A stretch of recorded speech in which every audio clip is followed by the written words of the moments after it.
A vast, gray expanse fills the sky, heavy clouds obscuring any hint of blue. A sense of foreboding hangs in the air.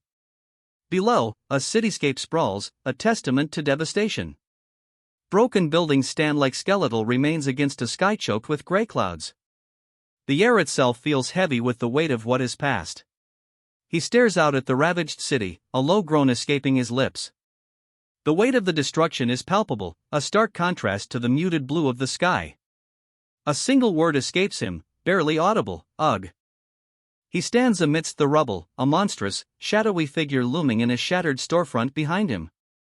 Two menacing beasts, eyes glowing red, approach, their snarls echoing the desolate scene. Ah, so annoying, he mutters, his voice barely a whisper against the backdrop of destruction. He sighs, the sound heavy with weariness. Turning, he surveys the devastation, his gaze lingering on the monstrous shadow lurking in the background. The weight of the destruction, the looming threat, it all seems to settle on his shoulders. He lets out a frustrated sigh, his gaze fixed on the ruined cityscape. Why is that fucker making things so annoying by fleeing all the way here, he mutters, the question hanging heavy in the air. He surveys the scene, a question forming on his lips. Was this around Anyang, he murmurs, the weight of the devastation pressing down. Two injured figures lie near him, adding to the grim atmosphere. He found him. But the sight before him, a fallen soldier, eyes wide with terror, blood staining his face, speaks of a battle already lost. The words, found him. But to think he already offered himself, hang heavy in the air, a grim testament to the enemy's ruthless efficiency. A grim silence descends. Only the faintest splatter of crimson marks the otherwise pristine white background, a stark reminder of the brutal battle fought. He stands amidst the chaos, a lone figure silhouetted against a swirling blue energy. Well, isn't this a spectacle? He remarks, a hint of dark amusement in his tone, as two monstrous figures flank him, their glowing red eyes fixed on him. Surrounded, he finds himself the target of three monstrous figures. Their glowing red eyes burn into him, a silent threat hanging heavy in the air. The message is clear, they're not friendly. His eyes widen, a silent question hanging in the air. Naming sense, he mutters, a clear note of disbelief in his voice. The sheer absurdity of the situation begins to dawn on him. A monstrous maw opens, teeth bared in a ferocious snarl. The sheer force of the attack sends a shockwave rippling outwards, a testament to the creature's raw power. A monstrous maw opens, teeth bared in a ferocious snarl. The sheer force of the attack sends a shockwave rippling outwards.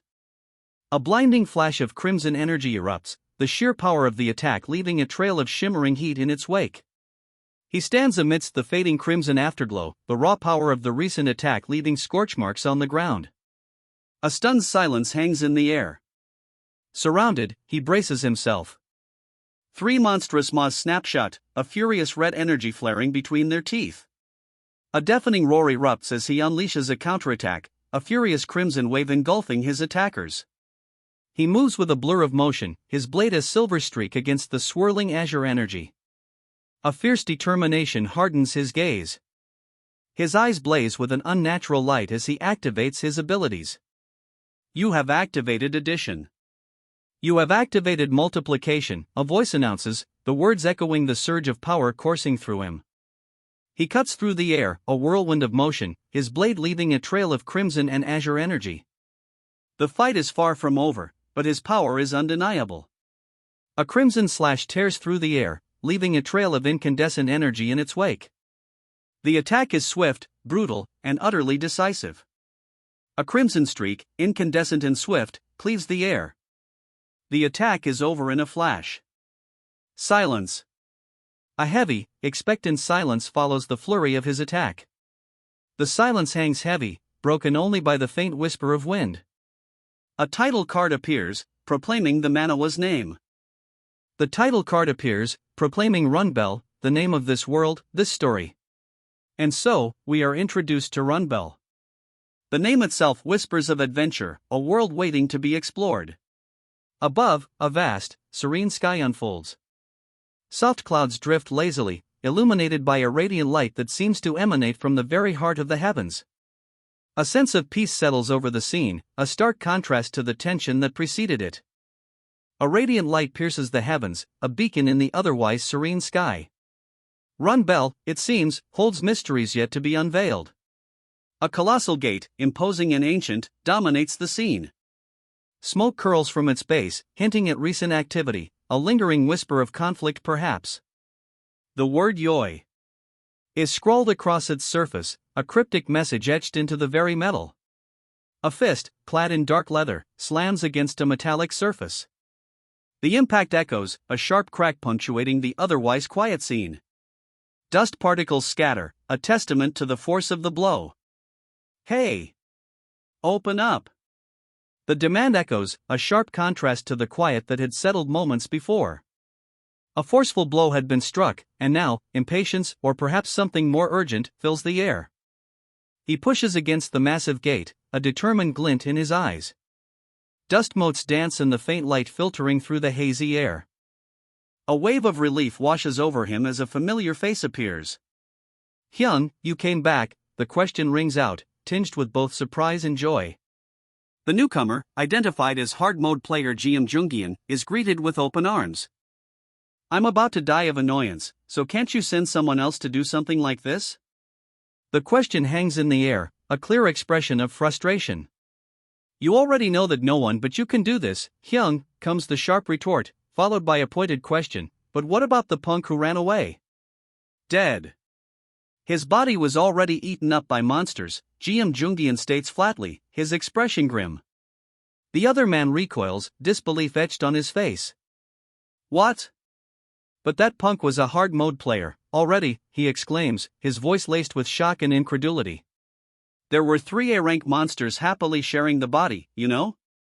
Jeom Jungian's casual explanation hangs heavy in the air. His companion stares, speechless, the words A-rank monsters escaping his lips in a horrified whisper. Hard-mode players are strong, the text proclaims, but a single A-rank monster can match one.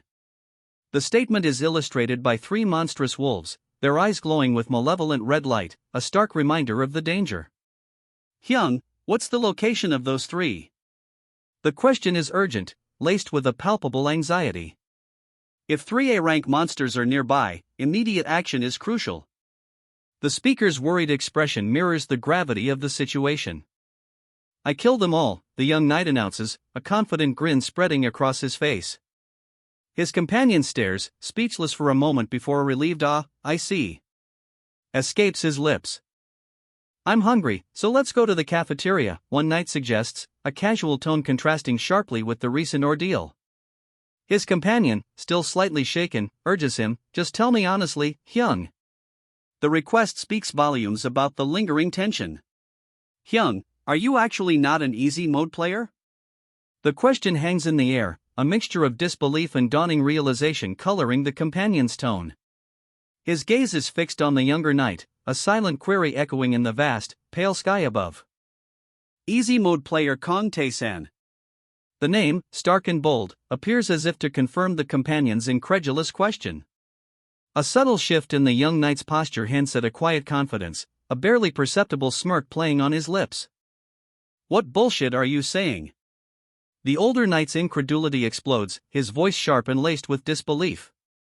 The casual suggestion of heading to the cafeteria feels a world away. There are tons of people who've broken through the labyrinth with me. You can ask them, the younger knight retorts, a hint of defiance in his voice. His words, sharp and confident, directly challenge the older knight's disbelief. The easy mode players besides you are all dead, you know? And the ones who pop up occasionally die within 2 days, the older knight explains, his tone a mixture of disbelief and a hint of underlying concern. The younger knight, Kong Tae-san, simply replies, is that so? His expression remains unreadable, a quiet challenge hanging in the air. Honestly, how does an easy mode player survive here? The older knight asks, his skepticism palpable. The city around them, a ravaged landscape of rubble and abandoned vehicles, underscores his point. Even normal mode players are in an iffy situation, so it's you who's the weird one, Hyung. His words hang in the air, a challenge to Tae-san's seemingly impossible survival. Seriously, how are you so strong, Hyung? Kong Tae-san's question hangs in the air, a mixture of awe and disbelief coloring his tone. He's a hard-mode player himself, yet he pales in comparison to the older knight's seemingly impossible resilience. Tae-san remains silent, his gaze intense, violet eyes narrowed in thought. The weight of the older knight's words hangs heavy in the air, a challenge he seems to be considering deeply.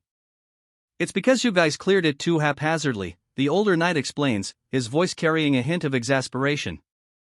His younger companion sighs, "Again, there you go again with that." The younger knight walks away, his frustration evident.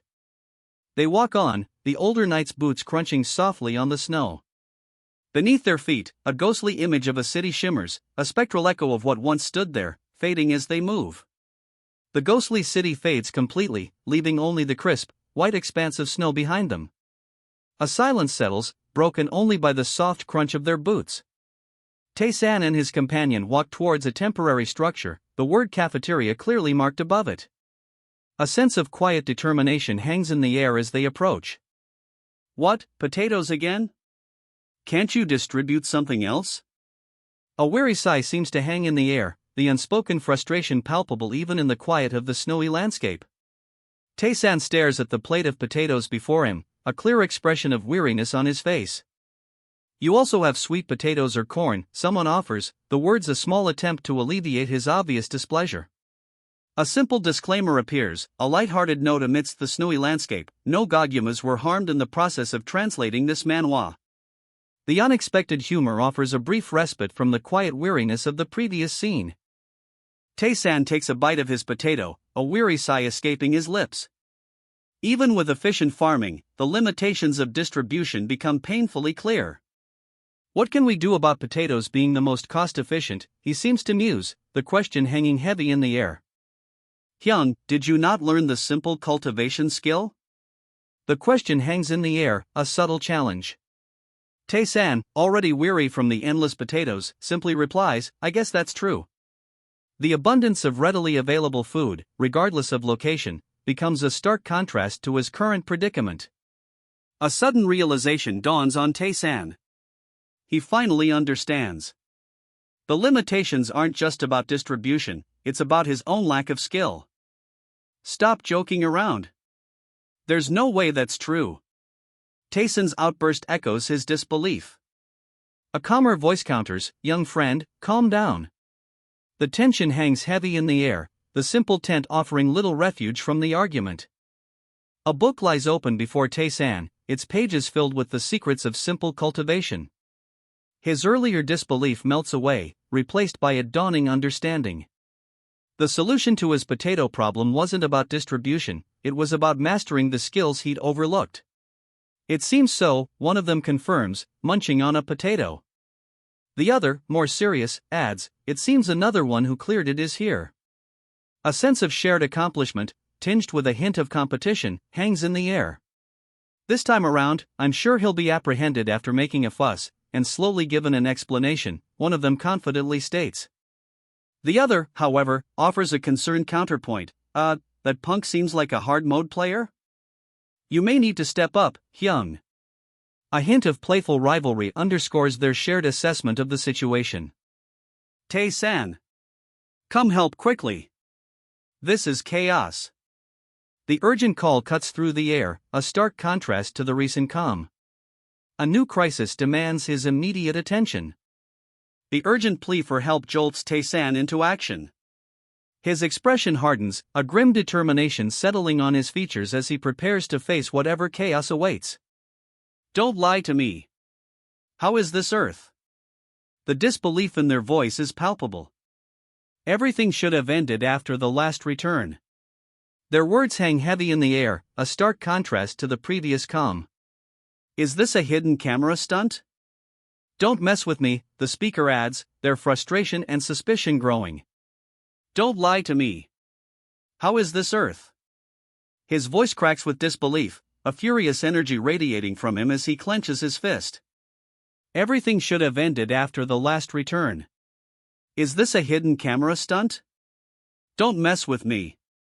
He's clearly overwhelmed, his outburst fueled by a potent mix of shock and anger. "Young friend, this is indeed Earth," the older man states calmly, a stark contrast to the younger man's furious disbelief. "While you were stuck in the labyrinth, the world has changed drastically. His words hang heavy in the air, underscoring the gravity of the situation. Don't mess with me. The young man explodes, his fury undeniable as he lashes out, striking the older man. The force of the blow sends the older man reeling. He's acting up, the young man observes, a hint of annoyance in his tone. Meanwhile, the smaller knight happily juggles potatoes, completely oblivious to the tension. You. If my potato is gone when I get back, I'll kill you, the young man adds, his threat a stark contrast to the knight's cheerful demeanor. Unfortunately, this is indeed Earth, the older man explains, his tone grave. Mankind is currently on the brink of extinction. The young man, still seething, retorts, "Don't mess with me." His frustration is palpable, a stark contrast to the older man's grim assessment of the situation. Is that your catchphrase? The older man asks, a hint of weariness in his voice. There's no way this is Earth. Do you know how many players there are?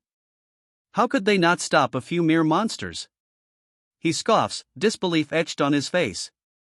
There he goes again, a weary voice observes, the young man's stubborn refusal to accept the truth only deepening the older man's concern. Most players who return to Earth from the labyrinth. The ominous statement hangs heavy in the air, a stark reminder of the perilous situation facing humanity. Most players returning from the labyrinth go crazy because they can't accept the reality of the situation. The words hang in the air, a chilling explanation for the young man's furious denial. A city, fractured and shimmering with unnatural energy, reflects the turmoil within him and the desperate state of the world. Overwhelmed, the young man collapses, tears streaming down his face. A surge of purple energy erupts around him, mirroring the city's fractured state. His denial shattered, the weight of reality crushes him. It happens quite often, and it's not something. The older man's voice trails off, the unspoken implication heavy with the weight of countless tragedies. His words paint a grim picture, a chilling reality the young man is yet to fully grasp. Not easy to accept, he breathes, the words a ragged whisper against the backdrop of his inner turmoil. The young man's face, etched with a mixture of disbelief and dawning horror, speaks volumes. Silence hangs heavy, broken only by the young man's ragged breaths. His shoulders slump, the weight of his newfound reality settling upon him. The purple energy, once a furious storm, now flickers weakly, mirroring his fading defiance. Then, there's only one method left. The older man's voice, though quiet, carries the weight of a final, desperate decision. A stark, chilling certainty settles over the scene. Right, so I guess I have to beat the shit out of you to get you to accept reality, the older man states, his tone devoid of any remorse. The young man's eyes widen, a flicker of defiance still present amidst the dawning understanding of his situation. Name, he asks, the question hanging in the air, a challenge amidst the harsh reality. A battle? Who are you? The young man's defiance, though flickering, still burns bright. His question, sharp and edged with suspicion, hangs in the air, a challenge to the older man's ultimatum. Kang Tae-san. The name, uttered with quiet defiance, hangs in the air, a stark contrast to the grim determination etched on the older man's face. The young man's challenge is clear, the battle is about to begin. Kang Tae-san. The older man's voice drips with disbelief. That fucker who spammed the community board despite being a mere easy mode player? A smirk plays on the young man's lips as he draws his sword, the game's interface flashing his various attack methods. The battle, long anticipated, is finally about to begin. How laughable. An easy mode player dares to face a hard mode player, the older man scoffs, his words dripping with disdain. Don't you know that the difference in strength between players of different difficulties is like heaven and hell? He gestures dismissively, the vast difference in their perceived power hanging heavy in the air. Shut up and fight, Kang Tae-san demands, his voice firm. If you win, I'll show you the real world that you want to see so badly. A challenge, sharp and direct, replaces the earlier taunts, the battle is imminent. Kang Tae-san's face is a mask of grim determination. His jaw is tight, his eyes narrowed, a fierce glint in their depths. He's ready. The fight is on. Don't regret this. Kang Tae-san declares, his voice hard.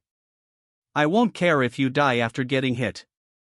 The words hang in the air, a chilling prelude to the clash about to erupt. His expression is unwavering, a stark contrast to the older man's earlier arrogance. He explodes into motion, a blur of focused aggression.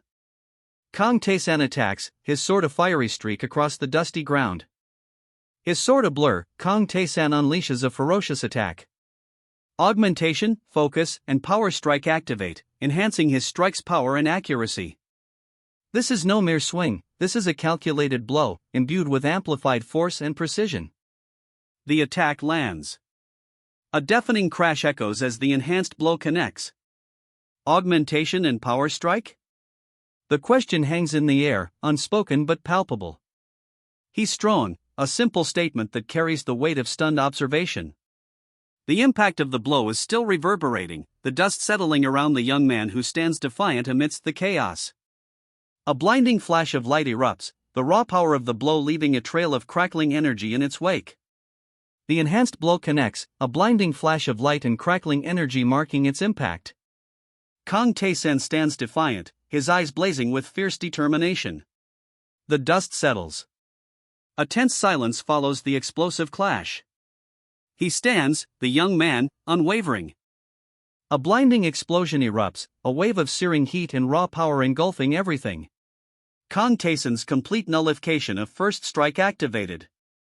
The young man stands firm, the devastating attack completely negated. 0 damage. The attack, utterly nullified. 0 damage. The disbelief is palpable. Kang Tae-san stares up, a single word escaping his lips, "What?" His eyes, wide with disbelief, glisten with sweat. A single bead traces a path down his cheek as Kang Tae-san struggles to comprehend what just transpired. The raw power of the attack, utterly absorbed. Impossible. The aftershock of the attack dissipates, leaving behind only a swirling, ethereal mist. Silence. A stunned silence hangs heavy in the air. The dust settles, revealing a scene of utter disbelief.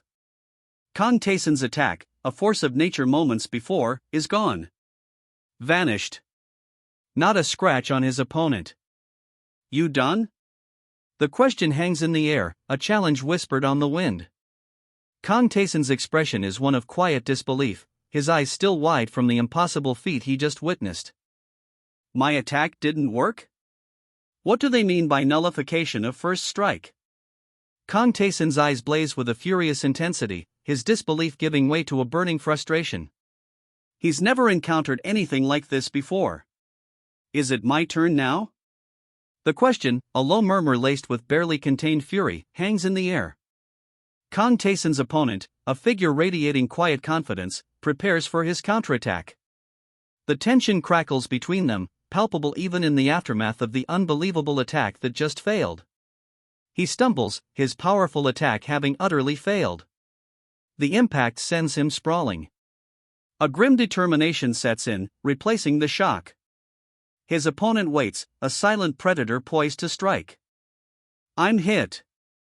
The cry escapes Kang Tae-san as he takes the blow, a testament to his opponent's unexpected resilience. Despite the power of his ultimate judgment, Lee Chang-chun's sturdy skill halved the damage, leaving Tae-san reeling. He cries out, "Ack!" 49 points of damage land on Lee Chang-chun. The blow, though significant, is clearly less than expected. Confusion clouds Tae-san's face. The question marks above his opponent's head mirror his own bewilderment. What just happened? His powerful attack, it failed. A mere 49 points of damage? Tae-san's opponent, Lee Chang-chun, scoffs. The overwhelming stat difference between easy and hard mode, he explains, is simply too much to overcome. Lee Chang-chun's voice cuts through the air, a question hanging heavy between them.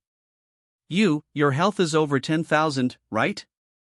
The query is less a question and more a statement of disbelief, highlighting the sheer difference in their capabilities. A surge of energy erupts from Lee Chang-chun. His attack is doubled. Lee Chang-chun activates ultimate judgment. His attack is squared, ignoring Tae-san's defenses. A surge of power radiates from him, a stark contrast to Tae-san's stunned expression. W8.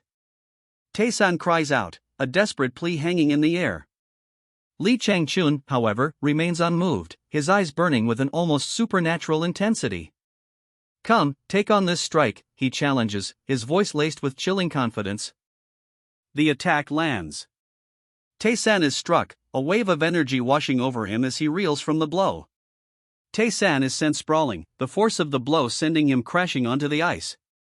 Li Changchun stands over him, the aftermath of the ultimate judgment a swirling vortex of energy. The attack explodes, a blinding flash of light and energy engulfing Tae-san. When the brilliance fades, he's gone, vanished in a burst of icy shards. Li Changchun takes the hit, a pained gag escaping his lips as 9,604 points of damage flash across the panel. Do you finally understand?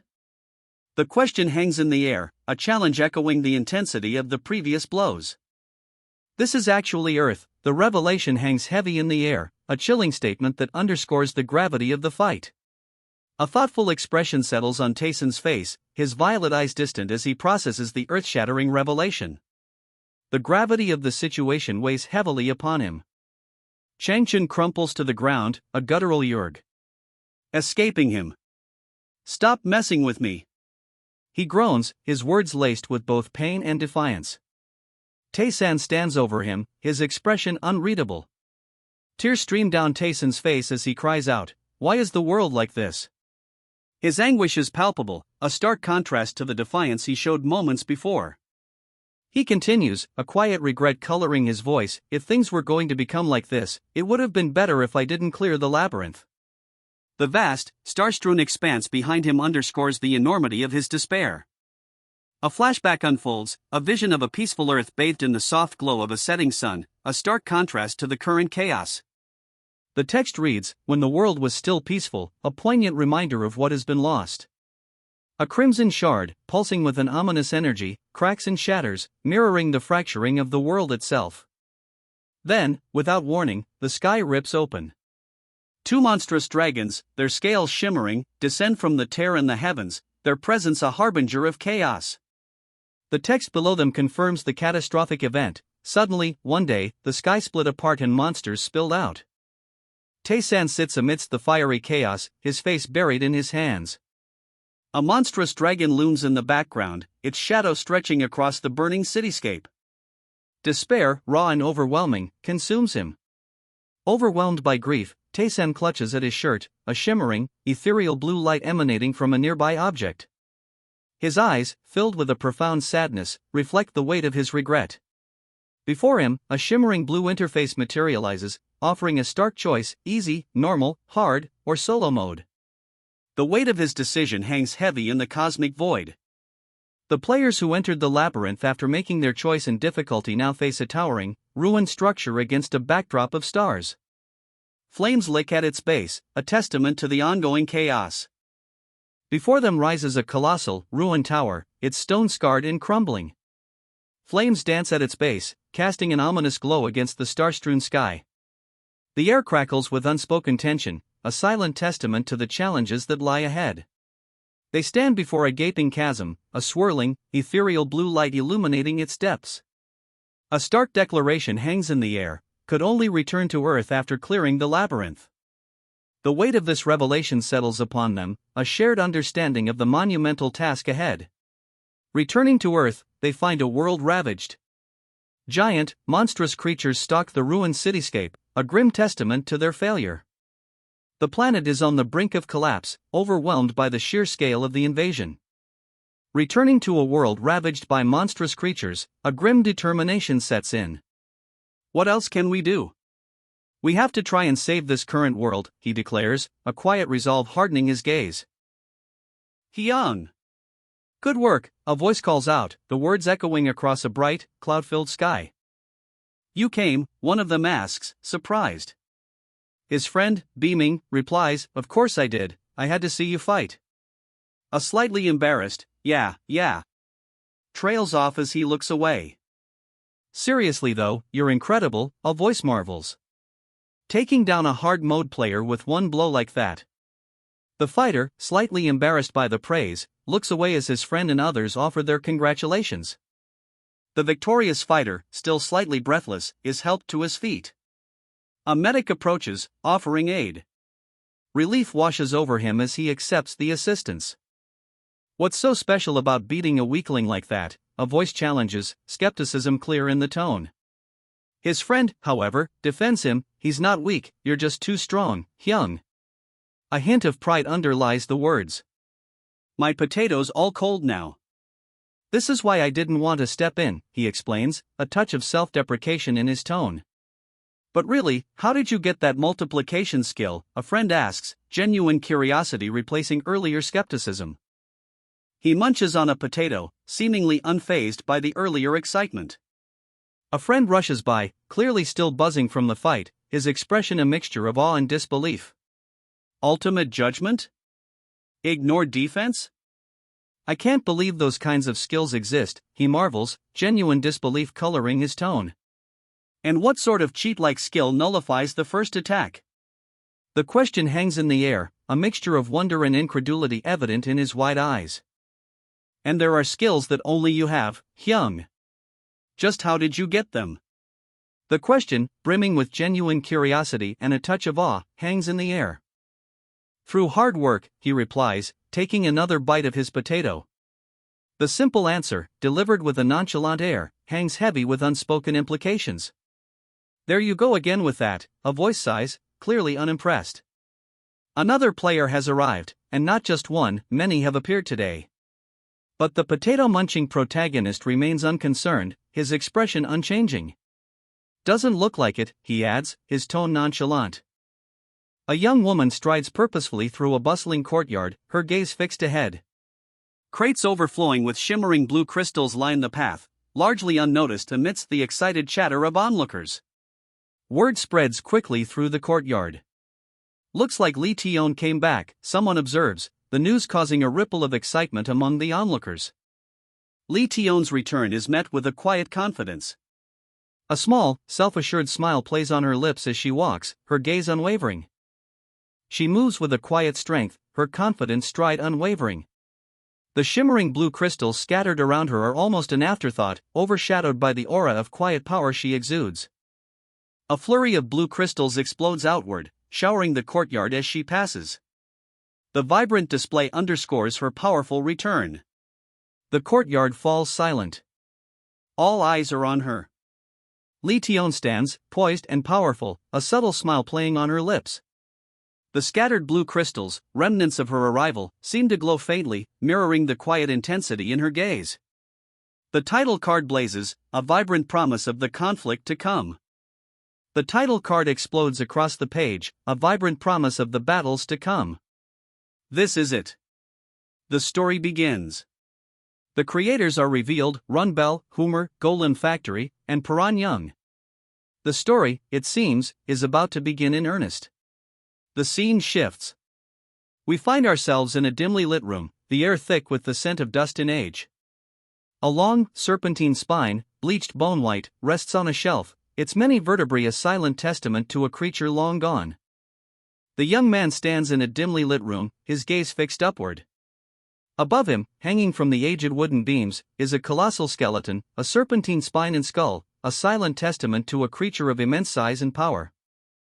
He leaves the room, the massive skeleton looming above him, a silent reminder of the power he seeks to understand.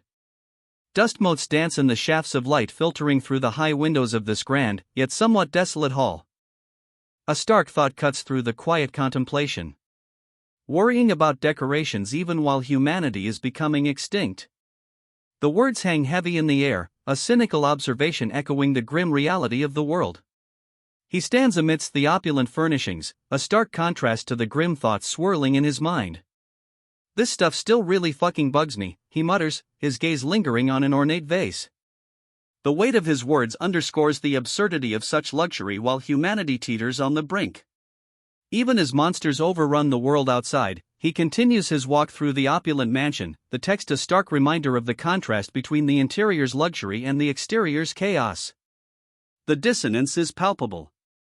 His fingers trace the ornate frame of a massive painting, a wry smile playing on his lips.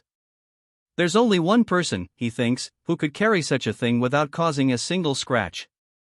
The thought, a brief respite from the grim reality outside, lingers for a moment before he continues his exploration of the mansion's opulent interior.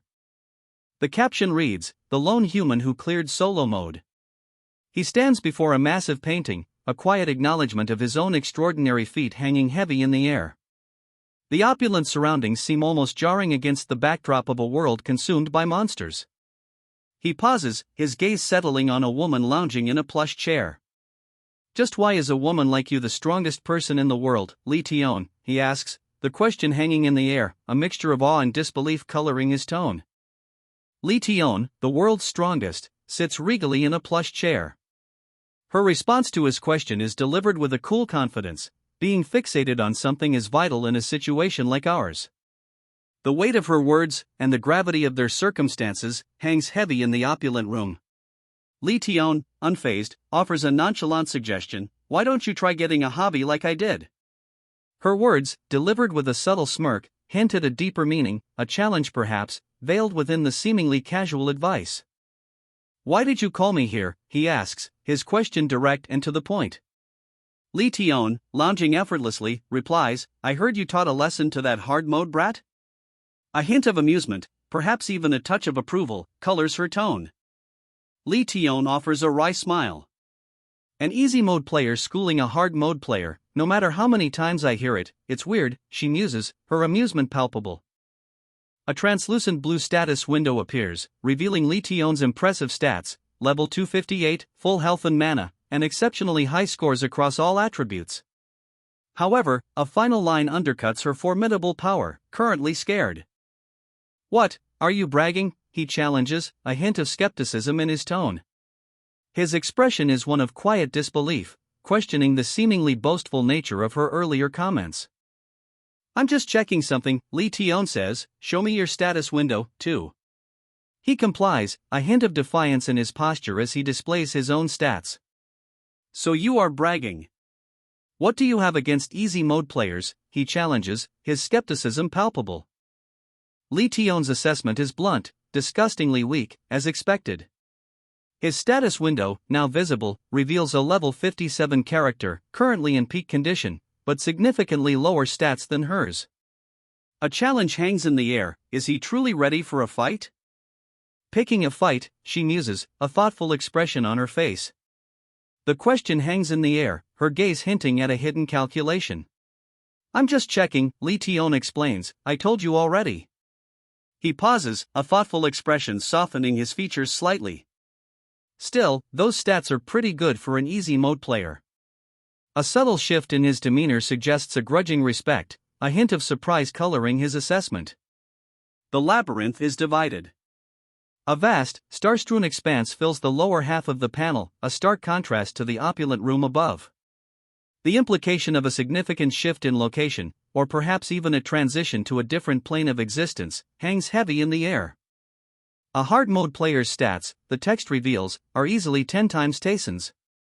The sheer disparity underscores the challenge ahead, a daunting prospect even for someone as skilled as Lee Tion.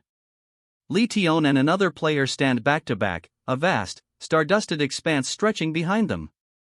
The scene's stark contrast to the opulent room they previously occupied emphasizes the scale of their journey, the immensity of the challenge that awaits. But none of them could even endure one blow from him. The stark statement underscores the sheer power of their opponent, a daunting reality that hangs heavy in the vast, star-strewn expanse surrounding them. The reason being. A chilling statement hangs in the vast, star-dusted expanse, leaving the hero's fate uncertain. The skills Tae-san wields. The weight of that statement hangs heavy, a stark reminder of the insurmountable power they face. "Stay still for a moment," Lee Tion commands, a confident smirk playing on her lips as she activates her augmentation. Half her base attack power surges into her current strike, promising a devastating blow. Lee Tion activates perfect aim, her attack power doubling. A surge of purple energy crackles around her, a visible testament to the enhanced might she now commands. Her next attack is guaranteed to hit. Lee Tion's eyes blaze with confidence as purple energy crackles around her, a prelude to an unstoppable blow. The impact sends Tae-san sprawling, his body hitting the ground hard. Below, the words "skills can be earned regardless of difficulty" appear, a stark counterpoint to the brutal reality of the fight. Tae-san reels from the blow, a wave of searing pain washing over him as a crimson shockwave erupts around him. Tae-san, reeling from the blow, stares up, a question hanging in the air. What did you do that for? His voice, laced with confusion and pain, cuts through the lingering shockwave. Kang Tae-san stands amidst the rubble, his complete nullification of first attack activated. The dust settles, revealing his unyielding posture. A stark blue box appears, announcing, Kang Tae-san takes 0 damage. The message, a testament to his skill, underscores his resilience amidst the ongoing battle. Just wanted to. It's nothing, she replies, a slight smirk playing on her lips. Her nonchalant tone belies the potent magic swirling faintly around her fingertips. You have 200 skills, right? She asks, a hint of amusement in her voice. Tae-san, unfazed by the recent attack, calmly replies, around 230, yeah. The sheer number of his abilities underscores his formidable power. You said they were skills you obtained while playing strategically through the tower, right? The question hangs in the air, a subtle challenge amidst the cosmic backdrop. We should have explored it properly like you did, she reflects, her gaze drifting towards a vast, cosmic structure looming in the distance. A hint of regret, perhaps even admiration, colors her tone. We should have tried to become as strong as we could have, instead of focusing solely on clearing the labyrinth. She muses, her words hanging in the air. Tae-san, however, shrugs it off. Who knows? All that's in the past now, anyways. A hint of weariness, perhaps even a touch of regret, colors his expression as he looks away. That isn't necessarily the case, she counters, her words a quiet rebuttal to his earlier nonchalance. A thoughtful expression settles on her face, suggesting a new perspective is forming. Anyways, you're incredible, she says, her words a testament to his skill. We might have been able to win if you played solo mode. A thoughtful expression crosses his face as he considers her words, a hint of quiet pride perhaps, but also a lingering sense of what might have been. Tae-san's skills are strong, the text explains, but most rely heavily on his stats. He stands amidst a desolate graveyard, the setting sun casting long shadows, while others kneel in mourning nearby. A quiet solemnity hangs in the air. If only you were a hard mode player. She whispers, tears welling in her eyes. The somber setting of the graveyard amplifies the weight of her words. Another mourner adds, no, even a normal mode player. Their shared grief underscores the devastating loss they've all suffered. Why don't we stop talking about that? Tae-san suggests, a subtle shift in his expression hinting at a desire to move past the somber reflections on his limitations. The previous discussion of his untapped potential clearly weighs on him. Get to the point. You came back from patrol, correct? The question cuts through the lingering sadness, demanding a direct answer. A shift in focus is clear, the somber mood of the graveyard is momentarily set aside. Yes, she replies, a confident smirk playing on her lips. The shift in location is immediate, the somber graveyard is far behind them. The scene is now indoors, a stark contrast to the previous setting. The next wave will soon begin, a voice states, the words hanging heavy in the air. A serious expression settles on Tae-san's face, his gaze fixed on something unseen, yet clearly imminent. Tae-san stands silhouetted against a backdrop of shattering glass, a wave of monstrous figures emerging from the swirling purple mist behind him. Their crimson eyes glow menacingly, a palpable sense of dread filling the scene. A chilling laugh escapes Tae-san's lips. His eyes, blazing with a violet intensity, convey a grim certainty. So we're screwed, he states, the words hanging heavy with the weight of impending doom.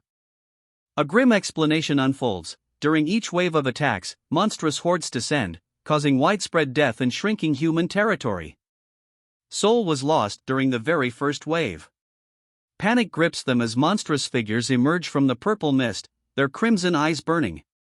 Half the players in hard mode perished during the first wave, a grim reminder of the stakes as Tae-san and the others flee the encroaching horror. Tae-san kneels amidst a field of crosses, his shoulders slumped in defeat. The grim reality of their losses sinks in, a small city was all they could save during the third wave, a stark contrast to the devastation of the previous attacks. The weight of countless fallen players presses down on him. A ravaged cityscape stretches before them, a grim testament to the previous waves of attacks. The text below starkly announces the impending threat, and now, the fourth wave is about to arrive. A palpable sense of dread hangs in the air. How many? The question hangs heavy in the air, a stark contrast to the grim answer that follows: 2S ranks, several dozen A ranks, hundreds of B ranks, and an apostle. The weight of this revelation settles upon them, the impending fourth wave now a terrifying certainty. Tae-san runs a hand through his hair, his expression grim. 2S ranks are approaching, monsters even Lee Tion struggles to defeat, and they're critically short on players capable of handling A-rank threats. The weight of this reality crushes him. Not to mention an apostle, which is stronger than an S rank, is defeat inevitable? The question hangs heavy, mirroring Tae-san's grim expression. But a hand reaches out, a gesture of resolute defiance. But we must at least try. Tae-san, fight the 2S ranks. A command, a desperate hope against overwhelming odds. You're telling me to die? The words hang in the air, a stark reflection of Tae-san's despair. Facing insurmountable odds, his defiance is crumbling under the weight of the impossible task ahead. I need to fight the apostle, and you're the only one here who can challenge the S ranks. You know this. The words hang in the air, a stark command delivered with grim determination. The weight of the situation, the sheer impossibility of the task, is palpable. Tae-san, burdened by the impossible task ahead, pauses at a door. You're such a pain, he mutters, the words a reflection of his frustration. Going off to tell the others, he asks himself, a hint of weariness in his tone. He continues, his voice laced with a quiet resolve: they should at least be given the chance to prepare themselves emotionally. What, you'd rather they die knowing nothing? That may be the happier option, she states, a hint of grim acceptance in her tone. The weight of their impossible task hangs heavy in the air, unspoken yet palpable. I don't think so, Tae-san replies, his voice firm despite the weight of the situation. A quiet resolve steals his features as he rejects the suggestion of simply letting the others face their fate unprepared. Tae-san stands before a closed door, the skeletal remains of some creature hanging ominously above. A quiet tension hangs in the air, a stark contrast to the grim determination he showed moments before. He pauses, his resolve unwavering, before continuing on his mission. Tae-san, you're strong. If it's you, you could lead us to victory. The words, a quiet affirmation of his strength, reach him, a stark contrast to the grim determination he carried moments before. A glimmer of hope, however fragile, pierces the heavy atmosphere. A serene smile graces her lips, a quiet confidence radiating from her as she stands within a well-appointed room. The weight of the previous moments seems to lift, replaced by a sense of calm determination. A single tear traces a path down her cheek, a stark contrast to the serene smile that had graced her face moments before. Doubt, a fragile whisper against the backdrop of her earlier confidence, clouds her usually bright eyes. But you see, I'm a coward. The confession hangs heavy in the air, a stark contrast to the previous moments of unwavering hope. A dark purple glow emanates from the crystal held delicately in her hand, mirroring the uncertainty clouding her eyes. Despite her confession, a faint purple light, almost ethereal, drifts upwards from the crystal in her hand. Hope, however fragile, flickers anew. Man. The single word hangs in the air, a quiet sigh escaping her lips. A pensive expression softens her features, a stark contrast to the turmoil of moments before. The faint purple light from the crystal has faded, leaving only a lingering sense of quiet reflection. I knew this day would come, but it still feels like absolute shit, she cries, the words a raw, desperate admission of her feelings. Her despair is palpable, mirrored in the pained expressions of those around her. How are you feeling? The question hangs in the air, a simple yet profound inquiry following her raw confession of despair. It's a silent acknowledgement of her pain, a gentle hand reaching out amidst the storm. I've accepted it, the soldier states, his voice firm despite the weary slump of his body. All things considered, we managed to last pretty long against an impossible situation. He sits defeated, yet a quiet resolve remains in his posture. Living this long?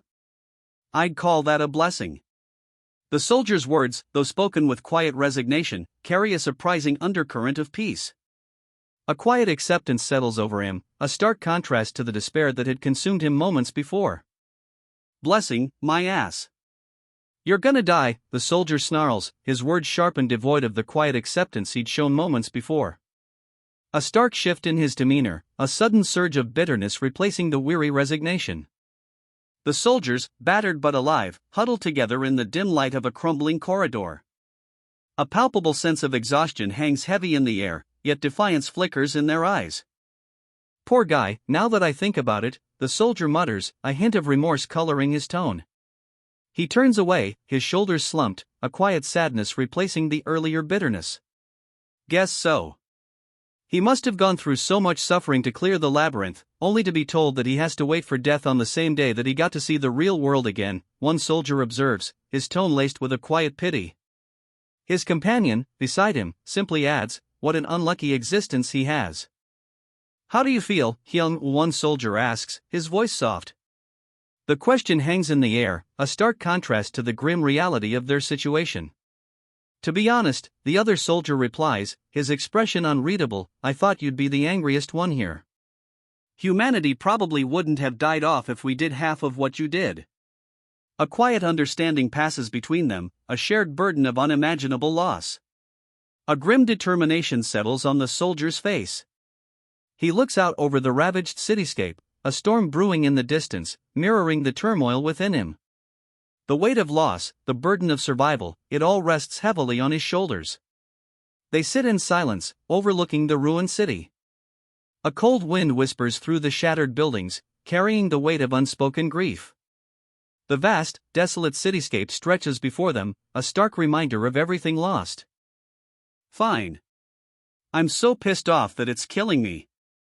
Happy now? The soldier's voice, though quiet, carries a raw, barely contained fury.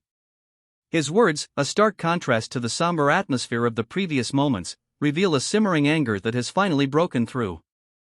A monstrous chasm rips open in the earth, purple energy crackling from its depths. The very ground shudders beneath the force of it, a terrifying display of raw power. From the chasm, a colossal, clawed hand erupts, purple energy crackling around its monstrous form. The city trembles, the very ground groaning under the unimaginable power unleashed. From the chasm, a monstrous, serpentine head emerges, its jaws agape in a terrifying roar. Purple energy crackles around it, intensifying the already palpable sense of dread. 3 monstrous dragons, their scales shimmering with purple energy, burst forth. Their eyes glow with malevolent intensity, a terrifying spectacle that dwarfs even the chasm from which they emerged. Their forms fill the sky, 3 monstrous dragons, their scales shimmering with malevolent purple energy. A terrifying spectacle, their arrival eclipses even the chasm's initial horror. Man, that's nuts. What did you say you were going to have to fight, Hyung? One young knight asks, a mixture of disbelief and concern etched on his face. His older companion, standing behind him, simply replies, 2S ranks. The weight of that statement hangs heavy in the air. See you in the afterlife, one knight says, a grim smile playing on his lips. You're probably the one going there first. His companion, already bracing for the inevitable, simply replies, sure. With a surge of purple energy, he activates large leap, launching himself skyward. The sheer power of the maneuver leaves a trail of shimmering light in its wake. He launches himself upward, a purple streak of energy propelling him through the air. The sheer force of his ascent leaves a shimmering trail behind, a testament to the power of his large leap. A blur of purple energy streaks across the sky, leaving a shimmering trail in its wake. The knight's ascent is breathtaking, a testament to the power of his large leap. He soars above the city, a breathtaking view unfolding beneath him. Complete surveillance is activated, a digital message confirms, as he hangs suspended in the air. High above the city, complete surveillance is established. He scans the data streams, his expression focused, a grim determination etched on his face. Found them. The knight's declaration echoes across the digital interface, a cluster of red markers appearing on the screen, pinpointing his targets. A violet beam of energy, crackling with power, erupts from his hand, striking the monstrous forms below with devastating force. The knight's attack obliterates the monstrous forms below. Dust and debris cloud the scene, but the text is clear, you have witnessed horrific beings with your own eyes. A chilling confirmation of the battle's brutal reality. The aftermath. Dust motes dance in the lingering sunlight, the only evidence of the devastating energy blast. Silence, heavy and profound, settles over the scene. Excited to see me? The knight's words hang in the air, a chilling taunt directed at the monstrous figures before him. A mental instability check and a confusion check run simultaneously, highlighting the psychological pressure of the encounter. All checks cleared. The knight stands amidst the violet energy's fading glow, the chilling confirmation of his ordeal. You have endured. A quiet strength settles over him, a testament to his resilience. He stands amidst the fading violet energy, a testament to his unwavering resolve. The words, "Your mental state will never collapse," echo the knight's triumph over the mental ordeal. A quiet strength emanates from him, a stark contrast to the chaos that preceded this moment. His body, now imbued with an unyielding physique, stands defiant. The violet energy fades, leaving behind a testament to his resilience. The violet energy dissipates completely, leaving the knight standing on a raised platform. Below, monstrous figures writhe in the fading purple light, defeated. His violet eyes blazed, a storm brewing within. A surge of purple energy crackled around him, mirroring the intensity in his gaze. He unleashes a wave of violet energy, a destructive force that rips through the desolate landscape. Debris flies, the very ground trembling under the power of his attack. The violet energy surges, striking a large, dark cauldron.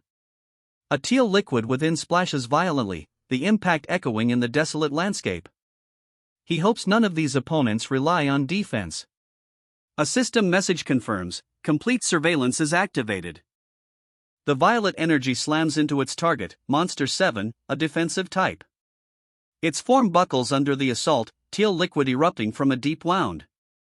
Monster 7, a defensive type, takes the brunt of the attack.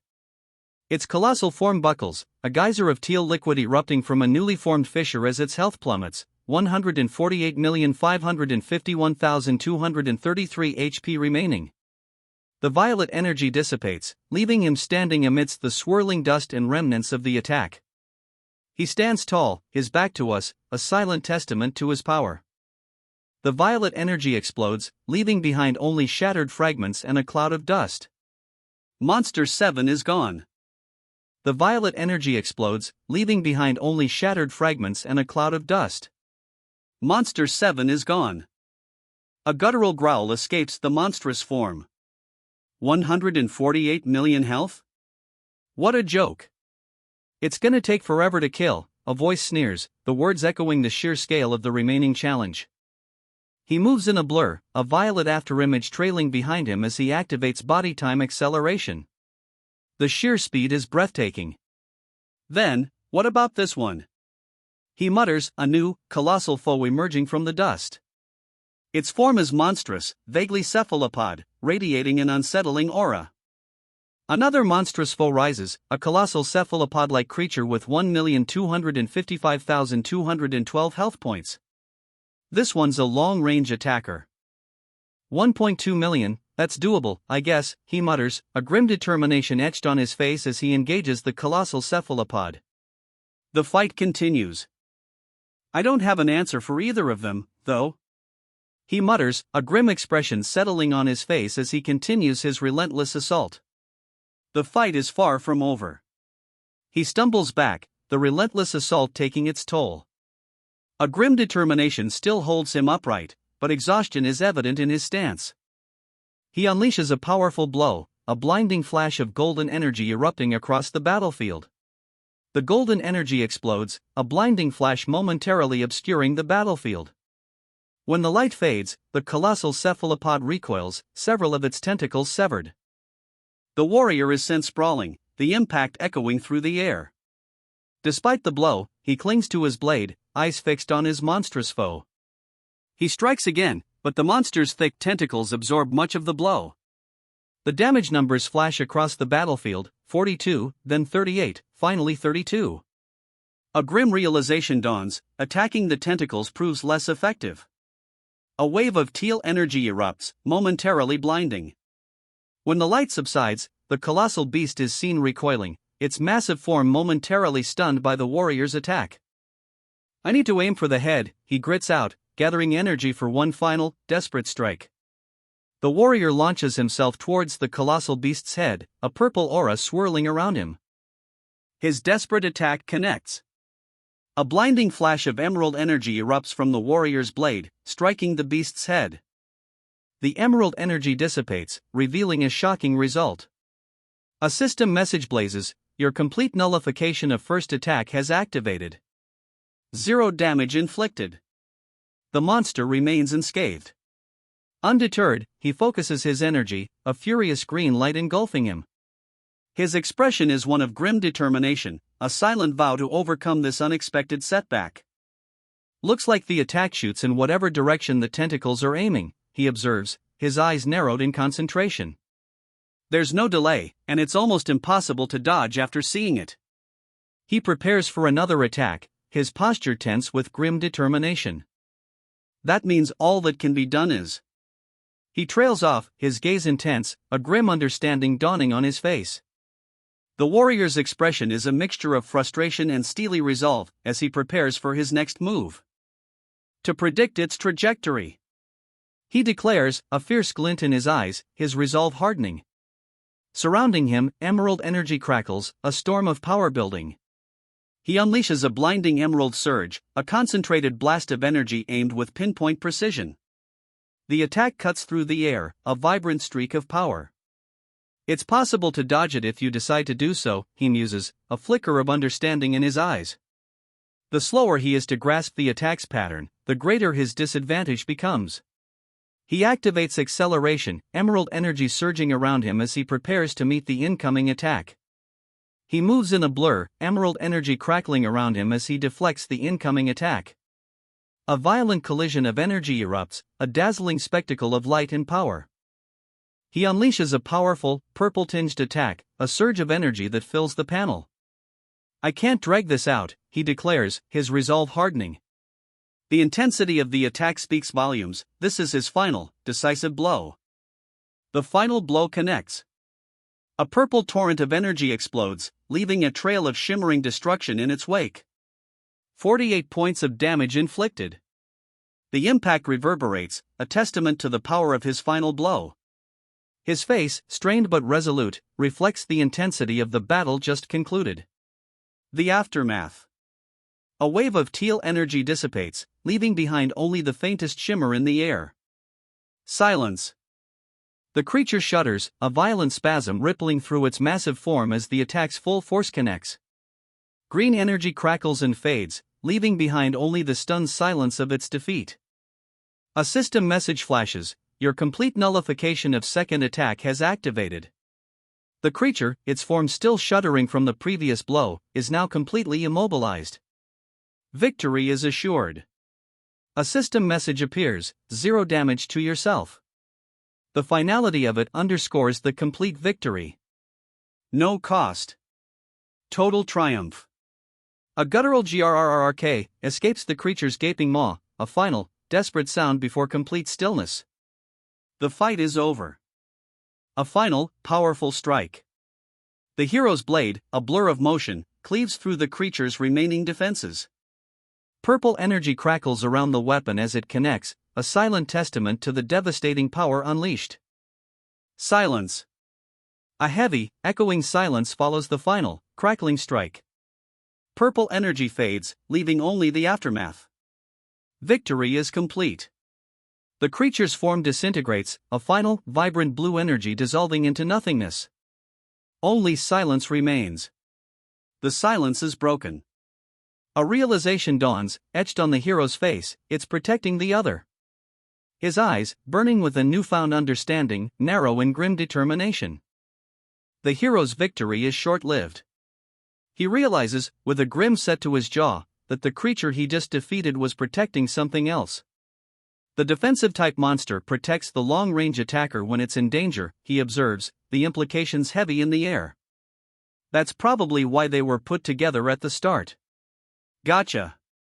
A smirk plays on the hero's lips, a quiet confidence radiating from him as he assesses the situation. The battle's not over, but he's already one step ahead. A system message flashes: you have forcibly initiated a battle. The hero stands poised, a grim satisfaction on his face. The fight isn't over yet.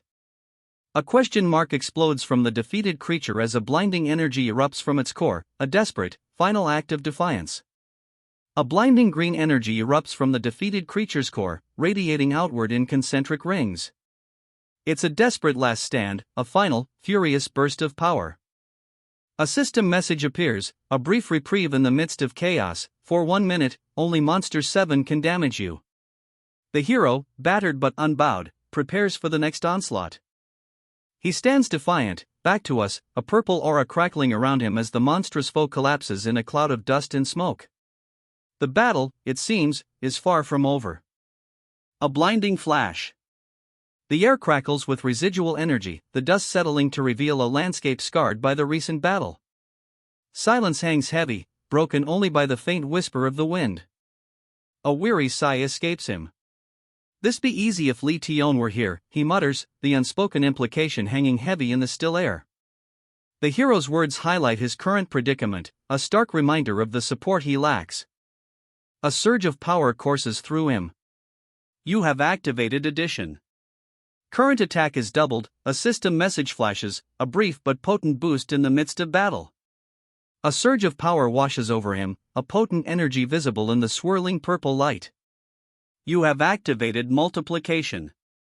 Current attack is squared," the system announces, a clear advantage in this desperate fight. Absolute judgment activates. The system message confirms it, the opponent's defenses are now useless. A surge of power courses through him, a purple glow intensifying around his sword. This is it. He strategizes aloud, a grim determination hardening his gaze. "The defensive type can't damage Lee Tion," he states, his voice firm. "So she'd take care of the long-range attacker first, then slowly kill the defensive one." A plan forms, a glimmer of hope amidst the chaos. He realizes the flaw in his plan. "But I can't do that," he mutters, a grim acceptance settling over him as he faces the monstrous foe. A grim realization dawns on him. It doesn't matter if the monster is a defensive or offensive type, he thinks, the weight of his situation heavy.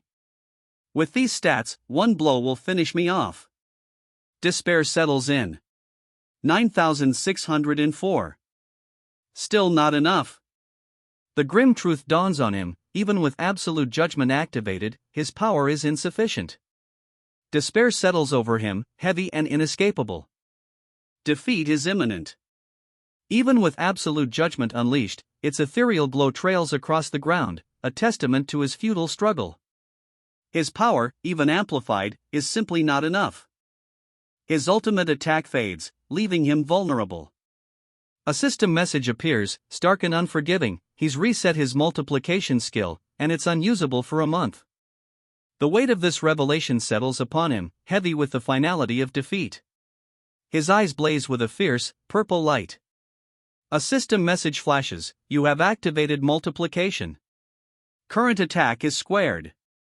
Determination, sharp and unwavering, sets his jaw. "So let's get rid of the guy with a shitton of health first." A new strategy forms in his mind, a flicker of cunning replacing the previous despair. He unleashes a concentrated blast of energy, targeting his opponent's overwhelming health pool. "The only thing I can rely on is my skills." A defiant declaration, born from the ashes of near defeat, ignites a new resolve. His eyes, burning with determination, focus on the challenge ahead. 9,604 squared still isn't enough to reach 100 million, he realizes, his eyes burning with a fierce determination. "Which is why I need to hit my limit." He pushes himself further, a desperate surge of power coursing through him. A system message appears, "You have activated copy. Next attack will hit twice." He grins, a surge of renewed hope coursing through him as he prepares for his next strike. He lunges forward, a predatory grin splitting his face. Surging purple energy trails behind him, a visual echo of his newfound determination. This attack will be different. The attack connects.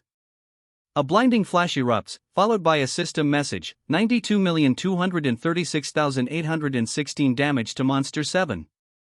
A blinding flash engulfs everything. The impact reverberates, a shockwave of raw power. Monster 7 has fallen. Debris rains down as he exhales, a relieved few escaping his lips. The victory is clear, the numbers undeniable. The sword cleaves through the remaining foes, a wave of blue energy obliterating them in a spectacular display of power. The victory is short-lived. A searing pain explodes through him, 22,543 points of self-inflicted damage flash across his vision. A searing pain explodes through him, but a blue energy flares around him, deflecting the blow. You have activated Endure, a system message confirms, fatal attack nullified.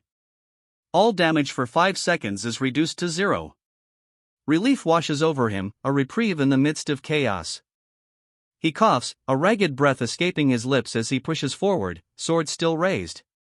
The fight isn't over yet, but the strain is evident. A blinding flash erupts, the force of the impact throwing dust and debris high into the air. His attack nullifications are gone, and only one Endure skill remains. The weight of this realization hangs heavy in the air. A monstrous tentacle whips toward him, a blur of motion and purple energy. He barely reacts in time. He counters with a desperate strike, his blade a blur against the monstrous tentacle. 48 points of damage are inflicted. From now on, it's a simple fight, dodge, attack, repeat. The words hang in the air, a stark declaration of his new strategy. The problem, he realizes, is stark. His eyes narrow, a grim determination etched on his face. This fight, now, is a simple game of survival, dodge and strike, repeat until victory or death. He glances upward, a grim determination hardening his gaze. Only 21 mana points remain. The fight continues. He glances upward, a grim smile twisting his lips. I have no more skills left, he breathes, the words laced with grim determination. 1.2 million HP needs to be shaved down with nothing but regular attacks. To hit this monster 25,000 times. His voice cracks, a weary sigh escaping. I'm gonna lose it. The title card appears, the final battle. A grim determination settles over the scene. This is it. The final battle begins. A title card declares it, the weight of the moment hanging heavy in the air. The final confrontation. Golem Factory. The weight of the battle, the sheer scale of the task ahead, hangs heavy in the air. Daylight bleeds into twilight. The battle rages on, the city a canvas of fire and destruction. A crescent moon hangs in the darkening sky, a silent witness to the hero's desperate struggle. His health is dwindling. 655,212 out of 1,255,212 hit points remain. The final battle continues. His health plummets further. 512,987 hit points remain out of 1,255,212. The relentless assault continues. His health is critically low, only 368,281 hit points remain. Yet, defiance burns in his eyes, a grim determination etched on his face. He presses on. His health teeters on the brink, 125,410 hit points remain. But the hero's grip on his sword remains firm, unwavering. He gasps, a ragged breath escaping his lips. Sweat beads on his brow, a testament to the brutal fight. Despite the critical state of his health, his eyes burn with an indomitable spirit. He unleashes a final, desperate roar, a guttural cry born of exhaustion and unwavering resolve. His attack explodes outwards in a furious burst of energy. His final strike explodes, a whirlwind of purple energy and flashing steel. A blinding flash of purple light erupts, then fades, leaving behind only a lingering haze. A wave of calm washes over him as the purple light fades. He is in a state of complete concentration, body and mind are one. Then, a miraculous power is imprinted onto his soul, granting him the soul skill, Interception Increase. Dust and smoke still swirl, settling slowly over a ravaged landscape. Jagged rocks and fissures scar the earth, a testament to the power unleashed just moments ago. A system message appears, stark against the lingering dust and smoke, the soul skill, Interception Increase, has been sealed. Shut it, he mutters, a clear frustration evident in his tone. A guttural grrrk escapes the creature as it collapses, its form dissolving into blue energy. The battle is over. A final, decisive blow. 48 points of damage are registered against Monster 5. The fight is definitively over. A final, desperate cry escapes the creature as it disintegrates, dissolving into shimmering blue energy. Silence. Monster 5 has fallen. The announcement echoes the silence that followed the creature's final disintegration. Exhaustion hangs heavy in the air. Sweat beads on his brow, his violet eyes wide with the strain of victory. He stands, sword still held high, a ragged breath escaping his lips as he cries out in exhaustion. The victory is hard-won, the cost evident in the blood staining his armor. Below, the words "gods of all dimensions cannot hold" appear, a cryptic message echoing the battle's intensity. He stands, victorious but spent. "How long did I fight?" he gasps, the question hanging in the air. "It feels like it's been more than a month." "Damn stats," he mutters, the weight of the battle evident in his weary tone. He collapses, the dust swirling around his battered boots. The weight of the battle, finally over, leaves him spent. "Let's head back," he murmurs, his voice barely a whisper.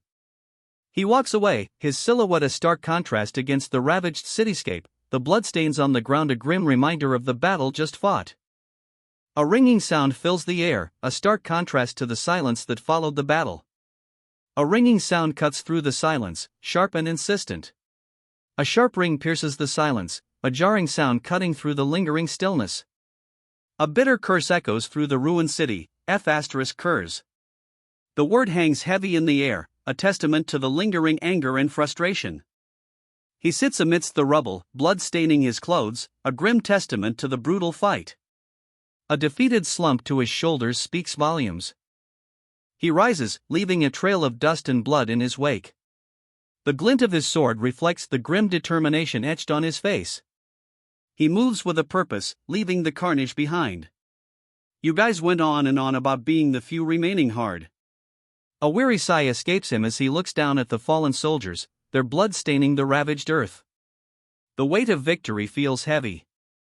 A weary question hangs in the air, a stark contrast to the brutal fight just concluded. "So why am I, an easy mode player, the only one left?" he murmurs, the words a reflection of his own disbelief and dawning unease. The weight of his victory feels heavier than he anticipated. "Why'd I come back from my victory to see that you all had died off?" The question hangs heavy in the air, a stark contrast to the celebratory scene unfolding just moments before. His gaze sweeps across the faces of his comrades, their expressions now frozen in a mixture of exhaustion and something else. A chilling realization dawns on him. He stares down at the fallen soldiers, a chilling realization dawning. "Looks like you went to the afterlife, like you said you would," he observes, his voice devoid of triumph. The weight of his lone survival hangs heavy. He lies amidst the carnage, blood staining his armor. A grim silence settles over the battlefield, broken only by the soft rasp of his breath. The weight of his unexpected solitude is palpable. A new perspective shifts the scene. Two figures emerge from the dust and debris, their faces etched with a mixture of shock and grief. One, a young woman, clutches her head, her eyes wide with disbelief. The other, a boy, stares blankly ahead, his expression reflecting the crushing weight of their shared loss. And a single word, hanging in the air, mirroring the profound solitude he now inhabits. His eyes, wide and filled with a stark, violet intensity, reflect the crushing weight of his loss. The battlefield silence amplifies the unspoken tragedy. A faint, almost imperceptible smile plays on his lips. Violet eyes, intense and unwavering, gaze into the distance, a stark contrast to the devastation surrounding him. The silence is deafening, broken only by the wind whispering through the ravaged landscape. He sits amidst the ruins, his gaze fixed on a young woman huddled within a rocky crevice. Blood stains his armor, a grim testament to the battle's ferocity. A profound sadness hangs in the air, a silent echo of the losses he has suffered. A woman's face fills the frame. Her expression is a subtle, almost imperceptible smile, a stark contrast to the devastation around her. Violet eyes, intense and unwavering, meet the viewer's gaze. Lee Tion. The name hangs heavy in the air, a whisper against the backdrop of devastation. She lies wounded, blood staining her clothes, yet a faint, almost defiant smile plays on her lips.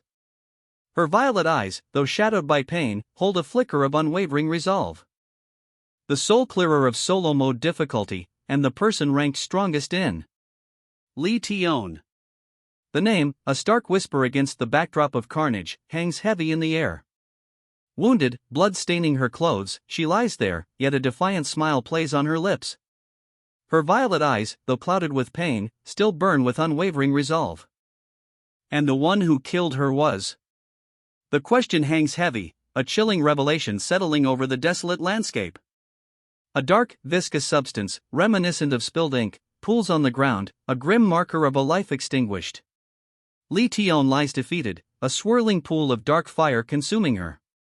From above, a figure watches, his head bowed, the weight of her demise heavy upon him.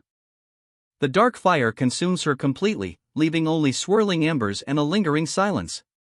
Above, the figure remains, his head bowed low, the weight of her death heavy on his shoulders. A profound sorrow settles over him, a stark contrast to the inferno below. This apostle. The words hang in the air, a chilling explanation for the inferno that consumed Lee Tion. A dark, swirling vortex of energy remains, a testament to the power and the cruelty of her killer. His gaze, a chilling omen, falls upon the scene. A stark warning, etched in the very air, his gaze. You will soon die. The weight of this threat hangs heavy, a palpable sense of dread settling over everything. Shut up. Get that shit out of here. The command rings out, sharp and forceful, a stark contrast to the lingering sorrow. He stands defiant, a surge of dark energy swirling around him, a testament to his successful resistance. Below, the embers of Lee Tion's destruction still smolder. A guttural growl, krrrrk, erupts from the shadowy figure. The system message flashes, you have activated aim true. A surge of dark energy pulses around him, a clear sign of his power unleashed. A surge of dark energy explodes from him, the impact echoing in a system message, $damage. His face, contorted in a grimace of exertion, shows the strain of his attack. Come at me, you son of a bitch. His eyes blaze with furious defiance, a stark contrast to the earlier dread. The raw intensity of his challenge fills the air, a palpable shift in the atmosphere. His eyes blaze with a violet fire, a raw power crackling around him. This is no ordinary man. A desolate cityscape stretches before us, buildings reduced to rubble, a testament to the raw power unleashed. The air itself seems to crackle with residual energy. Crimson and violet flames erupt from the ground, engulfing two figures. A woman lies nearby, seemingly unconscious amidst the devastation. The aftermath of immense power is palpable. He stumbles, a grimace twisting his features as he mutters, shit. The raw power of the violet flames still lingers in the air, a stark reminder of the battle's intensity. He barely manages to brace himself against the impact, a crimson wave of energy washing over him. The force throws him back, sending him sprawling across the ravaged earth. He's thrown back, a violent crimson wave of energy engulfing him. The impact sends him sprawling, the ravaged earth offering little comfort. So this is how it ends. His whispered words hang heavy in the air, a grim acceptance etched onto his blood-streaked face. Crimson stains his clothes, a stark testament to the brutal fight. Crimson energy explodes outwards, a wave of destruction engulfing him. It's over. It's over. A crimson explosion engulfs him, the force of the blast sending debris flying. His life force ebbs, but a system message appears, your HP has reached 0. Fortitude is activated. You will be forcibly kept alive for 1 minute. A reprieve, however brief. Bastards, he rasps, his voice barely a whisper, let me die in peace. He clutches at his chest, the crimson stain spreading across his dark clothing. I can't feel the lower half of my body, he continues, his words laced with pain, I guess my spine was also severed when it pierced my heart. Fortitude only delays my death. It doesn't heal me, he thinks, a grim acceptance settling over him as he lies amidst the carnage. The temporary reprieve offers no comfort, his injuries are too severe. I'm dead in a minute. Guess it is what it is, he thinks, a grim resignation coloring his thoughts as he lies wounded. Damn it! He mutters, his body slumped against the cold stone. The crimson pool spreading beneath him testifies to the severity of his wounds. He already knows this is the end. Darkness closes in. His vision blurs, the crimson spreading beneath him a final, tragic testament. Then, a surge of energy erupts from within him, a blinding flash of light shattering the encroaching darkness. If I hadn't chosen easy mode back then, he reflects, a flicker of regret in his fading consciousness. The near-death experience forces a harsh self-assessment. A raw, untamed power surges from within him, shattering the encroaching darkness. Crimson energy crackles, a furious storm unleashed. Hell, even normal mode, he gasps, the sheer difficulty of the challenge dawning on him even in his heightened state. A grim determination sets in. He collapses, a single word escaping his lips, no. Blood stains his armor, a stark testament to the brutal fight. Defeat, for now, seems inevitable. Despite his wounds, a defiant glint appears in his eyes. He's not done yet. You useless fucks, he spits, the words laced with bitter contempt. His hand scrapes the ground, leaving a trail of blood in his wake. Defeat stings, but rage fuels his defiance. You couldn't even build up your own strength properly because you were too busy trying to clear the labyrinth. The accusation hangs heavy in the air, a bitter indictment echoing his own failure. He lies defeated amidst the rubble, the weight of his mistake crushing him. How the hell were you guys so weak even after choosing normal or hard mode? The question explodes from him, a furious outburst born of bitter disappointment and disbelief at his comrades' utter failure. He stares down at their fallen forms, the weight of their collective weakness pressing down on him. If only you guys did half the work I did. The words are a choked whisper, a lament born of exhaustion and bitter disappointment. He slams his fist into the ground, the impact echoing his frustration. We could have. The words are a choked sob, a lament escaping his bloodied lips. His eyes, wide and filled with a raw, agonizing regret, reflect the crushing weight of his failure. The faces of his fallen comrades flash before him, a painful reminder of what might have been. He slams his fist into the ground again, the ragged tear in his glove a stark testament to his fury and despair. Dust and blood mingle on the cracked earth, mirroring the shattered state of his hopes. He stares down at another fallen comrade, their sword lying discarded nearby, a stark symbol of their defeat. Despair, raw and heavy, settles over him. Whatever, he mutters, a weary acceptance coloring his words. It's already in the past, and it was something I chose to do. His eyes, though closed, still convey a profound weariness, a quiet resignation to the weight of his past decisions. The blood staining his face is a stark reminder of the cost. No use in blaming others. He mutters the words, a quiet acceptance settling over him as he gazes at the desolate landscape. This is where humanity ends. The statement hangs heavy in the air, a stark and final declaration. He picks up a dark, glowing crystal from the blood-soaked ground, its light a stark contrast to the desolate landscape. A grim determination sets in, hardening his features. This is the end of humanity, but not the end of his fight. His gaze drops, the weight of his losses settling upon him. Blood streaks his face, a grim testament to the brutal fight. A quiet resolve flickers in his violet eyes, the end of humanity may be at hand, but his fight is far from over. That's... He whispers, his gaze falling upon a figure bathed in shadow, a young woman lying amidst the carnage. Blood stains her clothes, yet a faint, ethereal glow emanates from her hand, clutching a crystal. A wave of disbelief washes over him. So she was trying to protect something, too. He whispers, the words a breath against the backdrop of devastation. The fallen woman, a faint glow emanating from her hand, lies near a monstrous, fiery entity. A dawning realization settles upon him, a grim understanding of a shared purpose amidst the ruins. He collapses against the wall, blood blooming across his dark clothing. A pained gasp escapes his lips, his body slumping in defeat. A guttural roar erupts, shaking the very ground. Crimson energy explodes outward, a terrifying display of raw power. Stay right there, a voice commands, cutting through the crimson chaos.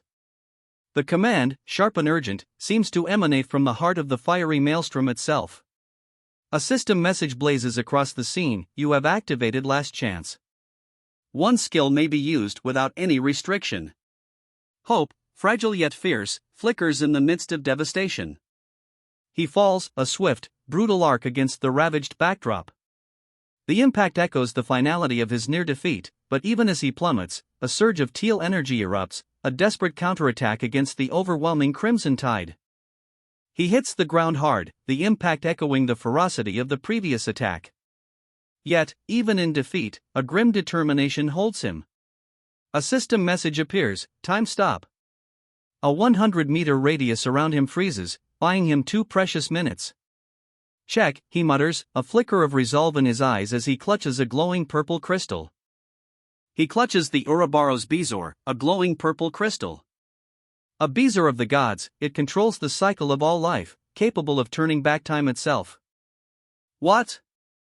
Turn back time, he gasps, disbelief and a flicker of desperate hope warring in his eyes. Clutching the Ouroboros Bezoar, he wonders, why did Li Tian? The question hangs heavy in the air, a testament to the weight of his decision. Crimson energy explodes, a final, devastating blow. He's slammed to the earth, the impact jarring, but even as the dust settles, a grim resolve hardens his gaze. See you next time, bitch, he sneers, a defiant smirk playing on his lips even as a monstrous beast lunges. The battle, it seems, is far from over. He focuses all his might, the Ouroboros Bezoar pulsing with an intense purple light. Beams of energy erupt from the crystal, swirling around him like a tempest of gears. Time itself seems to bend to his will. Time itself bends. Gears spin, swirling in a vortex of purple light emanating from the Ouroboros Bezoar. His desperate gamble, a last-ditch effort, begins to take hold. Kong Tae-san. You're such a useless piece of shit. The words, a venomous hiss, cut through the air, adding insult to injury. Just why were you born? The question hangs heavy in the air, a bitter indictment echoing in the desolate space where Kong Tae-san sits, alone, on a luminous disk. His posture speaks volumes: defeat, perhaps, but also a quiet, simmering rage. A flashback. Young Kong Tae-san sits alone, huddled on a shimmering disk, rain falling around him. His parents' cruel words, "When I was little, my parents used me to relieve stress," echo in his memory. He believed them, accepting his worthlessness after their beatings. A quiet, simmering rage burns within him, even in this painful memory. Young Kong Tae-san, huddled and alone, a tiny figure adrift in a swirling nebula. His vulnerability is palpable. His whispered confession, "This weakness of mine led me to choose easy mode," reveals a deep-seated insecurity born from years of abuse. But that isn't the case anymore. He stands, silhouetted against a swirling nebula, a newfound confidence radiating from him. "I know my own worth and talent now," he declares, his voice echoing the quiet strength he's finally found. So this time. The words hang in the air, a quiet declaration of purpose. He stands resolute, his boots firmly planted on the luminous disk, a stark contrast to his earlier vulnerability. A new era begins. The title card appears, a stark, purple script against a white background, proclaiming the beginning. A new chapter unfolds. The title, Run Bell, appears, a bold declaration against a stark white backdrop. This is the beginning. And so, the title Run Bell is revealed, a bold declaration against a stark white backdrop. This is the start of something new. He lies sprawled on the floor, the aftermath of some unseen struggle evident in the scattered clothing and takeout containers around him. A quiet exhaustion settles over the scene. His eyes, wide and filled with a dawning horror, reflect the chaos of the room. He's clearly just witnessed something terrifying. "This is," he whispers, his voice barely audible above the unsettling silence. The room, dimly lit by a single overhead bulb, reveals a scene of disarray: empty ramen containers, discarded bottles, and scattered clothing. A palpable sense of unease hangs in the air. He sits on the floor, eyes glued to his phone, a flicker of confusion crossing his features. The room's disarray, a testament to the recent chaos, is almost forgotten in the face of whatever he's just read. "I really went back," he mutters, staring at the cracked screen of his phone. The time displayed 11:02 p.m., December 31, 2019, confirms a jarring truth. A wave of disbelief washes over him. January 1, 2020. He walks through the city streets, a genuine smile finally gracing his features. The snow falls softly, a stark contrast to the turmoil he just escaped. Relief, palpable and profound, radiates from him. To think that, at the dawn of the new year, a surge of purple energy erupts in the night sky, a breathtaking spectacle against the backdrop of a full moon and a cityscape dusted with snow. A breathtaking display of purple energy explodes across the night sky, a vibrant spectacle against the backdrop of a snow-dusted city and a full moon. The text below makes the ominous declaration, Earth's fall would begin. He sits on the floor, a slice of pizza in hand, a blissful expression on his face. How long has it been since I last had pizza, he marvels, the simple pleasure a stark contrast to the recent apocalyptic events. The taste of luxury, he thinks, savoring the moment. He takes another bite of pizza, a blissful expression still on his face. The simple pleasure is a stark contrast to the recent events, and a thought crosses his mind, all we ate after the apocalypse were potatoes and monster carcasses. The statement hangs heavy, a poignant reminder of the harsh realities he's survived. Phew. He exhales, a wave of relief washing over him. The revelation hangs in the air, Lee Taeyeon possesses an item capable of turning back time. A pensive silence falls. He sits, lost in thought, the question hanging heavy in the air, but why didn't she use it, even until the end? The mystery of Lee Taeyeon's time-bending artifact deepens. He stares out into the night, a pensive look on his face. The Lee Taeyeon I knew would have run away. He muses, the unspoken question hanging heavy in the air. Who knows, he adds, a hint of resignation in his tone, the mystery of her actions still unresolved. He checks his phone, a single thought echoing in the darkness, it's soon. The weight of anticipation hangs heavy in the air. The phone screen glows, illuminating the time, 11:58 p.m., December 31, 2019. It's almost midnight. A breathtaking fireworks display explodes overhead, illuminating a family gathered to watch the New Year's Eve spectacle. Everyone in the world must be counting down the time right now, a voiceover reflects. The scene is stark contrast to the protagonist's earlier solitude and the lingering mystery of Lee Taeyeon. Lee Taeyeon stands before him, a bright smile illuminating her face. The contrast with his earlier pensive mood is striking. The new year has arrived, and with it, a surprising reunion. Welcoming the new year, he holds a gift, a quiet hope blooming in his heart that things will improve. The new year unfolds in a warm, domestic scene. A family, father, mother, and young son, are gathered, sharing a quiet moment together. A small white cat rests peacefully on the mother's lap, adding to the sense of calm contentment. The simple act of sharing snacks underscores the intimacy of the occasion. Unfortunately, just as the new year strikes, a surge of ominous purple energy erupts, shattering the peaceful atmosphere. The peaceful New Year's moment shatters. A young woman asks, "Did you hear something just now?" Her companion, alongside an older man, exchange worried glances. Are they doing some sort of event somewhere? The older man wonders, a sense of unease hanging in the crisp night air. Midnight strikes. What's that? A young man gasps, his eyes wide with dawning horror as a surge of crimson energy erupts below, a terrifying spectacle that instantly eclipses the quiet celebration. Crimson energy explodes below, a terrifying spectacle that dwarfs even the recent purple surge. Fear grips the onlookers, their faces are etched with horror as the night sky is ripped open by this new, violent display of power. What the hell is that? The horrified whisper cuts through the lingering fear, a testament to the sheer scale of the unfolding chaos. The night sky, already marred by crimson and purple energy, is now consumed by an even more terrifying, unknown phenomenon. It's a monster, he gasps, eyes wide with shock as he takes in the horrifying spectacle unfolding before him. The young man's terror is palpable, a stark contrast to the festive atmosphere moments before. A monster that a hard mode player can fight without any problem, he mutters, a stark contrast to the sheer terror etched on his face moments before. The revelation offers little comfort against the horrifying spectacle still unfolding before him. In any case, isn't it about time, he muses, a thoughtful expression settling on his face as he gazes at a glowing interface. The previous terror seems to have given way to a quiet determination. A digital message appears, stark against the chaos, "Hello." He runs, a blur of motion amidst the fleeing crowd, his face a mask of dawning dread. A chilling message blazes across his interface: "Your world is going to be destroyed by invaders. The weapons you have so carefully crafted are of no use against them." Above the city, a monstrous, lightning-charged dragon descends, a terrifying harbinger of the invasion. A news reporter, her face etched with worry, points towards a screen displaying a monstrous, energy-charged dragon. But do not worry, a reassuring message flashes across the screen, a stark contrast to the terrifying image of the descending beast.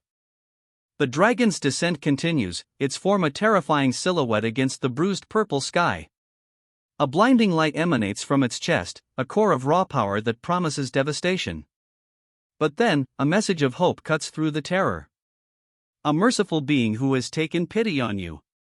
A smaller, fiery dragon appears, a stark contrast to the monstrous beast above, offering a glimmer of unexpected salvation. Amidst the fiery chaos, a young woman screams, her face a mask of terror as she flees the inferno. The city burns around her, a testament to the dragon's devastating power. A system message appears, "Has decided." A young girl, tears streaming down her face, runs through the ravaged city. Above her, a message of hope: "Has decided to give you all a chance." A city square, once bustling, now lies in ruins. Dust motes dance in the weak sunlight filtering through the smoke-filled air. A stark, blue message box appears: "You will all be given a choice. Select the one you wish to choose, and enter the labyrinth." The weight of this decision hangs heavy in the silence. "Arg! Help me," he cries, tears streaming down his face. The devastation around him is palpable, a stark reminder of the dragon's wrath. Then, a system message cuts through his despair: "Clear it, and gain power." A glimmer of hope, however faint, flickers in the ashes. He walks through the burning city, a sneer twisting his lips. "Mercy, my ass." He spits, the words laced with bitter disdain. The flames lick at his heels, but he shows no fear, his gaze fixed on some unseen point beyond the inferno. "They're just crazy for entertainment," he scoffs, a cynical smirk playing on his lips as he surveys the menu of difficulty options. The fiery orange glow of the ruined city reflects in his eyes, a stark contrast to the cool blue of the game interface. Alone, he sits amidst the ruins, a faint blue glow emanating from beneath him. His posture speaks volumes, defeat etched onto his slumped shoulders. The city's destruction, a testament to the recent chaos, is a stark backdrop to his quiet despair. A brilliant blue light erupts from the ravaged city, a beacon piercing the twilight sky. He stands, silhouetted against its ethereal glow, his back to the viewer, a sense of quiet determination replacing the earlier despair. He steps forward, a quiet resolve hardening his features. The ethereal blue light, pulsating with energy, illuminates his path, a stark contrast to the darkness that still clings to the ruined city. A new beginning, perhaps? He bows his head, the ethereal blue light now a gentle halo around him. A quiet strength, born from the city's destruction, settles over him. Easy mode selected. The adventure begins. The game's easy mode is selected, and the adventure begins in a surprisingly bountiful rest area. Abundant food and rest areas are promised within each labyrinth, a welcome sight as the protagonist and his companions gather fruit. A reassuring message appears: even the weakest can succeed if they persevere. The implication is clear: this labyrinth, though challenging, is conquerable with enough effort. The difficulty is adjusted. Normal mode selected. The journey continues. The difficulty is bumped up. Food is scarce, and rest stops are few and far between. A stark contrast to the easy mode's abundance. Still, a message of encouragement appears: though survival will be a challenge, success is possible with perseverance and a refusal to give in to despair. The difficulty is cranked up to the maximum. Hard mode selected. The journey promises to be far more challenging. The difficulty is maxed out. A stark warning appears: this challenge pushes limits, food and rest are scarce. A snarling beast looms, a visual testament to the trial ahead. The warning is stark: monsters will sacrifice themselves to kill you. And without even a small measure of safety, a gruesome end awaits. Solo mode selected. The ultimate test begins. This is a mode where you are alone. The stark message hangs in the air, a cold confirmation of the protagonist's solitary journey. He stands before a shimmering, futuristic cityscape, the vibrant hues of the background a stark contrast to the grim determination etched on his back. The ultimate test awaits. The game's rules are laid bare, no familiar faces here. Only hostile creatures and non-player characters populate this harsh, new world. He steps forward, his resolve unwavering. He reaches out, a hand outstretched towards the shimmering, alien cityscape before him. The city pulses with an ethereal, electric blue energy, a stark contrast to the grim determination etched on his face. This is it. His solo run begins. A stark warning materializes: in this place that tests your luck, talent, wisdom, and strategy, you will not be able to survive. The message hangs heavy, a chilling prelude to the challenges ahead. He touches the shimmering barrier, a wave of energy surging through his hand. The city beyond pulses with an otherworldly light, beckoning him forward. A stark warning appears: if you value your life, do not choose this difficulty. The words hang in the air, a chilling challenge as he stands before the alien city, his gaze unwavering. You're beyond that, right? Wait for me. The words crackle with energy, a promise echoing across the swirling purple storm that now surrounds him. He's moving forward, into the heart of the challenge. He steps forward, a determined glint in his eye. The purple storm swirls around him, yet his resolve remains unshaken. He's ready. Solo mode selected. He's going in alone. A cyan box appears, a final message before the plunge: may luck be on your side. The words fade, leaving him alone with the swirling purple storm. He walks forward, alone, into the brilliant, ethereal light. A sense of quiet determination hangs in the air. He enters a realm of ethereal light, a swirling expanse of pale blue and white. Particles drift like snow, a serene yet unsettling beauty surrounding him. The ethereal light intensifies, a breathtaking expanse of pale blue and white now filling his vision completely. A gentle, almost imperceptible snowfall of luminous particles drifts around him, a serene yet unsettling beauty. The ethereal light intensifies, a breathtaking, swirling vortex of pale blue and white now engulfing him completely. Luminous particles, like a gentle, otherworldly snow, drift around him, a serene yet unsettling beauty. He moves through the town, a blur of motion within a swirling vortex of ethereal light. The luminous particles trail behind him like a ghostly wake, a breathtaking spectacle against the backdrop of quaint, half-timbered buildings. He finds himself in a quaint town, the sky a vibrant blue. A feeling of nostalgia, of familiarity, washes over him as he walks through the half-timbered buildings. A soft chuckle escapes him as he walks, a peaceful smile gracing his lips. The quaint town, bathed in sunlight, seems almost dreamlike. A wave of familiarity washes over him. He's returned here once again. The title card appears, a stark purple script against a white background, shimmering with ethereal energy. It's a name, a place, perhaps a destiny. Run Bell. The name shimmers, a title card of ethereal purple script against a white backdrop, hinting at a destiny yet to unfold. Run Bell. The name, etched in shimmering purple, hangs in the air, a promise whispered on the wind. This is the Golem Factory. A translucent blue interface materializes before him. Kang Junhyek, solo? What's this? The text reads, a question mirroring his own confusion. There's a post already? Kang Junhyek mutters, his brow furrowed in surprise as he interacts with the translucent interface. He continues, a hint of intrigue in his voice, I don't know who this is, but he seems to be quick-witted.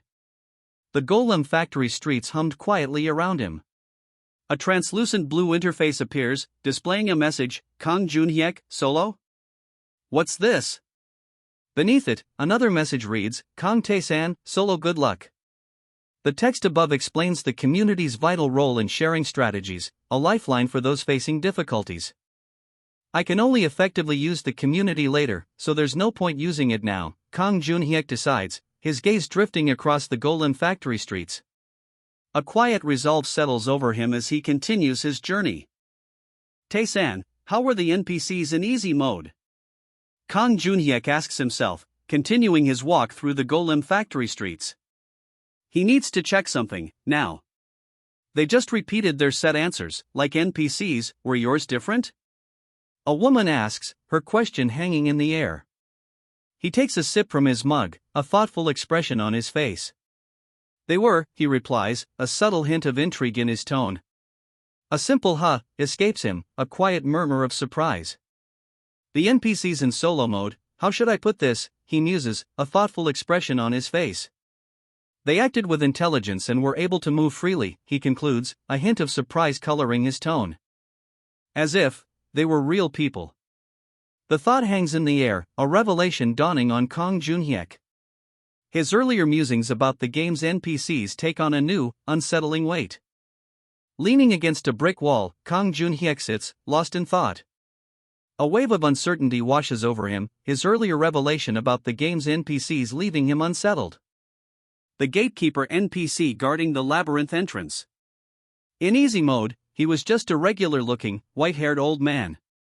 The information hangs in the air, a new piece of the puzzle falling into place for Kang Junhyek. His earlier unsettling thoughts about the game's NPCs deepen. What the? You're already here? The words, a surprised whisper, hang in the air. Kang Junhyek's gaze is fixed on someone who seems to have unexpectedly arrived. His earlier unsettling thoughts about the game's NPCs are further amplified by this sudden encounter. I thought it'd take at least a month. This guy. A quiet surprise, tinged with disbelief, colors Junhyek's expression as he observes someone's unexpected arrival. The speed of this development clearly unsettles him. He's stronger than Lee Tion. This is a gatekeeper? The thought hangs heavy in the air, a stark contrast to the casual arrival of the unexpected visitor. Junhyek's earlier unease intensifies, morphing into something akin to disbelief. A figure emerges from a swirling vortex of purple energy, his armor gleaming. Junhyek stares, speechless, his earlier unease escalating into disbelief. This gatekeeper is far stronger than he anticipated. Well, congratulations, first of all, a voice booms, startling Junhyek. I'm Brahman. The guardian that protects this place, and also your guide. The gatekeeper's unexpected arrival, his words echoing with authority, only deepens Junhyek's bewilderment. Broken man? Junhyek questions, his skepticism evident. The gatekeeper's explanation follows. The one who failed his attempt becomes the gatekeeper. Isn't that kind of cool? A hint of irony, perhaps even self-deprecation, colors the guardian's words, leaving Junhyek even more perplexed. I'm assuming you heard the gist of it outside? Your world is facing destruction by the invaders, Brahman states, his tone matter of fact. This is the opportunity the magnanimous transcendent is giving to you people. A hint of weariness, perhaps even a touch of grim resignation, colors his words. Brahman remains composed, arms crossed, a weariness settling over his features. His earlier words about the impending destruction and the transcendence offer hang heavy in the air. The weight of his responsibility is palpable. So needlessly merciful, Brahman reflects, his gaze distant. Just being annihilated would have led to more happiness. The weight of his words hangs heavy in the air, a stark contrast to the bright sky behind them. Junhyek stands beside him, his expression unreadable. Junhyek's gaze drops, his expression confirming a grim realization. He speaks, his voice barely a whisper, what Lee Tion said was true. The weight of that truth settles heavily upon him, a stark contrast to the seemingly peaceful surroundings. A grim understanding settles over Junhyek's face. His silence speaks volumes, confirming the gravity of Lee Tion's words. The weight of this new reality presses down on him, a stark contrast to the calm of his surroundings. A heavy silence follows, broken only by the distant whisper of the wind. The weight of Lee Tion's revelation hangs between them, unspoken yet undeniable. Junhyek's shoulders slump slightly, the burden of this new truth evident in his posture. Junhyek's shoulders remain slumped, the weight of Lee Tion's revelation still heavy upon him. Then, a chilling revelation dawns: the NPCs, those seemingly simple game characters, are actually refugees from destroyed worlds. His eyes widen, a stark contrast to the previous slump. The revelation about the NPCs, refugees from shattered worlds, hits him with full force. A dawning horror settles in his gaze. A grim set to his jaw replaces the horror. He's processing, steeling himself. The weight of this new reality, the NPCs as refugees, is settling into a cold resolve. This punk, why is he so calm? If he came from a peaceful world, shouldn't he be freaking out right about now? The question hangs in the air, a stark contrast to the stoic figure before him. Doubt, laced with a hint of disbelief, colors the speaker's tone. I was thinking of beating him up and then explaining. The speaker's internal monologue reveals his initial plan. But the NPC before him remains unresponsive, a chilling stillness in his posture. But he's not showing any response. The words hang heavy, highlighting the unexpected calm of the refugee. Anyways, this is the labyrinth. Some people call it the tower, but you can call it whatever you want. The words, delivered with a shrug, offer a casual explanation against the backdrop of an imposing structure. The speaker's nonchalance stands in stark contrast to the gravity of the situation. Dust motes dance in the dim light as he walks on, his gaze fixed ahead. The labyrinth looms, a silent, imposing presence. There's a total of 100 floors, and there are big changes every 10 floors. Naturally, it gets harder the deeper you go.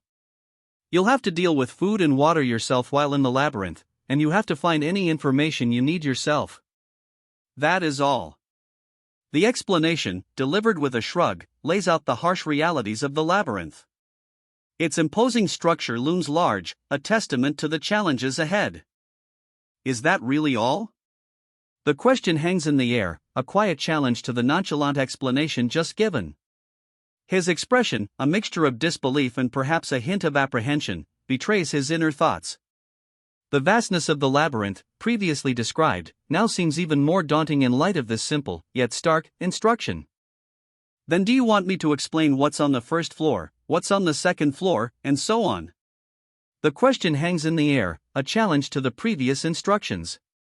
A dismissive reply follows: there's a guy in there that sells you stuff, so go ask them. The speaker's curtness underscores the labyrinth's unforgiving nature. He runs a hand through his hair, a clear expression of disbelief washing over his face. The curt instructions regarding the labyrinth's challenges still weigh heavily on him. The sheer scale of the task ahead seems almost overwhelming. That gatekeeper guy was so annoying, and he'd beat you up if you complained, she exclaimed, her frustration palpable. I nearly died before even going into the labyrinth.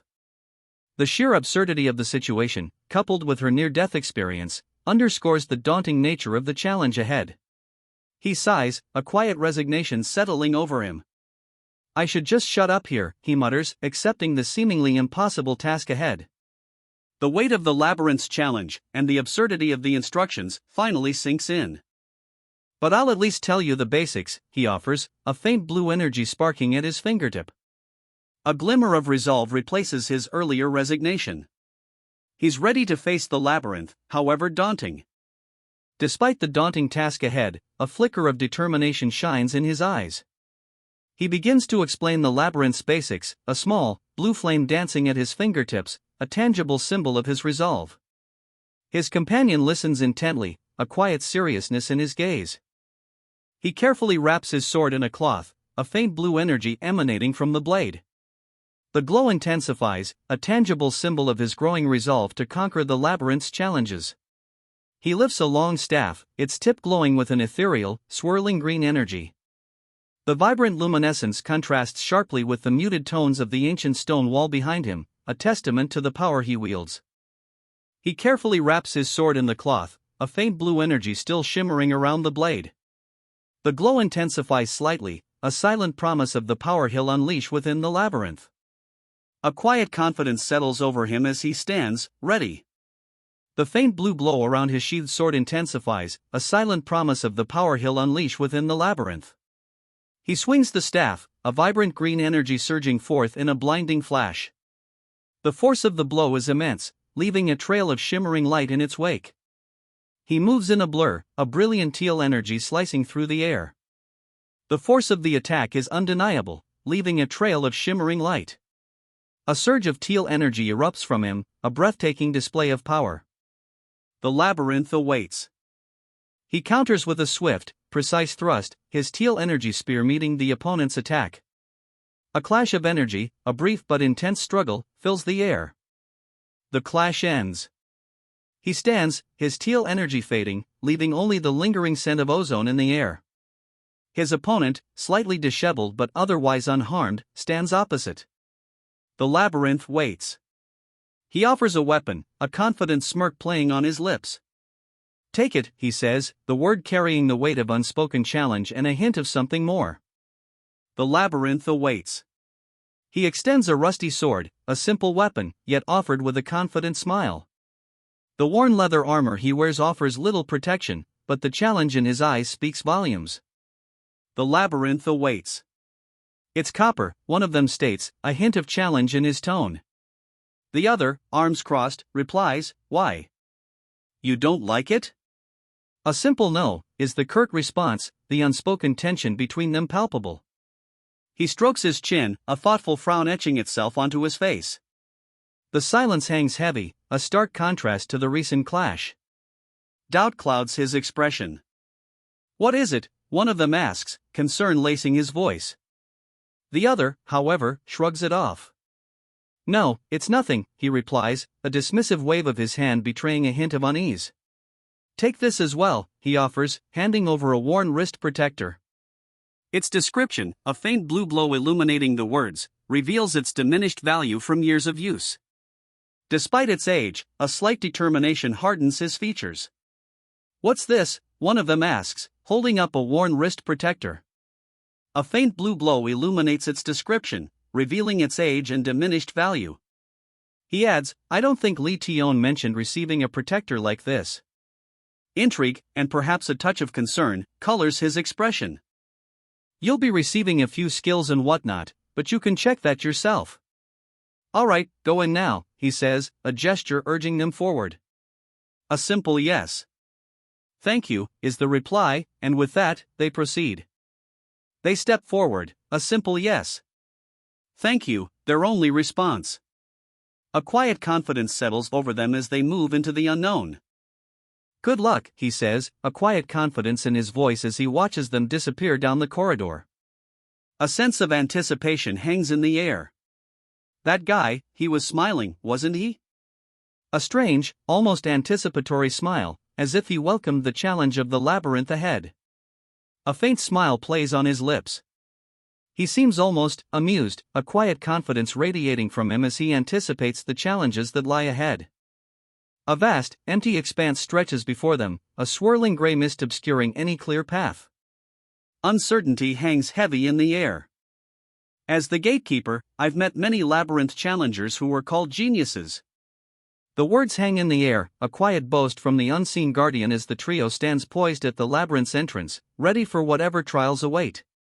But none were able to clear this labyrinth, the gatekeeper's voice booms, a stark contrast to the quiet confidence of the challenger moments before.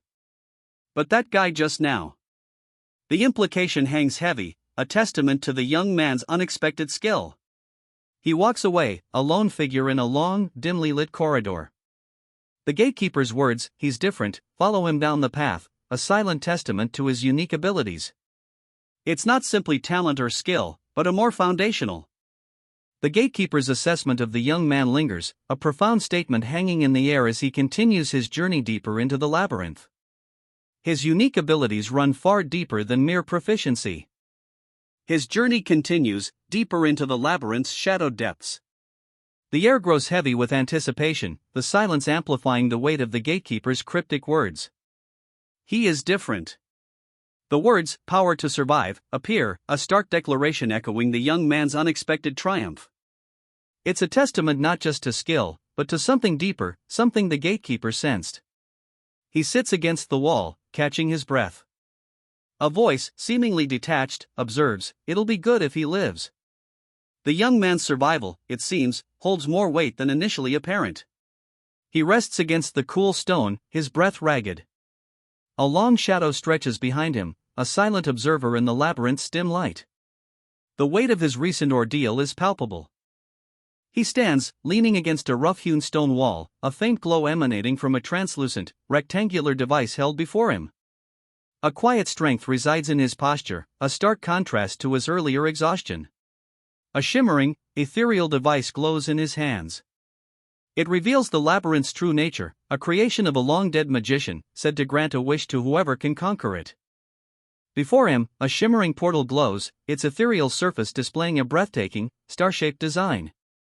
The device in his hand reveals the truth: this is a sealed world. A monstrous dragon fills the portal's frame, its presence a chilling confirmation of the device's warning: terrifying beings move around silently, and living beings die. The air crackles with unseen energy, a palpable sense of dread hanging heavy in the air. The device glows, its message stark: everything here exists to oppress you. But a glimmer of hope follows: but if you can push through this deep and dark hell, eternal glory awaits you. The portal beckons, a path to unimaginable power, or utter destruction. He stands before the portal, a hand resting thoughtfully on his head. The warning of terrifying beings and certain death still echoes in his mind, yet the promise of eternal glory tempts him onward. A quiet resolve settles over him. He grips his sword, its familiar weight a comfort against the looming terror. The portal's promise of glory, however dangerous, outweighs the fear. He steps forward, ready. He enters the labyrinth, the entrance a crumbling ruin bathed in an ethereal glow. A system message clarifies: beings here are weak, easily killed by a simple stab. This first floor, however, promises little comfort, the ominous warnings still linger. Shall I start? He asks himself, a slight smile playing on his lips. The quiet resolve he felt before has hardened into steely determination. He's ready to face whatever horrors the labyrinth holds. The passage ahead is dimly lit, the flickering candlelight barely piercing the gloom. A digital message appears, a game interface overlaying the ancient stone walls. There are many secrets and hidden areas, and depending on the secrets you find, different rewards will be given when you clear the floor. Floor 1. The quest begins. He steps forward, a determined glint in his eyes, his hand resting on the hilt of his sword. The dimly lit passage stretches before him, promising untold secrets and rewards. The objective appears before him, a glowing blue sign in the gloom: defeat the boss of Floor 1 and pass. He continues his advance, the weight of the quest settling upon his shoulders. The reward for clearing the floor is announced: a random stat-boosting potion. A tantalizing question mark hangs over the potential secret reward, hinting at further, unknown treasures to be found. "Tae-san, did you have a shopkeeper in easy mode?" a voice asks. He replies, "Of course. Is there a difficulty without them?" The question hangs in the air, a subtle hint at the challenges ahead. Victory! Dust motes dance in the air, illuminated by the faint light, marking the end of the first floor boss fight. "How are they?" she asks, taking a sip from her drink. Tae-san, still catching his breath, explains, "Well, he was a simple merchant. Just at the level where I bought potions from him." The casualness of his response belies the intensity of the battle just concluded. She raises an eyebrow, clearly intrigued. Tae-san's casual recounting of the battle masks a deeper question: what unexpected challenges await them on the next floor? The first floor cleared. A quiet settles over them, punctuated only by the faintest swirling of dust motes in the dim light. The air hangs heavy with anticipation. What challenges await on the next level? "It's not like that in solo mode," she explains, "they sell a lot of things." Her words, directed at Tae-san, hint at a hidden depth to the game's mechanics, a subtle challenge to his earlier boast. "Are you flexing?" she asks, a playful smirk playing on her lips. A faint shimmer hangs in the air, the only trace left of the battle. The quiet anticipation remains, heavy and expectant. What wonders, or dangers, await them on the next floor? "Look at this," she exclaims, holding up a pure black bracelet. "It's an incredibly strong item," she explains, capable of significantly reducing damage taken.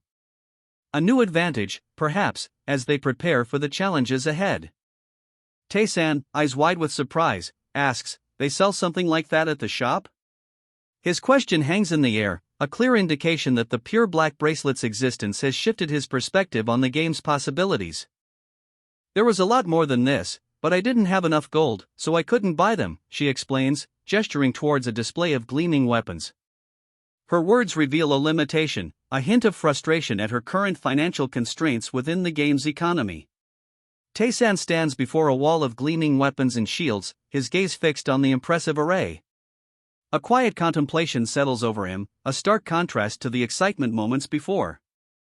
The weight of his limited gold, and the powerful items just beyond his reach, is clearly felt. A pensive silence descends. Tae-san's gaze, now partially obscured by shadow, lingers on the unattainable treasures. The weight of his limited gold, a stark reminder of his current limitations, settles heavily upon him. A thought crosses Tae-san's mind, a quiet realization dawning on him as he walks away from the shop. If you could just buy all the items at the shop, you'd probably get stronger than me, he muses, the words highlighting the sheer power of the available equipment and his own current limitations. Tae-san walks away, a new resolve hardening his expression. I only half paid attention back then because it didn't concern me, he reflects, but the situation has changed now. His words reveal a shift in priorities, a newfound urgency born from a changed circumstance. Inside a dimly lit shop, an older man sits, a look of surprise etched on his face as he takes a sip from a small cup. What the, you're already here, he exclaims, his words revealing Tae-san's unexpected return. Surprise flickers across the old man's face. What the, you're already here, he exclaims, puffing on his pipe. A system message then appears, you have met the lost king. Tae-san stands before the shop owner, his expression unreadable. A quiet intensity emanates from him, a stark contrast to the surprise still lingering on the older man's face. The encounter feels significant, a meeting of destinies perhaps, as the system message confirms, Tae-san has met the lost king. Hello, Tae-san greets the old man. A chuckle follows. Hello? Ha! Looks like you got some wits, the old man replies, his words laced with amusement and a hint of appraisal. The exchange feels less like a simple greeting and more like a subtle test, a silent acknowledgement of Tae-san's unexpected arrival and his sharp instincts.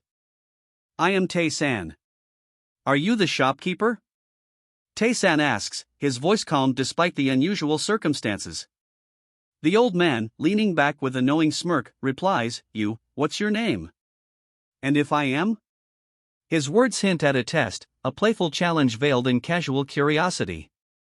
Tae-san's gaze remains steady, his expression unreadable. A quiet intensity hangs in the air, a silent challenge mirroring the shopkeeper's playful provocation. It's just that there's nothing in the shop, the old man explains, a knowing glint in his eye. His words, however, seem to carry a deeper meaning, a subtle hint at something hidden, something more than just empty shelves. Brat, the old man scoffs, a smirk playing on his lips. If I wanted to display all my wares, I would. His words carry a clear implication, there's more to this shop than meets the eye, a hidden inventory beyond the seemingly empty shelves. My items, the shopkeeper states, his voice a low rumble. He gestures vaguely, a smirk playing on his lips, leaving Tae-san to ponder the cryptic nature of this seemingly empty shop. The entirety of this floor wouldn't be enough, the shopkeeper declares, his voice low and resonant. The statement hangs heavy in the air, a clear indication that his inventory far surpasses the apparent emptiness of his shop. And I don't have any intention of showing my children to you, the shopkeeper declares, his tone firm and unwavering. The air crackles with unspoken tension, his refusal to display his children only deepens the mystery surrounding his hidden inventory. The shopkeeper puffs calmly on his pipe, a knowing glint in his eye. His refusal to reveal more of his stock remains firm, the unspoken implication hanging heavy, some secrets are best left undisturbed. Tae-san, brow furrowed, poses a pointed question, then why are you here? The shopkeeper's cryptic claim, a shopkeeper who doesn't sell items, hangs in the air, unanswered. The shopkeeper's gaze, sharp and knowing, lingers on Tae-san. A subtle shift in the light emphasizes the intensity of his expression, a silent challenge hanging in the air. Do you think I'm here because I want to? The shopkeeper's voice rings out, laced with bitterness. He slams his fist on the counter, the sound echoing his frustration. I lost my kingdom because of this insanity, and I am suffering here for nothing. Anyways, I don't want to show my children to a brat who doesn't even know anything, the shopkeeper declares, his voice sharp with disdain. Tae-san simply replies, I see. The weight of the shopkeeper's bitterness, his loss, hangs heavy in the air between them. The shopkeeper, still seething, turns away, his hand resting on a small, dark object. A heavy silence settles, broken only by the faint sounds of the bustling market outside. His bitterness, palpable even in his silence, speaks volumes. He finally relents, the shopkeeper's hand falling to his side. The small, dark object remains unseen, its purpose a mystery for now. A heavy silence hangs between them, the unspoken tension thick enough to cut with a knife. But if you can show me what you're made of, the shopkeeper says, a glimmer of hope replacing some of his bitterness, that story may change. He holds a small pipe, his gaze unwavering. Go and come back alive, then, the shopkeeper instructs, his gaze unwavering. Tae-san stands silently, the weight of the challenge settling upon him. The narrow passage behind him, barely lit by the faint sunlight filtering through the archway, seems to mirror the uncertain path ahead. Come back alive, then, the shopkeeper repeats, his gaze unwavering. And I will show you my children. Tae-san's resolve hardens, the weight of that promise settles upon him. Tae-san's gaze is fixed, a quiet contemplation in his eyes. Is that all I have to do, he asks, the question hanging in the air, a mixture of determination and a hint of doubt. Tae-san turns, his back to the shopkeeper, a thoughtful silence hanging in the air. The dimly lit passage behind him beckons, a path shrouded in uncertainty. He turns, his back to the shopkeeper, the dimly lit passage now a clear path before him. The weight of the promise, the shopkeeper's children, fuels his steps. The shopkeeper chuckles, a thoughtful expression on his face. You're a weird one, he muses, tapping his pipe. A beat of silence follows, then a question hangs in the air, sorry? No, it's not that, Tae-san replies, his tone firm. The shopkeeper, a curious glint in his eye, had asked if clearing the labyrinth was a prerequisite to seeing his wares. Then, I'll be going, Tae-san declares, turning to leave. Tae-san walks away, his resolve firm. The dimly lit passage, once uncertain, now stretches before him, a path he chooses to tread. The shopkeeper, watching Tae-san leave, shakes his head. What the hell? Usually, they just get scared and stand there shaking. He mutters, a hint of disbelief in his voice. The shopkeeper watches Tae-san's retreating figure, a question hanging in the air, why is he so confident? His bewilderment is palpable. The shopkeeper watches Tae-san disappear down the passage, a profound bewilderment etched on his face. It's as if he can't feel fear or something, he murmurs, the question hanging heavy in the air. How does someone like that exist? The shopkeeper, leaning back with a shrug, declares, well, it shouldn't matter since he won't come back alive. A cynical acceptance hangs in the air, a stark contrast to Tae-san's unwavering resolve. The shopkeeper, still pondering Tae-san's unusual bravery, sits back, a shadow stretching long across the table before him.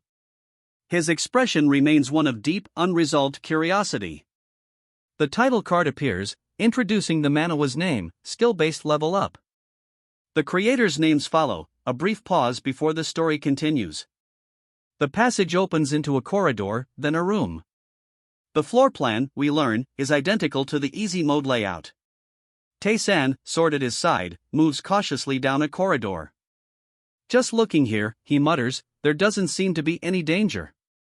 His expression, however, betrays a quiet alertness, his eyes scanning the brick walls. A faint, unsettling sound echoes down the corridor, a soft, repetitive keek, keek.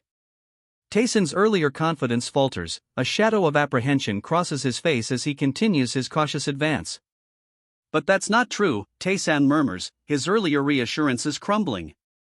A prickling unease replaces his cautious optimism as the unsettling keek, keek sounds intensify, echoing the growing dread in his heart. A monstrous rat, eyes glowing red, stands over a skull. Its unsettling presence confirms Tae-san's growing dread, the source of the keek, keek sounds is far more menacing than he anticipated. A monstrous rat, its eyes burning red, materializes before him. Big rat? Tae-san breathes, his voice barely a whisper, disbelief and dawning terror etched onto his face. The creature's sudden appearance shatters the eerie silence, replacing it with a palpable sense of dread. Tae-san stares down a monstrous wolf-like creature, its eyes burning red. The boss monster of Floor 5 in easy mode is just a random mob here, he questions, disbelief and a hint of dawning panic coloring his voice. The creature's ferocity belies the unexpected ease of its appearance. 10 points of damage flash across his vision.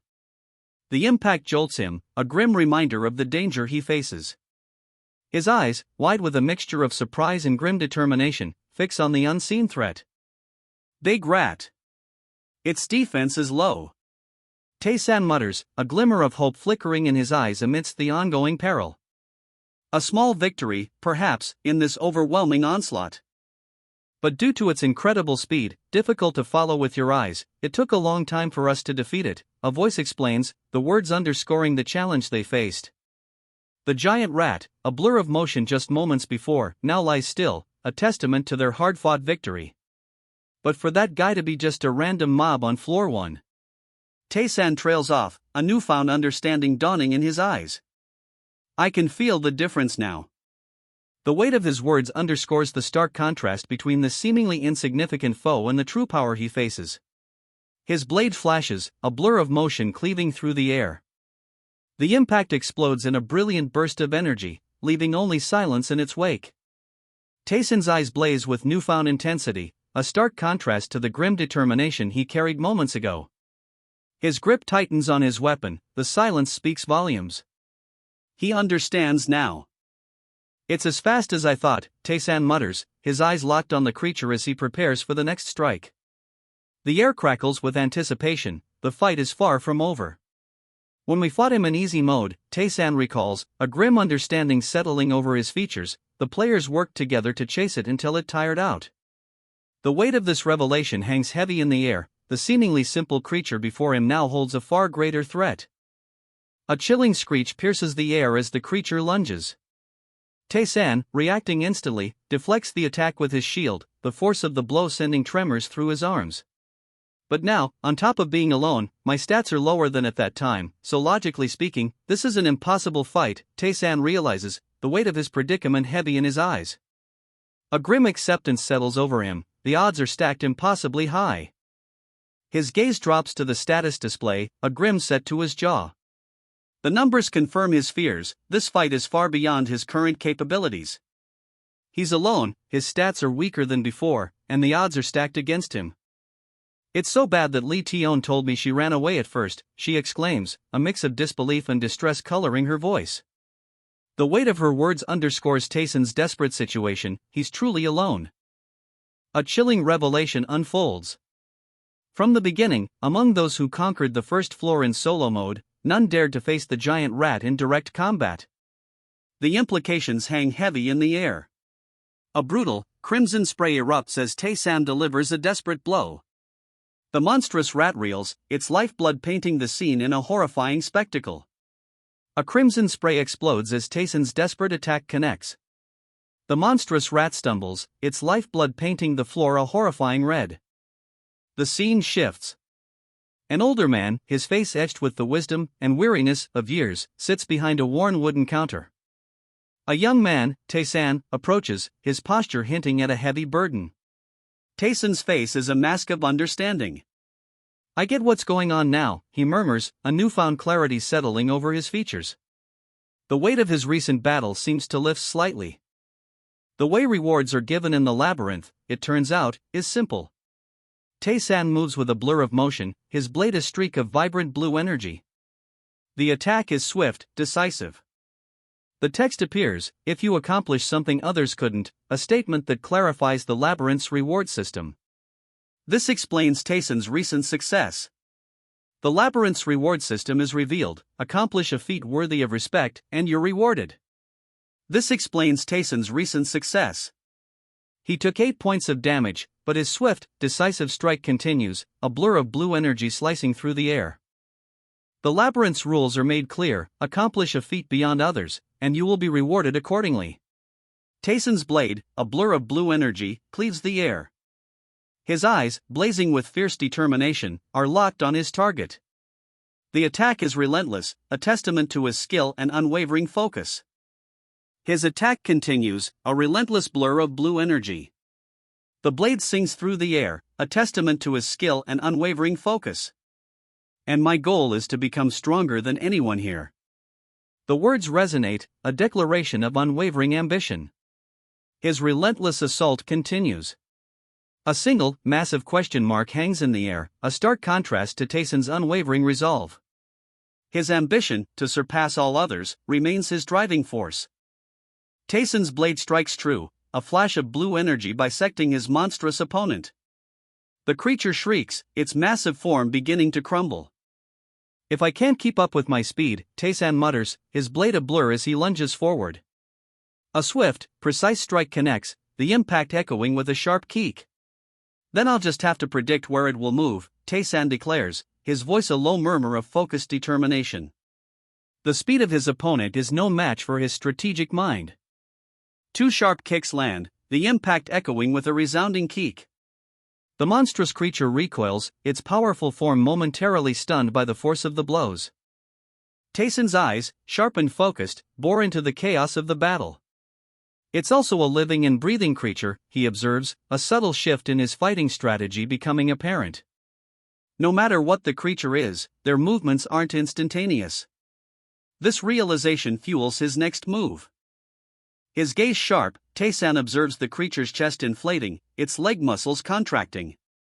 He anticipates the beast's next move, a predator studying its prey. Now! The word explodes from Taeson, a sharp declaration punctuating his calculated observation. His attack is imminent. A burst of energy erupts from Taeson, a blinding flash of light aimed directly at the monstrous creature. The impact sends the beast sprawling, its form momentarily obscured by the force of the attack. The beast recoils, its ability to think dulled by Taeson's overwhelming attack.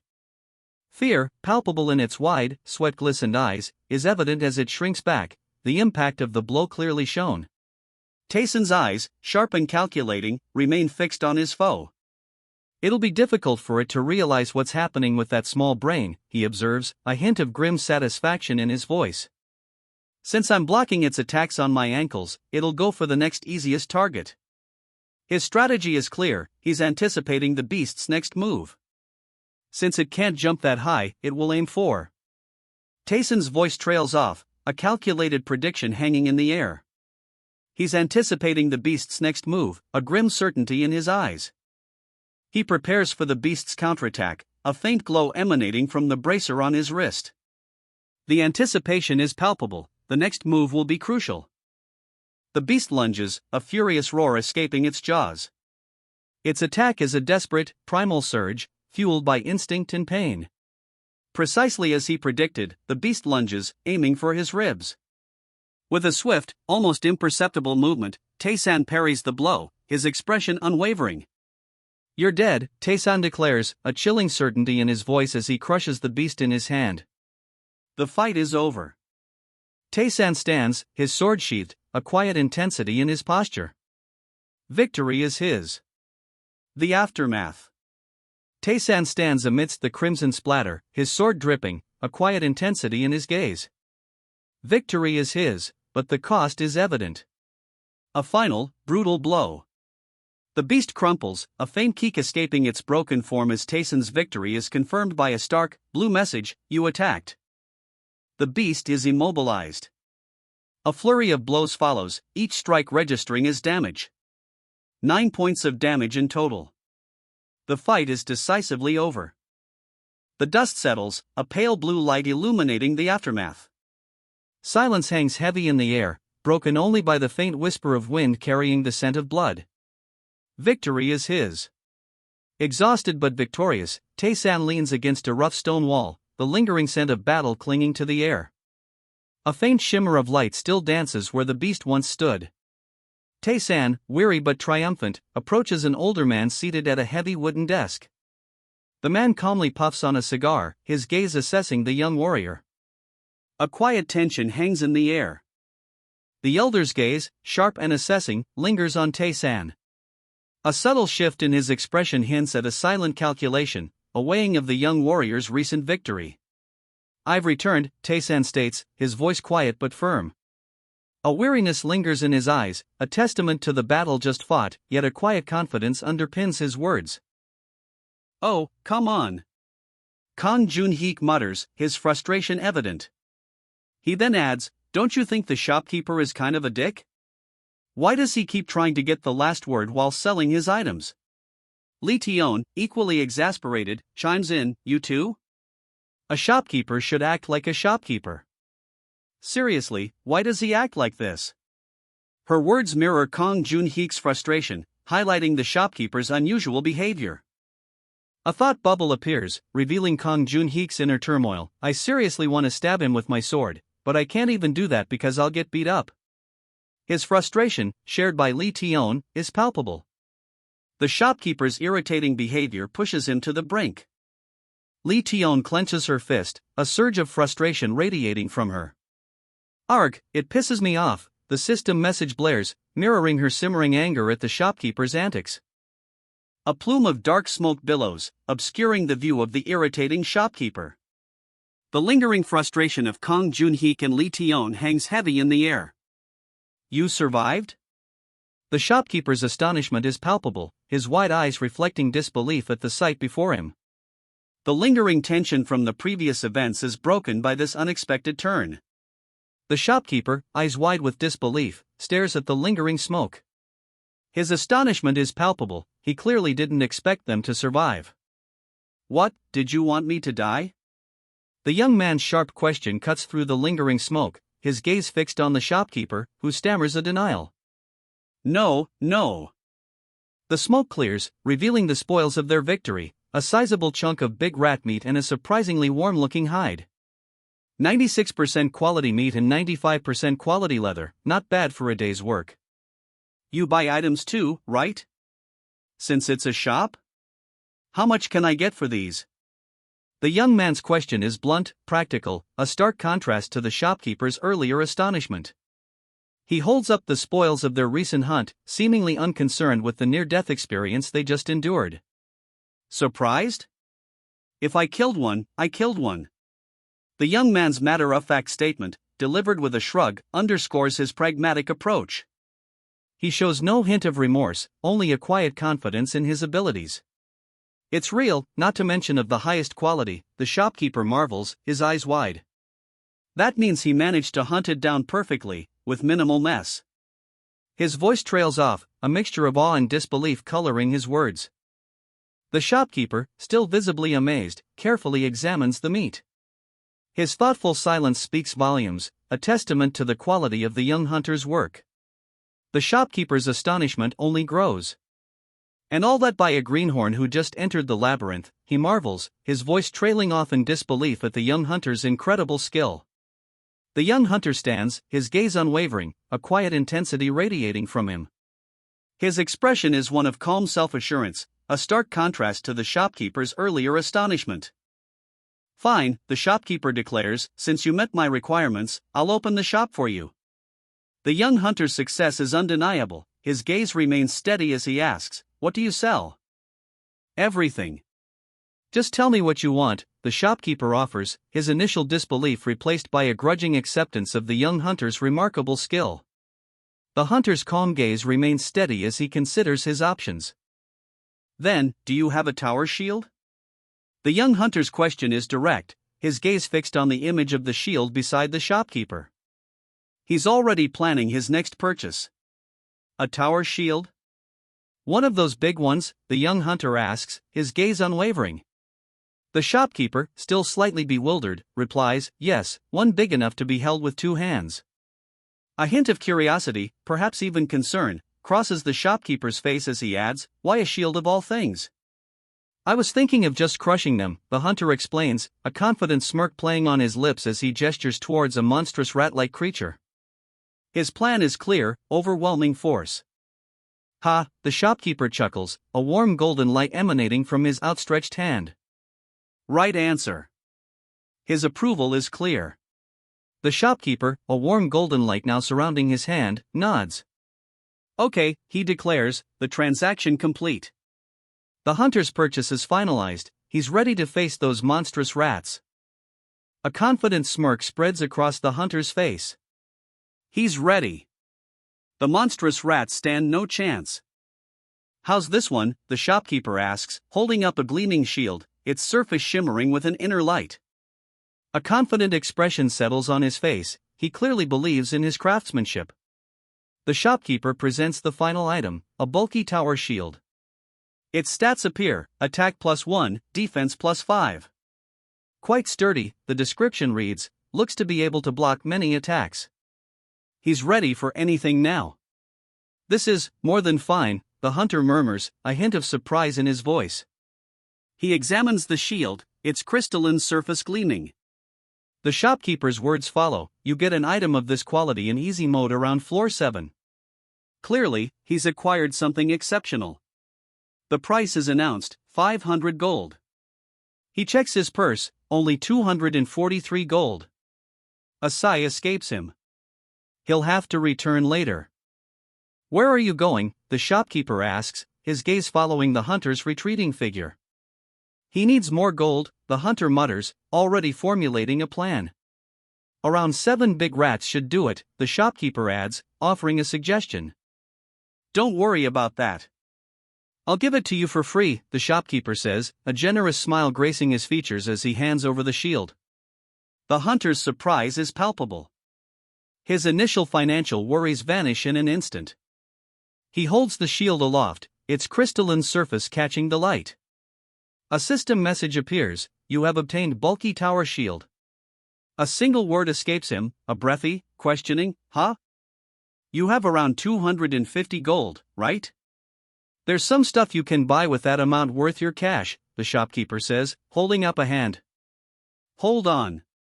Wait, what's going on? He asks, a mixture of confusion and dawning suspicion in his voice. His eyes widen, taking in the shopkeeper's unexpectedly generous actions and the items scattered around him. A collection of potions, a dagger, a necklace, and other assorted items sit on the counter. The hunter stares, utterly bewildered by the shopkeeper's unexpected generosity. His confusion is palpable. This is completely different from what Li Tion told me, he exclaims, his bewilderment growing. The hunter's surprise is evident, highlighting the discrepancy between expectation and reality. Hold it! Why are you going so far for me? He demands, his bewilderment escalating. The shopkeeper sighs, a hint of exasperation in his expression. Why are you making a fuss when I'm trying to be nice to you? What, can't I do you a favor? Just think of this as a simple investment, the shopkeeper says, gesturing towards the bounty of goods. The hunter, however, remains unconvinced, a question mark hovering above his head. An investment, he murmurs, clearly perplexed by this unexpected generosity. So noisy. Here, pick. These are the items you can currently buy, the shopkeeper says, gesturing towards the goods. The hunter, still suspicious, mutters, so he doesn't want to tell me why, then. His skepticism is clear. Most of these are potions, the shopkeeper observes, holding up a health recovery potion. Some increase attack temporarily, he adds, his gesture encompassing the diverse array of goods before the hunter. The hunter, still wary, remains silent, his skepticism lingering. Some temporarily increase your speed, and so on, the shopkeeper explains, showcasing a variety of potions. These are essential for clearing the labyrinth, he adds, emphasizing their importance. The hunter, eyes fixed on the array of goods, remains silent, his skepticism still palpable. But not what I need to use right at this moment, the hunter mutters, his gaze lingering on the offered goods. His skepticism hasn't faded, he's still searching for something specific, something beyond the potions and enhancements. He'd been skeptical of the shopkeeper's offerings, but the hunter now drinks a potion, muttering, I heard that it's really hard to obtain potions in solo mode, and they were primarily used in the upper floors, not lower. A grim determination sets in as he prepares for the challenges ahead. There's no need to buy them right now, the hunter declares, his skepticism finally solidifying into conviction. In fact, these potions are a type of trap in their own right. He'd sensed something was amiss, and now he understands. He strokes his chin, a thoughtful frown etching itself onto his face. The hunter's skepticism hasn't vanished, instead, it's morphed into a quiet, calculating assessment. He's piecing together the puzzle, his gaze unwavering. I need to buy more important items than that at this moment. His decision is firm, a quiet resolve replacing the earlier skepticism. The hunter moves on, his gaze already scanning for something else. Instead of potions, the hunter opts for a crude bow and arrows. A practical choice, he prioritizes immediate combat utility over potentially deceptive, costly enhancements. I definitely need a way to attack from a distance, he mutters, his gaze fixed on a lone wolf in the distance. With a decisive nod, he selects a bow and arrows, transforming a potentially troublesome encounter into a manageable challenge. He carefully pours out a small pile of gold coins, a thoughtful expression on his face. How much is the big rat leather worth, he wonders aloud, then receives the answer, at this level of quality, around 70 gold. Then I'll sell that and buy the bow and arrow. He decides, a glint of practicality in his eyes. The hunter's focus shifts from the value of the rat leather to the acquisition of a ranged weapon, a clear next step in his immediate strategy. He clutches the gold, a determined set to his jaw. The hunter's resolve is clear, the bow and arrow are his next purchase. Satisfied with the transaction, the shopkeeper beams, a warm glow surrounding him. His arms are crossed, a picture of contentment. Here you go, the shopkeeper says, handing over the bow and arrows. A slight sheen of sweat glistens on the hunter's brow, he seems almost overwhelmed with a mixture of relief and anticipation. Seriously, what's going on? The hunter's question hangs in the air, a mixture of confusion and apprehension coloring his unspoken thoughts. He holds the bow and arrows, his gaze searching, clearly unsettled by something unseen. I'm sure of it. Something's changed, he murmurs, a newfound unease settling over him as he grips the bow and arrows. You know that your health won't recover in the labyrinth, right? The shopkeeper asks, his voice a low rumble. The hunter, already clutching his new bow and arrows, nods grimly. Yes, I do. His response is quiet, but the weight of his unspoken anxieties is palpable. The shopkeeper explains, there's something called the Spring of Life on the first floor, where you can recover your health. You can use it infinitely, as long as you don't leave. A shaft of sunlight illuminates a tranquil pool, hinting at the restorative power within. I'll show you its location, the shopkeeper offers, his words a promise of guidance as he gestures towards a sun-dappled clearing near a tranquil pool. I'll mark it on your map, the shopkeeper says, his finger tracing the location on the hunter's digital map. There's a crazy old geezer there, but that shouldn't be a problem for you. Li Tion also receives the same directions, ensuring both are aware of the Spring of Life's location. The shopkeeper continues, his voice low and grim, recounting how the old man not only trapped the woman but also heaped insults upon her, leaving her to starve.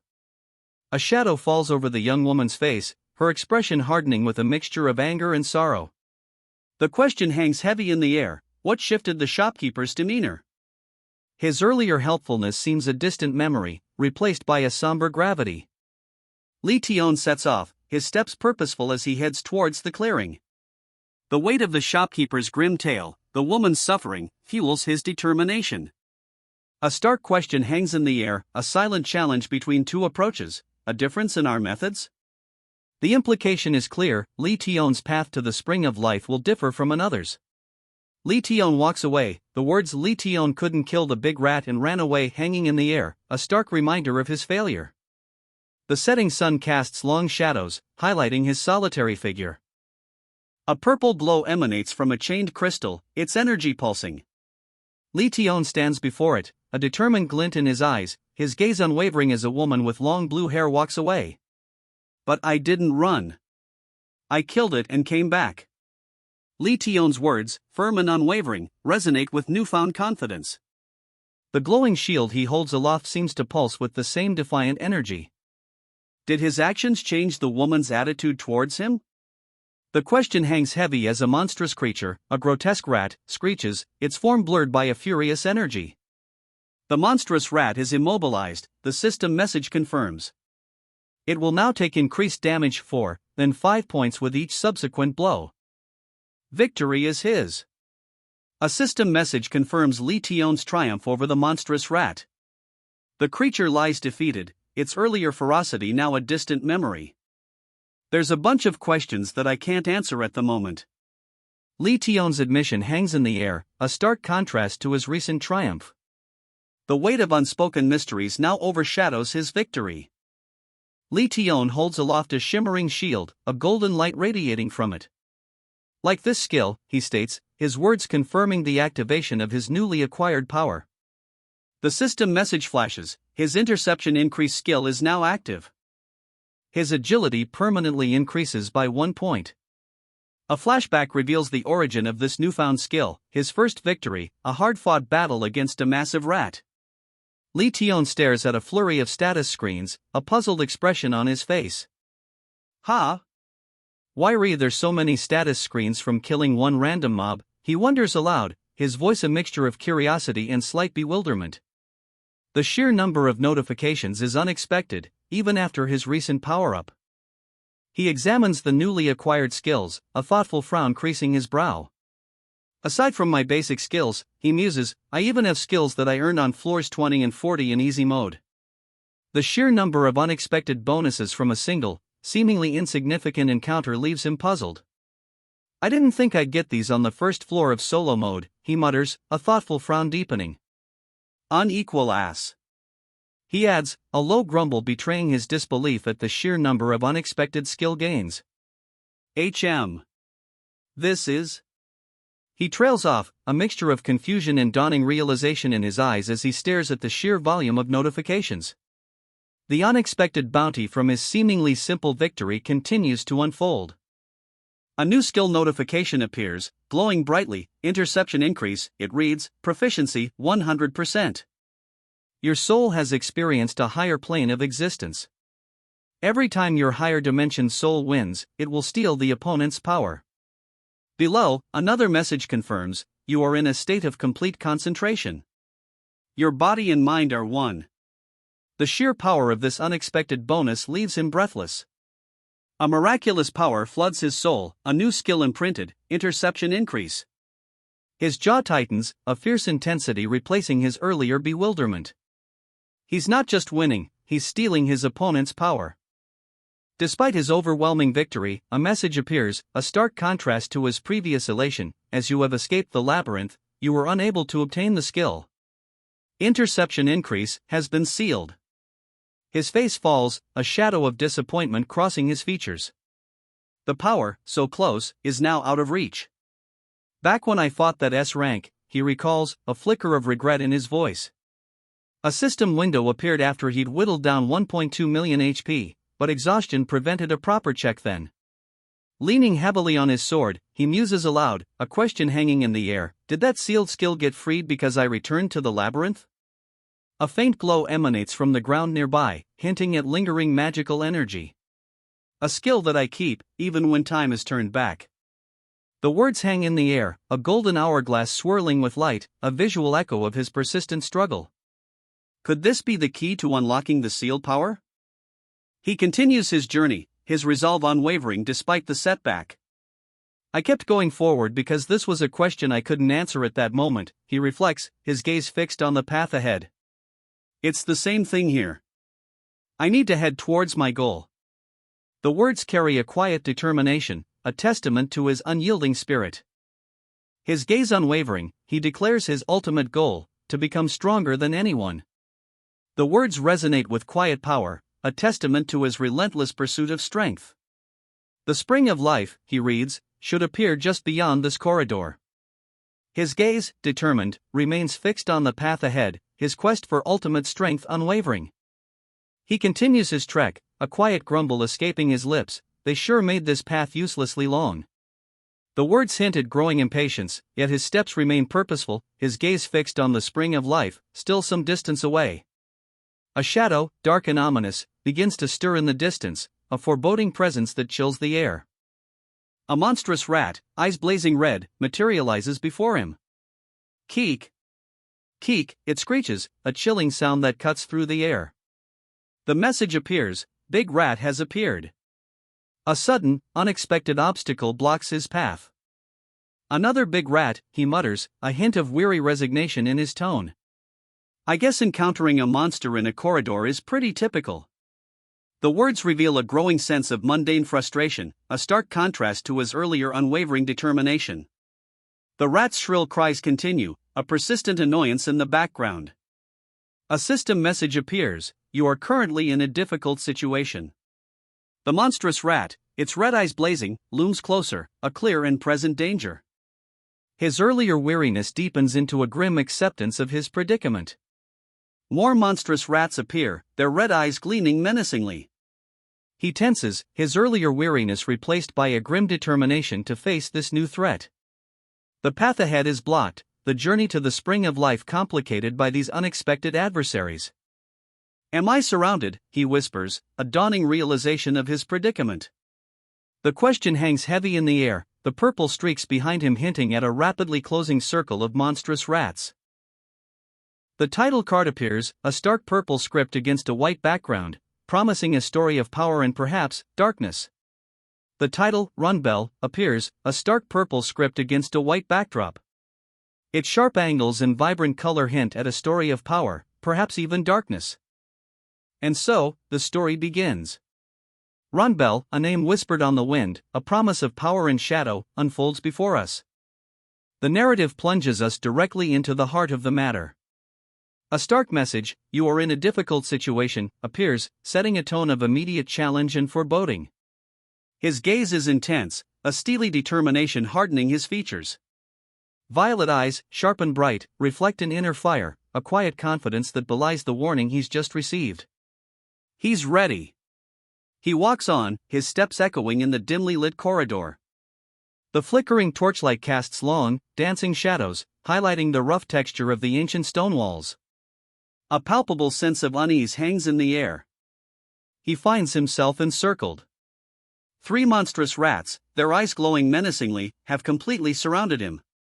The text below makes the situation chillingly clear: just 3 of them were able to surround a large human.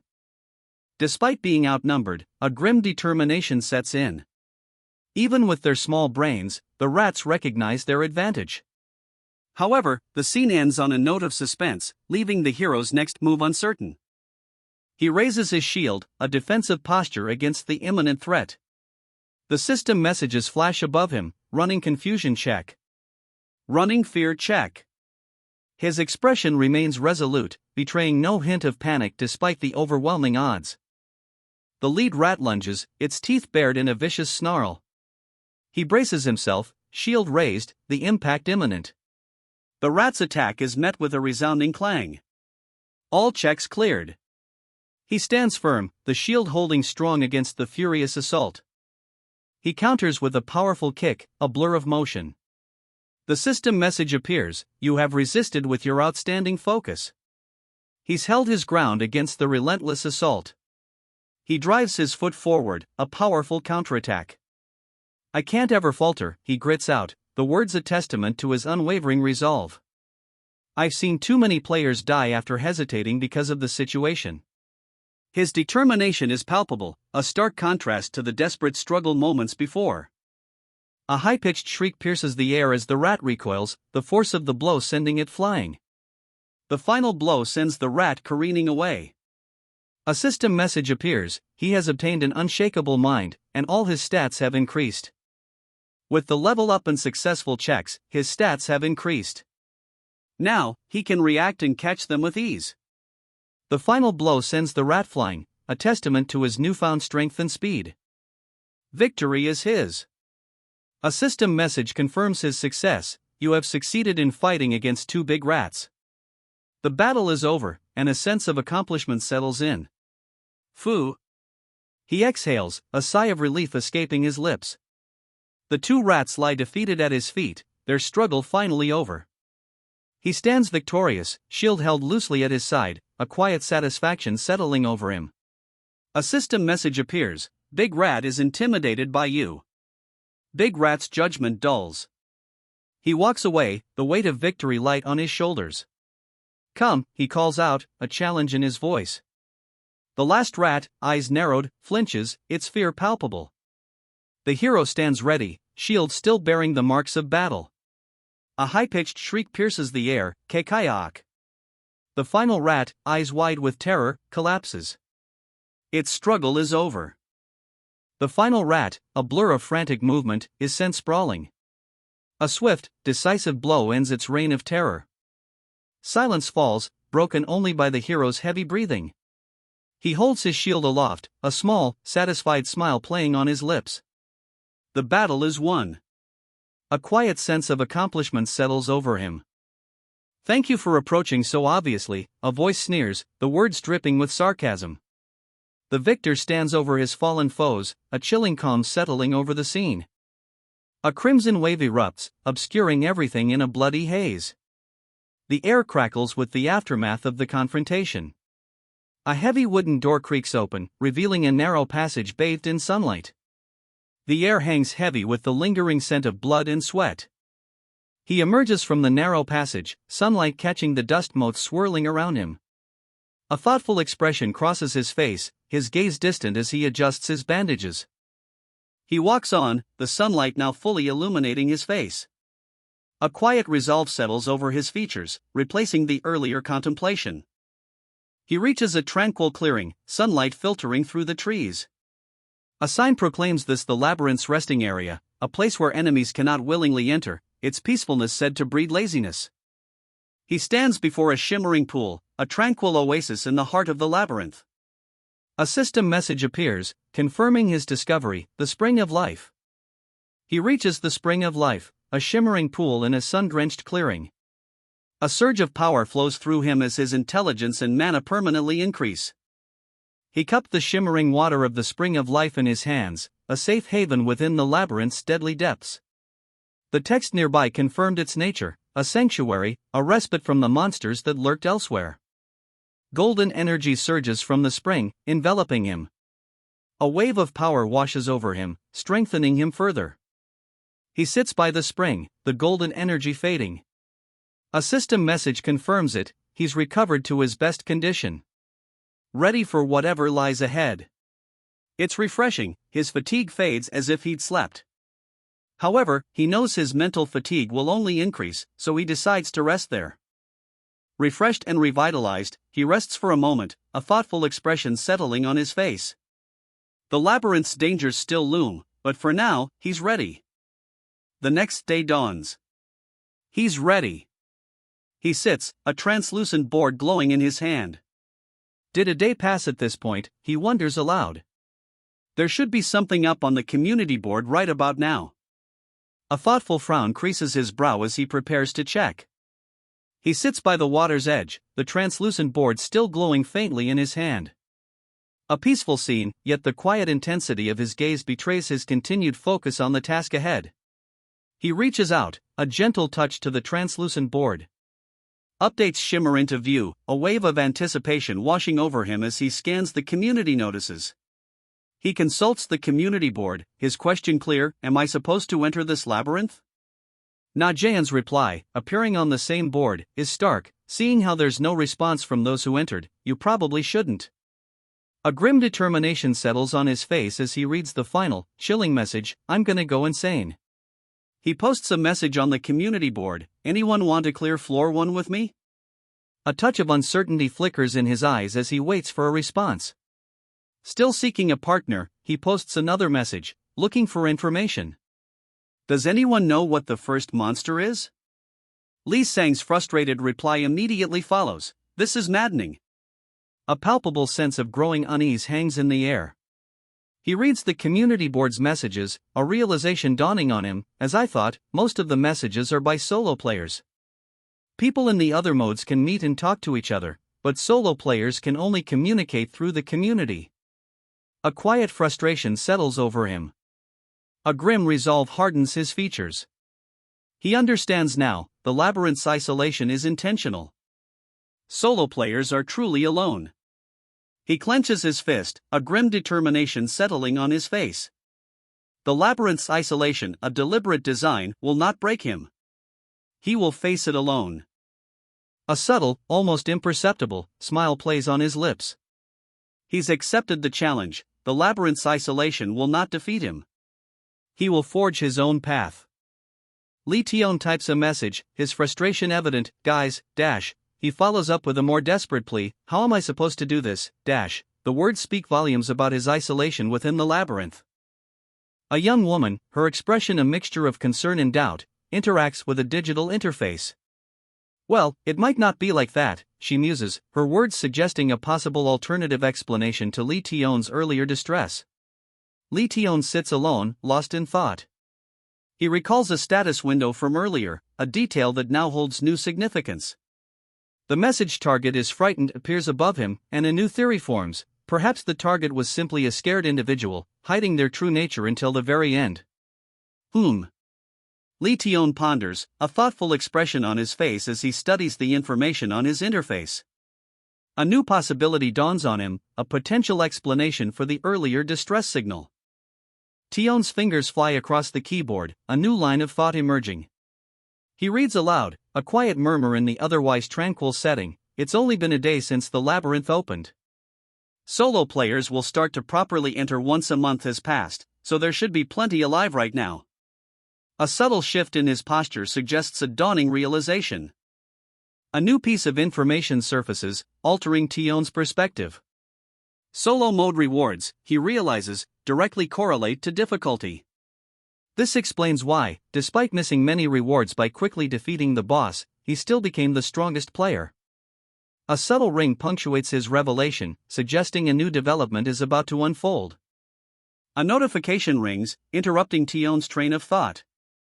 He glances up, a flicker of surprise crossing his face as he processes the new information. Another ring follows, confirming the urgency of this development. A system notification appears, displaying Kong Taeson's basic clear method for the first floor of solo mode. The information confirms his suspicions, a new piece of the puzzle falling into place. A new uncertainty clouds Tion's thoughts. He muses aloud, a quiet apprehension coloring his voice. What will happen? As I thought, it might be difficult to trust a baseless article and enter the labyrinth. A wave of uncertainty washes over Tion. He sits by the water's edge, a thoughtful expression on his face. The weight of a startling revelation settles upon him. Of 10,000 players who attempted solo mode, he was the only survivor. He wonders aloud, even if they believe it, I don't know how they will react. Alright, then I should start as well, Tion declares, a newfound resolve hardening his gaze. He holds a glowing blue energy, the faint hum of power palpable. The labyrinth awaits. He retrieves a glowing, pulsing shard from the water, its energy humming faintly. The labyrinth awaits, and he's ready. Tion holds up a piece of glowing meat, a game interface appearing above it, big rat meat. Quality, 86%. He considers it, a thoughtful expression on his face. So can I eat it or not? Well, thinking about the goal, this could be better. He pops the raw meat into his mouth. A game notification appears, you have eaten uncooked raw meat. The decision made, Tion presses onward. A slight grimace crosses Tion's face as he chews thoughtfully. A system message appears, running status condition check. The labyrinth's challenges clearly aren't over yet. He doubles over, a pained yuk escaping his lips. The system message is stark, check failed. You have food poisoning. His hasty decision has immediate consequences. A system message appears, stark and unforgiving, status condition, food poisoning. It quickly decreases your health for 2 days. The consequences of his hasty meal are immediate and severe. A grim system message appears, unless he finds cure potions or health potions, he will die. Tion, doubled over in agony, clutches his stomach, the reality of his reckless decision sinking in. Tion collapses amidst a pile of skulls, his eyes crossed in agony. A final system message appears, a nightmarish status condition for beginners. The weight of his poor decision, and the labyrinth's unforgiving nature, is fully revealed. He lets out a relieved FUU, the tension visibly leaving his shoulders. A system message confirms his recovery, you have recovered to your best condition. The immediate danger has passed. That's why, he reflects, people who've suffered from food poisoning always stress the importance of cooking food before eating. He chews thoughtfully on a piece of raw meat, a system message popping up, you have eaten uncooked raw meat. The narrator then explains, but it's difficult to acquire food in the labyrinth, highlighting the harsh realities of his situation. A subsequent message confirms, check cleared. Nothing happened. Relief washes over him, But the underlying problem remains: emergency rations are expensive and scarce. He carefully slices the raw meat, a grim determination etched on his face. The narrator's voiceover explains, so you'll eventually have to eat the creatures in the labyrinth. The harsh reality of survival in this unforgiving place settles in. His gamble backfires. A system message flashes: you have food poisoning. The raw meat, a desperate attempt at sustenance, now manifests as a sickening purple hue clinging to his tongue. His earlier relief is replaced by a grim realization: survival in this labyrinth demands more than just luck. He's doubled over, retching, the grim reality of his situation laid bare. Just as space is restricted, there are times when survival necessitates eating raw meat. And if food poisoning strikes in such desperate circumstances, it's the worst possible outcome. His earlier relief is long gone, replaced by the bitter taste of his desperate gamble. A system message appears: you have recovered to your best condition. The lingering effects of the food poisoning vanish, leaving him refreshed and ready to face whatever challenges lie ahead in the labyrinth. He sits in the grass, a thoughtful expression on his face. I'm starting to get full, he murmurs, a quiet contentment settling over him. The raw meat, a desperate measure, has unexpectedly proven successful. A system message appears: you have suffered through so many diseases that a resistance has formed. A wave of relief washes over him: his reckless gamble, eating raw meat, has unexpectedly paid off. He's built up an immunity. A system message appears: he's gained a new skill, disease resistance. The continuous conditional activation means his reckless gamble, eating raw meat, has unexpectedly yielded a powerful advantage. His survival instincts, honed by desperation, have inadvertently strengthened him. He walks away, a single word echoing in his mind: bingo. The unexpected immunity gained from eating raw meat has proven a surprisingly effective strategy. A confident stride replaces his earlier caution. But that changes: a system message reveals if he has the disease resistance skill. A glance at the details shows a 1% proficiency, enough to usually resist diseases from consumption. His reckless gamble has paid off. As I raise my proficiency, it's fine if it's only used as a skill to become immune to food poisoning, he muses, a thoughtful expression on his face. Although it's a skill that you can barely obtain after contracting all sorts of diseases. He pauses, considering his next move. Then, should I obtain the next skill? The question hangs in the air, a quiet determination settling over him. I don't really like this, he mutters, a slight frown tugging at his lips. The newfound confidence wavers, unease replaces his earlier satisfaction. The path forward remains uncertain. He hesitates, wading into the cool water. A wave of uncertainty washes over him, replacing his earlier resolve. The path ahead remains unclear. He plunges into the water, the cool liquid a stark contrast to the uncertainty churning within him. The decision made, the path chosen, yet a lingering doubt remains. He dives beneath the surface, the cool water a stark contrast to the lingering doubt that still gnaws at him. Despite his decision, uncertainty remains. He's underwater, the chilling water a stark contrast to the burning in his lungs. It hurts, he thinks, his face contorted in pain, yet his resolve remains. But I need to endure.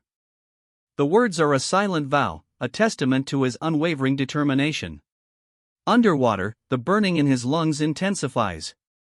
He recalls a chilling fact: drowning is excruciating. The thought fuels a grim determination, a silent vow to endure the pain. The surface stills. Bubbles rise, the only evidence of his struggle. He bursts from the water, a desperate gasp escaping his lips, puha. As he fights for breath. He'd pushed himself to the brink, holding his breath until near death. The reward for his grueling ordeal? A new skill, unbreath, a conditional activation ability.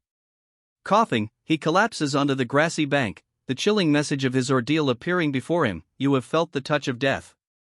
You have obtained the conditional activation skill, line of death. Gasping for air, he stares ahead, his face etched with exhaustion, but his eyes burn with a fierce determination. The ordeal has left its mark, he's spent, but not broken. He wipes sweat from his brow, a grim determination etched on his face. This better work, he mutters, the words a testament to the risk he's taken. A translucent blue box appears, detailing his newly acquired skill, unbreath. He can now hold his breath for twice as long as normal. A small victory, hard-earned.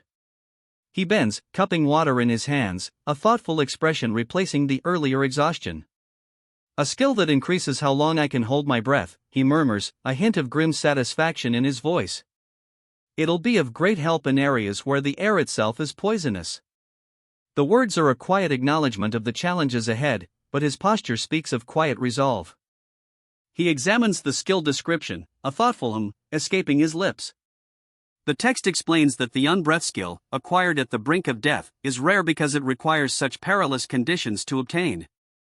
However, it also grants access to a related line of death skill, making the risk somewhat worthwhile.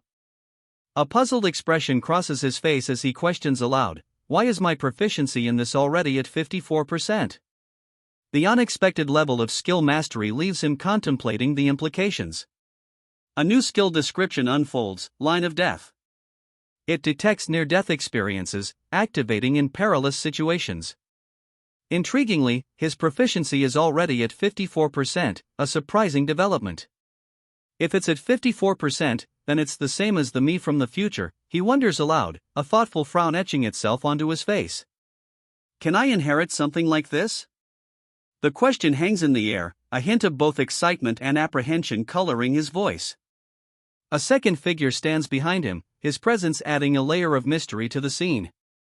He continues his internal debate, a thoughtful frown deepening. Maybe because this is a skill tied to my mind, not my body, he muses aloud. But if that were the case, my calm mind and detection wouldn't be at 1%. The mystery deepens, leaving him more perplexed than before. He runs a hand through his hair, a thoughtful frown deepening. I don't know, he admits, the uncertainty evident in his voice. The mystery of his unexpectedly high skill proficiency remains unsolved. Unexplainable events, he notes, frequently happen within the labyrinth. He can't afford to investigate each one, a weary sigh implied in his posture as he gestures towards a shimmering anomaly in the stone wall. A surge of blue energy emanates from his hand, forming a shimmering, ethereal blade. Because, there are more skills I can make, he explains, a newfound resolve hardening his features. Hyung. Is this actually the correct method? Kang Junhee questioned, his brow furrowed in doubt as he studied the glowing blue interface. A second thought bubble appeared, filled with disbelief. Wow, is he fucking insane? High risk, high return, Kang Tae-san declared, a confident smirk playing on his lips. Haven't you heard of that before? If the difference is too great, you can't gain them, so now is the best time, I think. Junheek's skepticism was palpable, his expression clearly questioned the wisdom of this daring plan. No, that's not the issue right now. I'm really sorry, Hyung.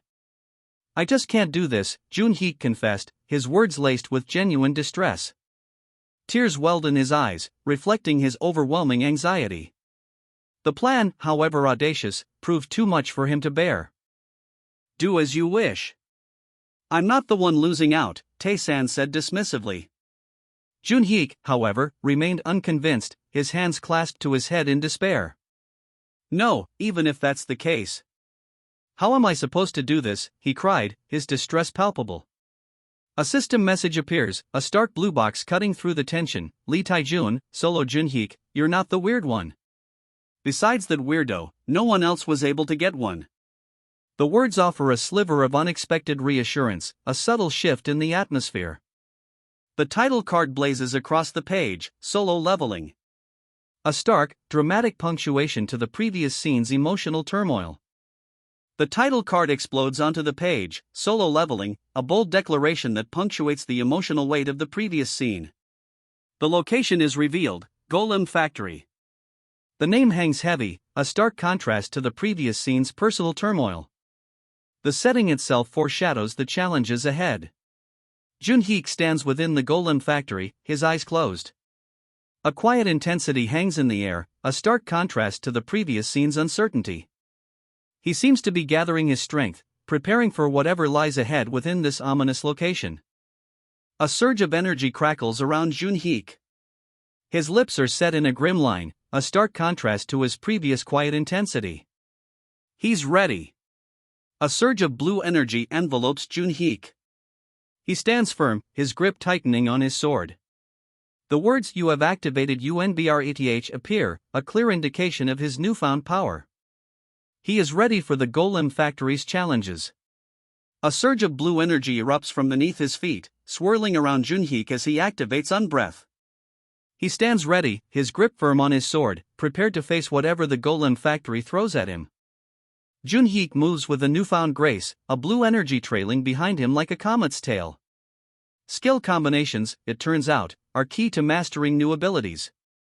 The right circumstances, the right skills used in sequence, a new skill is born. Junhik unleashes a powerful, blue-tinged strike, a burst of energy leaving a shimmering trail in its wake. The force of the blow is undeniable. Junhik's enhanced state has limitations. He learns that while Unbreath doubles his endurance, its benefits vanish if he's not perfectly still. He moves in a blur, a trail of shimmering blue energy marking his path. The enhanced speed and power of Unbreath are on full display as Junhik unleashes a series of rapid strikes. He grits his teeth, a fierce determination etched on his face. The blue energy, a testament to his enhanced state, flickers faintly, hinting at the strain. He gasps, the blue energy fading as he clutches at his throat, the strain of Unbreath finally catching up. Pwa, ha! He struggles to breathe. A system message appears, he's earned a new skill, Unbreathing Attack, a reward for his relentless assault while using Unbreath. Junhik collapses, his breath ragged, the blue energy of Unbreath completely gone. He's earned more than 10 skills now, a system message confirms, a testament to his grueling training. A new skill, Unbreathing Attack, is his reward. Exhausted but triumphant, Junhik collapses. A system message flashes, he's earned the title Skill Player, a fitting reward for his relentless training and mastery of numerous skills. Junhik, leaning against a crumbling brick wall, examines his sword. A hint of a smile plays on his lips as he muses, not bad? The newly acquired Skill Player title seems to suit him well. Junhik's reflection deepens. He realizes, like how I could read the movements of the big rat, I can also see the set tempo of humans before they move. A newfound understanding dawns.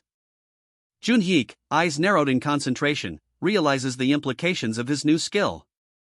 Unbreathing Attack, the system message had confirmed, is a skill that will let him freely change tempo. A subtle shift in his expression hints at the strategic possibilities this unlocks. Junhik reflects on his recent success, a faint smile gracing his lips. It was a great skill I used well while getting through the labyrinth, he muses, the words a testament to his resourcefulness and growing mastery. A status window appears before Junhik. He muses, did Li Tion say that when she passed the first floor, her agility was 13? A thoughtful expression crosses his face as he considers this information. Right now, I'm at 21. I'm definitely much faster, Junhik observes, his gaze fixed on his agility stat, a clear indication of his enhanced speed. Then, I can slowly start creating my main skills, Junhik declares, a confident glint in his eyes as he stands before a weathered wooden door, the path ahead seemingly clear.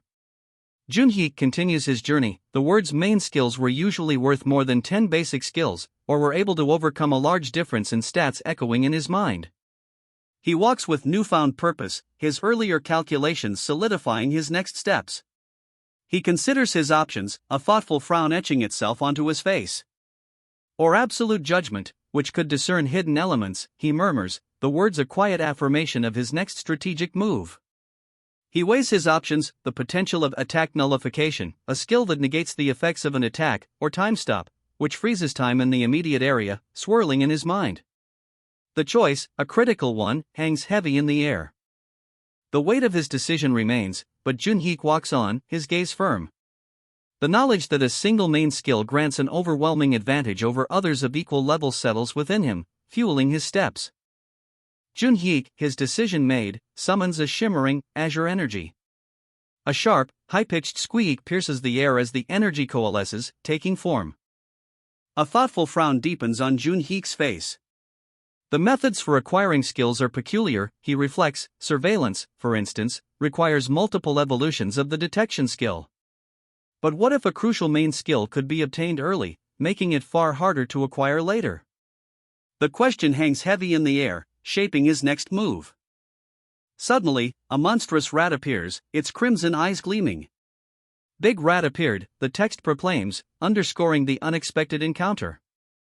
Junheek's thoughtful expression shifts, now alert and focused on the immediate threat. Obviously, I must obtain it then. Junheek declares, his resolve hardening. He grips his shield tighter, his gaze unwavering, ready to face whatever challenges lie ahead in his pursuit of this crucial skill. A high-pitched squeak cuts through the air as Junheek's azure energy impacts the monstrous rat. The creature is sent sprawling, a blur of motion and pink energy. The monstrous rat is sent sprawling, a blur of motion and pink energy. A high-pitched squeak marks its defeat. The monstrous rat retaliates, its claws raking across Junheek's shield. 4 points of damage are inflicted, a small price to pay for the victory. 3 points of damage. Junheek takes a moment, leaning against a rough brick wall, his expression a mixture of weariness and grim determination. The fight, though won, clearly took its toll. A high-pitched squeak echoes as the monstrous rat's claws scrape against Junheek's shield. 4 points of damage, a small price for victory, but a price nonetheless. Dust motes dance in the weak sunlight filtering through the alleyway. He catches his breath, the recent battle leaving him visibly spent, but victorious. Junheek, still catching his breath, holds his shield. It's biting at me with vigor, he thinks, I can't respond to its attacks. Even in victory, the monstrous rat's ferocity is undeniable. He muses, I need to get hit a couple more times, a thoughtful expression settling on his face as he assesses the situation. The recent battle's damage numbers flash before his eyes, 3, 4, 4, 4, and 4 points of damage inflicted. 3 points of damage. The monstrous rat's claws lash out again, a searing pain jolting through him. Junheek grits his teeth, his resolve unwavering despite the fresh injury. You are on the brink of death, a stark warning flashes before him. A grim determination sets in, however, as Junheek thinks, a little bit more. He pushes onward, his resolve hardening despite the dire message. 4 points of damage. The brutal blow leaves him reeling, but Junheek's grim determination only intensifies. He's close. He can feel it. The warning blazes, you are in danger of dying. Junheek, however, pushes through the searing pain, his body a blur of motion as he continues his relentless assault. Junheek's line of death proficiency surges by 3%, a testament to his unwavering resolve in the face of mortal danger. Simultaneously, his calm mind proficiency rises by 2%, a stark contrast to the chaos of the battle. A high-pitched squeak and a terrified ki-eek punctuate the moment as the monstrous rat recoils. He leaps, a blur of motion, his shield held high. The monstrous rat recoils, a high-pitched squeak escaping its jaws. A high-pitched squeak, a blur of motion, and the monstrous rat recoils, fleeing the relentless assault. Ignoring the warning, you are in danger of dying, Junheek presses his attack. He moves with a furious energy, his shield a blur of motion as he drives the monstrous rat back. Junheek completely blocked the opponent's attack. The monstrous rat lies stunned, defeated, a testament to his skill. A wave of relief washes over him, though the warning, you are in danger of dying, still hangs heavy in the air. He stands victorious, a slight smile playing on his lips. The you are in danger of dying warning fades, replaced by a triumphant announcement, he's earned a new skill block. He'd won. A slight smile touches his lips, the you are in danger of dying warning finally fading. But the newly acquired skill, block, while useful, wasn't quite what he'd hoped for. It nullifies attacks dealing less than a certain amount of damage, a good skill, but not the one he'd envisioned. With a squeak, the monstrous rat's attack is deflected. Junheek's shield holds firm, sending the creature reeling. A surge of energy envelopes him, a shimmering, ethereal form coalescing around Junheek. The skill activates, Endure. It nullifies damage that would otherwise prove fatal. The aftermath hangs heavy in the air. Dust settles over a devastated cityscape, the scale of destruction a stark testament to the battle's intensity. A new skill description appears, death just once, and all damage taken afterwards for a set period of time. Endure. A single word escapes Junhik's lips, a breathy wow, as he takes in the aftermath. The upper panel shows a pile of defeated, lifeless lizards, a testament to the battle's ferocity. Nobody, it seems, had ever obtained the endure skill before him. Ah, that? Junhik murmurs, a hint of wonder in his voice. He looks down at his sword, a faint smile playing on his lips. The ways of learning skills within the labyrinth, it seems, are simpler than he'd imagined. Junhik learns that skills can be acquired in two ways, through another person, or by achieving something no one else could. A faint glow emanates from his hand as he seems to receive the skill, a testament to his unique accomplishment. And finally, Junhik ascends, a faint glow surrounding him against the vast, star-dusted sky. He stands silhouetted, a figure of quiet triumph. Junhik considers the implications of his newfound skill. A pensive expression softens his features as he reads the text. You can try to reproduce a similar effect to the skill. The challenge, it seems, is now to master its application. He reflects on his achievement, a new skill now his. By holding his breath and then swinging his blade, he's unlocked unbreathing attack. A chilling question crosses Junhik's mind, then what if I wish to earn endure, which nullifies an attack that would lead to death? The thought hangs heavy in the air, a fiery, demonic rat looming before him, a stark reminder of the deadly risks he's willing to take. A demonic rat lunges, its fiery eyes fixed on Junhik. The stark warning flashes, you are in danger of dying. Junhik's eyes widen, reflecting the immediate danger. The demonic rat's attack is imminent, survival hinges on his mastery of the new skill. It's simple, Junhik declares, a confident smirk playing on his lips. I just need to continuously block attacks that would have led to my death. His gaze is unwavering, a newfound resolve hardening his features. Junhik deflects a flurry of attacks. A system message confirms his success. You have blocked multiple attacks that could have led to your death. The fiery rat recoils, momentarily stunned by his skill. Success! A wave of relief washes over Junhik as a system message appears. He has earned the endure skill, a continuous conditional activation ability.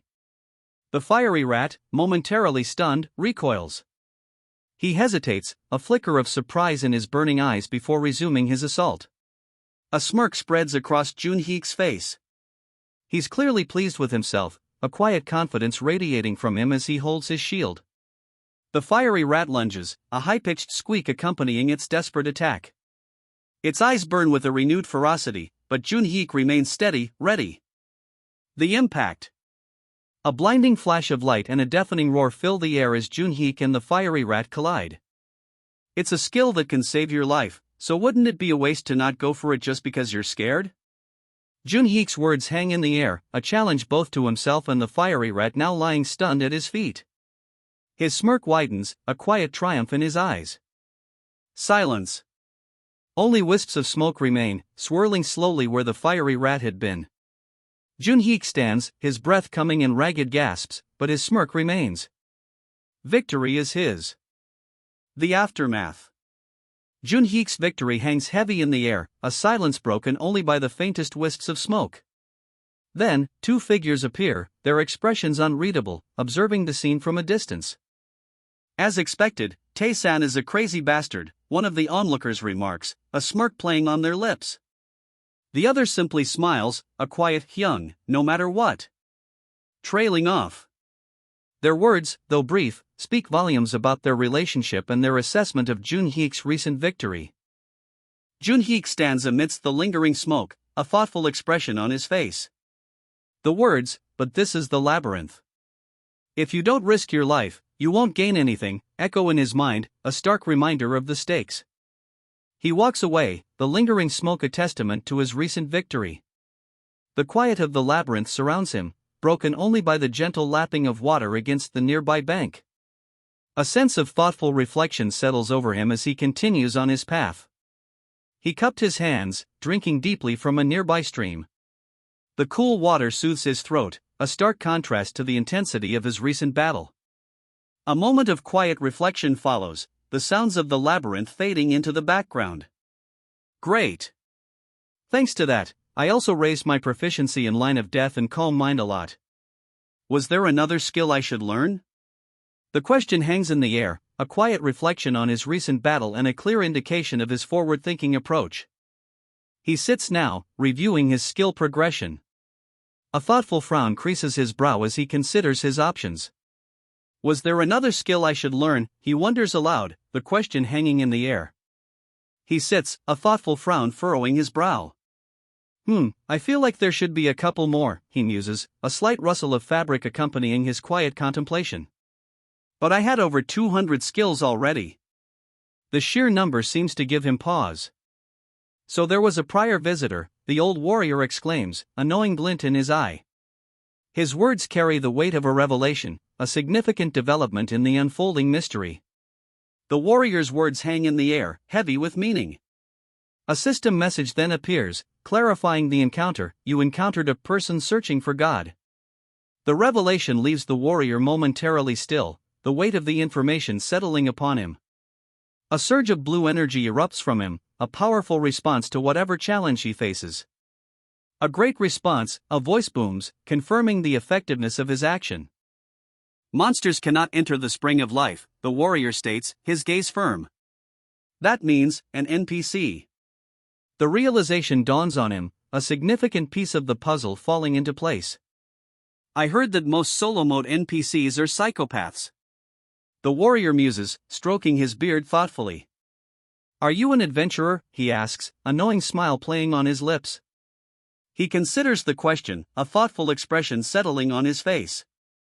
The warrior's gaze is intense, focused inward as he weighs his next words. We refer to those who toil to conquer the labyrinth as adventurers, the warrior explains, his tone serious. Are you one, he asks, his gaze unwavering. A brief pause hangs in the air before the reply, that is correct. When I was resting at the Spring of Life on the first floor, some night Grandpa appeared, the NPC explains, his words adding a new layer to the mystery. He continues, a thoughtful frown etching itself onto his face. He was someone that served some god or something? The question hangs in the air, a hint of uncertainty in his tone. A furrow deepens on his brow. He's struggling to recall something, a desperate urgency in his eyes. What came next again? I need to remember it quickly. He mutters, the words a frantic whisper. A whoosh of air, a blur of motion. He strains to recall, the memory elusive, a frantic whisper escaping his lips. The knight's fist connects, a surge of energy crackling around him. The young man is sent sprawling, his shield clattering to the ground. Then try and block this, the older man snarls, his eyes blazing with a fierce intensity. A surge of energy crackles around his fist as he unleashes a blow. The system message confirms, Einzel activated non-lethal attack. Einzel's attack lands. A surge of energy, a blur of motion, and the young man is hit, his face contorted in a grimace of pain and exertion. A blinding flash of light erupts, the impact echoing in the sudden, heavy silence that follows. His eyes widen, a stark reflection of the raw power he just absorbed. The impact reverberates through him, a silent scream trapped behind clenched teeth. A surge of purple energy erupts, and a stark, blue message appears, your line of death has activated. Terror grips him. A crushing blow lands, and his desperate cry rings out, I'm going to die. Ugh! He braces himself, shield raised against the onslaught. The impact is brutal, a searing purple energy tearing at his defenses. The attack explodes, a violent wave of pink energy engulfing him. Sent flying backward, he barely registers the impact before a single thought pierces through the pain, what a heavy blow. He grits his teeth, a fierce expression etched on his face as he endures the blow. What a heavy blow, he manages to gasp, the sheer force of the attack evident in his strained features. A triumphant HOH escapes the older warrior's lips as purple energy crackles around him, the aftermath of his devastating blow. He barely recovers his footing before the warrior's counterattack explodes. Pink energy lances out, a brutal riposte that sends him sprawling across the grass. He barely registers the impact before a system message flashes across his vision, you have clashed against incredible power. Strength has permanently increased by 1. A pained RRGH escapes his lips as he struggles to maintain his footing. He barely has time to register the impact before a system message blazes across his vision. He's deflected incredible power, and a new skill, deflect, is now his. Then how about this? The warrior's voice carries a challenge, a hint of something more potent than mere combat. This isn't just a sparring match anymore. A pink energy blast explodes towards him. He can't dodge it. I can't dodge this, he gasps, the sheer power evident in his wide eyes and strained expression. Forget technique, the difference in strength is overwhelming. The difference in strength is overwhelming. He can't even dodge. In strength, it's too large, he gasps, his wide eyes reflecting the sheer power of the attack bearing down on him. He's blasted backward, a purple streak of energy leaving a trail in its wake.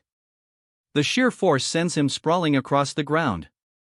A purple shockwave erupts, the sheer force of the blast evident in the chaotic energy trails. He's sent flying, the impact a brutal punctuation mark to the already overwhelming display of power. Amazing, the older man chuckles, a triumphant glint in his eyes as he unleashes another blast of pink energy. His power is simply overwhelming. His eyes widen, a mixture of disbelief and dawning comprehension in their depths. I thought I'd do 100,000 damage at the least, but it only dealt 30,000, he exclaims, the words a testament to the unexpected resilience of his opponent. A damage notification flashes, 35,211 damage inflicted. He lands hard, a jarring impact that sends tremors through the ground. Despite the massive attack, a system message appears, non-lethal attack activated.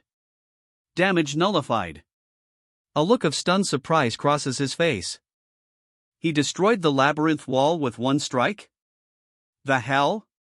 The words are a raw, incredulous gasp, a testament to the sheer, unbelievable power just witnessed. The speaker's jaw hangs slack, sweat beading on his brow as he struggles to process the impossible feat. The gatekeeper, he remembers, was already formidable, this opponent is on a whole different level. That aside, I was surprised, the older man admits, a hint of wonder in his voice as he considers the recent events. His expression is one of thoughtful assessment, a stark contrast to his previous confident demeanor. Managing to block that attack with the shield in that split second, of course, but you then immediately let it go in order to mitigate the damage. The observation hangs in the air, a critical assessment of the recent clash. A thoughtful frown creases the older man's brow, his earlier surprise giving way to a more analytical expression. I couldn't just stand there and take it, the younger man explains, his voice firm despite the recent ordeal. The older man nods in agreement, a chuckle rumbling in his chest.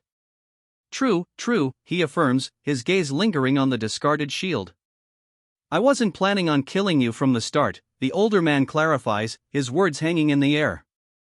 That's what the non-lethal attack was about. A subtle shift in his posture, a slight relaxation of his shoulders, underscores the sincerity of his explanation. And even if I attacked you lethally, you have to endure, the older man explains, his tone calm yet firm. He extends a hand, a gesture of understanding and perhaps even a hint of apology. So I thought this wouldn't be a problem, he adds, his gaze meeting the younger man's. A question hangs in the air, unspoken yet palpable, you saw that? Fighting tooth and nail to live while on the brink of death. I was quite impressed. Your skills are outstanding, as well. To think you'd deflect my attack with those paltry stats of yours. The older man exclaims, a grin spreading across his face as he clenches his fist in admiration. His earlier concern is replaced by genuine awe at the younger man's resilience and skill. I know these NPCs are supposed to have their own consciousnesses, but he knows about skills?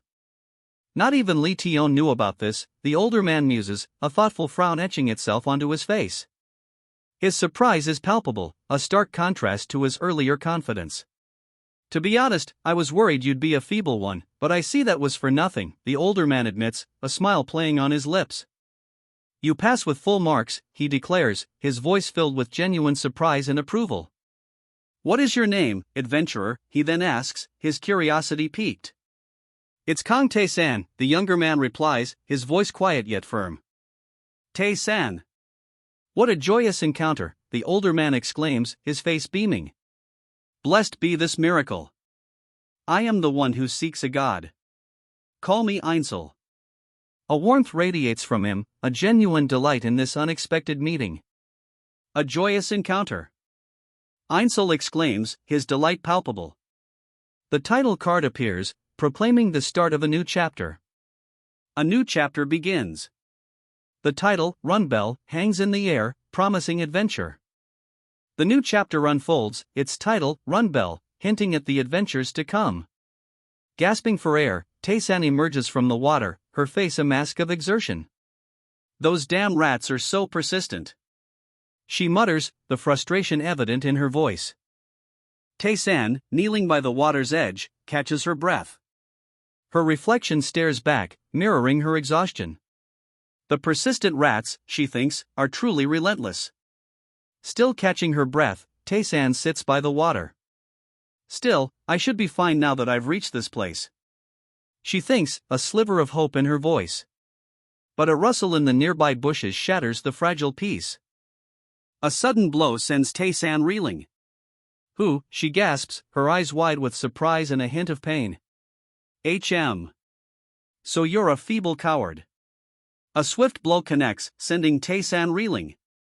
The attacker's words sting almost as much as the sudden impact. A figure emerges from the shadows, a towering knight in golden armor. His gaze, sharp and unwavering, settles on Tae-san. He smiles, a chilling expression that speaks volumes more than words ever could.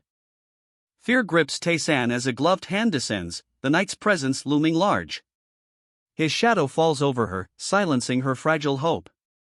Lee Tion's account resurfaces, the knight, after delivering a withering look of contempt, vanished.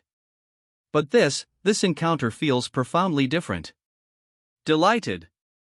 The older knight's booming laughter fills the air as he clasps Tae-san's hand, a stark contrast to the chilling encounter moments before. His jovial expression is a complete reversal, leaving Tae-san utterly bewildered. May I ask you something? The knight inquires, his tone surprisingly polite after his earlier outburst. Tae-san, still reeling from the sudden shift in his demeanor, simply replies, go ahead. The knight's next question, however, is pointed, why do you attack people so suddenly? Is it to harass those who are weak? That is not the reason why, Tae-san replies, her voice firm. I am a paladin, you know. Why would I oppress the weak? The knight's earlier accusation hangs heavy in the air, but her defiant words cut through it. The knight chuckles, a warm, genuine sound that contrasts sharply with his earlier severity. He gestures towards himself, a knowing glint in his eye, as if sharing a secret. The sudden shift in his demeanor is almost unsettling. I simply do this to evaluate those who visit this place, the knight explains, his words hanging in the air. Tae-san, still slightly wary, murmurs, evaluate? A subtle shift in the atmosphere suggests the true purpose of the knight's earlier actions is finally being revealed. Whether they have what it takes to survive here, and whether they're worth my acknowledgement, the knight explains, his words revealing the true nature of his earlier tests. The implication hangs heavy, Tae-san's actions were judged, her worth assessed. There is no person more annoying out there than one with no understanding of themselves, the knight observes, a knowing smile playing on his lips as he points a finger skyward. In that sense, you've passed. Incredible. His words confirm Tae-san's success, a subtle shift in the atmosphere underscoring the weight of his assessment. Ah, all right. Thank you, Tae-san murmurs, a wave of relief washing over him as the knight gives a thumbs up. That does clear things up, he adds, understanding finally dawning. The knight's evaluation, based on Tae-san's self-awareness, means he's unlikely to become an enemy. You said your name was Ainsel? The question hangs in the air, a subtle shift in the conversation's tone. A new element of mystery is introduced, hinting at a deeper significance to Tae-san's identity. Yes. My glorious father gave it to me. Tae-san's declaration, brimming with pride, adds a new layer to the mystery surrounding Ainsel. The name, it seems, holds a significant family connection. You said you were looking for a god, right? May I ask which one you are seeking? The question, posed with quiet curiosity, shifts the conversation's focus. A new path unfolds, hinting at the specific deity Tae-san seeks. He hesitates, a thoughtful expression settling on his face as the question of which god he seeks hangs heavy in the air. The weight of his quest seems to bear down on him, a quiet intensity replacing his previous relief. The revelation hangs heavy in the air, there are many gods in the labyrinth. The words, stark against the fiery backdrop, underscore the vastness of Taeson's quest and the daunting task ahead. Varied as they are, these gods test players and give rewards. The words, a revelation in the swirling cosmic dust, paint a picture of a labyrinth filled with trials and divine judgment. But most players didn't care much about them, the text reveals, because these gods only existed in solo mode. Taesan continues walking, the vastness of the labyrinth and the unique nature of its divine inhabitants further emphasized. Taesan continues his journey, a newfound understanding dawning. Lee Tion's frequent, albeit unpleasant, accounts have finally yielded valuable knowledge. He now possesses a wealth of information about the labyrinth's many gods. Taesan pauses, a thoughtful expression on his face as he approaches a large, imposing door. The weight of his newfound knowledge, the existence of numerous gods within the labyrinth, seems to settle upon him. Of course. The more people who know about her, the better. A jovial, elder god beams, his words echoing a newfound confidence in Taeson's quest. The god I serve is the loving goddess, Lebanon. The words, spoken with reverence, introduce a radiant figure bathed in ethereal light. Her gentle expression and outstretched hand convey a sense of peace and acceptance. A group of devout worshippers, their faces serene, stand before a radiant figure. Their hushed reverence speaks volumes. We all worshipped her, a voice recounts, we shouted her name from dawn till dusk. The words paint a picture of unwavering devotion to this wondrous goddess, a being who, it's explained, connected deeply with those who loved her. There was no goddess in our world more beloved than she, a voice recounts, a hint of melancholy coloring the words. Unfortunately, my world was destroyed, so I am the only one who remembers her.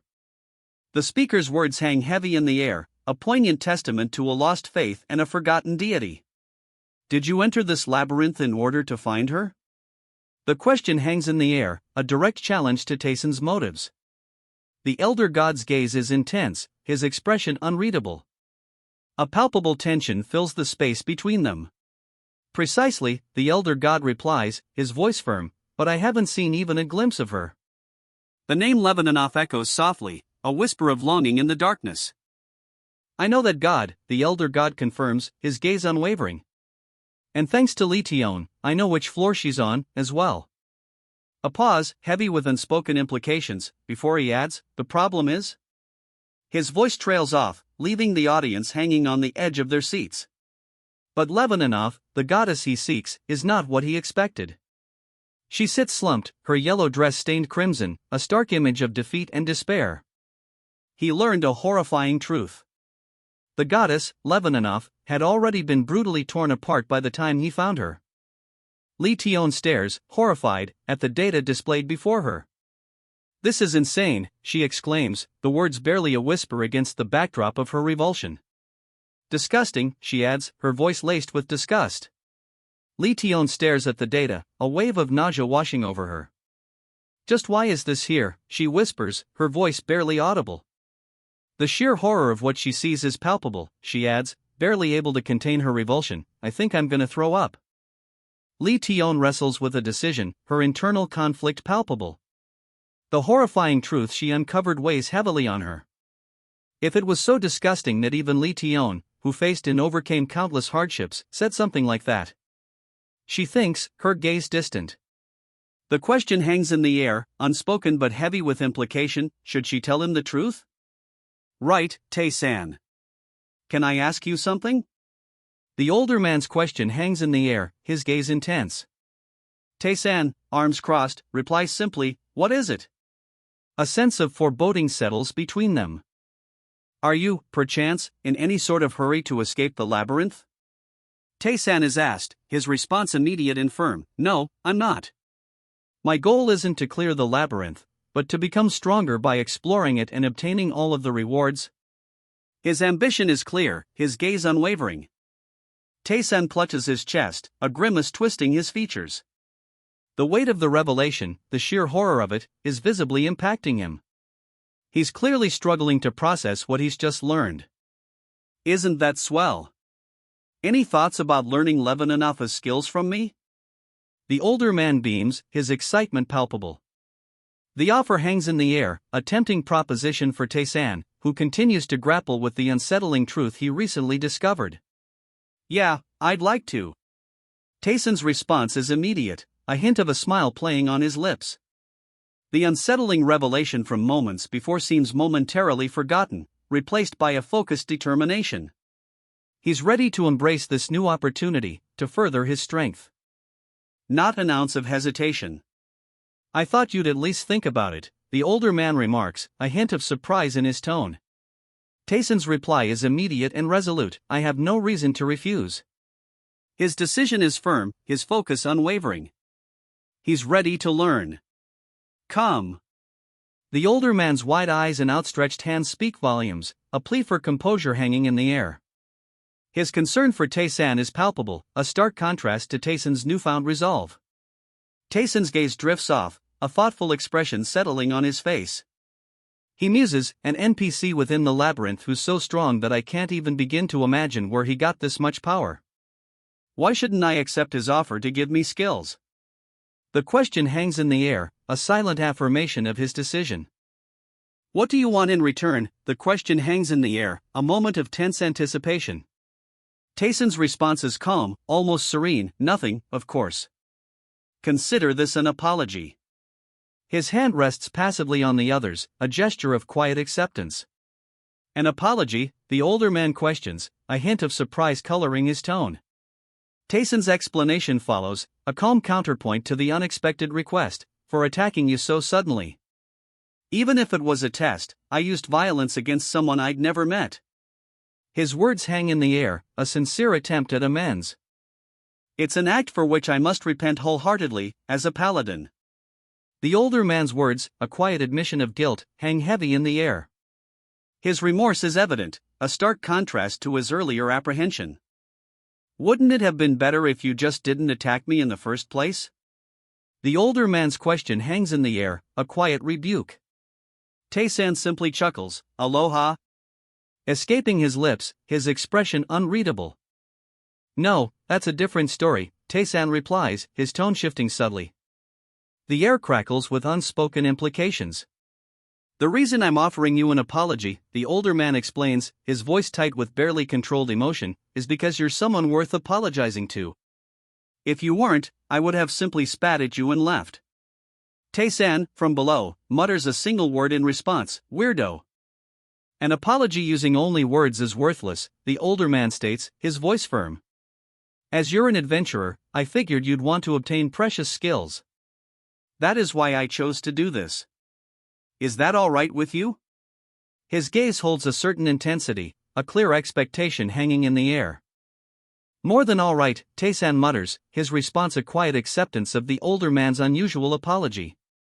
A subtle shift in the tension between them is palpable. It's so much easier to earn a skill from a non-lethal attack than by putting my life on the line, after all. The older man sighs, a wave of relief washing over him. What a relief! I almost besmirched the gods with my actions there. Good. No need to delay, let's begin, the older man declares, his tone brisk and businesslike. The air crackles with anticipation as the next stage of his unusual apology begins. The scene shifts to a tranquil oasis. Sunlight dapples through leaves, illuminating a small, clear stream. The air hums with a peaceful energy, a stark contrast to the recent tension. First, try to hit me with that feeble shield of yours, the older man challenges, a playful glint in his eyes. The air, previously calm, now crackles with anticipation. The labyrinth holds countless skills. Discarded weapons, a sword, a spear, and a shield, lie scattered on the dusty floor, hinting at the challenges faced within. The labyrinth's secrets are revealed. Among the discarded weapons, some skills can be learned with a single action, basic skills. He grips a sword, a determined expression on his face, and with a shout, he claims the skill of swordsmanship. Nearby, a weathered warrior holds aloft a shield, his face alight with excitement. If you wield a shield, he proclaims, shield arts. The text illuminates the labyrinth's hidden mechanics, revealing how to acquire new skills. The labyrinth's rules become clear. The moment a weapon is wielded, the corresponding skill is instantly acquired. Furthermore, as proficiency grows, so too does the wielder's knowledge and expertise with that weapon. A subtle shift in the character's expression hints at the weight of this revelation. So it could be said that essentially all players had such skills. This revelation settles the mystery, confirming that the labyrinth's weapons grant inherent abilities to all who wield them. Ah, but there's more. He reaches out, a hand brushing against the parched earth, a subtle gesture hinting at a deeper understanding dawning. The labyrinth's secrets run deeper than initially thought. And so, a skill combining all those basic skills emerges. While not flashy, it's undeniably the most useful. A quiet understanding dawns on him, a subtle shift in his posture reflecting the weight of this revelation. Tears stream down his face as he whispers, "It's called the Arak Weapon Arts." A wave of relief washes over him, the revelation clearly profound. "That is the very skill I wish to teach you," the instructor says, a gentle smile gracing his lips. His hands rest on his chest, a gesture of quiet confidence. "I see," he murmurs, a thoughtful expression settling on his face. The weight of the instructor's words hangs heavy in the air. "Did you just think that this was pointless?" the instructor asks, a knowing smile playing on his lips. "Just because the skills are combined doesn't mean anything changes," he adds, his words carrying a weight of unspoken understanding. "It may be different if it were main skills, but skills involving weapons, no matter how many you combine, will be pointless because of fundamental issues in the system." The instructor's explanation hangs in the air, a subtle shift in the conversation's tone.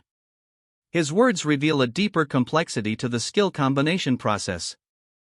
He ponders the instructor's lesson, a hand resting thoughtfully on his chin. The question hangs in the air: what is your current added attack?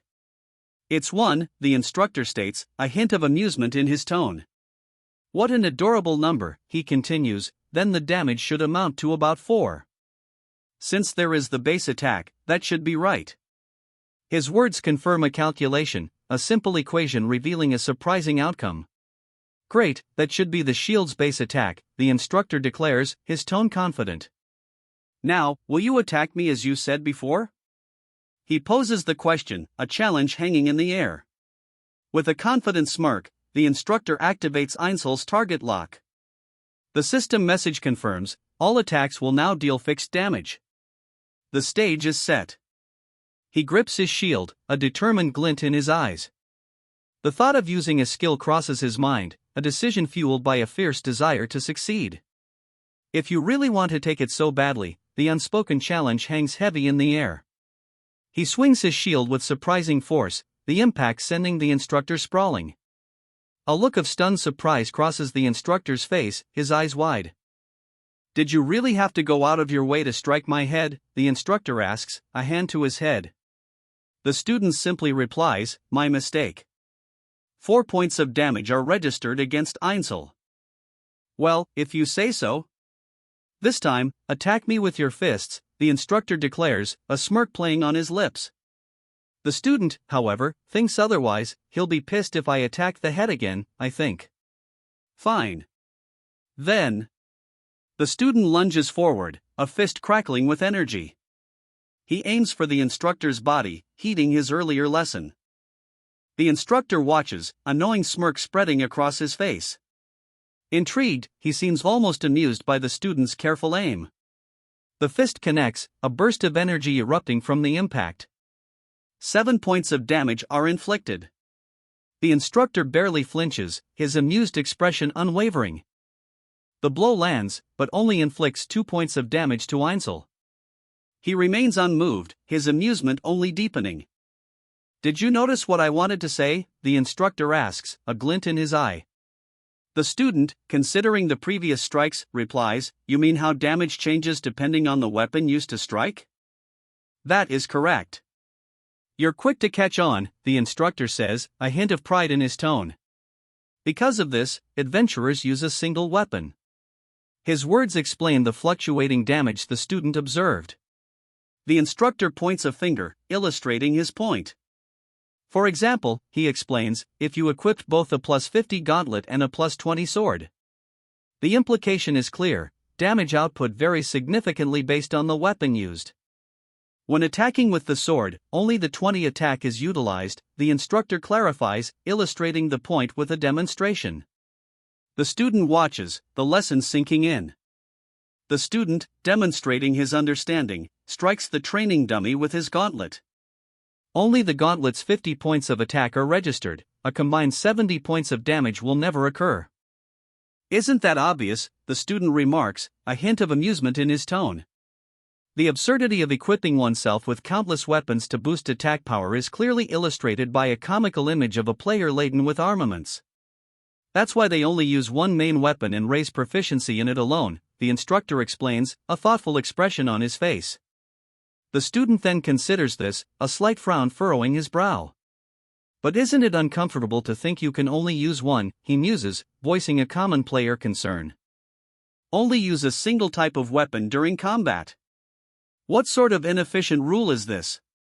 The instructor exclaims, a bemused grin spreading across his face. His hands gesture widely, emphasizing his disbelief at the limitation. Battling is something you do while risking your life. Obviously, you will be using your entire body during the process, the instructor explains, his words carrying the weight of experience. The student considers this, a thoughtful expression replacing his earlier frown. The instructor's words resonate as the student, in a fierce display of combat, grapples with a monstrous beast. He doesn't just rely on his sword, instead, he uses his arms and shoulders to powerfully tackle the creature, demonstrating the instructor's point about full-body engagement. During those moments, because of how the system works, only the weakest damage value counts. Is there no way around that? The student asks, a thoughtful expression on his face. The instructor responds, that's right. But my religious order serving the goddess Lebanon didn't like that. My body is a weapon, and my weapon is my body. His words carry a quiet conviction, a subtle shift in the conversation's tone. A weapon is a part of my body. When wielding it, there shouldn't be a difference. The instructor's declaration rings with conviction, a powerful statement summarizing his philosophy of combat. His words echo his earlier points, emphasizing the seamless integration of body and weapon in true mastery. Therefore, after a long period of research, I was able to develop the air rack weapon arts, the instructor explains, a knowing smile playing on his lips. Its effects, he continues, are a complete combination of all basic skills, with damage based on the total attack power of all equipped gear. The total attack? The student's question hangs in the air, a mixture of surprise and curiosity evident in his tone. He clearly hadn't anticipated such a comprehensive approach to combat. Intrigued, the student traces a finger along his wrist, a thoughtful expression settling on his face. The implications of the instructor's air rack weapon arts are clearly sinking in. It seems you've properly comprehended it, the instructor states, a hint of pride in his voice. So, if you have the plus 20 sword and plus 50 gauntlets, no matter what you strike with, it will use 70 as its attack. The student's understanding of the air rack weapon arts is confirmed, the power of the combined attack clearly demonstrated. That's right, the instructor confirms, it affects not only your weapons but every part of your body. The student's eyes widen, a dawning realization reflected in his expression. The implications of this expanded range are immediately clear, the air rack weapon arts aren't limited to just weapons. He can use any part of his body to unleash the combined attack power. This is, well, it's basically saying that your entire body is a weapon, no? The student's eyes widen, a thoughtful expression replacing his earlier surprise. The instructor's explanation of the air rack weapon arts has unveiled a profound truth: every part of his body, empowered by the technique, can unleash the full force of his combined attack power. All that previously discarded equipment? Now, it's all useful. Why have we added attack to this ring when we can't use it to attack a monster? The student questions, holding up a worn belt. His instructor, examining a ring, replies, right now, it might not be worth too much. A hint of uncertainty clouds the instructor's face as he considers the ring's seemingly limited practical application. But as you advance through the labyrinth and earn higher-ranking equipment, the instructor explains, his voice carrying a note of anticipation, the skill becomes? The student, a thoughtful expression on his face, gazes down a long, sunlit corridor within the labyrinth, the path ahead hinting at greater power and challenges to come. What an amazing skill, the student marvels, a genuine awe evident in his expression. His eyes, bright with understanding, reflect the profound implications of mastering the air rack weapon arts. This has the value of a main skill. The instructor's declaration hangs in the air, solidifying the student's newfound understanding of the air rack weapon arts. The implications are clear. This isn't just a technique, it's a foundational ability, a cornerstone of his future strength. It may not be that shocking to you, who already has endure, but for normal adventurers, it's a skill that you can't achieve even with a lifetime of effort. So, do you want to learn it? The instructor asks, a knowing glint in his eye. The student's response is immediate and firm, I will definitely learn it. Determination hardens his features. Ha ha!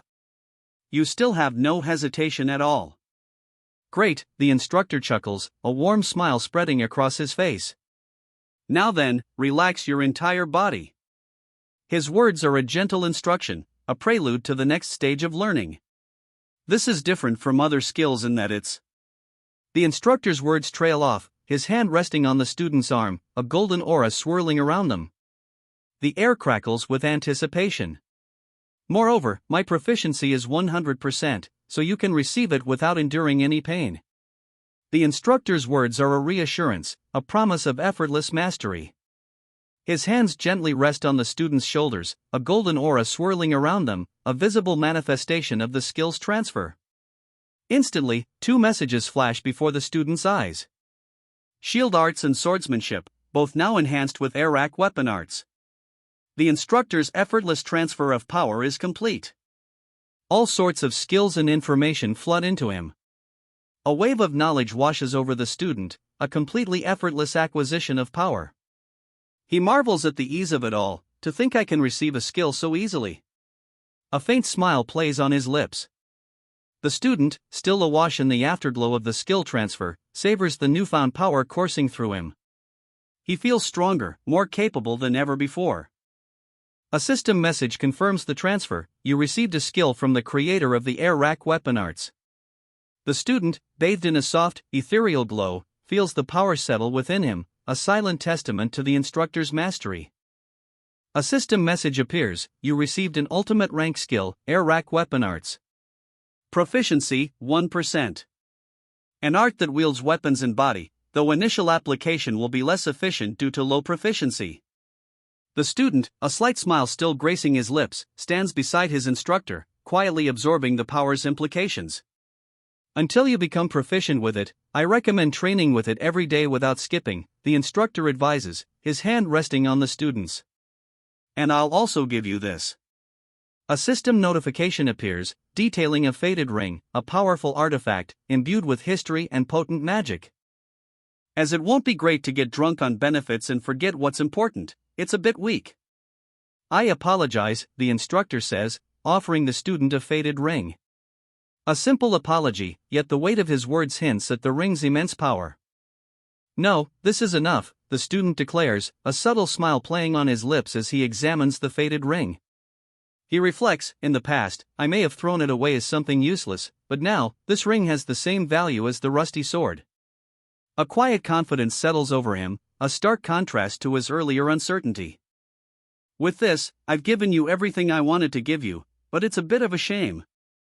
It's not like you can go too in-depth at this moment, so. The instructor explains, a hint of regret in his voice as he gestures towards the ring. His words suggest the student's training is far from over, but for now, this is all he can offer. What do you think about sparring with me? The instructor asks, his words a challenge, a test of the student's newfound confidence. The implication hangs heavy in the air, the training isn't over, it's just beginning.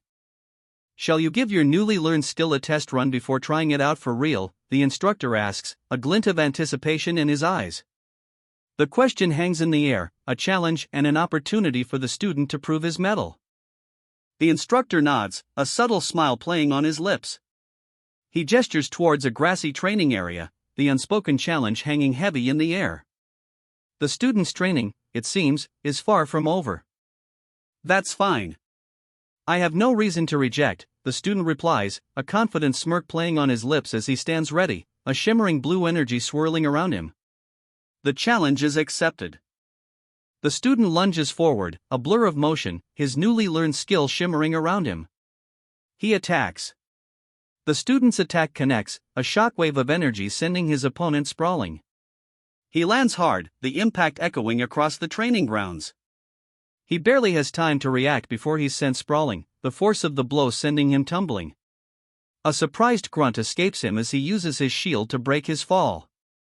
The impact sends debris flying, a whirlwind of dust and shattered fragments obscuring the outcome. Within the labyrinth, the student's evaluation hangs in the balance. Each action counts. A blinding flash of light erupts, the energy of his attack reverberating outwards. He counters with a powerful shield bash, the force of the impact sending his opponent reeling. A blur of motion, a flash of light, and the student's evaluation continues. The student's detection proficiency rises as he finds something hidden within the seemingly worthless room.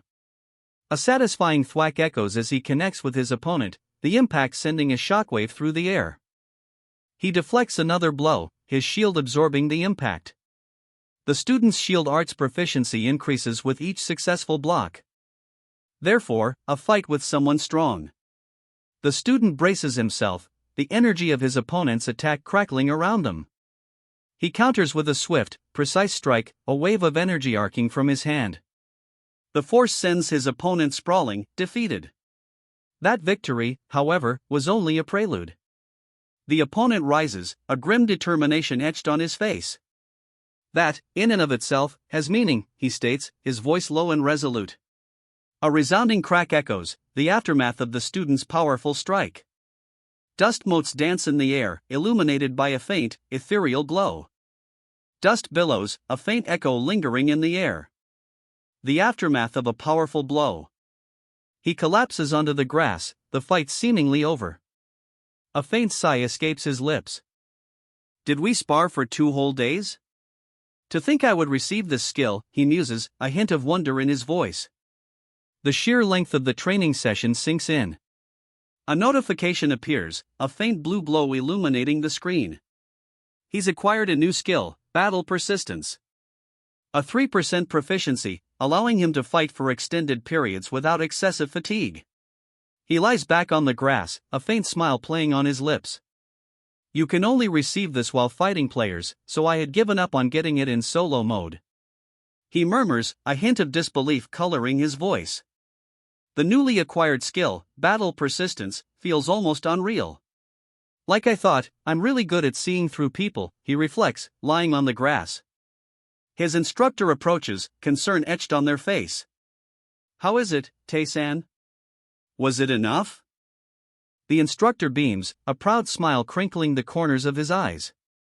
His hands rest comfortably on his belt, radiating confidence and satisfaction. Was it enough, Tae-san, he asks, the question hanging in the air, a clear invitation for the young man to assess his own progress. It was, Tae-san confirms, a quiet confidence in his voice. He sits on the grass, a small, self-satisfied smile gracing his lips. The instructor's earlier question hangs in the air, answered with quiet certainty. Great, Tae-san. Then please promise me 2 things, the instructor says, his tone serious. Tae-san, quietly confident, replies, please tell me. Please tell me, Tae-san replies, his gaze unwavering. The instructor's serious expression remains, the weight of his next words palpable in the quiet stillness between them.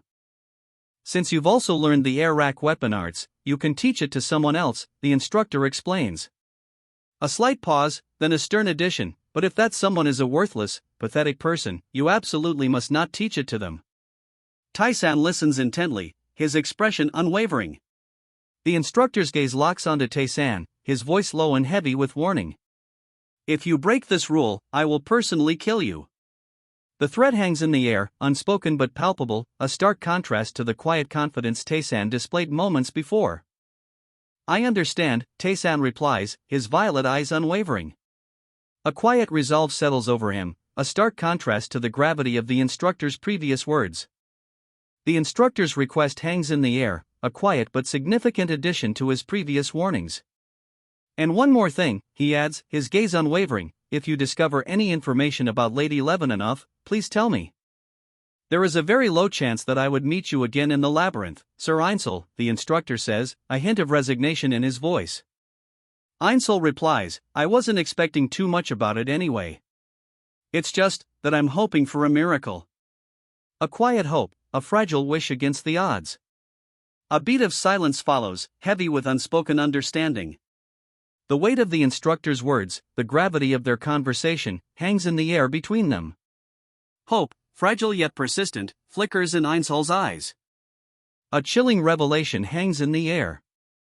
If Einsel finds the goddess, either Levininov would have survived, or both he and Levininov would perish. The weight of this possibility settles heavily upon them, a stark contrast to the fragile hope that moments before flickered in Einsel's eyes. Unless a significant change occurs before Einsel finds her, Levininov will undoubtedly be killed. The stark revelation hangs heavy, a grim counterpoint to Einsel's earlier hope. Einsel's gaze drifts inward, a thoughtful frown etching itself onto his face. He mutters to himself, do I tell him or not? Is this a crossroads of sorts?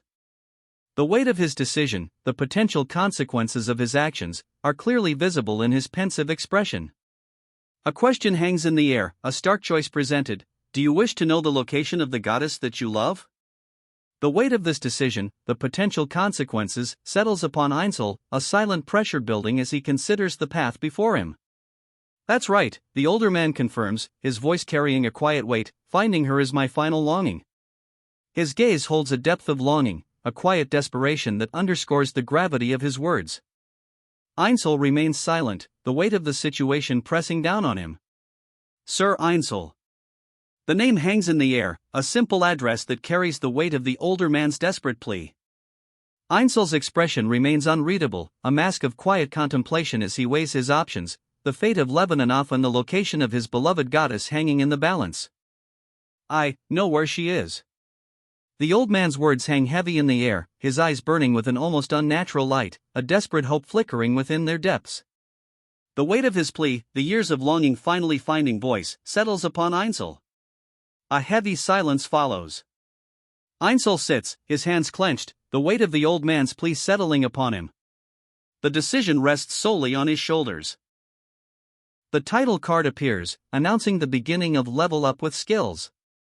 A dark background, punctuated by shimmering purple lettering and streaks of light, sets the stage for the adventure to come. The aged warrior, clad in ornate armor, stares ahead, a furrow in his brow. What? He murmurs, his voice laced with a palpable sense of confusion and apprehension. The question hangs heavy in the air, hinting at a sudden, unexpected turn of events. I know where the goddess Levininov is, the younger man states, his voice firm despite the weight of the revelation. His words hang in the air, a stark contrast to the older warrior's previous confusion.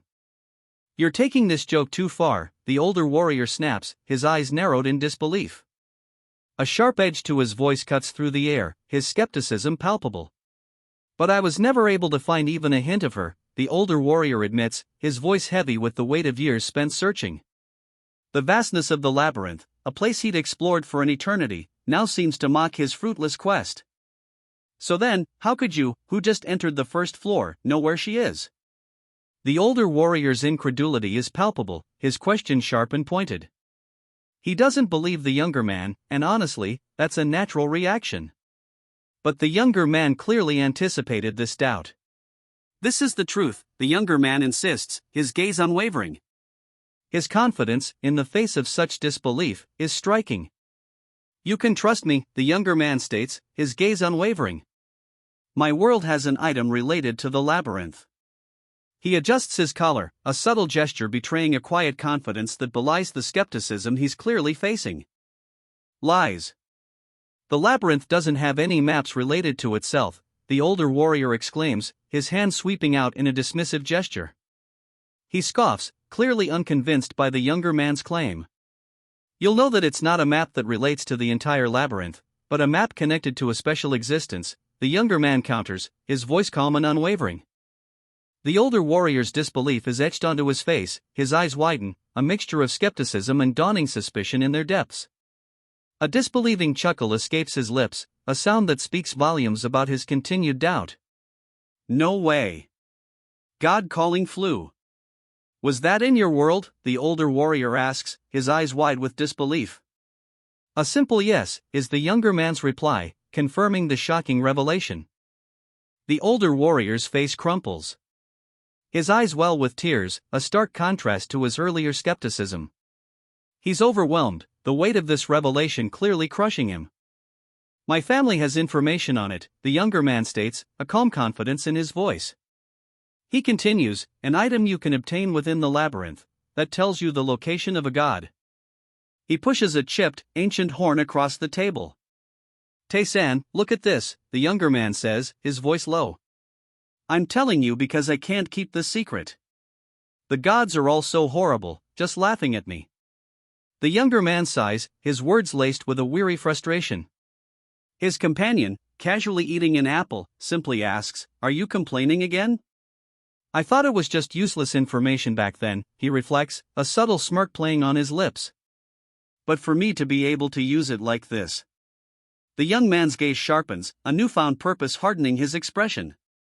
He then adds, almost as an afterthought, floor 78, library of all, in the 24th.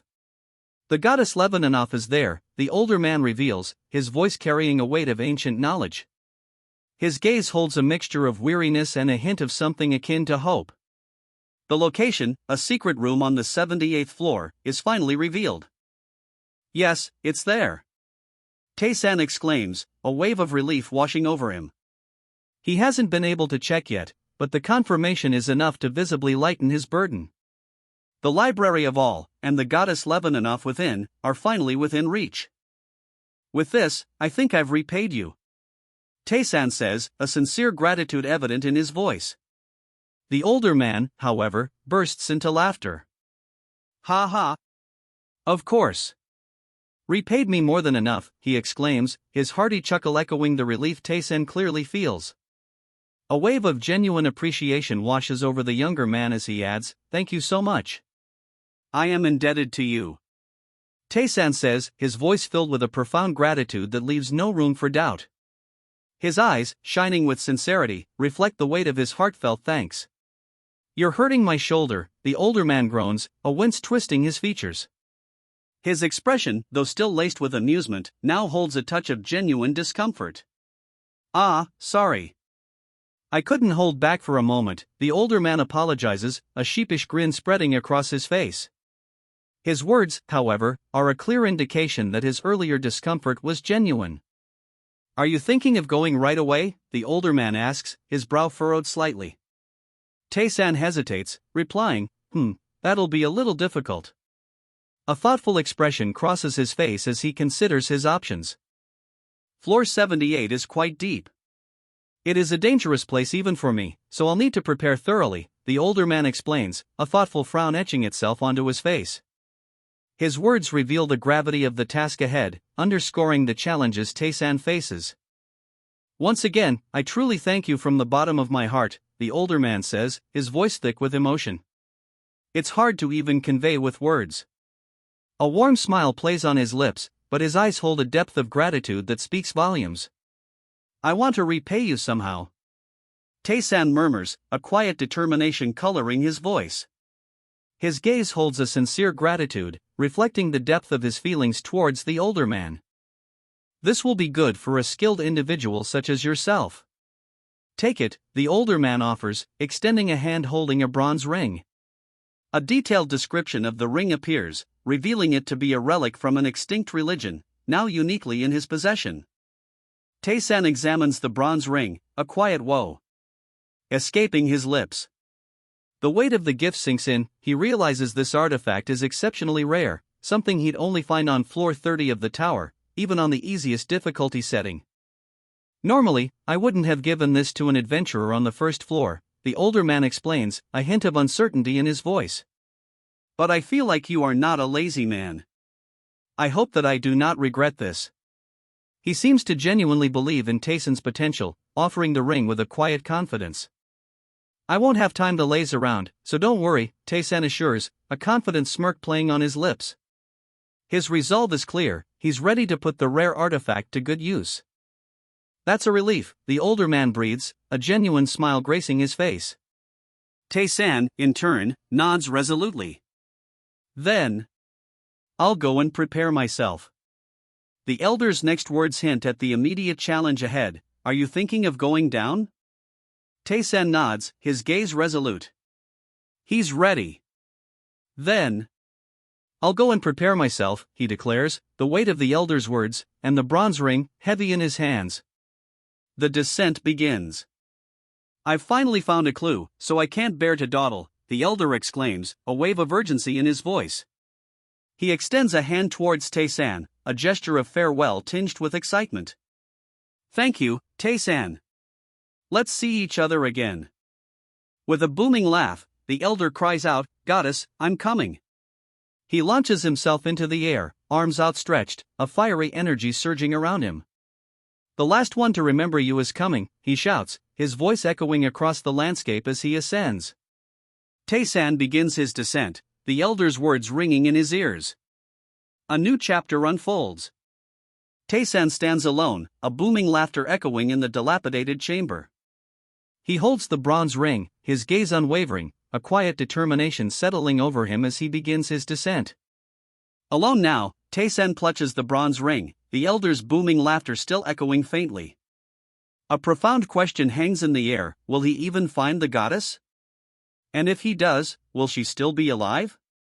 The elder, his armor stained and battered, holds a glowing object, a young woman embracing him.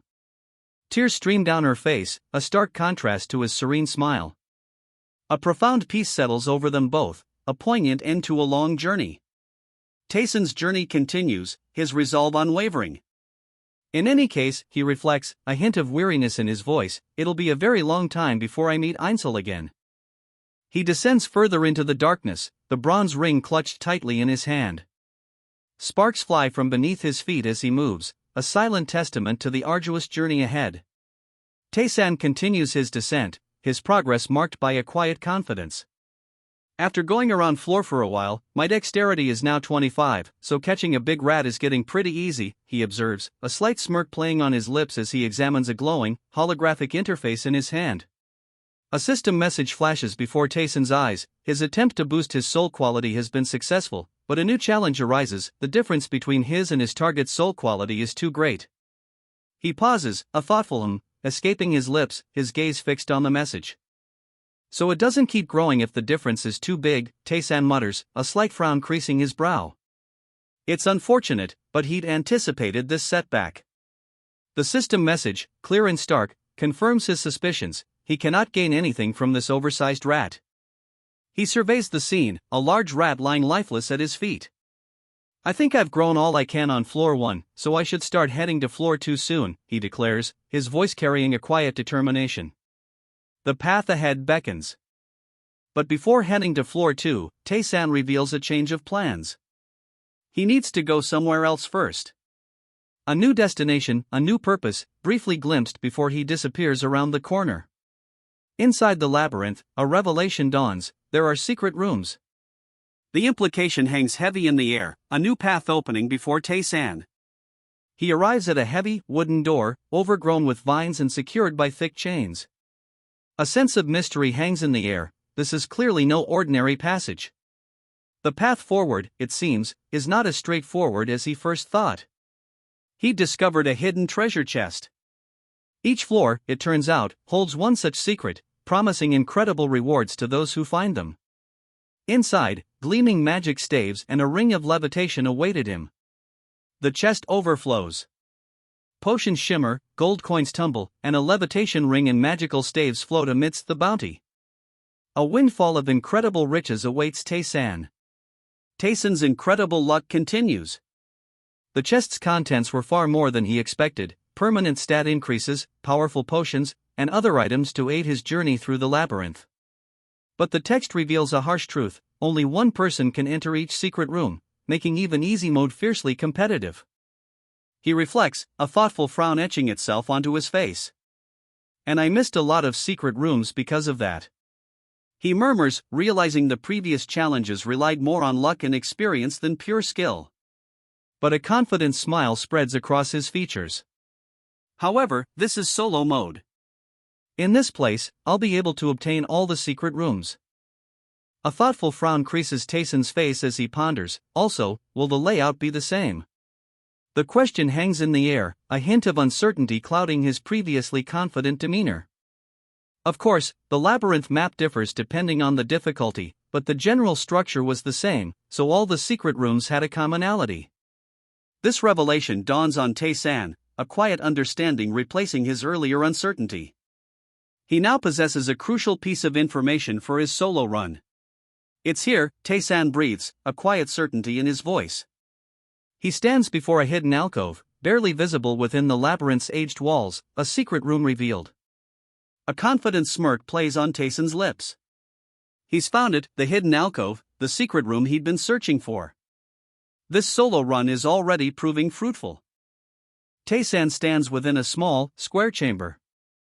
The text above him confirms his suspicions. There is only one entrance, and the inside is an empty room.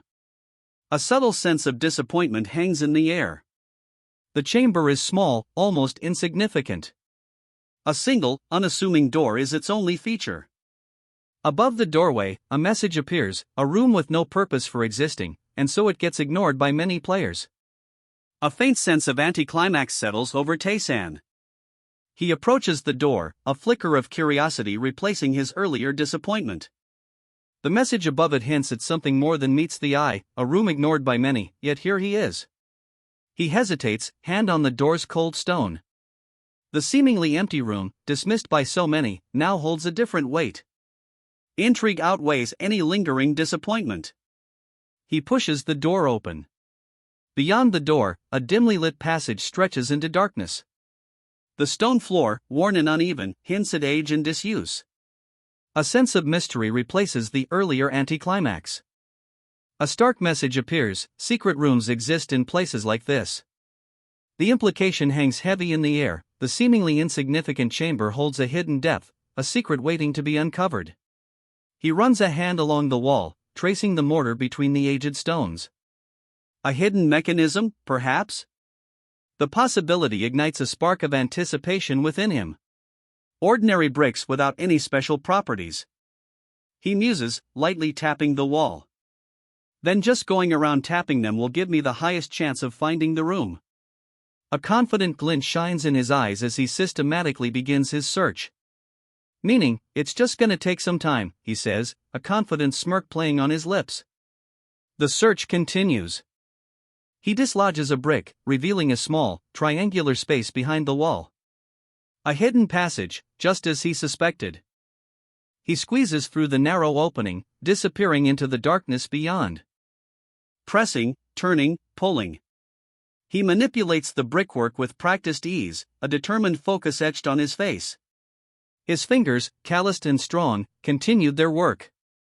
A silent calculation guided each movement. If the brick shifted, he knew where to go next. If not, another brick would be the key. This is fun, he remarks, a hint of amusement in his voice.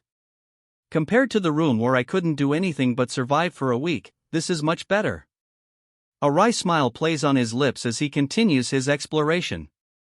He vaults over the low wall, landing lightly on the other side. The passage continues, beckoning him deeper into the labyrinth. He gazes upward, his expression a mixture of curiosity and anticipation. The passage ahead seems to hold something more, something beyond the simple puzzle he just solved. His detection proficiency increases by 5%. A subtle but significant upgrade, earned through careful observation and the manipulation of a single brick within the wall. The path forward remains unclear, yet he presses onward, his curiosity piqued. The passage opens into a wider chamber, the air thick with the scent of dust and age. Sunlight filters through unseen cracks high above, illuminating a complex arrangement of stone blocks. The path forward is less clear now, a maze of possibilities. A triumphant message appears: you are the first to discover the secret room. He stands within a newly revealed chamber, bathed in a golden light that streams through cracks in the ceiling, dust motes dancing in the beams. The path ahead is now even more mysterious. He stands triumphant, a new title bestowed upon him, adventurer. More than that, his intelligence has permanently increased. The secret room, revealed by his keen observation, promises further mysteries. It's there, he breathes, a sense of awe washing over him. The treasure chest of the secret room. The adventurer stands before a newly revealed passage, bathed in golden light, his arms outstretched as if to embrace the discovery. There it is. Overgrown with moss, yet undeniably ancient, a weathered wooden chest rests in the center of the chamber. The adventurer's breath catches in his throat, the treasure, finally revealed. He approaches the weathered chest, his gaze lingering on its ancient wood. It looks like I can just run over and open it. He muses, but a flicker of doubt crosses his face. But there's no way that's the case. A sense of caution replaces his earlier awe. Then, he cautiously approaches, his steps light and measured. A sense of anticipation hangs in the air, replacing the earlier awe with a more careful curiosity. A small, huddled creature, seemingly a rat, sits near the base of a crumbling brick wall. The sound kick floats from a speech bubble above it, suggesting a soft, almost hesitant scuttling. Suddenly, a small creature scurries nearby, letting out a high-pitched keek. A heavy boot descends, silencing the tiny sound instantly. A heavy boot crushes the small creature instantly. The quiet anticipation is shattered. He holds up a dead rat, its tiny body limp in his grasp. A grim satisfaction plays on his lips, a stark contrast to the earlier quiet anticipation. A swift movement, a blur of dark clothing. The rat, barely registering a squeak, is flung against the wall, escaping its tiny body in a final, desperate gasp. A chilling smirk spreads across his face. He watches, seemingly pleased, as a swarm of rats scatters, their frantic movements a stark contrast to his calm demeanor. A desperate squeak, keek, pierces the air as the rat is flung against the wall, a blur of motion preceding the impact. Arrow traps? He observes them with a practiced eye, a slight smirk playing on his lips. That's pretty standard, as expected of floor 1. It doesn't look to be a difficult trap either. His assessment is delivered with a casual confidence, betraying years of experience navigating such challenges. Then, he continues his journey, the words "let's see." A quiet promise hanging in the air. A dead rat, pierced by an arrow, lies in his path, a testament to the simple traps of floor 1. He effortlessly deflects an arrow, the projectile shattering against his weapon with a sharp crack. A practiced movement, almost casual in its execution, speaks volumes about his skill. He reflects on his current strength, a quiet confidence in his voice. Right now, I'm abnormally stronger than most players on floor 1, so I can do this if I concentrate enough. The words are a testament to his superior abilities, a subtle boast before facing the challenges ahead. He moves with practiced ease, his steps silent as he navigates the corridor. The air hangs heavy with anticipation. A quiet question crosses his mind, a subtle self-assessment amidst the tense atmosphere. Did I have about 7 arrows? The query hangs in the air, a brief moment of internal inventory before he continues his advance. 2 arrows, imbued with a strange energy, streak towards him. He barely flinches, deflecting them with effortless grace, the projectiles dissolving into harmless dust. The title card appears, announcing the story, Level Up with Skills. A young man with striking violet eyes stands before us, a confident smirk playing on his lips. He exudes an air of quiet power, his gaze unwavering. The scene shifts, revealing a surge of purple energy swirling around him, hinting at the skills he possesses. He launches forward, a blur of motion, twin throwing spears propelled by a surge of violet energy. The young man's focus is unwavering, his eyes fixed on his unseen target. He throws again, violet energy crackling around the spears as they arc through the air. But this time, a hint of strain crosses his face. It's getting more difficult, he mutters, the words reflecting the growing challenge. Despite the growing strain, he continues his assault, violet energy still crackling around the spears as they fly. Determination hardens his features, even as exertion etches itself onto his face. He continues his relentless assault, but a new thought crosses his mind. Well, I was thinking it would be a waste to buy arrows at the shop. He mutters, a slight smirk playing on his lips as he moves with renewed purpose. He hurls another spear, violet energy crackling around it. A smirk touches his lips as he mutters, so getting them here for free isn't nothing. A thoughtful follows, a question hanging in the air. He hefts another spear, violet energy crackling around it. A new option appears before him: poisoned arrows. The description reads, attack +2. Poisons the target. A second option, paralysis arrows, offers the same attack bonus but instead paralyzes the target. A final note cautions that both may fail, depending on the target's stats and level. He considers this new information, a thoughtful escaping his lips. He holds two peculiar arrows, their tips glowing with an unnatural light. There are some weird ones, he observes, his gaze lingering on the unusual projectiles. A hint of curiosity, perhaps even anticipation, flickers in his eyes. Well, that's good for me, he muses, a hint of a smile playing on his lips. Then, a thoughtful pause, before he asks himself, shall I go again from the first trap? The question hangs in the air, a quiet challenge to himself. He launches the violet-tinged spears, their trajectory a blur across the aged brickwork. The force of the throw is evident, a silent testament to his growing skill. It's technically an exploit, he admits, a self-deprecating chuckle coloring his tone, but it works pretty well. A sly grin spreads across his face, reflecting his satisfaction with his unconventional approach. He selects 100 arrows from his inventory, a confident smirk playing on his lips. 100 should be enough, right? He muses, the question more a statement of self-assurance than a genuine query. Alright then, let's get the main dish, he declares, a confident glint in his eyes. He stands poised, ready for the next challenge, a determined set to his jaw. He approaches the chest, a whirlwind of motion leaving a faint dust trail in his wake. The anticipation is palpable, the main dish, as he called it, awaits. A desperate cry escapes him, barely audible above the whirlwind of his own movement, help! His eyes, wide with a mixture of exertion and dawning alarm, betray his struggle. He lunges forward, a blur of motion. A powerful energy blasts from his fist, a wave of blue light erupting outwards. He crouches low, a grim determination etched on his face. If I'm just thinking of breaking through, he mutters, I can just block the arrows with the tower shield and run, but... The weight of his words hangs heavy in the air. This is the labyrinth, and escape is far from guaranteed. A volley of arrows streaks towards him, a deadly rain descending from above. He braces himself, his tower shield raised high, ready to meet the onslaught. With a muttered, 1, 2, he deflects the incoming arrows with practiced ease, his movements a blur of controlled power. The arrows shatter harmlessly against his shield, their trajectory altered by his swift footwork. 3, 4, he counts, deflecting each arrow with practiced precision. The force of his movement sends the projectiles scattering harmlessly. The final 5th, he exclaims, deflecting the last arrow with a practiced flourish. His shield holds firm, a testament to his skill and strength. He takes a breath, a slight pause before the next challenge.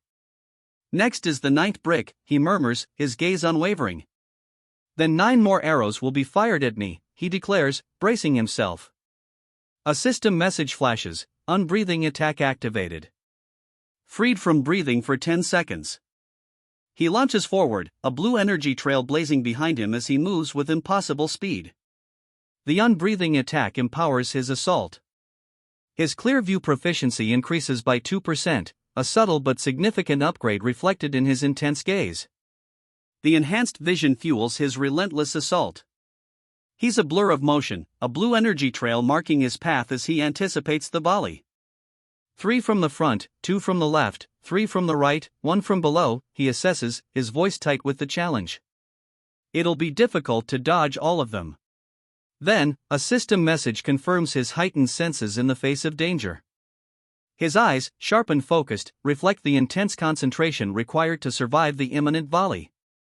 A system message flashes, he's obtained the continuous conditional activation skill, improving his senses. This upgrade is crucial, sharpening his already heightened awareness as he prepares to face the incoming barrage. He weaves through the incoming barrage, a blur of motion. 8 arrows remain, each a deadly threat. The enhanced senses granted by his new skill are his only hope.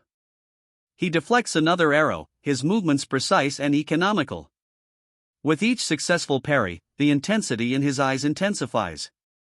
A grim determination sets in as he faces the remaining threats. 5 arrows remain.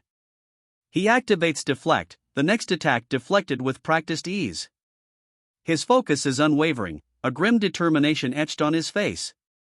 The next attack is deflected with practiced ease. His focus remains unwavering, a grim determination etched on his face. 4 arrows remain. 8 points of damage. He barely flinches, already anticipating the next volley. 4 arrows remain. The pressure is relentless, but his resolve is unshaken.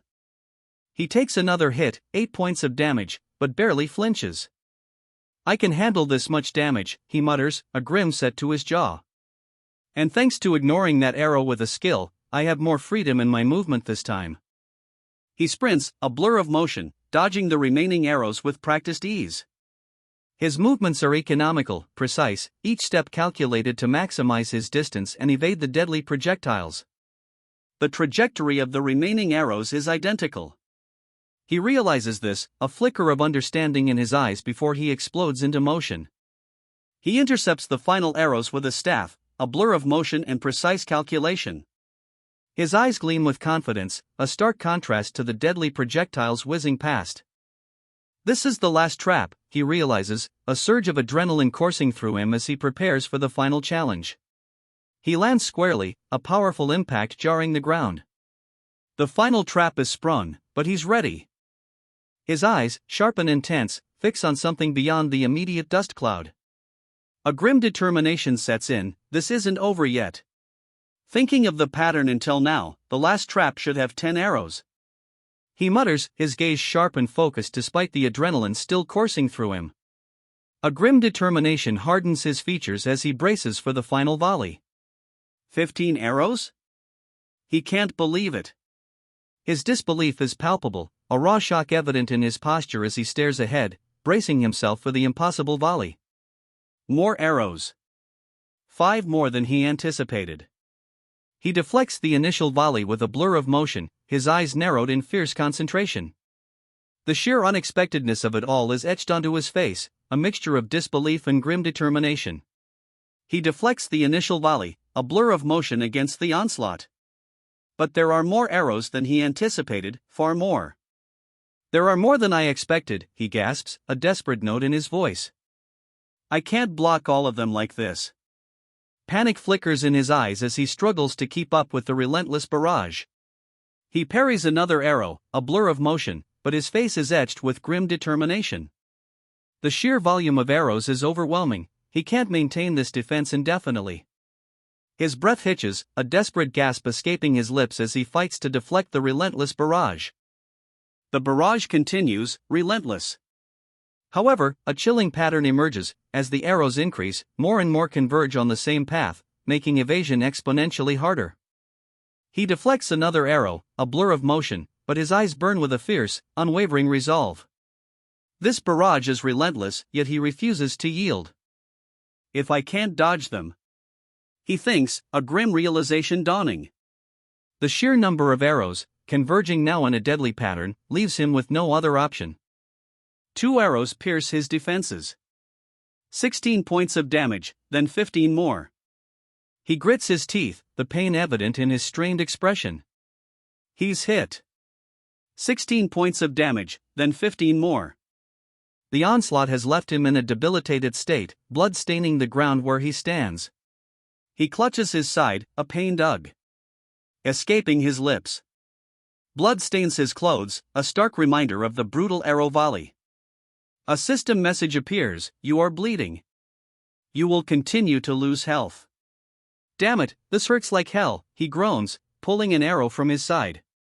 The pain is evident, a system message flashing, you have experienced excruciating pain. He pulls another arrow from his side, a grimace twisting his features. It hurts less thanks to the skill, he mutters, but it still hurts because my proficiency is low. His health, displayed as 54 out of 140, reflects the brutal attack. He adds, a touch of grim determination in his voice, if I hadn't experienced this multiple times in the past, I would have fallen unconscious. He continues his trek, a grim determination etched on his face. Well, since I got the skill this time by getting into a debilitated state and bleeding, he mutters, I won't have to purposely get hit on the way back. Despite the lingering pain, he presses on, using a makeshift tool to pry open a brick wall. A sliver of light appears beyond, hinting at an escape route. He finally finds it, a weathered wooden chest, nestled within the crumbling brickwork. A glimmer of hope, however faint, flickers in his eyes. He confirms, the traps should all have been disabled. Now, time for the reward. With a hopeful sigh, he opens the weathered chest, revealing its contents, a curious, hooked staff. He hefts the hooked staff, turning it over in his hands. A new tool, a new hope. The weight feels strangely familiar, a comforting presence in his injured hand. A staff? Already? He stares at the hooked staff, a mixture of surprise and cautious optimism in his eyes. The weight feels strangely familiar, a comforting presence in his injured hand. He examines the hooked staff, a question forming on his lips. Is it a fake in the shape of the staff, he wonders aloud, a hint of doubt creeping into his voice. The unexpected appearance of this item on the first floor, in solo mode, puzzles him. His doubt melts away. It's real, he whispers, a wave of relief washing over him as he gazes at the staff of fire. A staff for apprentice magicians, capable of fireball magic. This unexpected find, so early in his solo run, rekindles his hope. It's the staff of fire, he realizes, a powerful weapon far surpassing anything found in the earlier levels. A surge of energy courses through him, a tangible manifestation of newfound hope. Li Tion's voice, tinged with uncertainty, cuts through the silence. Li Tion couldn't get through the secret room, so I have no point of reference, she explains, her words highlighting the unusual nature of his solo dungeon run. The lack of a familiar layout adds to the mystery of his current situation. If this is how it's going to be, I'm going to be more successful in the future, he declares, a newfound confidence firming his steps as he continues onward. The discovery of the Staff of Fire has clearly shifted his perspective. A monstrous wolf-like creature lunges, its snarl a terrifying display of aggression. Keek, it roars, the sound echoing the force of its attack. He kicks the monstrous rat-like creature away, but the effort leaves him wincing. I can't even use one of my arms right now, he mutters, the words a testament to the toll of his recent battles. Despite his injuries, he dismisses the large rat as insignificant, stating, but due to the huge stat difference, I have no problem dealing with a big rat. A newfound confidence, born from his recent power-up, radiates from him. He faces a monstrous rat, its kick, a sound that barely registers against his newfound confidence. The oversized rodent poses little threat, a simple flick of his wrist sends it sprawling. He effortlessly dispatches the oversized rat, a simple flick of his wrist sending it sprawling. A system message then appears, confirming his acquisition of the unbreaking will skill. Nice, he murmurs, a hint of satisfaction in his voice. Even injured, his movements are fluid, a testament to his newfound power. The oversized rat lies defeated, a splash of crimson staining the stone floor. A system message flashes, you were victorious. He moves on, his injured arm barely registering as a hindrance. He moves on, the victory barely registering. Dust motes dance in the warm light filtering through the cracked stone ceiling, illuminating his path forward. He continues onward, the victory a mere footnote. Dust motes dance in the warm light filtering through a cracked stone ceiling, illuminating his path to a weathered stone doorway. Beyond it, a tranquil pond reflects the soft light.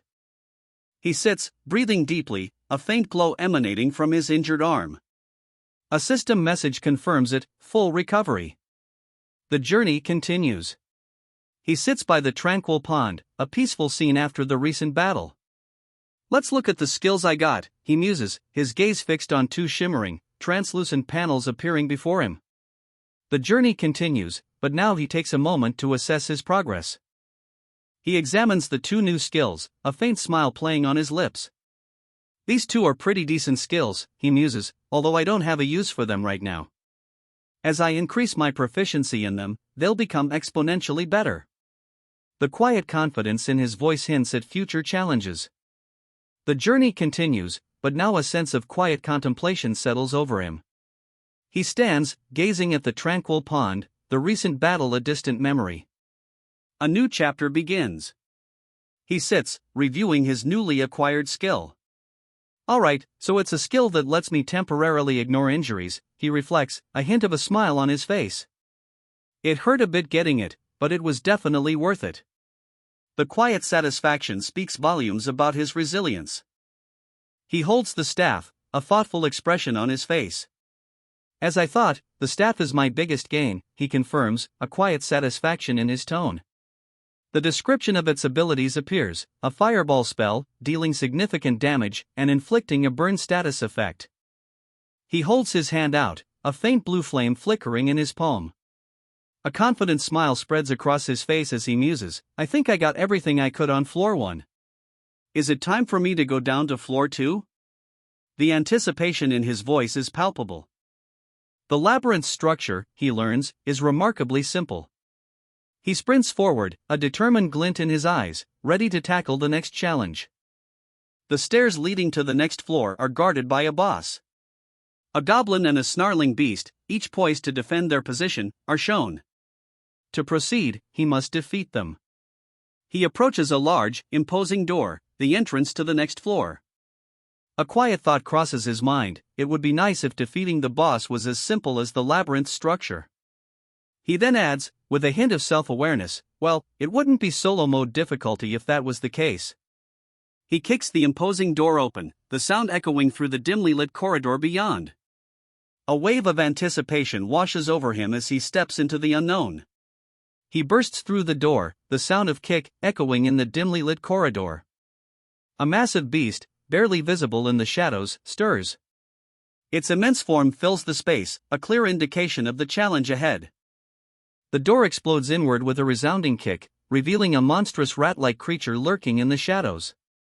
Its crimson eyes gleam, a clear sign of the formidable challenge that awaits. Long time no see, he mutters, a familiar foe emerging from the shadows.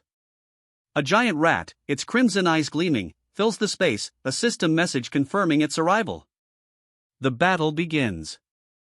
A screech tears through the air, keek, as the monstrous rat lunges. Its claws, tipped with wicked points, slash towards him. He raises his shield, a thoughtful expression on his face. So something like this is solo mode's floor 1 boss, he muses, a hint of challenge in his voice. That was the easy mode's floor 10 boss, he observes, a grim look settling on his face. Blood stains his clothes, a stark reminder of the brutal encounter. How many players were ripped apart by that rat's claws? The question hangs heavy in the air, a testament to the challenge ahead. Well, he observes, a grim set to his jaw as the monstrous rat hurtles towards him, a blur of crimson fur and wicked claws. Should I be even surprised after all I've been through, he questions himself, a steely glint in his eyes. Come, he shouts, bracing himself for the next attack. The challenge, it seems, is far from over. The title card appears, announcing the start of Level Up with Skills. The narration reveals a crucial detail: Lee Tion's victory over the giant rat wasn't a fair fight. It was an exploit, a cheat, because a level 1 player simply couldn't defeat such a powerful creature. The weight of this revelation hangs heavy in the air, reflected in Tion's tearful face. She sits slumped against a cold, metallic floor, 2 empty vials of blue liquid nearby. The sounds of her ragged breathing, keek, kick, punctuate the silence, a stark contrast to her earlier triumph. The revelation is clear: Tion's victory was built on a cheat, a forbidden exploit. A chilling truth dawns: the labyrinth's boss is trapped within its own confines. This revelation, delivered in stark text, adds a new layer of complexity to Tion's earlier victory. The defeated creature groans, keek, kick, its pain sounds echoing the weight of this newfound understanding. The defeated creature's form flickers, a spectral image fading into the stone. Its pained groans, keek, kick, cease, leaving only a heavy silence. Tion, still slumped against the wall, remains unaware of the beast's final departure, lost in the aftermath of her illicit victory. Filling the rat's room with oil, she lit it on fire. The flames erupt, a desperate, final act born from a desperate need to erase the evidence of her exploit. A viable method, if you have the time to spare. Tion, a flicker of determination in her eyes, hurls a trail of fire into the room, engulfing the evidence of her deception in a blaze. Considering she was the only player to survive solo mode, it could be taken as the correct answer. A subtle, almost imperceptible, smile plays on Tion's lips as she reflects on her success, the flames of the burning room casting an orange glow on her face. But that was just the beginning. A wave of intense heat washes over Tion as the text blazes across the panel, but that's not the fight the labyrinth wants. The labyrinth itself seems to reject her easy victory, hinting at a far greater challenge ahead. But the labyrinth's challenge isn't over. Tion, a determined glint in her eyes, stands poised, a staff crackling with blue energy in her hand, ready for whatever comes next. The heat from the recent fire still lingers in the air. The heat hasn't even begun to dissipate when a monstrous beast lunges from the shadows, a guttural roar, keek, echoing through the chamber. Tion stands ready, her staff glowing, facing the unexpected challenge. The heat still hangs heavy in the air, but Tion doesn't hesitate. With a focused expression, she channels her power, unleashing a fireball. The system message confirms, "You have activated Fireball." The fireball connects, and a system message appears, 14 damage inflicted upon the giant rat. Tion's resolve hardens, only after a near-perfect battle will she truly grow stronger. The fireball connects, engulfing the giant rat in flames. A system message confirms the hit, check cleared. Giant rat is burning. Tion breathes a sigh of relief, a triumphant "alright" escaping her lips. The burn condition continues to inflict damage, but Tion knows it's not enough. A determined glint appears in her eyes as she assesses the situation. She nocks an arrow, drawing back the bowstring with practiced ease. A surge of purple energy crackles along the shaft as she releases it, the arrow flying towards the burning rat. 7 points of damage are inflicted. A system message flashes, poison check failed. Undeterred, Tion declares, "It doesn't matter. I'm just going to try until it works." Green energy crackles around her as she prepares her next attack. Green energy crackles around her arrow as she draws back her bow, aiming with unwavering focus. The arrow, imbued with power, flies towards the still burning rat. The arrow, crackling with green energy, strikes the burning rat. A jolt of electricity courses through its body, the creature letting out a furious roar. The burning rat freezes, its furious roar cut short. A system message confirms, the target has been paralyzed, immobile for 10 seconds unless attacked again. Tion, having successfully paralyzed the burning rat, comments, "These status condition arrows, they're as good as they are expensive." The archer stands poised, ready for whatever comes next. "Then, let's start this grind," he declares, a determined glint in his eyes. Energy crackles around him, a vibrant blue aura signifying his readiness. He nocks 3 arrows, each shimmering with a faint blue energy. A confident smirk plays on his lips as he prepares for the next wave of attacks. The hunt, it seems, is far from over. 8 points of damage. The paralyzed rat takes the hit, and a system check confirms it's been poisoned. The hunt continues. He draws back, aiming with unwavering focus. "And then fire another status arrow to continue stacking damage," he states, the words a low murmur accompanying the arrow's flight. Arrows pierce the creature, a flurry of keek sounds accompanying each impact. He follows up, readying another attack. The hunt is far from over. He unleashes another volley of arrows, each one a blur of motion. "This is more than overwhelming," he observes, "a fight that's closer to a stomp." The creature's fate seems sealed. The giant rat is incapacitated, the system confirms, but it will take more damage. He continues his assault, a blur of motion and energy as more arrows find their mark. 13 points of damage inflicted. He watches, his violet eyes narrowed in concentration, as the giant rat continues to weaken under the relentless barrage. The fight, though seemingly one-sided, demands his full attention. With a final, desperate shriek, the giant rat collapses. Its body is riddled with arrows, its life force extinguished. Silence descends, broken only by the faint crackling of residual energy. Silence hangs in the air after the giant rat's demise. But a moment later, a quiet observation crosses his mind. However, there is a limit to this method. His violet eyes, still sharp with focus, hint at a growing awareness of his current limitations. Its health, he realizes, will soon regenerate. He stands over the fallen beast, his violet eyes assessing the situation. A question hangs in the air, unspoken but palpable. Is it time? The air crackles with anticipation. He sits, catching his breath, his dagger held loosely in his hand. A colossal shadow looms before him, its jagged edges hinting at a monstrous form. The air crackles with a palpable sense of dread. Panic grips him as the giant rat's health plummets. The paralysis arrows aren't working, he cries, his voice strained. Save me! A monstrous, crimson eye looms, a harbinger of the beast's berserk transformation. The text above clarifies, below 20% health, it enters a terrifying new phase. Panic etched itself onto his features. We can't run away. It got faster. We'll be caught, he shouts, desperation coloring his voice. Another voice, barely a whisper against the rising terror, adds, we'll just end up dying. A sickening creak echoes as the monstrous rat, in its berserk fury, delivers a final, devastating blow. The giant rat is enraged. Its berserk transformation is complete. A terrifying, crimson fury radiates from it. Phase 2 is here. Now, it's a duel. The words hang in the air, a stark contrast to the crimson fury of the berserk rat. The fight continues, but the stakes have just been raised. A grim determination settles over his face. His violet eyes, blazing with intensity, lock onto his foe. The fight is far from over. He counters with a furious blow, sending chunks of earth and stone flying. The impact reverberates, a testament to the raw power unleashed. He meets the beast's furious assault head-on, his shield a blur of motion against the crimson onslaught. A shockwave erupts from the impact, a testament to the ferocity of their clash. He counters the beast's attack with a powerful kick, a burst of violet energy erupting from his foot as he connects. The force sends the berserk rat reeling back, momentarily stunned. He grits his teeth, a grim expression etched on his face.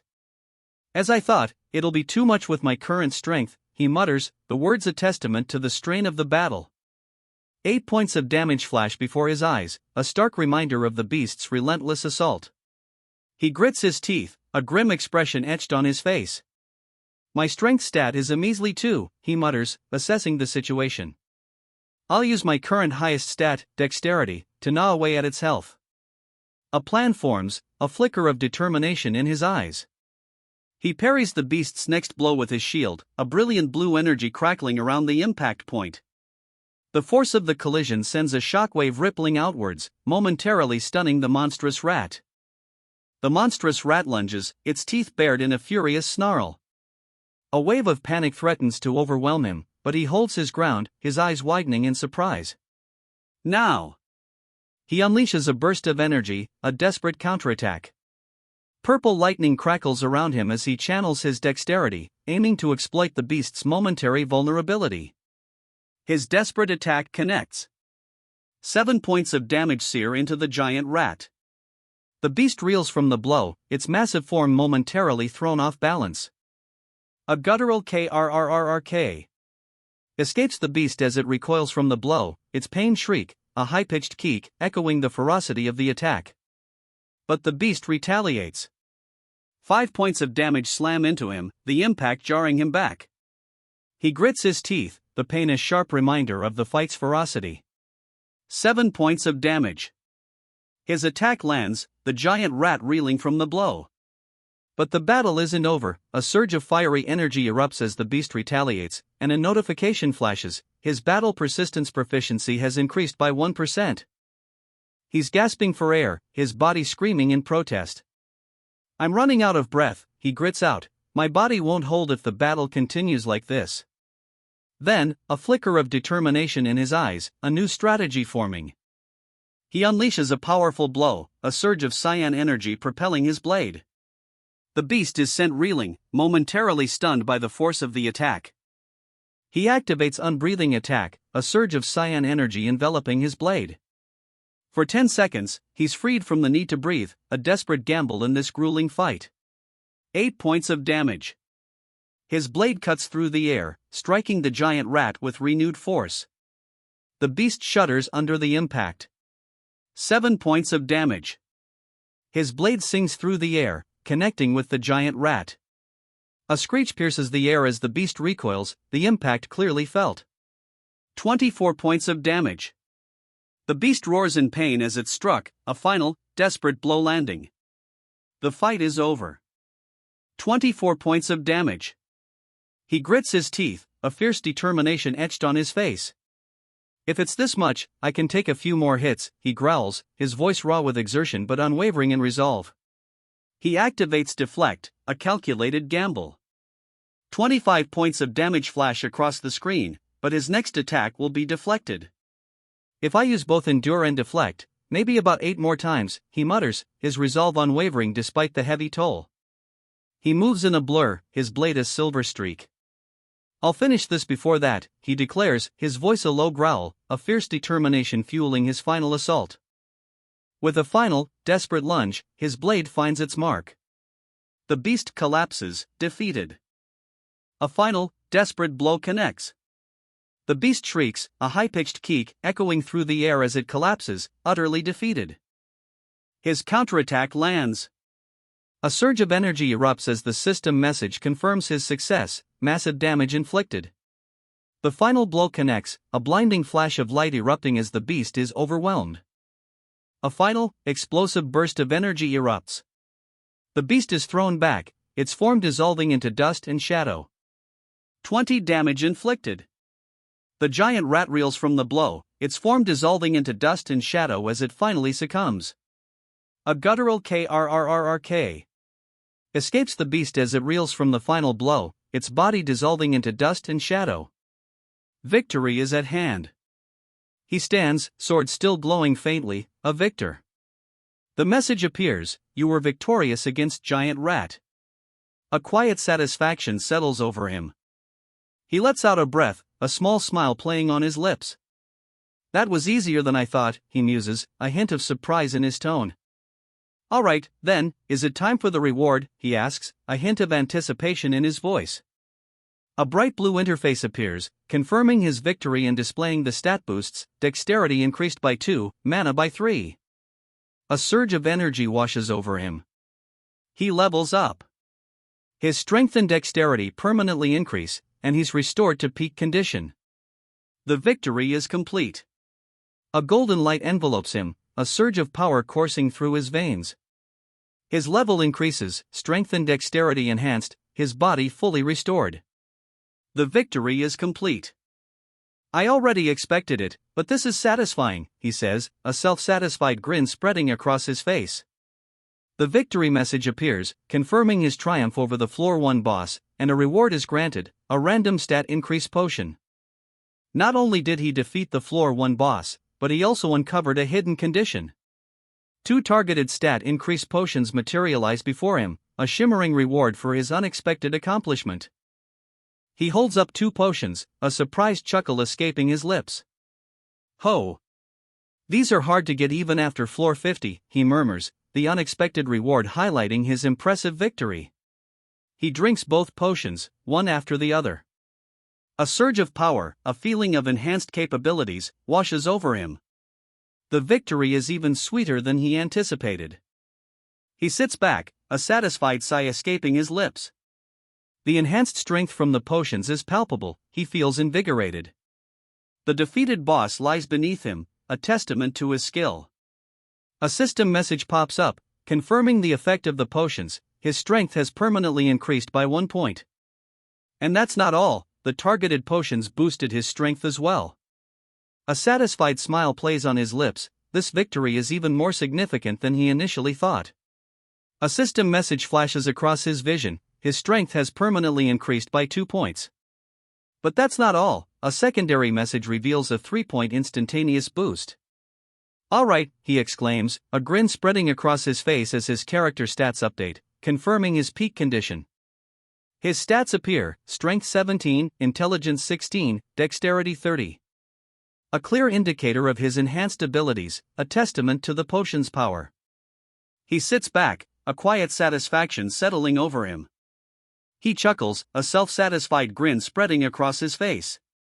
These stats, and I'm only on floor 1, he muses, a hint of playful arrogance in his tone. I did all sorts of things in easy mode to raise my stats. The implication hangs heavy, he's clearly overpowered, even at this early stage. He examines his stats, a smirk playing on his lips. Also, I think I got another skill, he muses, a hint of excited anticipation in his voice. The possibilities, even this early in the game, seem endless. Counter?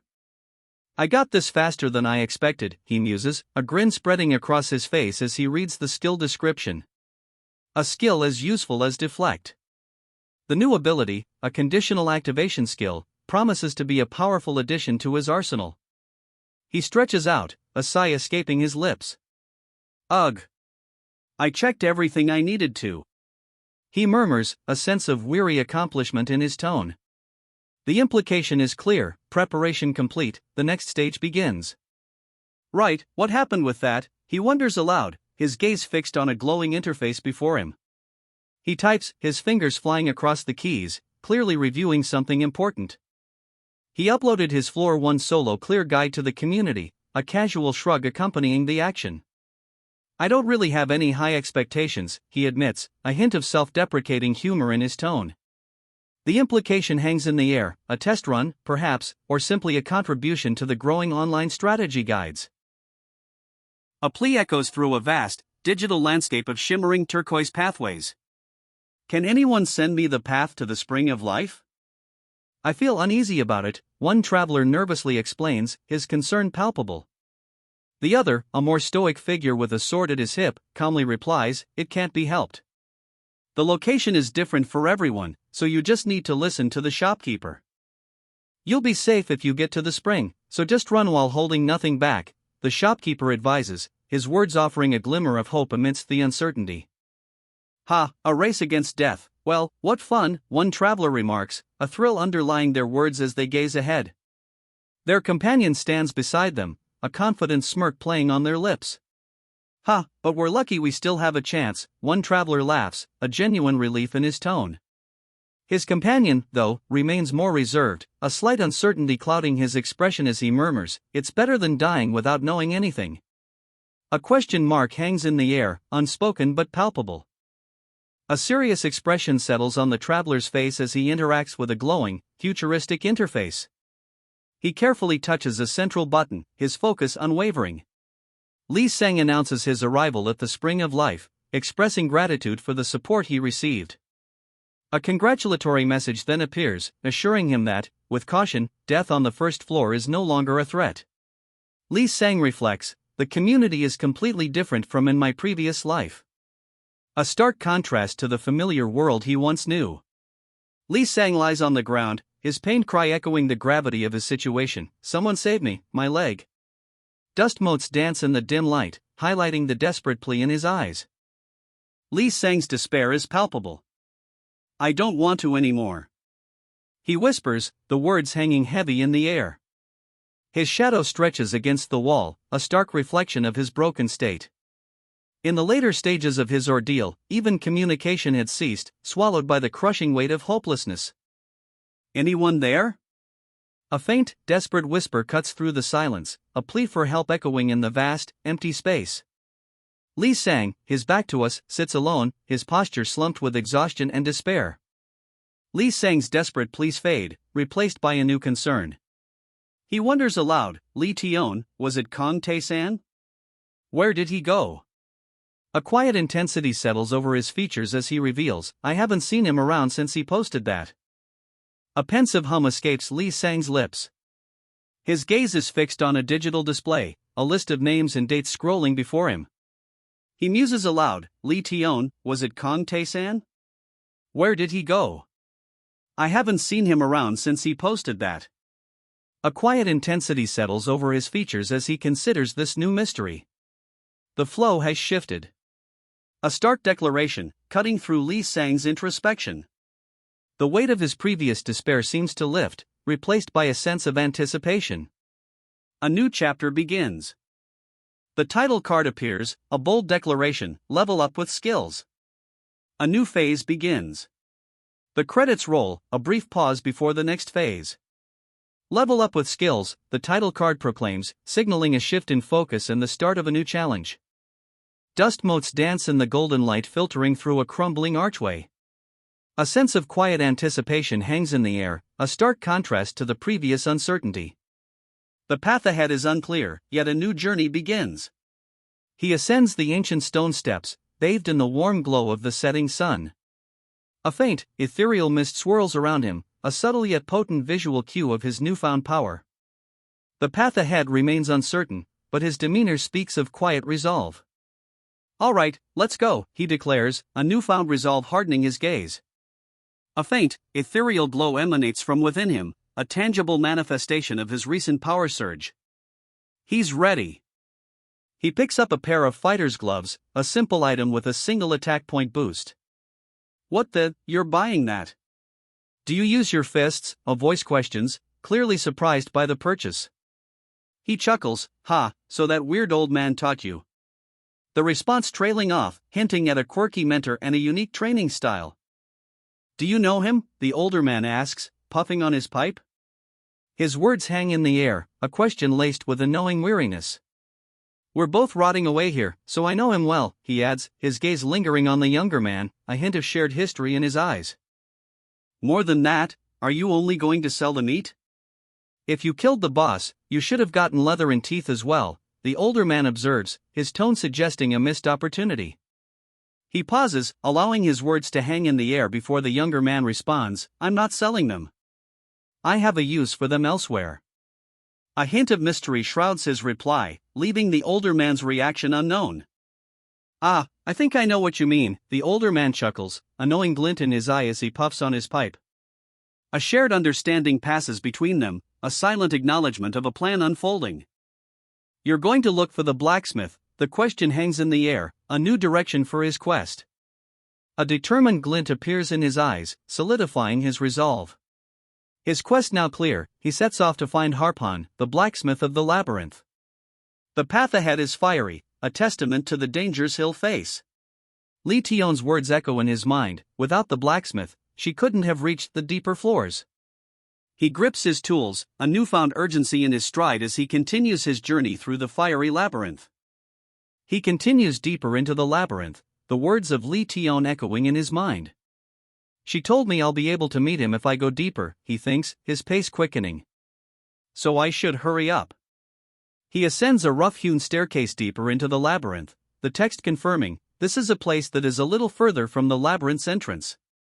His journey continues, driven by Lee Tion's words and the promise of finding Harpan. He climbs yet further, the stone steps winding ever deeper. A chilling inscription appears, a place where things that are stabbed to death can be revived. The air grows heavy with a strange, unsettling energy. "The beings here aren't that powerful," he mutters, a hint of resolve hardening his features. He reaches the second floor, the quest beginning anew. He reaches a precipice overlooking a vast, surreal landscape. Floating islands dot a pale, sun-drenched horizon, the air shimmering with an almost ethereal quality. His journey continues, the quest for Harpan drawing him ever onward. A shimmering blue message appears, "Defeat the boss of floor 2 and pass through." The quest continues. His victory is rewarded. A low-grade mana increase potion appears, along with a tantalizingly mysterious secret reward. The quest continues. He examines his reward, a slight smile playing on his lips. Mana increase potion? Isn't that a rare potion not even sold in the shop, he muses, a hint of excitement in his voice. "I'm looking forward to." He trails off, anticipation clear in his eyes. A curious expression crosses his face. Multiple notifications flash before him, each announcing, "You have an unchecked message." He reaches out, a hint of anticipation in his posture. A bright blue notification box appears, stark against the white background. It reads, "You have an unchecked message." Intrigued, he reaches for it, anticipation building. "Ha, really?" He breathes, a mixture of surprise and disbelief coloring his voice. His gaze is fixed on a message notification, a question hanging in the air. "Kong Tae-san, solo, what? Kong Juhyuk, solo, you're here?" The message pops up, a casual greeting that belies a potential underlying urgency. Who is Kong Juhyuk, and what does this mean? Multiple messages flood his screen, each a testament to his recent actions. Lee Sang's relief is palpable, it's Mr. Tae-san. You were alive. Kim Tae-jin's gratitude follows. I was able to reach the spring of life thanks to you. Thank you so much. Then, a request from Kim Soo-hyun, Mr. Tae-san. I have something I want to ask you. The weight of these messages, and the implications of his actions, settle upon him. A flurry of messages washes over him, a digital deluge of gratitude and requests. The weight of his recent actions, the lives he's touched, becomes overwhelmingly clear. He stares at the screen, a wave of messages vying for his attention. Which one do I respond to first, he mutters, the sheer volume of requests and greetings a testament to his recent exploits. A new message interrupts the digital deluge. Kang Jun-hyuk requests a private message.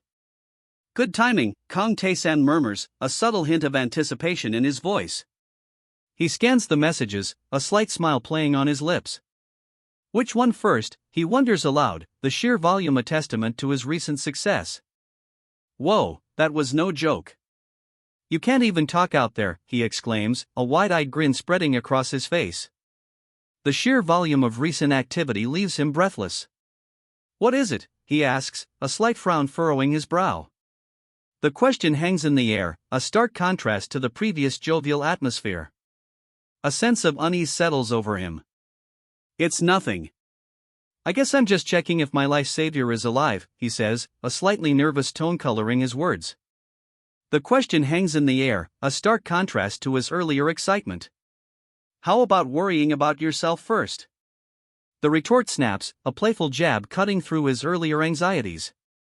A smirk replaces his nervous frown, the tension visibly easing. He reflects, a thoughtful pause in the conversation. To be honest, I didn't expect these people, pressed to their limits in this strange world, to try this after just reading an online article. His words paint a picture of the group's desperation and naivete. Although it's not my place to say, he begins, a thoughtful expression on his face, did you just read one article and decide to run in? His words carry a hint of disbelief, a quiet observation of their reckless leap into the unknown. It couldn't be helped. Everyone was at their limit. I wanted to hold on to any sort of hope. The words tumbled out, a raw confession of desperation.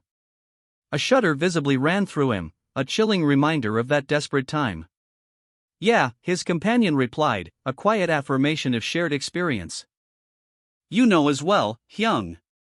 You can't get food if you don't enter the labyrinth, he states, a grim acceptance coloring his words. His arms are crossed tightly, a visible tremor betraying his unease. I had run into the labyrinth and was planning to just grab anything I could eat, he explains, lying on the ground, a holographic interface floating before him. A thoughtful escapes his lips, a quiet contemplation of his past desperation. But in that situation, just in time. He breathes, a wave of relief washing over him as he glances at his interface. Solo mode. Floor 1 clear method. A question hangs in the air, a hint of wonder in his voice as he contemplates his unexpected success. Although you might have not expected much, this was an article we really needed at the time, he reflects, a quiet understanding settling over him as he looks at the data displayed before him. The words hang in the air, a testament to the unexpected value of his recent success. And so, Ms. Tion succeeded first, and the others. He trails off, a thoughtful frown etching itself onto his face. So that's why? The question hangs in the air, a clear indication of his dawning understanding. He continues his reflection, a thoughtful frown deepening on his face. Lee Tion's complaints were well known within the community, but her success inspired others. So that's why, he murmurs, the question hanging in the air, a dawning realization in his eyes. How many people have succeeded in killing a big rat, one man asks, a curious glint in his eye. His companion replies, 2 people. Just me and Ms. Tion. A thoughtful silence follows, the weight of that small statistic hanging heavy in the air. Lee Tion is whatever, but this is the first I'm hearing about this guy, someone remarks, a note of skepticism in their voice. Well, he probably died in the previous world while fighting for his life, they add, offering a possible explanation for the newcomer's presence.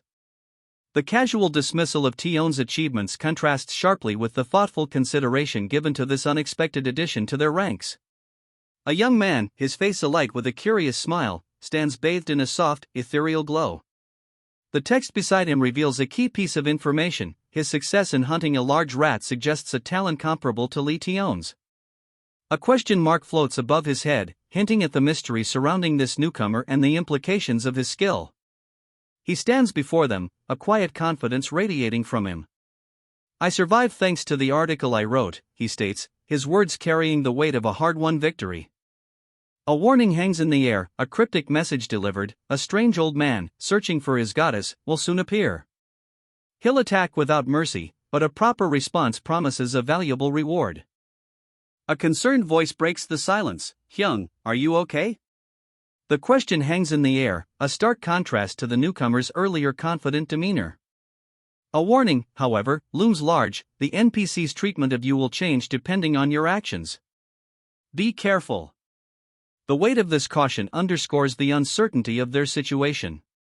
A thoughtful expression crosses his face. He touches his chin, lost in contemplation, the weight of the warning clearly settling upon him. The uncertainty of the approaching encounter is palpable. "What do you mean?" one of them asks, a hint of suspicion coloring his tone. The other responds, his words laced with a quiet frustration: "I think you're just spoon-feeding us. Thank you for your help, but for those of us going through the same labyrinth." His voice trails off, leaving the unspoken implications hanging heavy in the air. "We're technically competitors." The declaration hangs in the air, a sudden shift in the dynamic. The speaker's words reveal a previously unacknowledged rivalry, adding a new layer of complexity to their shared quest. "Of course, although I'm weaker than you right now, if you keep spoon-feeding me like this, I can quickly catch up to you. But that doesn't mean I'll try and do anything to you, either."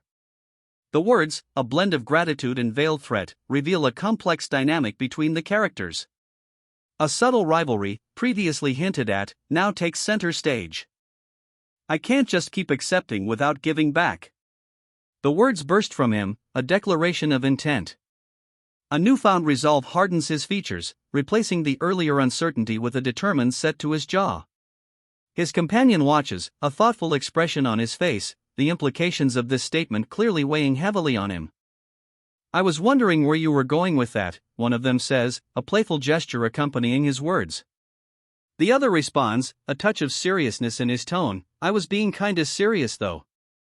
The exchange reveals a shift in their dynamic, from tense competition to a more relaxed, albeit still cautious, camaraderie. "And what competitor?"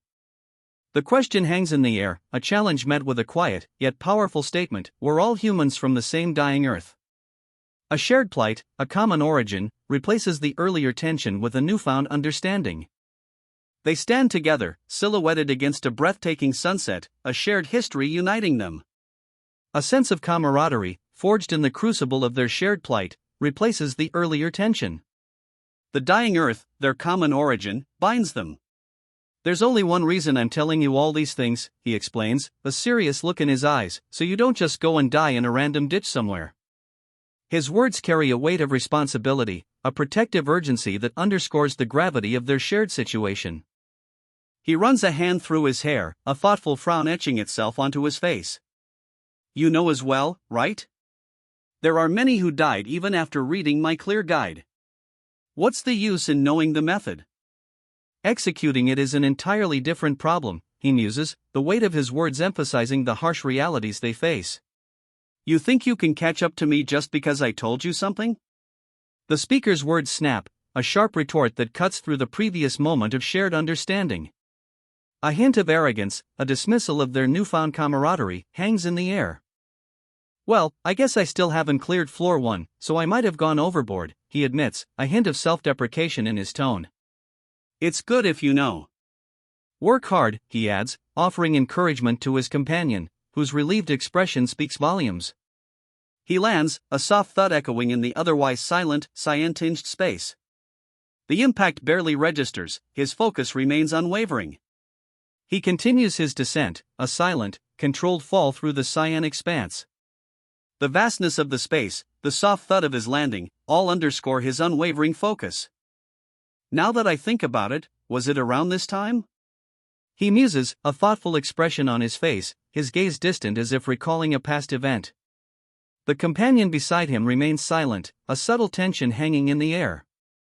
"How's the community these days?" he asks, a thoughtful expression on his face. "Normal," he repeats, a slight uncertainty in his voice. Then, a realization dawns: the people from other modes are also talking to us.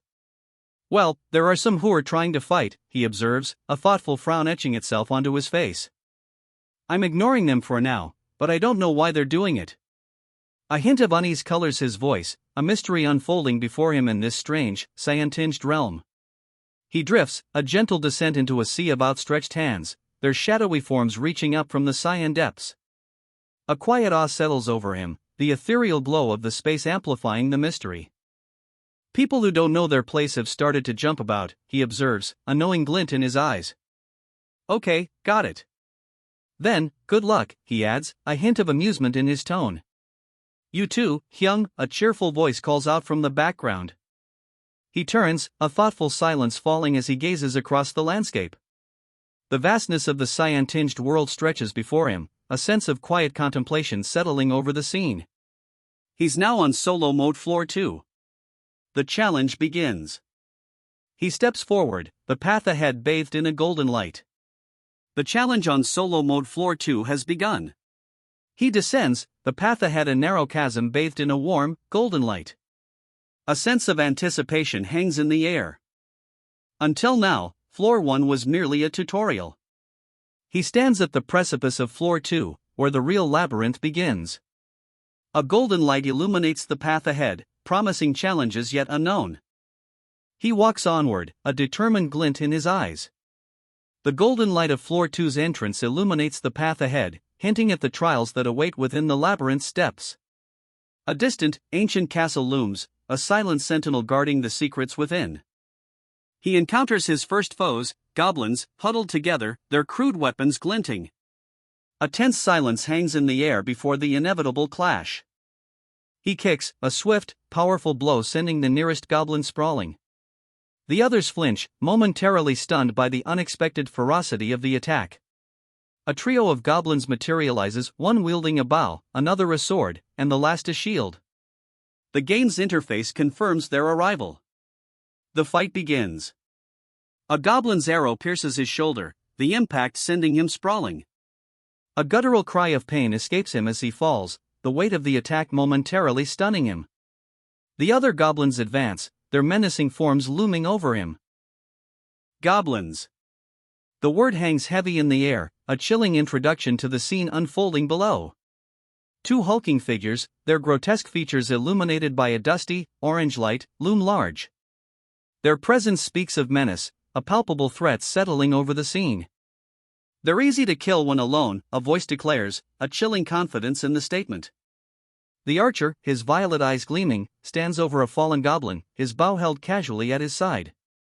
The scene is bathed in the warm glow of the setting sun, casting long shadows. But their apparent weakness is deceptive. Despite the archer's earlier boast, these goblins prove surprisingly cunning. The archer's earlier confidence is shattered. Two more goblins emerge, their snarling faces a testament to the growing threat. They become a problem when in packs, a voice narrates, the words hanging heavy with the sudden shift in the situation. The archer prepares himself, his stance shifting to reflect the increased danger. The arrow finds its mark, striking a goblin with surprising force. 10 points of damage flash across the screen, followed by a chilling message: the target is paralyzed. A guttural cry escapes the creature's lips as it crumples to the ground. The archer's arrow strikes true, piercing the goblin's shield. A blinding flash of light erupts as the creature is paralyzed, its guttural cry echoing the archer's growing desperation. Another arrow finds its mark, a blinding flash of light momentarily obscuring the scene. Silence follows, broken only by the goblin's pained cry. He strikes with blinding speed, his arrow piercing the goblin's shield. A surge of green energy erupts, momentarily stunning the creature. 21 points of damage flash across the scene. "You tried so hard, but too bad," he sneers, a smirk playing on his lips as he prepares another attack. "Try and block this with that flimsy shield." The goblin's attack is deflected, a guttural krrk, escaping its lips as it stumbles back. He falls, the archer's final arrow finding its mark. The final arrow finds its mark. 3 points of damage flash across the goblin's form, and a barely audible cack escapes its lips as it collapses. Goodbye, the archer says, a final, chilling 4 points of damage registering as the goblin collapses. There's no use. The archer mutters, the goblin's final, desperate lunge falling short. Its attack is met with nothing but air as it collapses, defeated. The archer stands, a faint smirk playing on his lips. He sheathes his bow, the fight clearly over. He sits calmly amidst the fallen goblins, a faint smirk playing on his lips as he sheathes his sword. The final goblin's desperate attack is thwarted, its claws scraping against the stone floor as it collapses. Dust motes dance in the golden light filtering into the chamber. A guttural shriek, K-I-A-A-K, fills the chamber as the final 2 goblins clash. Steel meets steel in a flurry of motion. He spins, a blur of motion, deflecting the final goblin's desperate attack. The creature's claws scrape harmlessly against the stone as it's sent sprawling. He sheathes his sword, a low ho, escaping his lips. The fight is over, but a quiet intensity remains in his gaze. A long sword? The question hangs in the air, unspoken but palpable. He stares at the weapon, a flicker of surprise in his eyes, a subtle shift in his previously calm demeanor. The fight is over, but a new element has entered the scene. Then, welcome. The words hang in the air, a stark contrast to the silence that followed the battle. A goblin, seemingly unharmed, raises a long sword, a glint of mischief in its eyes. He summons a fiery vortex, a swirling maelstrom of orange and gold, at his fingertips. The lingering tension from the recent battle intensifies as the power builds. He unleashes a fiery vortex, a swirling maelstrom of orange and gold, at his fingertips. The power crackles with barely contained energy, a stark contrast to the calm confidence on his face. A fiery explosion erupts, obliterating a section of the stone wall. Debris rains down, a testament to the raw power unleashed. Golden embers drift through the air, the only remnants of the devastating blast. Silence, heavy with the lingering scent of burnt stone, settles over the scene. The title card appears, level up with skills, a stark contrast to the destruction that just occurred. A sense of quiet anticipation hangs in the air, the aftermath of the battle leaving only golden embers and the promise of what's to come. The credits roll, a quiet acknowledgement of the battle's conclusion and the journey's continuation. A new chapter begins. A lightly rusted sword is drawn. Its stats appear, attack +2. The accompanying text reads, could probably be used decently. A hint of wry amusement touches the scene, a quiet acknowledgement of the weapon's less than ideal condition. He walks forward, sword and shield at the ready, a confident smirk playing on his lips. This combo is better than the tower shield from this point on, he declares, the words carrying a quiet satisfaction. Much better, indeed. A wooden shield, its stats displayed, defense +3. Not that big, the description reads, can probably block most attacks, but looks like it'll break if hit too hard.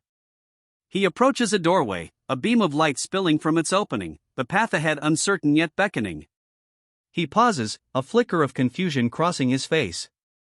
Ha, he murmurs, the single word hanging in the air, a question mark echoing his uncertainty. A system message appears, you have discovered the altar of Lacaratas.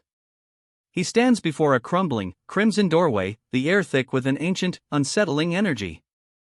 A surge of power washes over him. Intelligence and mana permanently increased. The altar of Lacaratas has granted him a first discovery bonus.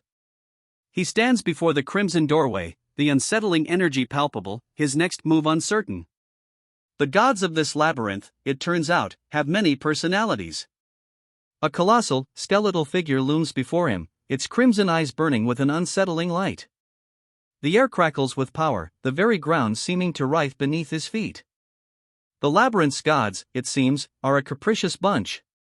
Some show kindness, others, outright hostility. But most treat players like mere toys. Lacaratas. A god of conflict and death, he thinks? The hero's gaze is fixed on the colossal, skeletal figure looming before him, its crimson eyes burning with malevolent intensity. The air crackles with power, a palpable sense of dread settling over him. I can feel it, he murmurs, a sense of awe and apprehension mixing in his voice. Beyond this, there is a power more potent and heavy than anything. The altar of Lakaratas, a pathway to the god himself, pulses with an almost tangible energy. Understanding dawns on him. Now I get why Li Tion ran away as soon as she saw this, he thinks, a mixture of awe and apprehension etched onto his face. The sheer power before him is palpable, a terrifying force that explains her immediate flight. Is that a god? The question hangs in the air, unspoken but palpable. He stands amidst a swirling vortex of crimson energy, his sword held aloft, a mixture of awe and apprehension etched on his face. The sheer power emanating from the heart of the labyrinth is almost overwhelming. Lakiratas wants to test him. A subquest appears, a challenge issued by the god himself. Success promises a reward, its value determined by his performance. The hero grips his sword, a steely resolve hardening his gaze. I'm not a coward. I'll accept it willingly. A resolute glint shines in his eyes as he faces the divine challenge, his determination unwavering despite the immense power before him. Lakiratas approves. A subquest begins, the god's message appearing before him. Lakiratas delights in your decision. The hero's resolve is unshaken. Crimson energy crackles, the air thrumming with divine power. Lakiratas' trial begins. He stands ready, sword drawn, facing a swirling vortex of crimson energy. The air crackles with divine power, the trial beginning. Crimson energy coalesces, forming a massive, clawed hand that slams down. The hero barely avoids the devastating blow, the force of the attack sending shockwaves through the ground. He deflects the crimson onslaught, his blade a blur against the swirling energy. The force of the attack, however, sends him reeling. He parries the attack, a crimson torrent narrowly missing him. The force of the blow sends him staggering, but he holds his ground. A system message flashes, you have encountered Servant of Lakiratas, fake. The hero's opponent is revealed, a figure cloaked in crimson energy, their helmet gleaming ominously. The crimson energy dissipates, revealing the Servant of Lakiratas in full view. A towering figure clad in gleaming, silver armor, its helmet adorned with imposing horns, stands before him, a menacing presence radiating from the figure. Lakiratas' test is revealed, face the Servant of Lakiratas, fake, and be victorious. The stakes are clear, the challenge laid bare. Armor? It's completely covering its body, so it's hard to find an opening, he mutters, his gaze fixed on the formidable opponent. The hero's assessment of the situation is grim, the servant's defenses appear impenetrable. That guy is stupidly strong, he observes, his assessment blunt and laced with a dawning sense of dread. The Servant of Lakiratas, fully revealed, is a terrifying sight, a colossal figure in gleaming silver armor, horns jutting from its helmet, a weapon held at the ready. The Servant of Lakiratas kicks out, a crimson shockwave erupting from its foot. The force is immense, a devastating blow aimed directly at the hero. He barely manages to deflect the devastating blow, a blinding flash of energy erupting as their weapons collide. The impact sends him reeling, a crimson shockwave rippling outwards. He's sent sprawling, the impact of the clash echoing through the air. A searing pain shoots through his arm, but his eyes, though wide, hold a flicker of grim determination. 25 points of damage. The stark message flashes across his vision, a grim reminder of the servant's brutal strength. He grits his teeth, the pain a sharp counterpoint to his unwavering resolve. Ha! If I'm taking this much even after blocking. He grimaces, the pain evident in his strained expression as he lies on the ground, the impact of the blow still resonating through his body. Then there's no point in using the shield, he declares, a fierce glint in his eyes despite the searing pain. He prepares for a different approach, abandoning his defense. He lunges forward, a fierce glint in his eyes. His shield is discarded, his sword now a blur of motion aimed directly at his opponent's exposed flank. He attacks, discarding his shield and wielding his sword with renewed ferocity. The rusted blade, now his only defense, is a blur of motion as he aims for his opponent's weak point. He crosses his swords, a determined glint in his eyes. It's been a while since I dual-wielded, he mutters, the words a low growl of anticipation. The clash of steel echoes, a blinding flash momentarily obscuring the combatants. Then, silence. A blinding flash erupts as their blades collide, a shockwave rippling outwards. The force of the impact sends his opponent reeling. He counters with a powerful riposte, his dual blades a whirlwind of motion. The impact sends a shockwave through the air, throwing his opponent off balance. He sends his opponent sprawling with a final, devastating blow. Purple energy crackles around the fallen figure as the dust settles. He finishes the fight with a swift, decisive strike. Purple energy crackles around his defeated opponent as they crumple to the ground. A blur of motion, twin blades flash, leaving a trail of shimmering blue energy. The final blow connects with a resounding clang, silencing his opponent. The final blow lands. His opponent crumples, defeated. Silence. "It's not budging at all," he mutters, his grip tightening on the sword. Frustration creases his brow as he struggles against an unseen force. "It's much stronger than me," he admits, his voice tight with grim resignation. There's no point in facing it head-on like this any longer. He prepares for a different approach, a flicker of determination replacing the frustration etched on his face moments before. Then, a swift kick shatters the seemingly impenetrable barrier. The force of the blow sends cracked spider webbing across the ground. He launches himself forward, a swift, powerful kick shattering the barrier. The impact reverberates, cracked spider webbing across the ground. He slices through the barrier with a swift, precise strike. The blade's passage is a blur of motion, leaving only a clean cut in its wake. "All right," he mutters, a grim determination hardening his features. He engages his opponent directly, blades clashing in a flurry of motion. "My dexterity is higher," he declares, his blade a blur as he parries his opponent's attack. The clash of steel echoes, a testament to the ferocity of their exchange. Their blades clash again, a flurry of steel. 6 points of damage are dealt, a blow to both combatants. His sword is stuck. But a flicker of defiance crosses his face. "Well, does it matter?" he asks, a hint of grim amusement in his voice. The impact reverberates. 4 points of damage to the opponent, 6 to him. A grim smile plays on his lips as he assesses the situation. "I have the air rack weapon arts," he explains, a grim determination hardening his gaze. "So I just need to keep at it until it can't use its strength properly." His words are a battle cry, a testament to his unwavering resolve as the fight continues. "I used this technique many times before, but it's useful here as well," he states, his voice calm despite the ongoing struggle. Lakiratas is slightly surprised by this revelation. "It's easier than I thought," he muses, a hint of surprise coloring his voice as he continues his assault. The fight rages on, but a newfound confidence shines in his eyes. "Well, it's still only the second floor, so it would have been balanced around that," he observes, his voice calm despite the intensity of the ongoing battle. A slight pause, then, "since it's the god of conflict and death." His words trail off, a thoughtful expression settling on his face as he prepares for the next attack. "It probably wanted an all-out fight with all sorts of skills, but that's a shame," he observes, a thoughtful expression on his face. Lakiratas has manifested its authority, but in return, its range of influence will shrink. The fake servant of Lakiratas, its intelligence and techniques restored, surges with renewed power. A wave of crimson energy erupts around it. A crimson surge erupts, and the restored servant of Lakiratas stands revealed in full power. He is a knight, clad in gleaming armor, radiating an aura of terrifying might. "What?" The protagonist's stunned whisper echoes the shock of the sudden transformation. "Ha!" The protagonist's breath hitches, a mixture of awe and apprehension in his eyes as he stares at the newly transformed foe.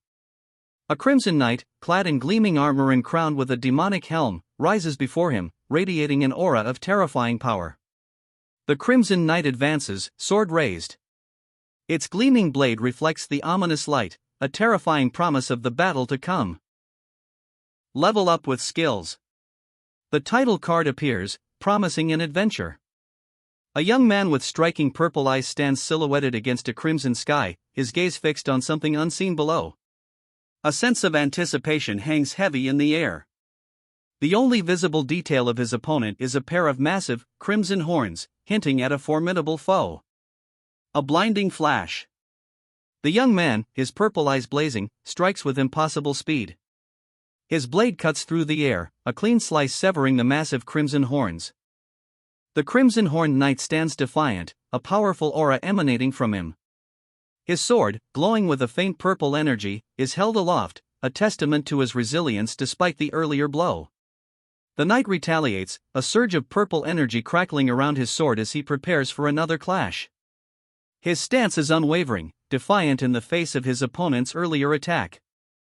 He counters with a whirlwind of energy, summoning twin ethereal swords that spin around him in a dazzling display of skill. The attack is swift, precise, a blur of motion designed to overwhelm his opponent. It no longer held. The Crimson Knight's aura flickers, his earlier defiance replaced by a palpable weakening.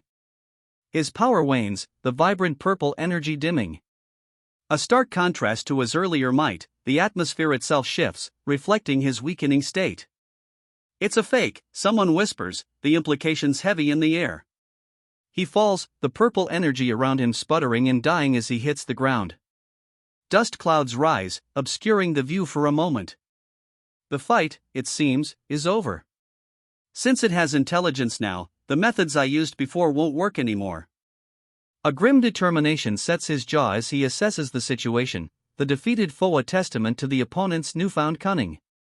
He deflects the Crimson Knight's final blow, a swift counterattack leaving the knight vulnerable. The purple energy, once a symbol of the knight's power, is now extinguished. Crimson energy crackles, a final, desperate surge from the defeated knight. His eyes, burning with a fierce, defiant light, glare from behind his helm. With a final, desperate surge of crimson energy, the knight's attack is met. A clash of steel, a blinding flash of purple light, and then, silence.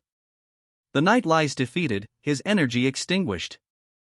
13, then 11 points of damage are registered. The final blow lands, leaving the Crimson Knight defeated.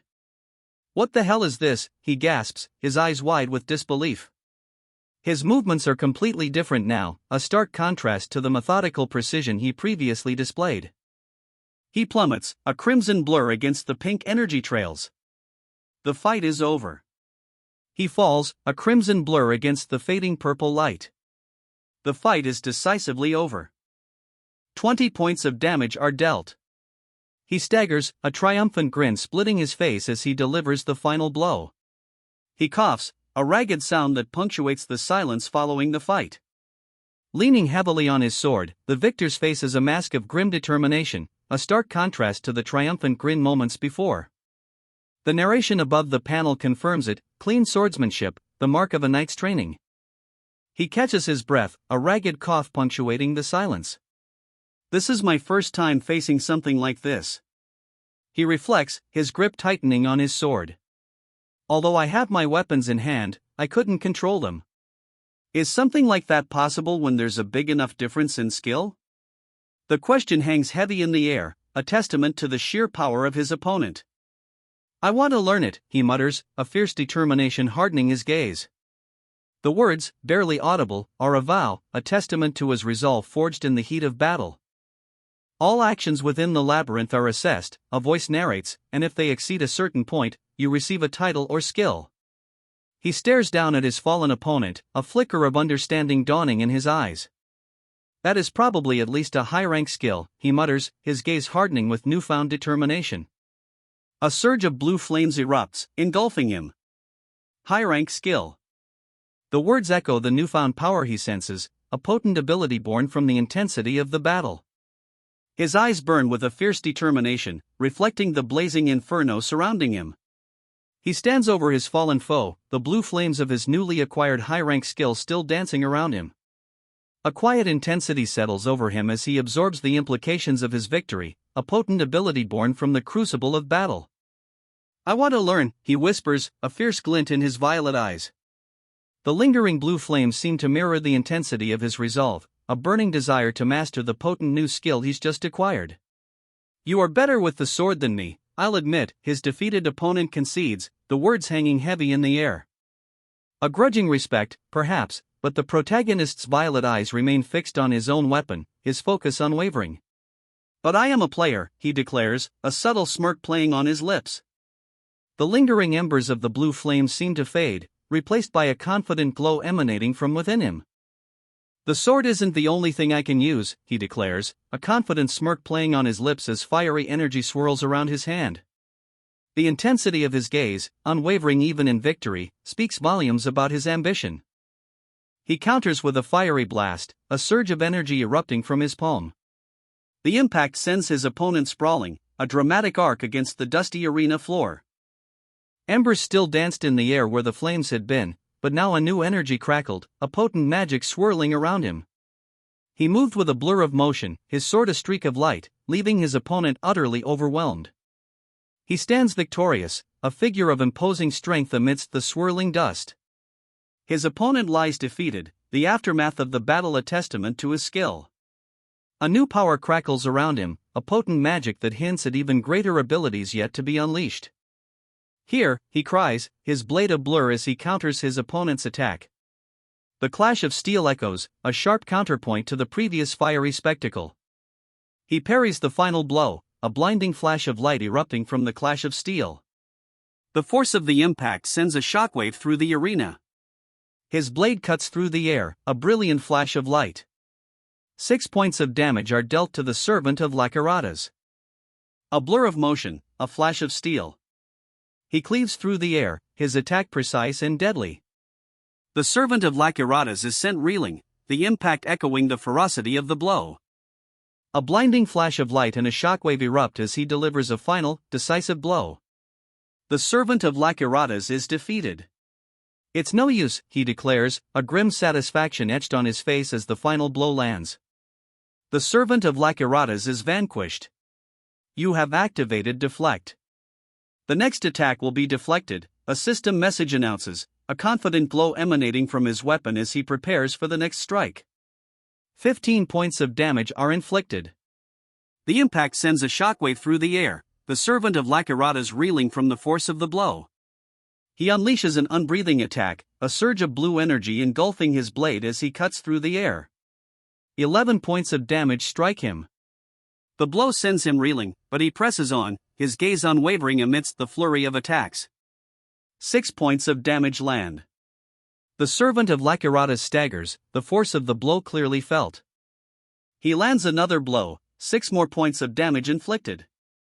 The servant of Lakaratas staggers, but a system message appears, he's unlocked a new skill, consecutive attacks.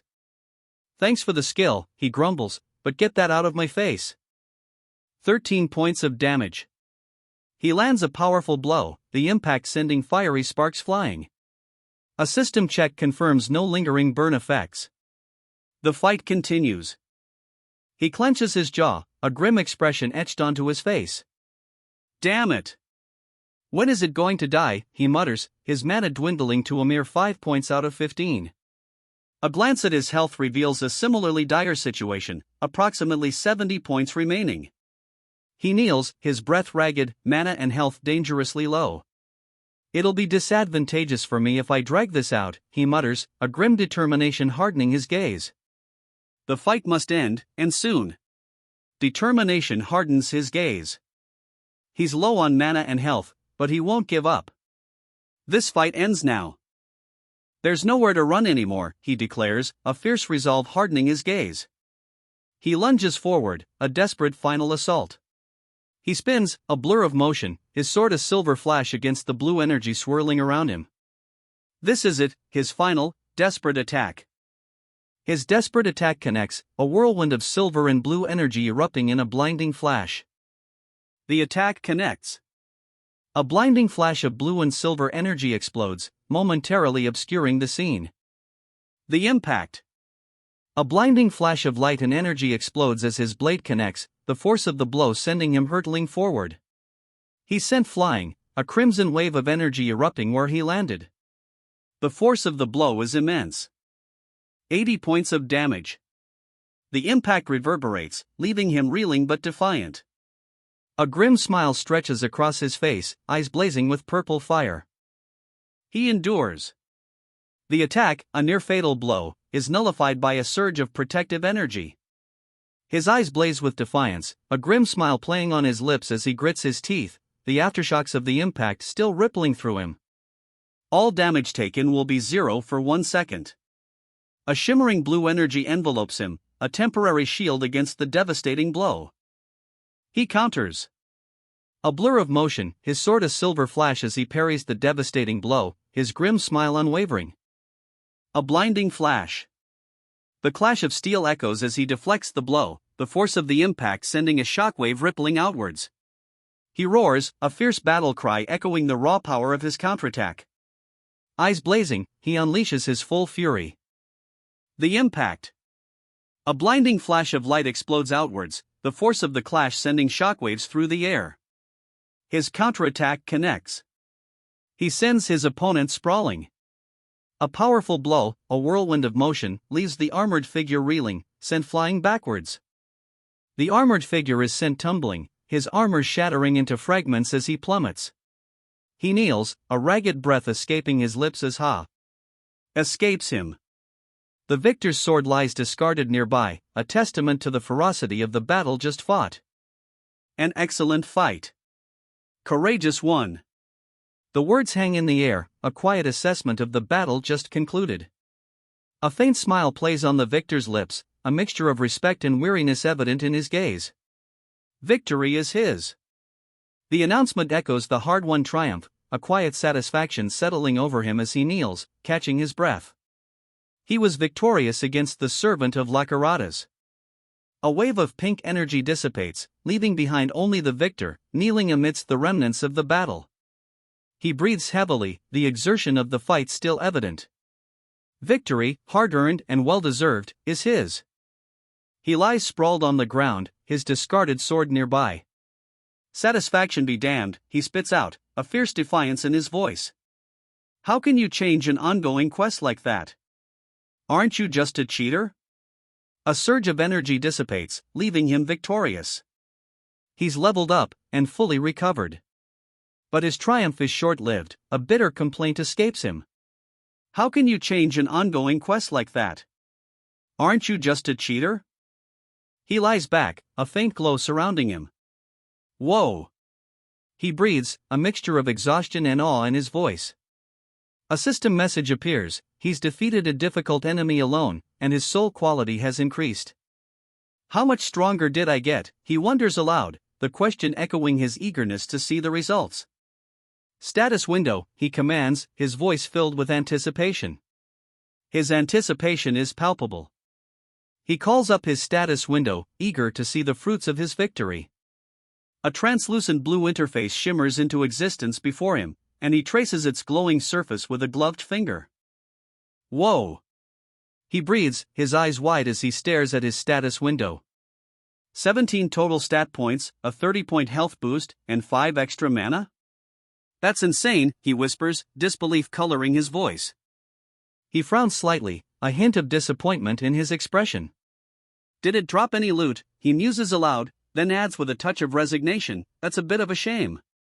A system message appears, he's passed Lakirata's test and will receive a reward based on the evaluation. Stop messing around. I nearly died because of...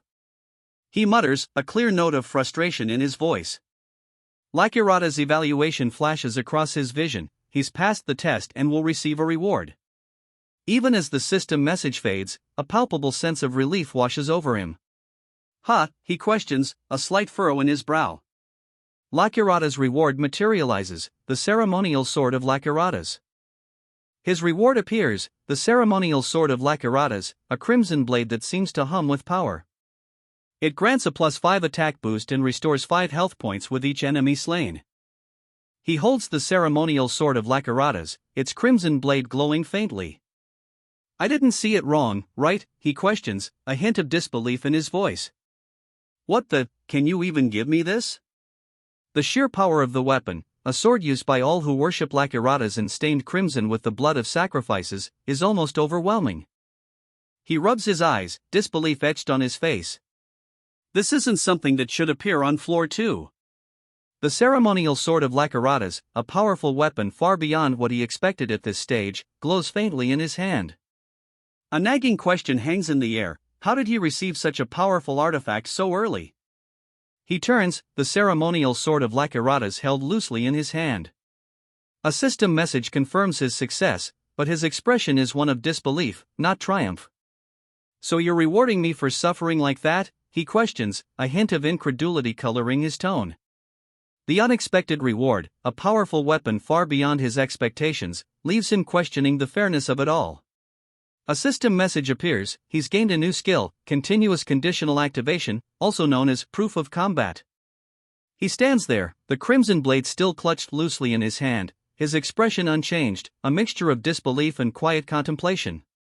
A system message appears, a glowing blue box illuminating the scene. He's acquired a new skill, continuous conditional activation, also known as proof of combat. Its proficiency is listed as 1%, a testament to his recent battles. The text explains that his strength will grow with each victory. He remains still, the crimson blade held loosely, his expression unchanged, a blend of disbelief and quiet contemplation. He examines the new skill, a thoughtful expression replacing his earlier disbelief. "Is it a buff type?" he muses, then adds with a hint of quiet optimism, "Well, since it's personally being given by a god, it should be good." He looks down, a question hanging in the air.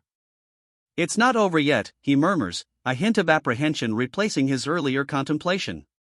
The newly acquired skill, proof of combat, offers a glimmer of hope, but the lingering uncertainty in his voice suggests a new challenge is about to begin. A new uncertainty clouds his face. What else is there, he wonders aloud, a quiet apprehension replacing his earlier optimism. The newly acquired skill offers hope, but the question hangs heavy in the air, hinting at further challenges ahead. A violet light flickers in his eyes, mirroring the ethereal glow of the skill's activation. Intense focus replaces his earlier uncertainty. He's ready for whatever comes next. A shimmering interface appears before him, the words "Lakiratas has offered you an apostle contract" stark against the vibrant background. He stares, a question forming on his lips: apostle contract? The weight of the decision hangs heavy in the air. A contract offer materializes before him. The terms are unclear, but the ominous demonic sigil leaves no doubt about the source. He considers his options, a thoughtful frown etching itself onto his face. Accept or decline? The weight of the decision is palpable. Apostle contract? What's this? He mutters, a flicker of confusion crossing his features. There's no further explanation, the contract simply demands a choice. He glances at the ominous sigil, then back at the terms, a thoughtful frown deepening.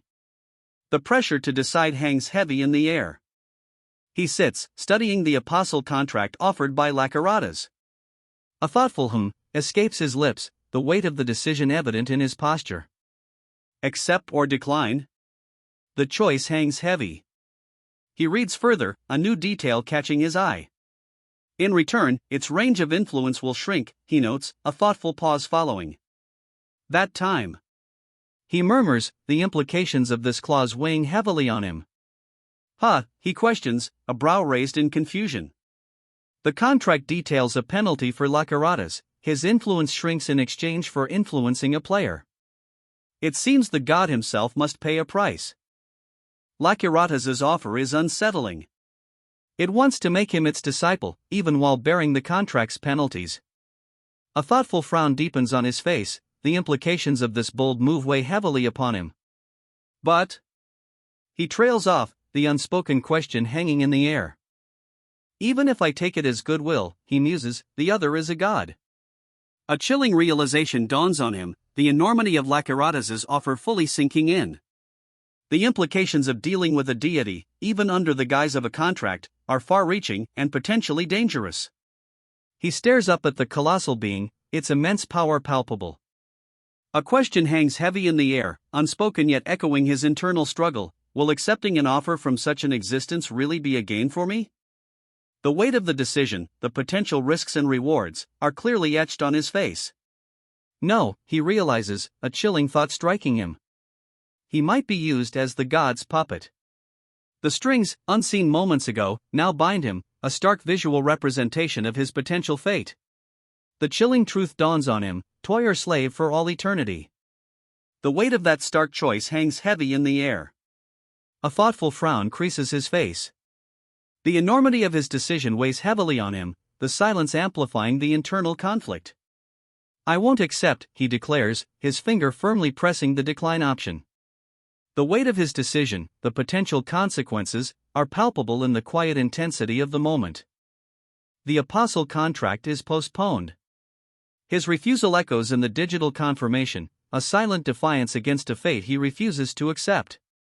Thankful that no repercussions followed his refusal, he lets out a quiet, "Huh?" A slight air of surprise hangs in the air as he processes the uneventful outcome.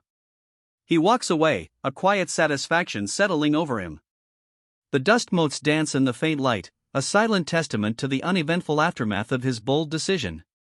A new subquest begins. Lakiratas, pleased with his previous performance, offers another test: eliminate all enemies on floors 2 and 3, then return. The reward? It depends entirely on how well he does. I'm not taking it, he declares, his resolve firm. How can I trust someone who has fooled me once already? The subquest notification appears, starkly confirming his refusal. He silently considers the new subquest, a thoughtful expression on his face. The reward, it seems, is entirely dependent on his performance. Ha, what the? Fine, he mutters, a hint of reluctant acceptance in his tone. He'll take the new challenge, though he doubts the reward will be substantial. You probably can't empower a simple quest like this, he thinks, a subtle smirk playing on his lips. With a smirk, he accepts the subquest. The reward, the notification confirms, will depend entirely on his performance. He's clearly not expecting much, but he'll play along. A predatory grin spreads across his face, eyes glowing with dark energy. He's accepted the challenge, but a sinister amusement flickers within him. This isn't just a game anymore. A system message appears, a stark blue box against the crimson backdrop. Lakiratas is delighted by your decision. His predatory grin widens, the amusement in his eyes deepening. This game, it seems, is about to get far more interesting. A warm light spills from a wooden chest, revealing a collection of gleaming artifacts. Intrigued, he leans closer, his anticipation palpable. What the, you're back already? The shopkeeper's surprised exclamation hangs in the air. He's clearly not expecting a return visit so soon. But the adventurer, undeterred, simply replies, I have something to buy. The adventurer enters a dimly lit shop, its aged stone walls hinting at a history as rich as the treasures within. An elderly shopkeeper, pipe clenched between his teeth, looks up in surprise. I have something to buy, the adventurer states, his tone firm and purposeful. You're buying potions? But why are you buying them so early? The shopkeeper asks, a hint of surprise in his voice. The adventurer, however, remains resolute, replying, I feel like I'll need them.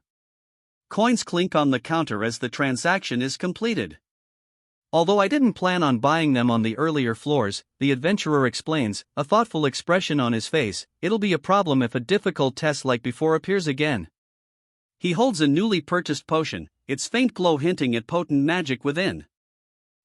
That sword. A voice, filled with awe and perhaps a touch of apprehension, trails off. The adventurer, his violet eyes wide, is clearly the focus of this sudden, intense scrutiny. The sword at his hip seems to pulse with an inner light, hinting at its extraordinary nature. Lakiratas, you received it from that pervert? The shopkeeper asks, a knowing smirk playing on his lips. Looks like he splurged a lot on you after observing your fight. The adventurer's violet eyes remain fixed on the glowing sword at his hip, a silent acknowledgement of the shopkeeper's words. The adventurer continues his journey, the shopkeeper's words lingering in the air. A sense of quiet determination settles over him as he moves forward, the faint glow of Lakiratas, his newly acquired sword, a constant companion. You know him? The older man asks, his gaze sharp and intense. Of course. How could I not, he replies, a hint of knowing amusement in his tone. It's not just one or two who've died because of that mad god, the older man explains, puffing on his pipe. It keeps doing whatever, even while carving away at its own territory. His words paint a grim picture, the casual tone belying the gravity of the situation. A sudden, blinding flash of light erupts, momentarily obscuring everything. Could I ask you one thing? He inquires, his gaze unwavering. What is an apostle contract? The question hangs in the air, a quiet curiosity giving way to a growing sense of unease. Did Lacaratas even offer an apostle contract to you? The older man asks, a knowing glint in his eye as he takes a puff from his pipe. The question hangs heavy, hinting at a dangerous game being played.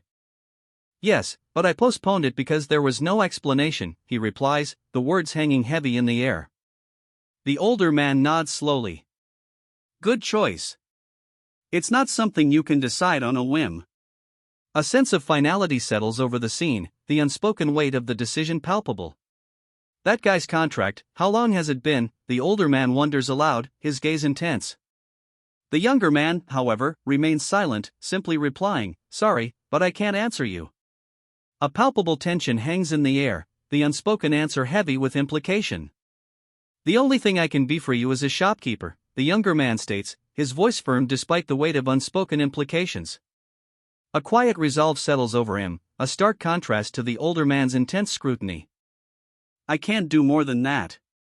That is the condition of my contract, the older man states, a firm finality in his voice. His words hang in the air, a clear boundary drawn. Contract? The older man repeats, his voice sharp. The reason I'm stuck here. Don't you get it? Frustration creases his face, his hands clenching as he emphasizes the point. The younger man turns to leave, a simple then, I'll see you around, his parting words. The older shopkeeper nods, adding, yeah, if you're gonna come, visit on a different floor. A sense of finality settles over the scene as the younger man departs. A dramatic shift occurs. Level up. The words blaze across the screen, a stark purple against the dark, ominous sky. Level up. The words explode across the screen, a vibrant purple against the dark, ominous sky. A surge of power, a palpable shift in the air. He walks away, the level up still echoing in his mind. Now, a new thought takes hold. Now that I think about it, is it about time to meet? A thoughtful expression settles on his face, a quiet determination replacing the earlier weariness. Kang Tae-san, solo you there, a voice calls out across a digital interface. A moment later, a reply, Mr. Tae-san. Hello. A young woman appears on screen, a friendly hello, Hyung completing the exchange. Yeah, did you guys meet the paladin? The question hangs in the air, a burst of youthful energy contrasting with the quiet determination Tae-san had just displayed. His companions, a mix of excitement and perhaps a touch of apprehension, are clearly eager to share their experience. What are you talking about? One of Tae-san's companions exclaims, a mix of confusion and disbelief coloring their words. The other chimes in, I did meet him, but he was different from what you told us. A palpable tension hangs in the air, the initial excitement replaced by a shared uncertainty. That paladin. The words explode from Tae-san, his face a mask of disbelief and a touch of disgust. He'd been spat on, then ignored. The encounter clearly left him shaken. One of Tae-san's companions sits slumped on the floor, hand to his face, a picture of distress. The towering figure of a paladin looms behind him, his expression unreadable. You couldn't take his attack, one companion asks, disbelief coloring his tone. The other adds, his voice laced with awe and fear, how can you block something like that? Even when I wanted to react, my body wouldn't move. The paladin's power, a force that defies resistance, hangs heavy in the air. I just got suppressed, and it ended like that, one of Tae-san's companions explains, his voice flat, devoid of any bravado. The sheer power of the paladin is undeniable, leaving him utterly defeated. I also met him, but it was the same, one of Tae-san's companions explains, his voice heavy with the weight of his experience. I couldn't move, no matter what I did. Another companion presses, concern etched on their face, so what did you do? Did you cling to the paladin? The question hangs in the air, underscoring the overwhelming power they faced. One of Tae-san's companions, crumpled on the floor, recounts his encounter. Of course I tried to cling to him, he explains, but he just told me to piss off, saying I have no worth. The paladin's disdain is palpable. So he only recognizes and greets those that can respond to his attack, one of Tae-san's companions questions, a thoughtful frown creasing his brow. An older man, seemingly a mentor figure, chimes in, well, thinking about it, it's the same for dwarf and Lacaratas. The implication of the paladin's selective engagement hangs heavy in the air. A companion, lost in thought, strokes his chin. Then, where are the two of you now? He wonders aloud, the question hanging heavy with unspoken concern for his missing friends. I'm currently hunting big rats, a young man announces, his expression a mix of exasperation and bewilderment. The casual statement starkly contrasts with the gravity of the previous discussion. Same for me, another voice pipes up, I wanted to level up a bit before going down. A young woman, her expression a mix of determination and slight apprehension, explains her actions. The casual tone contrasts sharply with the gravity of the situation. With a swift, decisive motion, she cleaves the monstrous rat in two with a shimmering blade of ice. What about the others? The question hangs in the air, a silent acknowledgement of the uncertainty surrounding their missing friends. Concern etches itself onto the speaker's face, a stark contrast to the lightheartedness of their previous reports. There are a few more people who've started to hunt big rats now, one of them observes, but I think it'll take some time. He glances at his companions, a thoughtful expression on his face. Are they still trying to adapt to the world? He wonders aloud, before adding, I guess I can tell them information about floor 2 at a later time. Alright, the two of you, listen closely, a voice instructs. Before they descend to the next floor, a warning is issued, a giant rat, a far larger version of the ones they've already faced, awaits them. Its health is over 200, and even blocking won't prevent damage. Caution is urged. A monstrous rat, far larger than any they've encountered before, looms before them. How do you kill something like that? One exclaims, their voice filled with disbelief and dawning horror. The sheer size of the beast dwarfs them, its menacing presence palpable. Think about it. I can't tell you everything, he advises, a thoughtful expression on his face. Well, you guys should be able to think of a method if you spend some time on it. He gestures with an open hand, offering a suggestion rather than a direct solution. Tell the other players as well, so they don't just randomly die going through a red door, one of them advises, relaying crucial information. A grateful yes, thank you, follows, highlighting the gravity of the warning and the relief at receiving it. We'll try our best, they resolve, their determination echoing in the face of the colossal threat. The adventurers steel themselves, preparing for the monumental challenge ahead. Yeah. Good luck, a voice calls out, a mix of encouragement and apprehension coloring the words.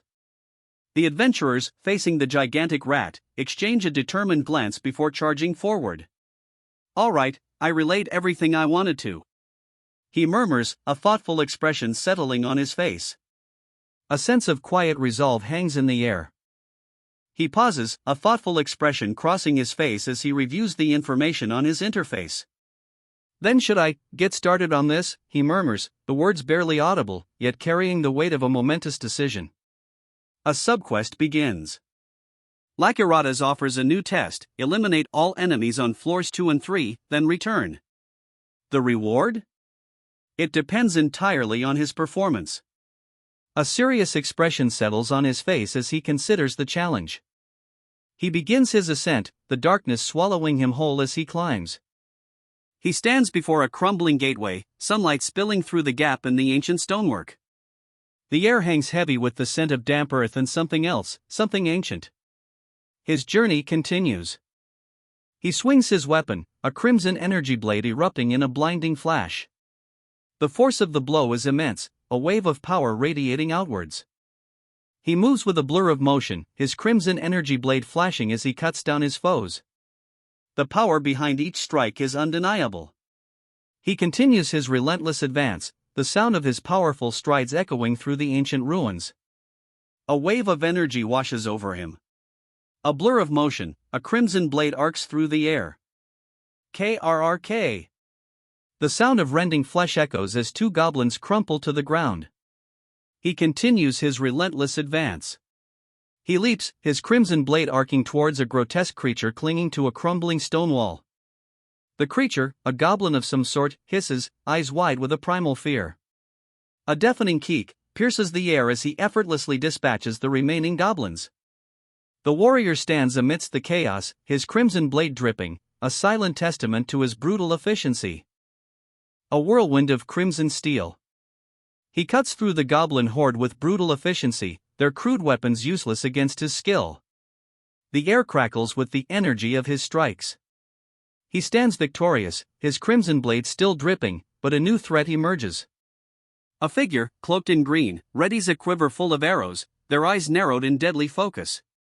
"Let's try out my new skills," he grins, a confident glint in his eye as he grips his crimson blade, ready for the next challenge.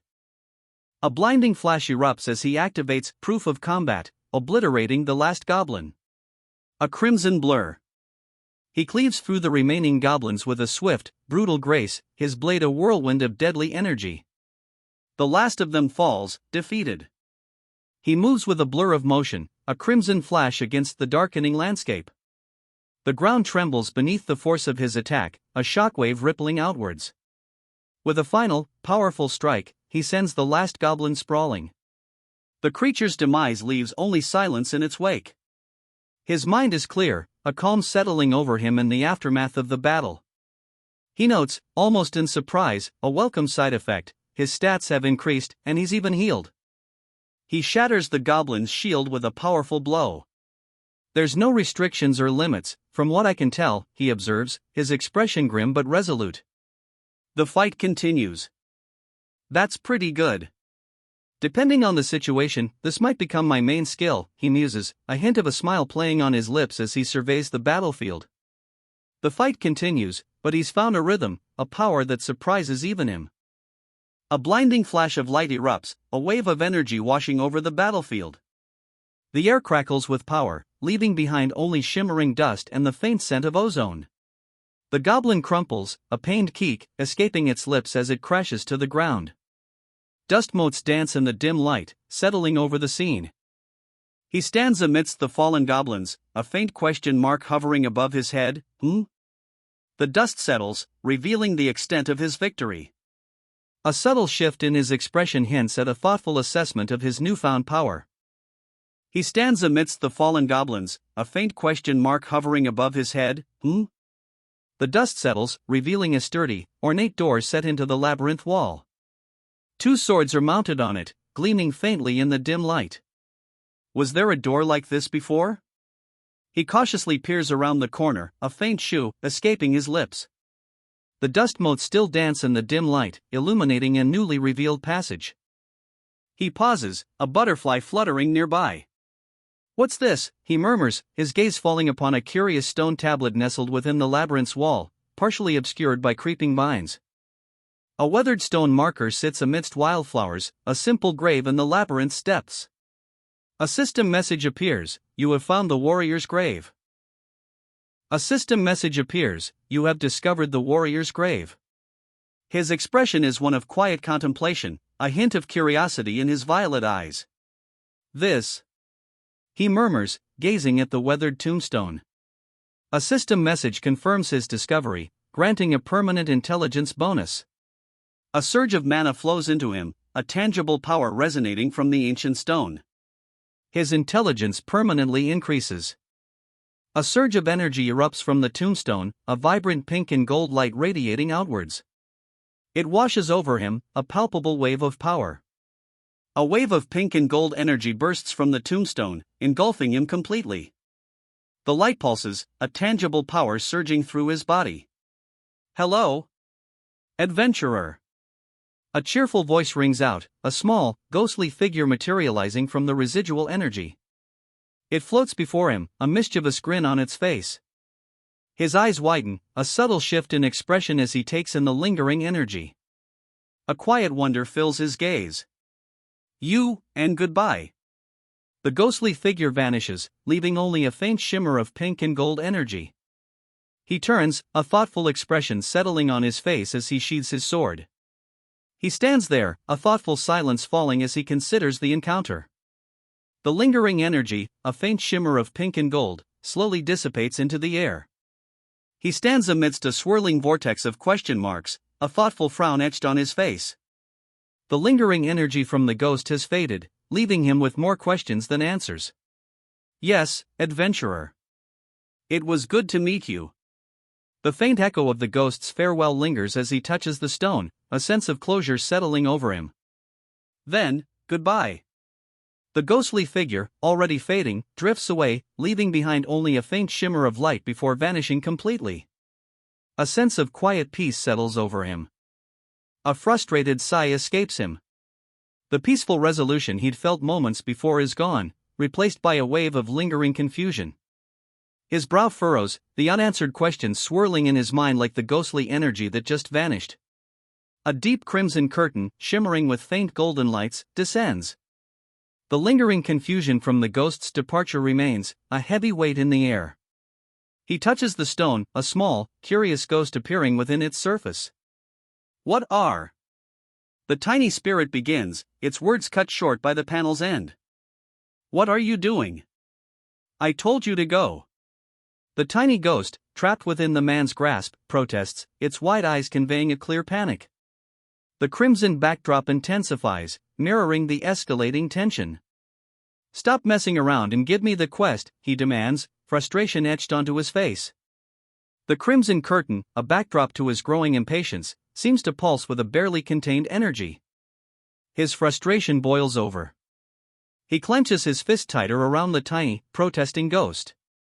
The crimson curtain behind them seems to throb with unspoken power, mirroring his barely controlled rage. "Ha! You dare ask me to give you a quest? Do you know who I am?" he scoffs, his voice dripping with disdain. The tiny ghost, still trapped, whimpers as a wave of magical energy crackles around the man's hand. "Some dead warrior, who else?" he adds, a sneer twisting his lips. "Ha, everything's so much easier now. You don't have to risk your life obtaining information," he boasts, a smug grin playing on his lips. The irony hangs heavy in the air, his words highlight the system's convenience, a stark contrast to the terrified ghost still trembling in his grasp. "How convenient is it when the system just tells you everything," he adds, his tone laced with a chilling amusement. "Was there no system before the labyrinth?" he muses, a thoughtful frown replacing his previous smugness. The question hangs in the air, a subtle shift in his demeanor hinting at a deeper mystery. "No? There was?" The question hangs in the air, a stark contrast to his previous arrogance. A flicker of genuine surprise crosses his face as he stares at the tiny, whimpering ghost. What is with this guy, he wonders aloud, a puzzled frown etching itself onto his face. His aura, he observes, is unlike any other non-player character he's encountered. He stares, utterly perplexed, at the tiny ghost, now glowing faintly in his grasp. Its aura, he realizes, is unlike anything he's ever encountered before. "Shut up," he commands, his arms crossed, a skeptical look on his face. "So, you, quest? Or are you just an object?" he questions the tiny, whimpering ghost at his feet. "Now you're treating a person like an object," the ghost retorts, its indignation palpable. "What a bad-mannered person," the ghost cries out, its indignation clear. He sighs, a hint of exasperation in his voice. "Ha, fine. I am a ghost," the tiny spirit explains, "someone who died. I am stuck here to give you guys quests." He finally understands. This isn't just some random, strange object. "But I can't give my quest to some random weakling," the ghost declares, its tiny form radiating a surprising amount of stubbornness. He raises an eyebrow, unimpressed. "Then why are you on such an early floor?" he counters, his skepticism evident. "You should have put me on the lower floors." "Why did you put me here?" the ghost wails, its tiny form spinning in frustrated agitation. He watches, a slight smirk playing on his lips. The labyrinth's haphazard placement of quest givers is clearly not lost on him. "Anyways, just go back. Come back after you clear at least floor 30, you brat," the ghost snaps, dismissing him with a final, exasperated outburst. He smirks, already planning his next move. "Tisk, I got a bad one. A useless NPC not worth appeasing," he mutters, a hint of annoyance coloring his tone. The protagonist's assessment of the ghost is clear: this quest giver is proving to be more trouble than it's worth. "Alright, goodbye," the ghost calls out, already fading away. He watches it go, a faint smirk still on his face. The useless quest giver is finally gone. "Wait a second, that weapon," he murmurs, his eyes narrowing in sudden interest. A previously unnoticed detail has caught his attention. "It's Lakarada's weapon?" "Why do you have that?" a voice demands, breaking the quiet. He calmly replies, "I have it because I cleared his test." A subtle shift in his expression hints at a quiet confidence, a self-assuredness born from overcoming a significant challenge. "You cleared the test? That fickle guy's test?" The ghost's surprise is palpable, its small form practically vibrating with disbelief. The implication hangs heavy: passing Lakirata's trial is no small feat. "Hey! I changed my mind. I'll give you the quest," the ghost exclaims, a surprising reversal. He stares at the spectral being, a thoughtful frown creasing his brow as he mutters, "Really, what is this guy?" The unexpected offer leaves him questioning the ghost's motives. "You should have said that from the start. You're totally worthy of taking this test," the ghost exclaims, its earlier reluctance completely gone. "Come here. I'll explain the quest to you," it urges, but he shakes his head, a quiet firmness in his refusal. "I don't want it." The unexpected turn leaves the ghost's intentions, and the nature of this quest, shrouded in further mystery. "What, you said you wanted it? Then listen up," the ghost commands, its tone sharper now. It continues, its voice echoing with a hint of faded glory. "I was once an excellent and great warrior, deemed the one who would reach the deepest floors fastest, and also the one who would clear this labyrinth." The ghost's tale concludes, its voice echoing with the weight of past glories. A vision of the ghost in its prime, a powerful warrior, appears above, a stark contrast to its current spectral form. A confident smirk plays on the protagonist's lips. He's clearly contemplating the ghost's words, and the challenge ahead. He rests now, leaning against his sword, a peaceful scene starkly contrasting the ghost's tale of battles fought on deeper floors. His health may be low, but even low-level monsters couldn't breach his defenses. He's taking a well-deserved break before continuing his descent. The ghost explains, "I went into a deep sleep, but the boss of floor 10 had a weapon with a set attack." Its words paint a picture of a formidable foe, a challenge even the ghost in its prime couldn't fully anticipate. "That guy used it to kill me in my sleep," the ghost reveals, its spectral form momentarily obscured by a surge of purple energy. The chilling revelation underscores the danger awaiting the protagonist on floor 10. The ghost's chilling warning echoes, the one who would have conquered the deep floors and cleared the labyrinth. "I ended up dying to a small fry like that." His words paint a grim picture of the danger awaiting the protagonist on floor 10, a threat even a powerful warrior couldn't overcome. The ghost dissipates, its spectral form dissolving into crimson energy, leaving behind only a lingering, ominous silence. The weight of its warning hangs heavy in the air. "There is only one quest I'll give you," the ghost declares, its faint form already beginning to fade. "Kill the boss on floor 10. The finality of its words, a stark contrast to its previous rambling, leaves the protagonist with a single, daunting objective. "After that, I'll give you a reward," the ghost promises, its form already fading. A subquest begins: avenge the warrior buried within the labyrinth by slaying the floor 10 boss. The reward? It depends entirely on the warrior's mood. The reward, it seems, is entirely dependent on the ghost's mood. So, there's a chance of getting nothing at all if he's displeased. Still, the protagonist thinks it remains a quest. He approaches a large, imposing door, hand resting on the hilt of his sword. A thought bubble above him reveals his internal question, from the way it is phrased: will this be a chain quest? Intrigue and a hint of apprehension mix in his expression as he prepares to proceed. "Yeah, I'll accept." "Then, goodbye," he replies, already turning away from the fading ghost. The quest is accepted, the journey to floor 10 begins. "Are you actually coming with me?" the ghost asks, its form now a small, fluffy companion perched atop the protagonist's head. A surprising twist, given its imminent departure. "Of course." "All right, let's go," the protagonist declares, his excitement palpable. The ghost, however, adds a condition: "I can't see if you'll do it otherwise, so how can I stay at my grave?" A playful yet slightly anxious tone underlies its words. "To be honest, I was getting bored of that place," the ghost admits, a playful sparkle in its eye.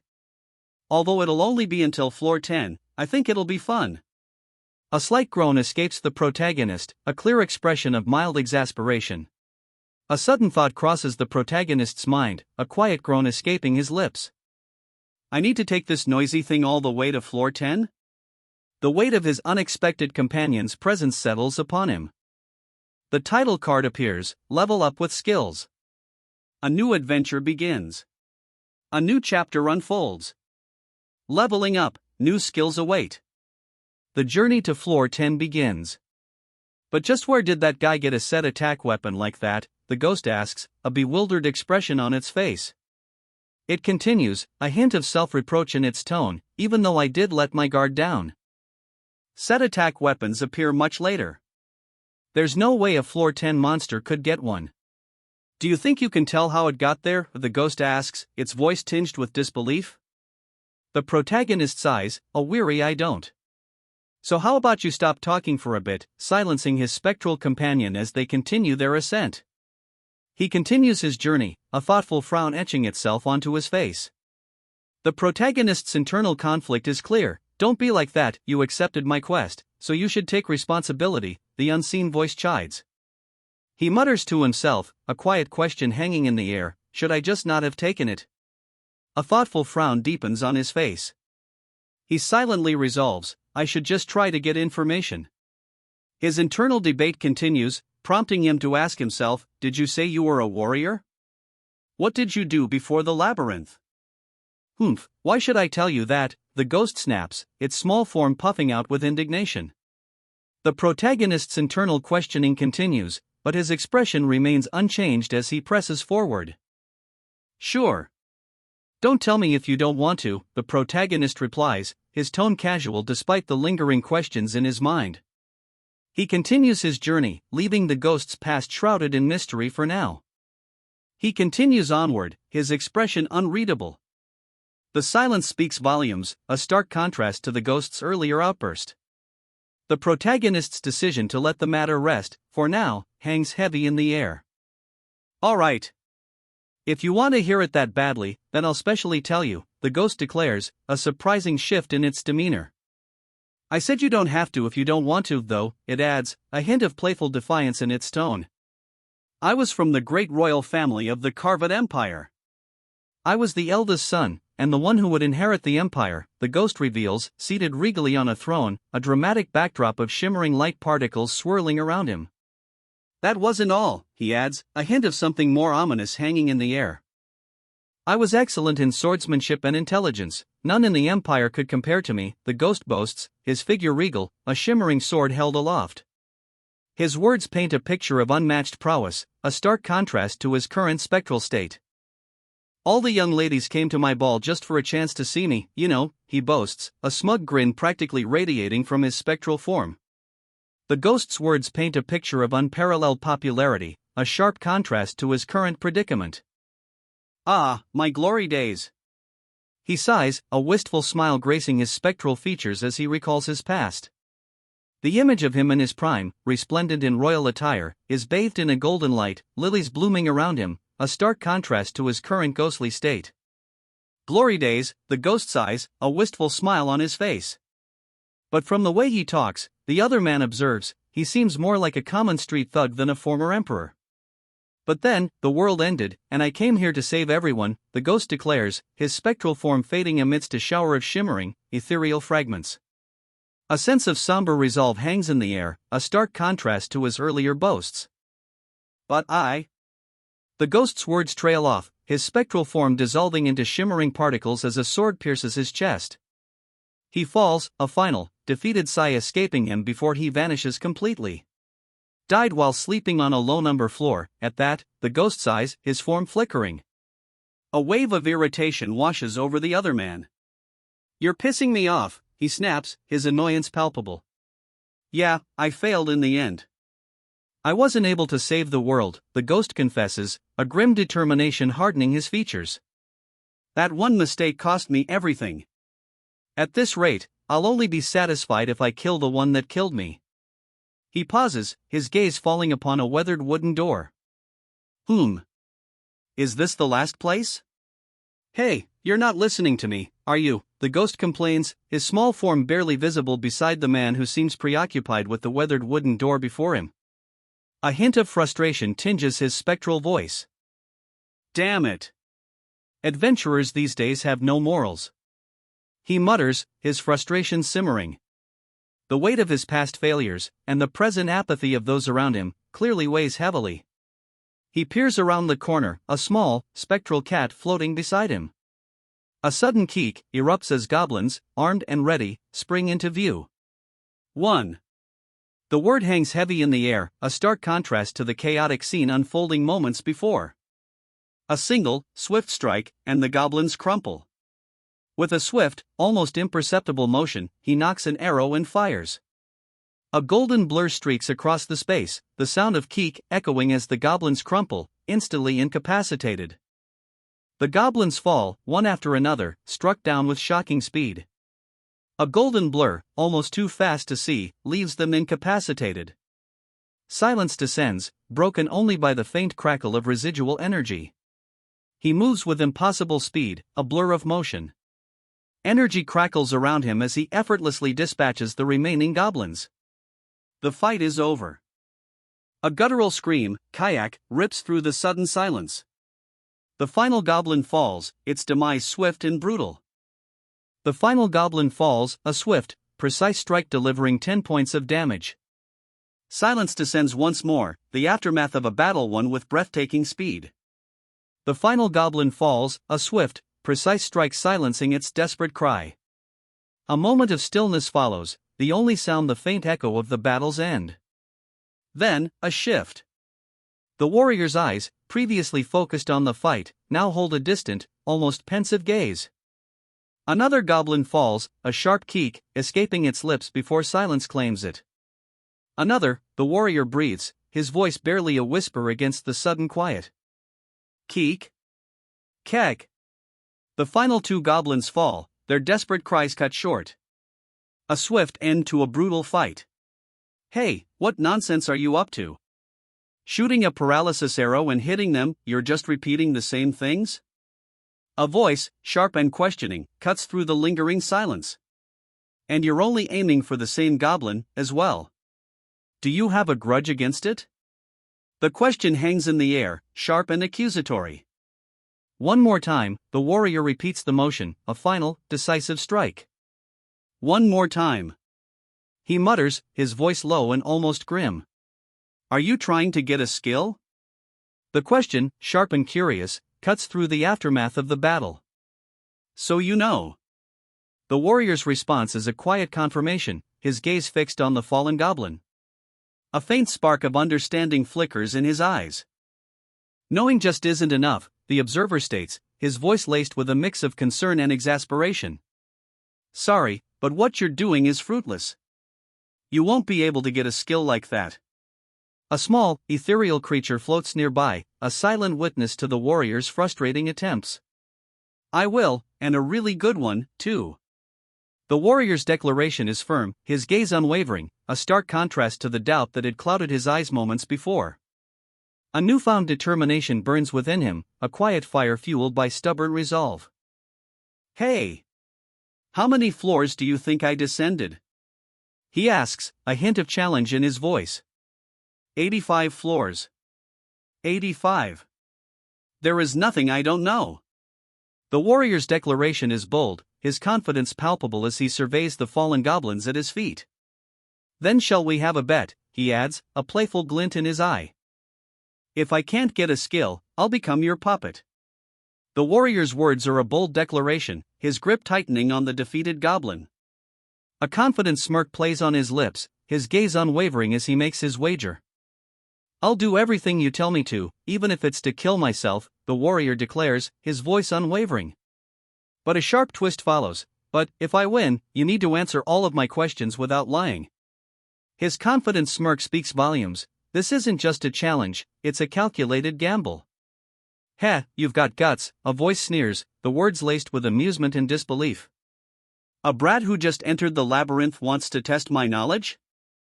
The challenge is accepted, however, with a grudging, all right, fine. I accept. I will put you in your place. I accept.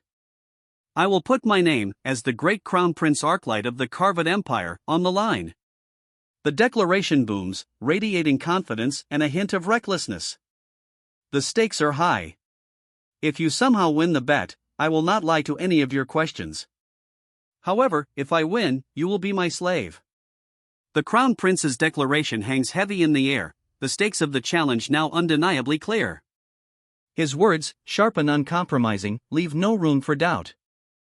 A creature, round and fluffy, erupts in maniacal laughter.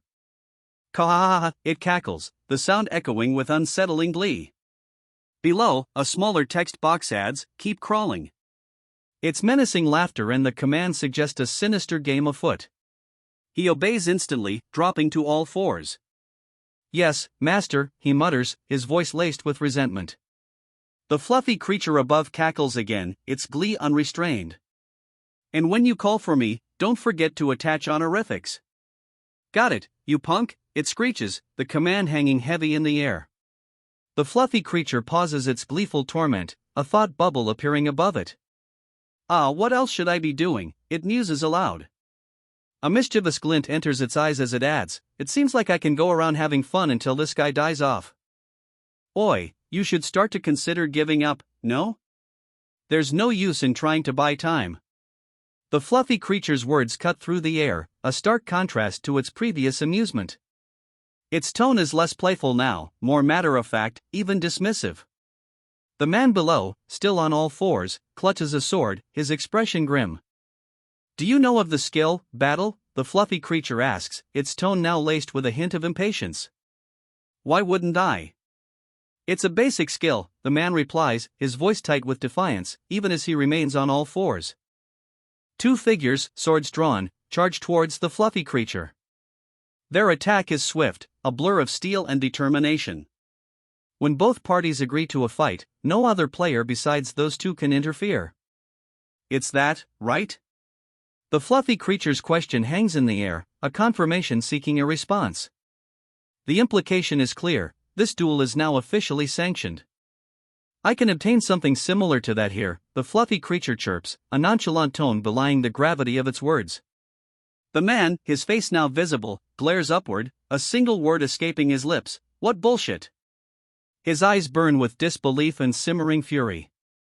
The creature chuckles, a strange, almost gleeful sound. A bright light flares, and a system message appears. He's gained a new skill, forced battle, allowing him to focus on one opponent at a time, even amidst a chaotic fray. Bingo, he smirks, sheathing his sword. A confident gleam in his eyes reflects the newfound power. The man's expression is one of pure satisfaction, a stark contrast to his previous fury. "Ha!" The fluffy creature tilts its head, a look of mild confusion replacing its previous smugness. The sudden shift in expression hints at something unexpected. A hush falls. The man stares, speechless, at the fluffy creature.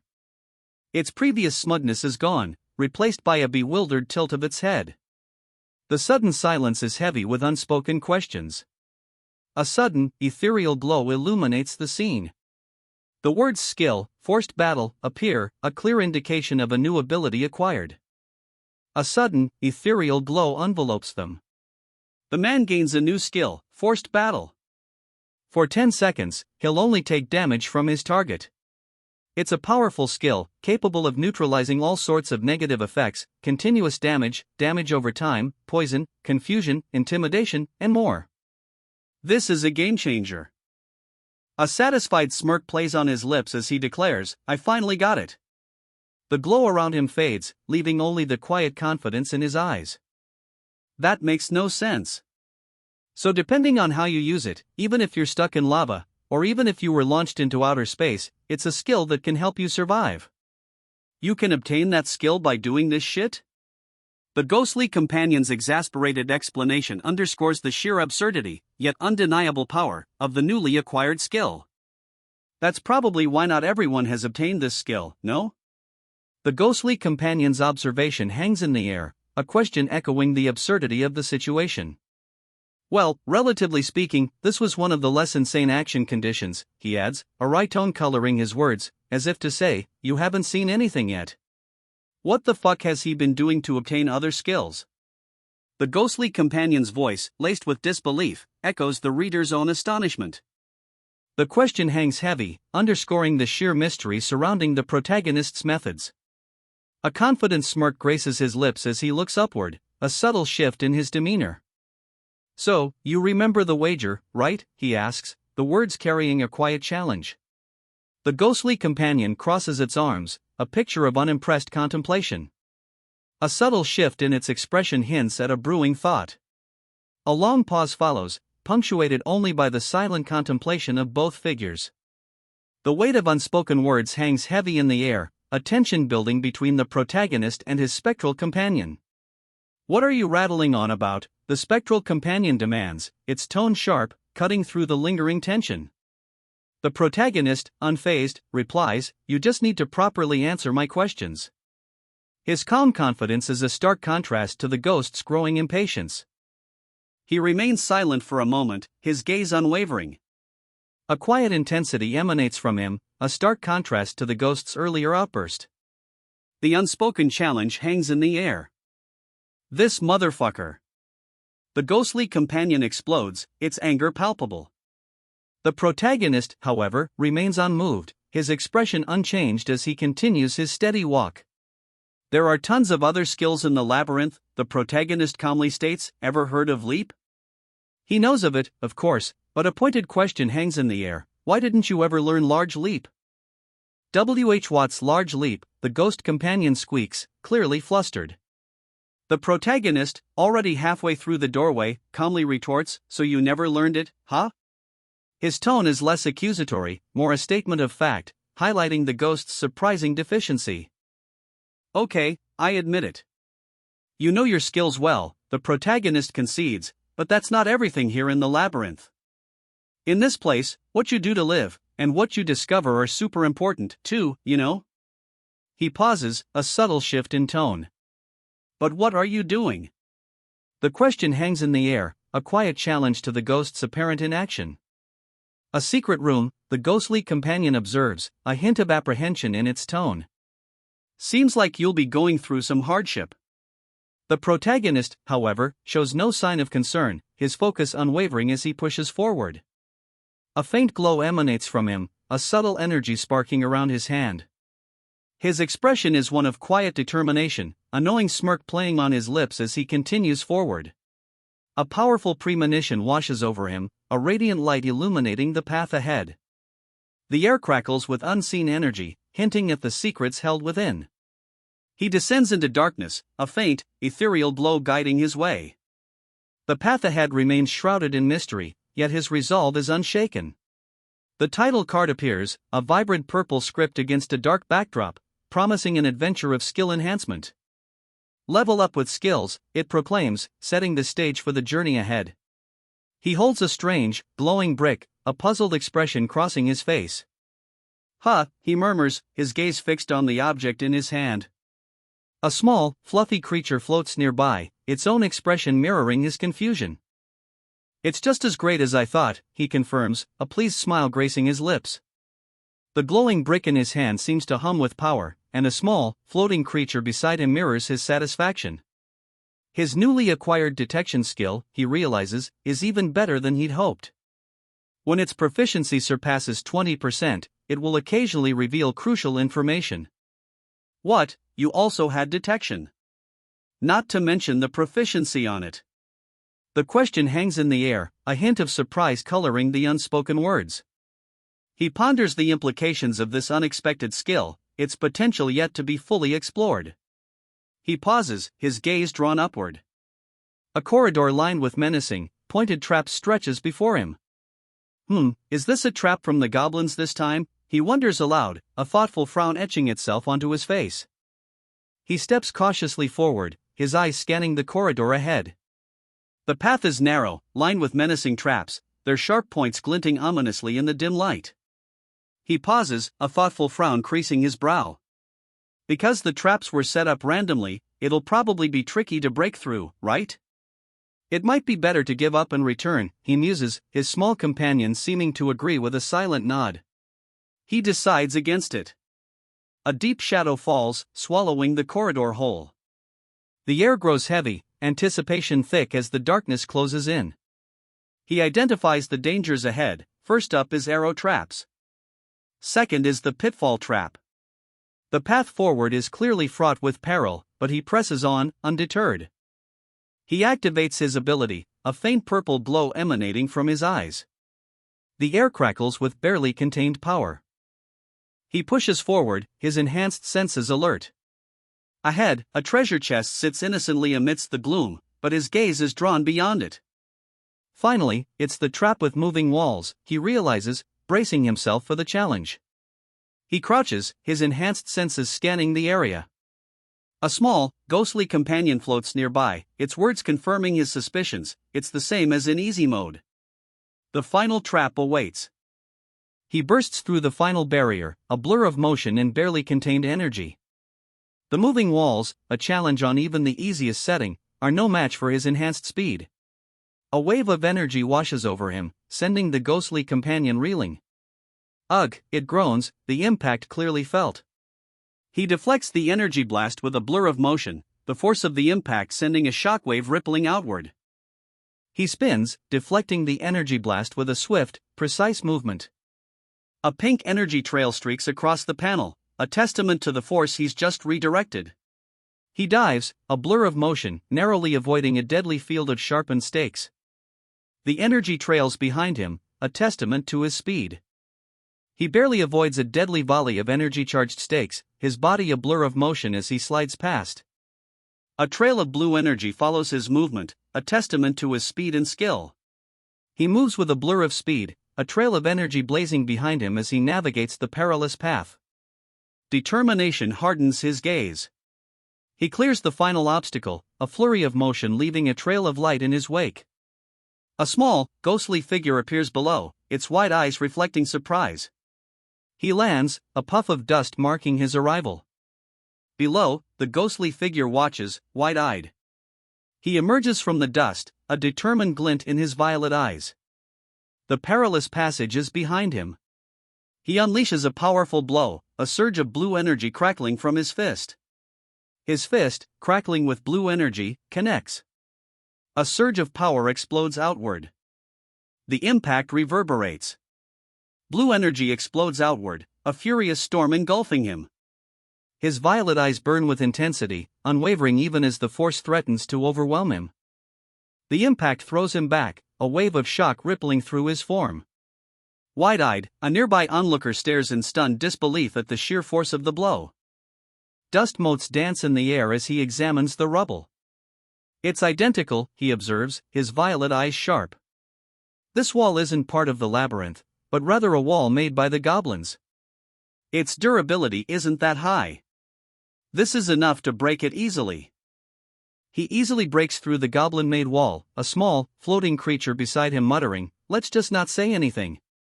"Great, cleared," he declares, a sense of accomplishment evident in his posture. He holds up the reward, a spring-imbued ring, boosting his mana by 5 points. A mana ring? Good timing, he remarks, a pleased smirk playing on his lips. He sits back, a satisfied smirk gracing his lips as he surveys his loot. A mana ring, a welcome addition to his arsenal. A small, floating creature, hovering nearby, finally speaks. "Let me ask you something. What the hell are you?"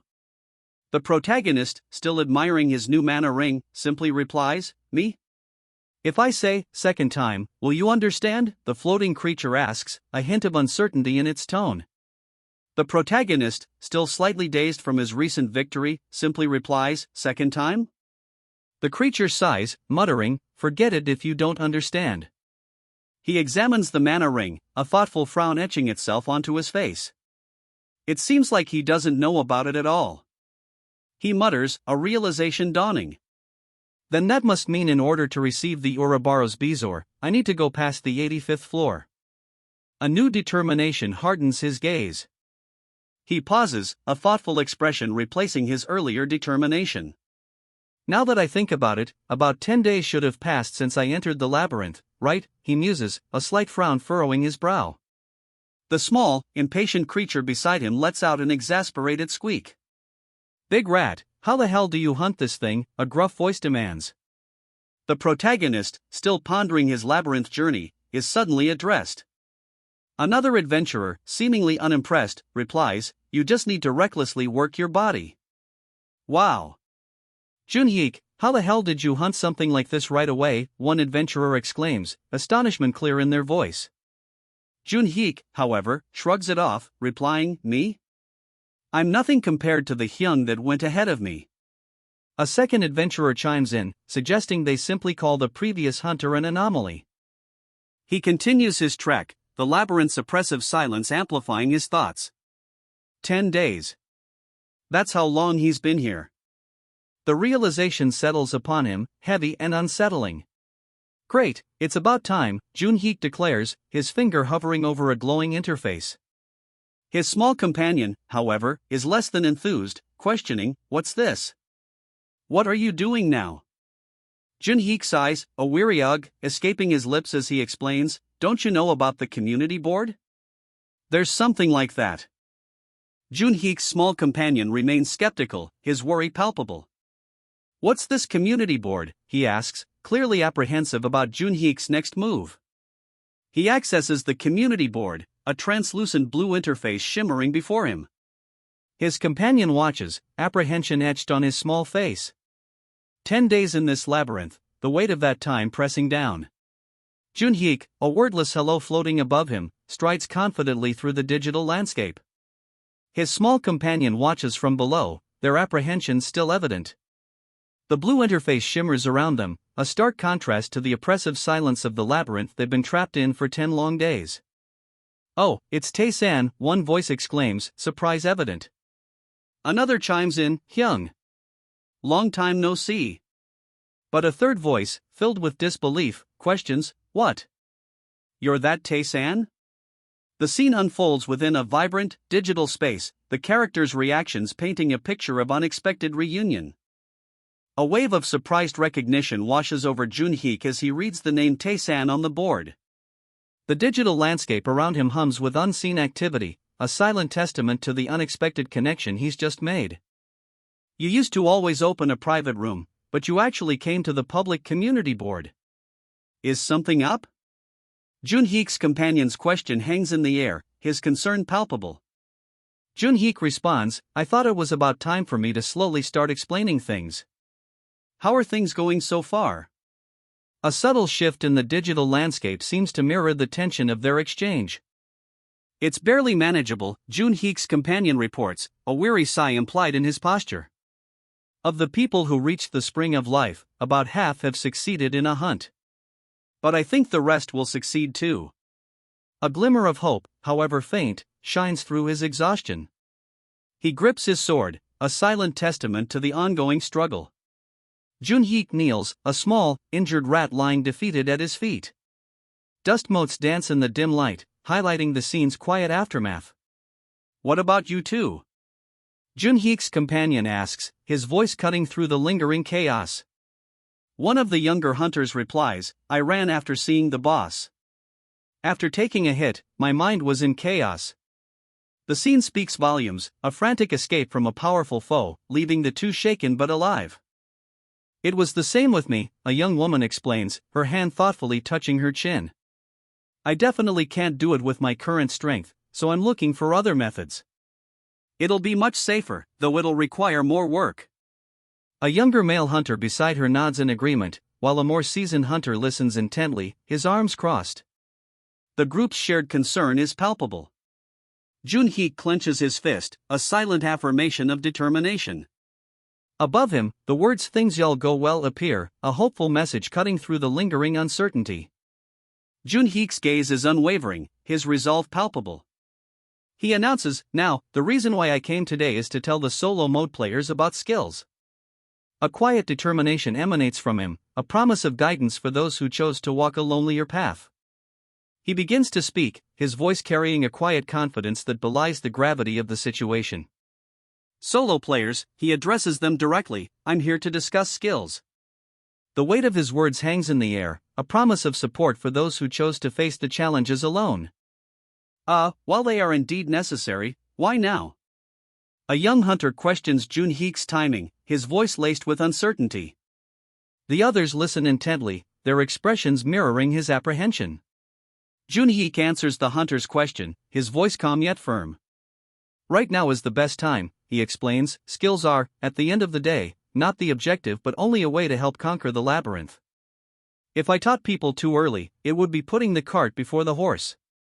His words carry the weight of experience, a reassurance that his timing is deliberate and strategic.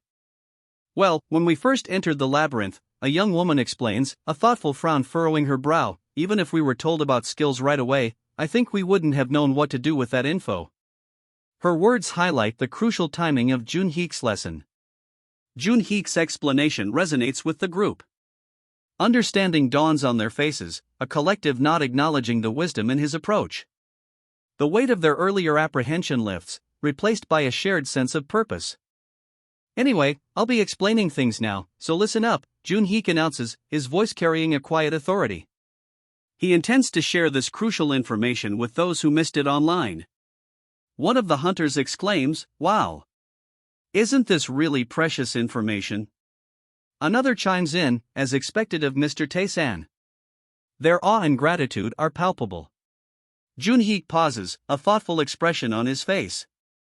"I dunno," he begins, his voice carrying a hint of caution. "You may want to consider whether you're thankful after hearing everything." His words hang in the air, a subtle warning before he reveals even more crucial information. The anticipation is palpable among the hunters. He hesitates, a thoughtful frown etching itself onto his features. The weight of the information he's about to share is clearly evident. A subtle shift in the atmosphere underscores the gravity of his next words. First, the easiest skill to obtain, Junhik announces, a wave of excitement rippling through the group. "I'll teach you how to obtain reduce pain. Their eager expressions speak volumes, the relief is palpable. Stab a sword into your arm. And all the way in at that, Junhik instructs, his words hanging heavy in the air. The hunters' faces register a mixture of shock and disbelief.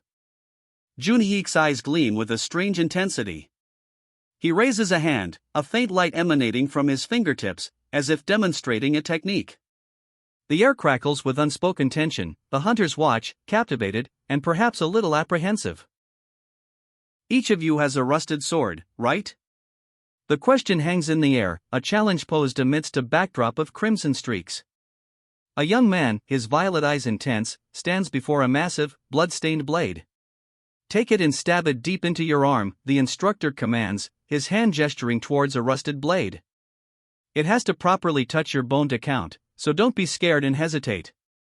A young man's voice, filled with disbelief, cuts through the air. "Bone, what?"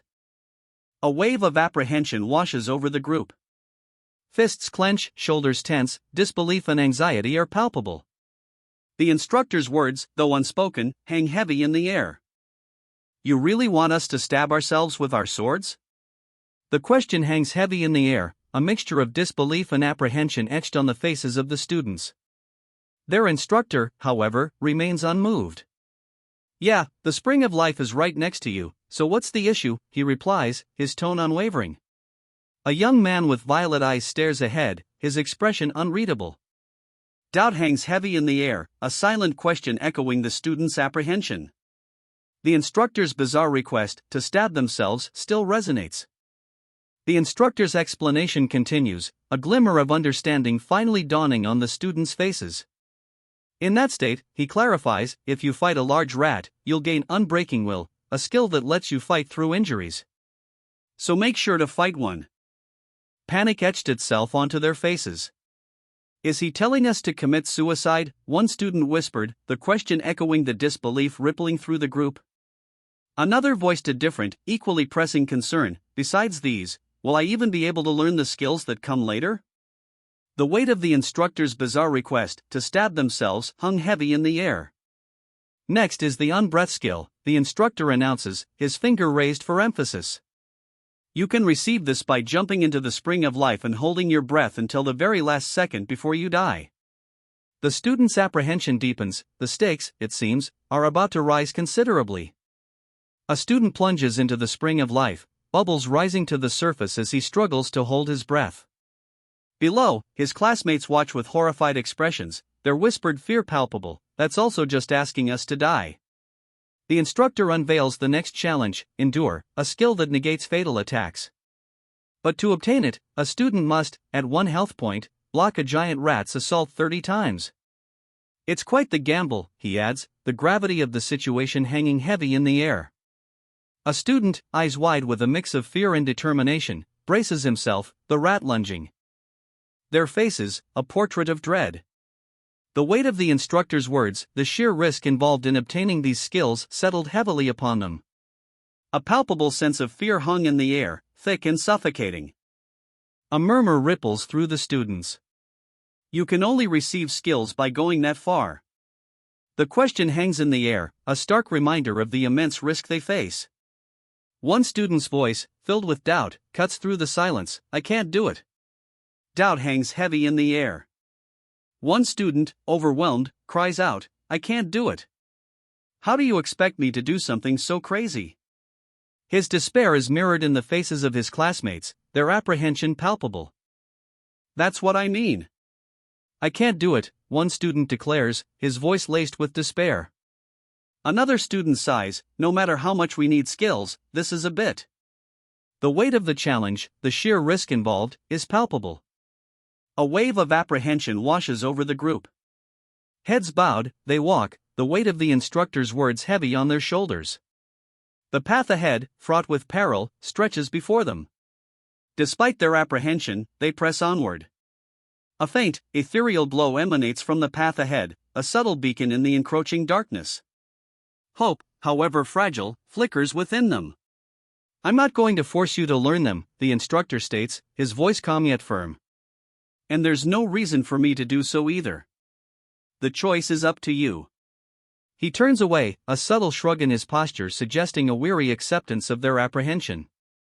Well, that's the obvious reaction, he adds, a hint of understanding in his tone. Their fate, it seems, rests entirely with them. Later, in a dimly lit tavern, the students relax. A plate of fried chicken sits between them, and mugs of beer are raised in a casual toast. One student remarks, people who used to live in a peaceful present. The implication hangs heavy in the air, a stark contrast to their current predicament. War was but an event that happened in history, while starvation was just a story from far, far away, a student remarks, a carefree laugh escaping his lips as he plays a handheld game, completely oblivious to the gravity of their impending journey. The carefree laughter fades. A student, gazing down at a discarded snack bag, reflects, while they lived, they probably never risked their lives for anything, so their routes won't change just because they suddenly entered the labyrinth. A question hangs in the air, heavy with doubt: is there really no other method? I'm sorry, but there isn't, a student replies, his voice heavy with regret. The weight of his words hangs in the air, a stark contrast to the earlier carefree atmosphere. Hope, it seems, is dwindling. Well, that's the way it is. I guess I just have to try it out, one student declares, a quiet resolve settling over his features. The weight of their situation, the lack of alternatives, is palpable. Wow, I guess I really have to try something insane, one student declares, a glint of determination in her eyes. The gravity of their situation, the sheer desperation of their circumstances, is reflected in her words. She's ready to take a risk, a leap of faith into the unknown. Are you guys crazy? You're actually going to do that shit? A student's voice cuts through the air, laced with disbelief. His wide eyes, reflecting the vibrant, almost electric blue of the background, speak volumes. It could all be lies, he adds, the doubt in his tone palpable. The gravity of their decision, the potential for catastrophic failure, hangs heavy in the air. And why would Tae-san do that, one student questions, his voice laced with skepticism. His friend, beside him, adds, why would someone doing perfectly fine by himself lie? And you've already been okay with using Tae-san Hyun's attack methods. Doubt hangs heavy in the air, challenging the group's risky plan. Doubt etched on their faces, the two students exchange a worried glance. Hesitation hangs heavy in the air, a stark contrast to their earlier bravado. The risk they're about to take feels more daunting now, the potential consequences suddenly very real. A student, his violet eyes wide, considers the plan. Uncertainty clouds his features, a stark contrast to the earlier bravado. The weight of the decision, the potential consequences, are clearly visible in his expression. Despite their lingering doubts, a quiet resolve settles over the students. A subtle shift in the air, a shared understanding passes between them. They'll proceed. I think I'll try the safer skill first. The unbreath skill isn't that dangerous to get, right? A student speaks, a hint of apprehension in his voice, yet a determined glint in his eyes as he addresses his classmates. The decision, though cautious, signals their readiness to proceed. You'll be fine if you come out as soon as you see the system window, a voice reassures them, but your instincts will be very difficult to suppress, so you might struggle quite a bit, I think? One student's eyes widen, a mixture of apprehension and determination on his face. Another murmurs, "Wow." "What?" A third student, watching with a stunned expression, utters, "He's actually going to do that?" "Work hard," a voice instructs, the words echoing the students' shared determination. "I'll tell you about the rest of the skills when you guys are ready for it." A sense of quiet anticipation hangs in the air, their focus unwavering as they prepare for the challenge ahead. "Yes, thank you, Tae-san-hyun. I'll work hard." The student's voice rings with determination, a quiet confidence replacing the earlier apprehension. He steps forward, ready to face whatever challenge awaits. A blinding white light engulfs him. The light fades, revealing him enveloped in a swirling, turquoise digital interface. He looks unimpressed. "I was wondering what you were doing, but you sure are doing something useless," a voice observes, a hint of skepticism in its tone. "No matter what advice you give, those fated to will die in this labyrinth." The student, Lee Tion, remains unfazed by this blunt assessment, his expression unchanged amidst the swirling digital interface. "Whatever. If you're done, let's get going quickly." Lee Tion's impatience is clear, his expression unchanged despite the earlier skepticism. Even though some might survive, he's ready to move on. "We arrived, you were just typing away at something strange, so I felt like dying of frustration." The words hang in the air, a testament to the student's impatience as he stands before a large, imposing crimson door, a small, ghostly figure floating nearby. "Now it's time to hunt the boss," Lee Tion declares, his back to us as he stands before a massive crimson door, his resolve unwavering despite the earlier frustrations. The ghostly figure remains nearby, a silent witness to his determination. "Is it finally the end of the second floor?" Lee Tion asks, his gaze fixed on the massive crimson door before him. A small, ghostly companion floats nearby. "Yes, but aren't you going to ask me for information on the boss?" "Even after you won that bet," the ghost queries, its voice tinged with playful surprise. "No need," Tion replies, his resolve unwavering. "I have something else that I want. Now, let's get started." Lee Tion declares, his impatience evident as he approaches the door, a small ghostly figure hovering nearby. He's ready to face whatever lies beyond.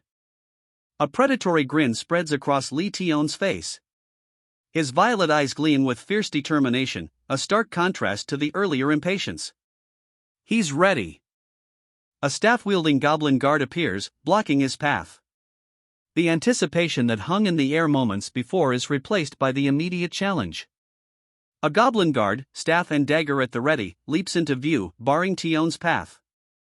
The sudden confrontation replaces the anticipation of moments before with immediate action. The goblin guard unleashes a spell, a blinding flash of purple energy erupting from his staff. Blink, the spell's name echoes in the air, leaving Tion momentarily disoriented. A roar erupts as the goblin guard's spell impacts. Purple energy crackles, the air itself seeming to vibrate with the force of the attack. A guttural, enraged growl follows the initial blast. A blinding green arc cleaves through the air, a counterattack launched with furious speed. The goblin guard's spell is met with a swift, decisive riposte. "No, wait. This isn't the time to be doing that." Tion cries out, a desperate plea echoing amidst the chaos. His counterattack, a brilliant green arc of energy, had met the goblin's spell head-on, but the urgency in his voice reveals a deeper concern, a strategy unfolding beyond the immediate clash. Despite his earlier warning, Tion deflects the goblin's attack with a swift, powerful slash. A spectral, puppy-like creature zips past, adding a surreal element to the intense confrontation. The goblin guard is sent sprawling, his attack countered with a swift, decisive blow. A wave of energy washes over him, leaving him stunned and vulnerable. The aftermath hangs heavy. Dust motes dance in the dim light, settling slowly as the immediate danger recedes. A tense silence follows the clash. The spectral pup, eyes narrowed, seems to assess the situation, a silent observer amidst the lingering dust. Its expression is one of focused intensity, a stark contrast to the recent chaos. Is it too late? The question hangs heavy in the air, a desperate whisper echoing the tension of the moment. A goblin mage, eyes glowing ominously, unleashes a surge of purple energy. The raw power crackles around him, a potent spell taking shape. You need to hunt that guy first. Can't you see he's doing something shady? The spectral pup cries out, its small form a stark contrast to the gravity of its warning. The protagonist, eyes narrowed in focus, calmly replies, "Don't worry, I see it clearly." His grip tightens on his sword, a silent promise of swift action. "And for me, this method is just right," he declares, a quiet confidence in his voice. His violet eyes, sharp and unwavering, reflect a steely determination. The purple energy swirling below him seems to pulse in time with his resolve. With a guttural cry, the goblin mage unleashes his spell. Purple energy explodes outwards, a chaotic maelstrom of power threatening to consume everything. He stands amidst the purple maelstrom, eyes blazing with violet intensity. The energy surges around him, a tempest of power seemingly under his complete control. He absorbs the purple energy, a serene smile playing on his lips as the chaotic power flows into him, seemingly without resistance. The purple energy, once a chaotic maelstrom, now flows smoothly into him. A serene smile graces his lips, a testament to his mastery. His violet eyes widen, a flicker of surprise crossing his face. "This place is," he murmurs, the question hanging in the air, a palpable sense of unease settling over the scene. He stands on a raised dais, the ground below a horrifying expanse of skulls. A chilling silence hangs in the air, broken only by the faintest whisper of unease escaping his lips. "This place is." Accusations echo from the swirling mass of skulls below. "We died because of you," they shriek, their voices a chorus of despair. "Because you chose easy mode." The chilling question hangs heavy in the air, why are you the only one to survive? The accusations rain down, a torrent of blame from the swirling mass of skulls below. "It's all your fault," they shriek, their voices a chilling chorus of despair. "Because of you, because of you." The weight of their collective grief and anger presses down, heavy and inescapable. A grim determination settles on his face. The weight of their accusations, the chilling scene below, it all fuels a quiet resolve within him. He will find the answers. From the swirling mass of skulls below, a torrent of accusations erupts. "You're just trash, a waste of food," they shriek. "It's all your fault, this useless bastard. Why the hell were you even born?" The weight of their collective hatred is palpable, a suffocating wave of blame crashing over him. He stands above them, a silent figure amidst the swirling mass of skulls. Below, a new presence emerges from the ethereal pool, a woman, her face etched with sorrow, her clothes stained with blood. A profound sadness emanates from her, a stark contrast to his grim determination. From the ethereal pool below, a voice cuts through the silence. "Tae-san, why didn't you come for me?" The words, laced with sorrow and a hint of accusation, pierced the grim determination etched on his face. "Why did you leave me to die alone?" The question, a raw cry of anguish, pierces the silence. His eyes, now glowing with an unnatural purple light, reflect the depth of her sorrow. The accusation hangs heavy in the air, shattering his carefully constructed resolve. Tears stream down her face, a torrent of grief. Her anguished cry, "Why did you leave me to die alone?" echoes the pain of abandonment. The accusation hangs heavy, a stark contrast to the purple glow now emanating from his eyes. Her anguished cries continue, a torrent of grief washing over her. She collapses, her form dissolving into ethereal particles, leaving only a lingering sorrow in the air. Tae-san falls, the spectral hands of the deceased reaching for him from the purple abyss. His violet eyes, wide with a mixture of grief and dawning horror, reflect the countless souls lost around him. He falls, pulled down into a swirling vortex of purple energy. Countless spectral hands reach out from the abyss, their silent screams echoing the weight of his guilt. He's pulled further down, the spectral hands closing in. A chilling silence replaces the screams, broken only by the faint popping of dissolving energy. Surrendered to the spectral grasp, Taeson's eyes flutter closed. A serene expression settles on his face, a stark contrast to the swirling purple abyss and the countless ghostly hands surrounding him. Peace, at last. Despite the spectral hands closing in, Taeson's eyes snap open. A defiant glint replaces the serenity, and he speaks, his voice cutting through the oppressive silence. Sorry, but something like this won't work on me. His eyes snap open, defiance blazing in their violet depths. A smirk plays on his lips as he speaks, his voice a low growl that cuts through the spectral silence. Sorry, but something like this won't work on me. So just shove it, he declares, a defiant smirk playing on his lips. The spectral hands falter, their grip loosening. A dismissive tisk escapes the spectral being as Taesan, kneeling amidst the swirling purple energy, ignores the ghostly grasp. He rests a hand on his sword, his defiance unwavering. And I was thinking it had been a while since I'd left the grave. The spectral being observes, its voice a chilling whisper. That's why you should have listened. A surge of golden energy erupts from beneath Taesan, a defiant counter to the spectral presence. A surge of golden energy erupts from beneath him, a defiant counter to the spectral being's grasp. The goblin-like figure, wielding a staff crackling with dark magic, raises a skeptical eyebrow. Is it over for my revenge this time around? He wonders aloud, his voice laced with uncertainty. I said to shove it. Taesan bellows, his voice echoing with defiance. Golden energy explodes from beneath him, propelling the spectral hand back with furious force. Taesan's eyes blaze with fierce determination, a violet light burning within them. His gaze is unwavering, a silent promise of continued defiance. The golden energy explodes outwards, a furious wave pushing back the spectral hand. It recoils, the goblin-like figure watching with a mixture of surprise and dawning dread. He endures, pushing through the spectral hand's crushing grip with sheer willpower. The text flashes, "You endured with iron will." A surge of violet energy radiates from him, a testament to his unwavering resolve. Darkness.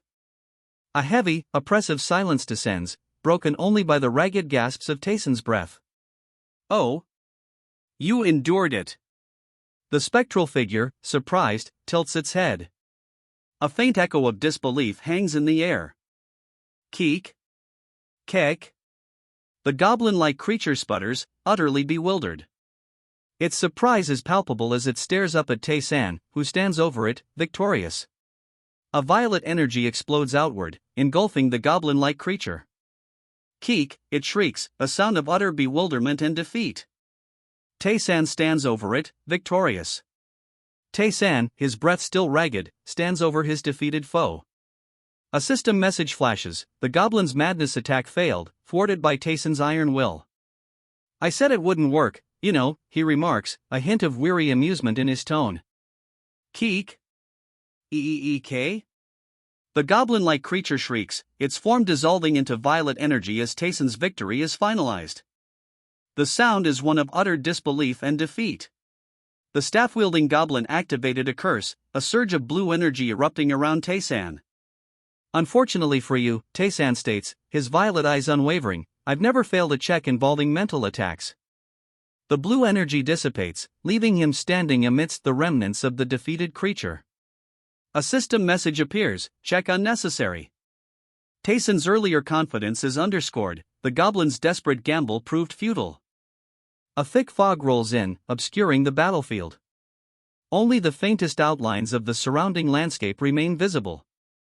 The fog swirls, obscuring the battlefield. Only faint shapes remain visible through the swirling mist.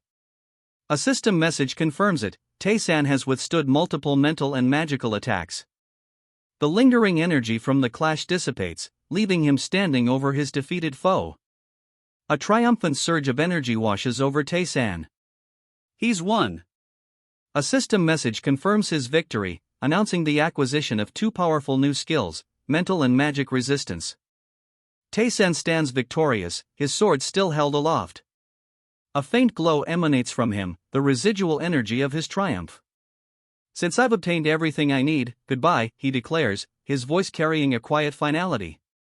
Astonishment fills the air. He endured a mental attack with pure willpower, a voice marvels, the disbelief palpable. Even I can't do that. Tae-san stands, a quiet intensity in his gaze. The lingering energy of his victory still crackles around him, a faint blue glow against the darkening sky. He sheathes his sword, the motion deliberate and final.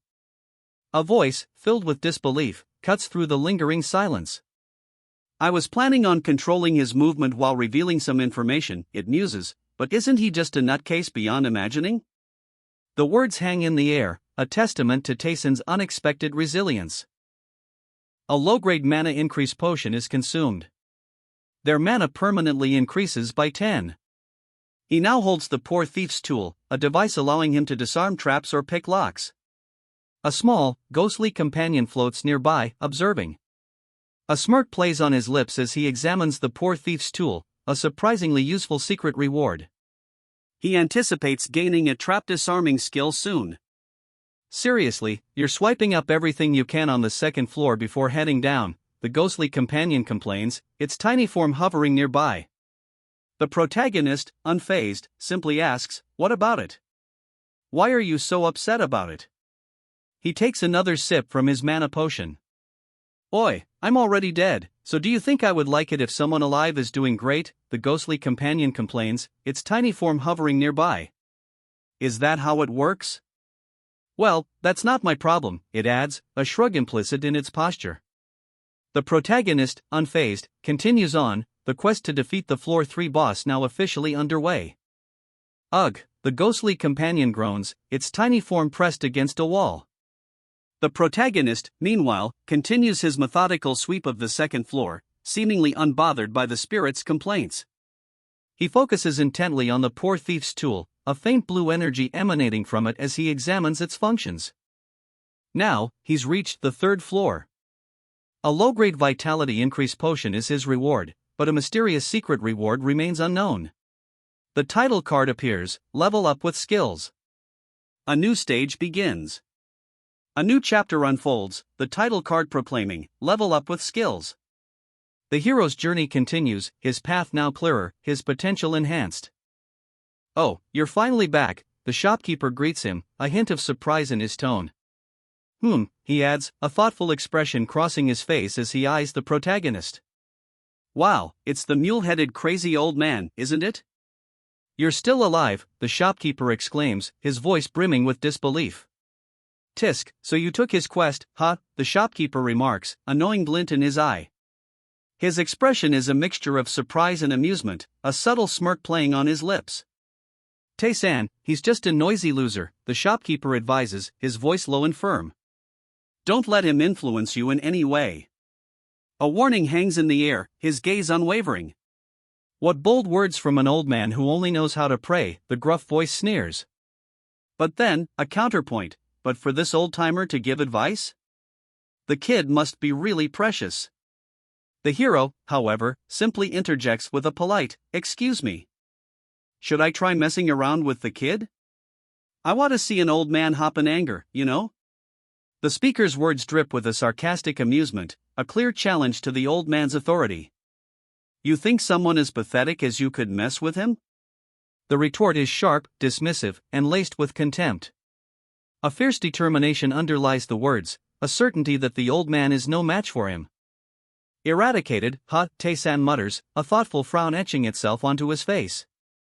His expression speaks volumes, a quiet skepticism hangs in the air. Arrows was past Tae-san, narrowly missing their mark. He ducks, a look of surprised alertness replacing his previous pensive frown. Stop arguing and pay some attention to the person in question, a voice commands, cutting through the heated exchange. Tae-san, his expression now one of focused determination, selects an option from a glowing interface. Tae-san, his focus unwavering, declares, I'll be selling all of this. And please show me some of your useful goods. A pile of discarded weapons lies scattered at his feet, a testament to the recent skirmish. It's already this much? How many monsters did you even hunt? The vendor's voice is laced with disbelief as he stares at the mountain of weapons Tae-san has amassed. A small, white creature floats nearby, seemingly as astonished as the old man. The vendor's eyes widen further, his disbelief palpable. A stunned silence hangs in the air, broken only by the faint chirping of the small, white creature hovering nearby. Tae-san equips a new pair of studded gloves, their attack power boosted by 2 points. A subtle gleam emanates from the newly acquired gear. Seems pretty fitting, Tae-san murmurs, a self-satisfied smile playing on his lips as he holds up the bronze shield. Its stats, attack +1, defense +5, flash briefly before him, a testament to his recent hunting success.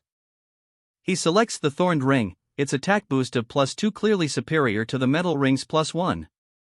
A subtle spark of determination flickers in his eyes as he makes his choice. Tae-san examines his new pendant, a confident smirk gracing his lips. As I thought, these things are the best, he muses, his gaze fixed on the +2 attack boost. With this, I should be able to hunt a goblin in just 2 hits, right? This is a scam. The realization dawns on Tae-san, his confident smirk replaced by disbelief. His earlier optimism shatters, leaving him stunned. That goddamned Iraq weapon arts. The old man's words hang in the air, a mixture of exasperation and amusement etched on his face. A small, frantic ghost floats beside him, mirroring his apparent frustration. Both of you should stop, the old man commands, his voice firm despite the clear exasperation still etched on his face. He steps forward, the small ghost beside him fluttering in agitation. I'll head out first. Why do the two of you have such a bad relationship? The question hangs in the air, a shaft of sunlight illuminating the path ahead as the old man and the frantic ghost exchange a silent, tense moment. The scene is one of quiet tension, the unspoken animosity palpable. Tae-san descends the stone steps, his expression grim, a red glowing blade and a shimmering blue crystal clutched in his hands. The small, agitated ghost continues to hover nearby, its distress mirroring the tension in the air. You should also be careful, the small ghost warns Tae-san, that bastard only treats you well if there's something in it for him. A note of genuine concern, almost pleading, colors its words. He could turn against you at any time. You can't trust him, the small ghost insists, its warning sharp and laced with urgency. He's an enemy to people like you and me, so remember that well. The old man's face, etched with a grim determination, reflects the gravity of the warning. Was this from when he was alive? Tae-san muses, a thoughtful expression settling on his face. He adds quietly, I'll keep that in mind. The weight of the ghost's warning is clearly impacting him. Tae-san continues forward, his gaze fixed on a looming, shadowy figure. The darkness pulsates with an ominous energy, its form vaguely monstrous, hinting at immense power. A sense of foreboding hangs heavy in the air. A goblin, small but ferocious, leaps into view, sword raised. Kick! Kek, it shouts, a battle cry echoing its wild energy. The creature's attack is sudden, a blur of green against the ominous darkness. A goblin, small but ferocious, launches itself forward, sword raised high. Kek, it screams, the battle cry echoing its wild aggression. The creature's attack is a blur of green against the looming darkness. Tae-san deflects the goblin's attack with a swift, precise movement, a burst of energy rippling from his hand. The creature is sent flying, its battle cry cut short by a surprised yelp. A second goblin lunges, its cry of ki.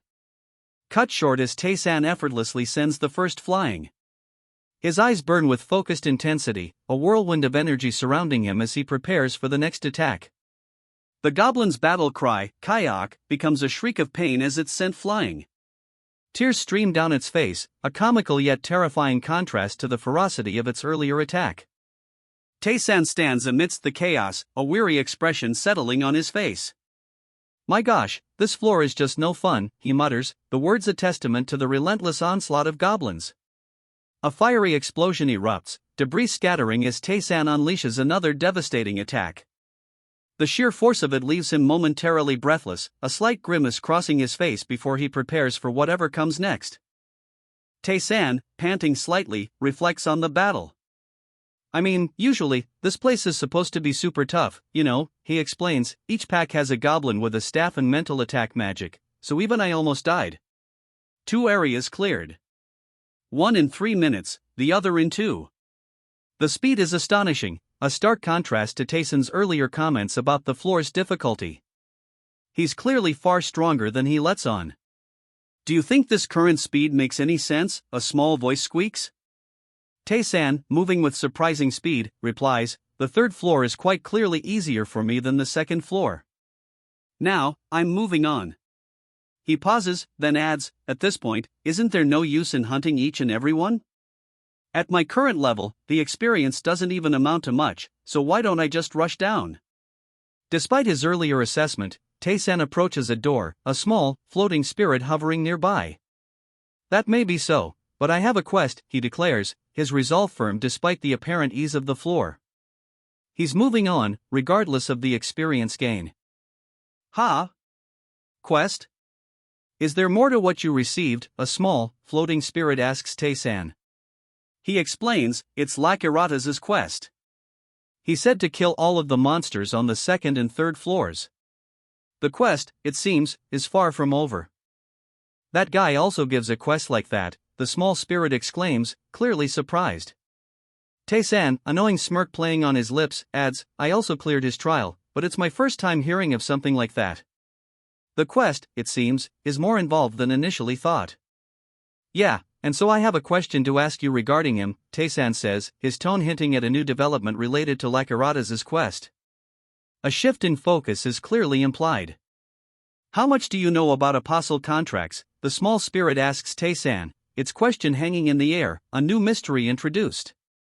Taesan sits amidst the rubble, a luminous green gem clutched in his hand. Two defeated goblins lie nearby, testament to his recent success. His expression is thoughtful, almost pensive, as he considers the spirit's question about apostle contracts. The weight of the quest, and perhaps something more, rests heavily upon him. Ha! To think you know about that. The spirit chuckles, a hint of disbelief in its tone. It seems that guy even offered you an apostle contract, it continues, its surprise palpable. I didn't get one. The spirit adds, a clear note of envy coloring its words. A new layer of intrigue is added to the quest. Well, where should I begin? The small spirit asks, perched atop Taesan's head, its question a clear invitation to delve deeper into the mystery of the apostle contracts. So you're explaining it to me without too much of a fuss, the spirit asks, its tone curious. I'm already dead, you know? I may be tied here because of the laws, but there are no restrictions on information. The little ghost seems eager to share its knowledge, unburdened by the usual limitations. Is it fine if I start from the beginning? Taesan asks the spirit, a thoughtful expression on his face as he holds the glowing green gem. He seems ready to finally understand the mystery surrounding apostle contracts. There are gods of concept who manage a certain concept, or gods of faith who were born of people's faith. There are tons of them, of every size and shape, the spirit explains, its voice calm yet filled with a sense of wonder. The revelation sheds light on the nature of apostle contracts, painting a picture of a vast, diverse pantheon. Taesan ponders the spirit's explanation, a question forming in his mind, what does it mean to be a god here? The subtle difference from earthly deities hints at a deeper, more complex reality. Taesan sits quietly, the green gem resting in his hand. A thoughtful expression settles on his face as he contemplates the spirit's words, the weight of the information sinking in. He's clearly grappling with the vastness of this new reality, the concept of gods in this world proving far more complex than he initially imagined. They're the ones who aided in the labyrinth's construction, the spirit reveals, adding a crucial piece to the puzzle. The information clarifies the gods' involvement in this mysterious place. Taesan's eyes, usually calm, now burn with an intense violet light. A newfound determination, a fierce resolve, hardens his gaze. He's ready. You remember the system window you saw as you entered this place, right? The spirit asks, its words a gentle prod. A subtle shift in the air hints at a significant memory Taesan is about to recall. The labyrinth's history unfolds before Taesan. It's a place crafted long ago by a powerful magician, a place where legend claims a wish will be granted to its conqueror. The weight of this revelation settles upon him, fueling his already burning resolve. The spirit continues, explaining that the Grand Mage, finding the labyrinth's construction too difficult, sought out the Transcendents to help. His plans, it seems, involved far more than just a simple maze. The spirit reveals the Grand Mage's true ambition, not just a labyrinth, but a tower descending into the abyss. A chilling revelation, a sinister purpose hidden beneath the surface of the challenge. The spirit's words paint a breathtaking picture. The Grand Mage, in his hubris, calls upon countless warriors and heroes to charge into his abyssal tower. A chilling ambition, revealed at last.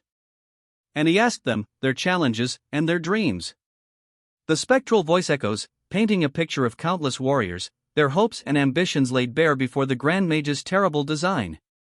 Two figures clash, swords meeting in a shower of sparks against a backdrop of swirling cosmic energy. The spectral voice continues, its chilling tone unwavering. As well as their untimely deaths, it echoes, didn't they want to watch them, too? A wave of skulls, a grim testament to the Grand Mage's callous ambition, fills the vision.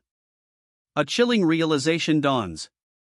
It seems the gods really liked that idea, a voice whispers, the words hanging heavy in the air, a grim confirmation of the Grand Mage's horrifying success.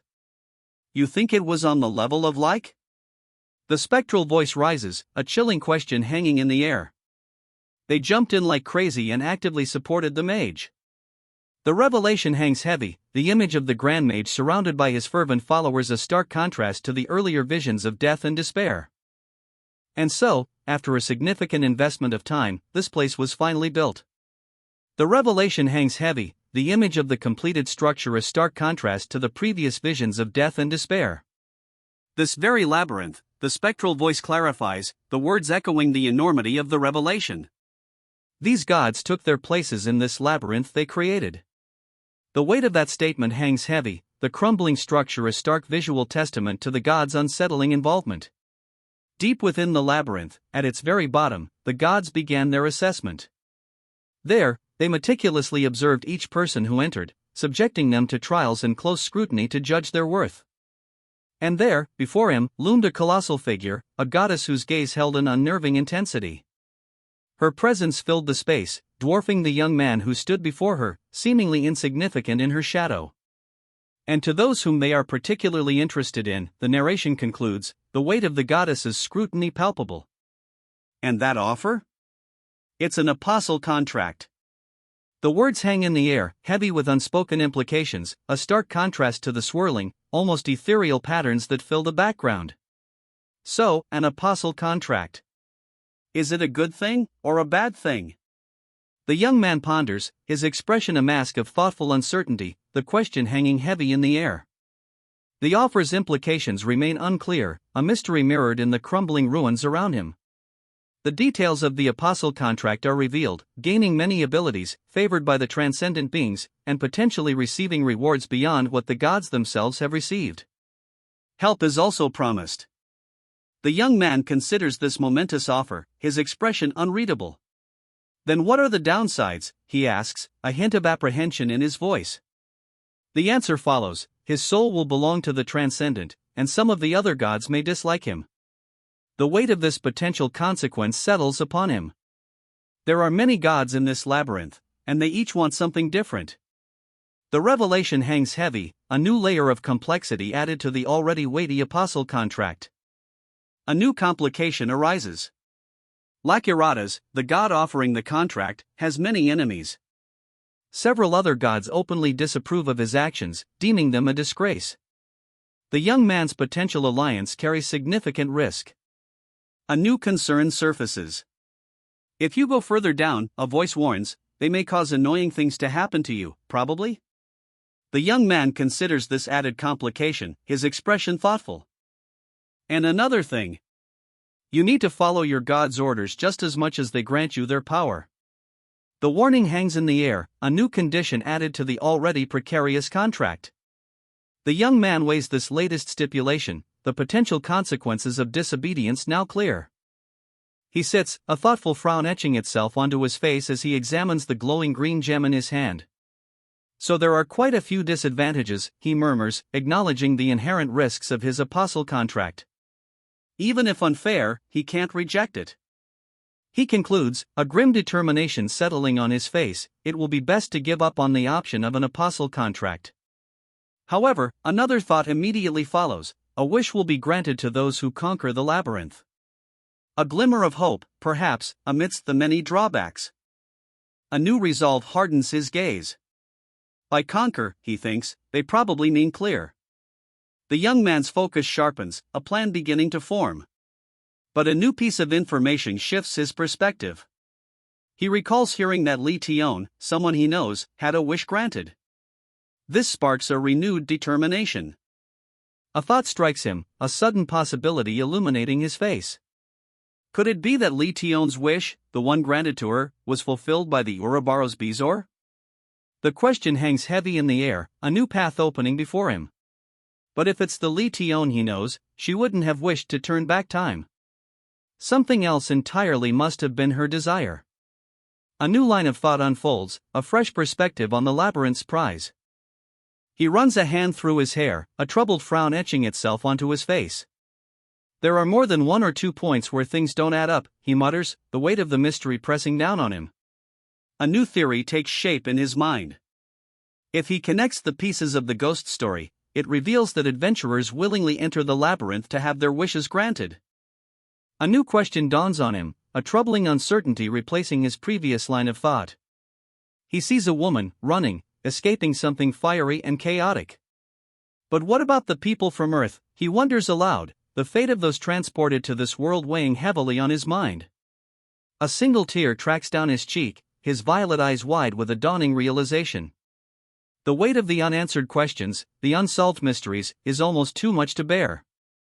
He sighs, a small ghost whimpering nearby. There's still a ton of things I don't know, he admits, the weight of unanswered questions heavy on his shoulders. He turns, a quiet resolve settling over him.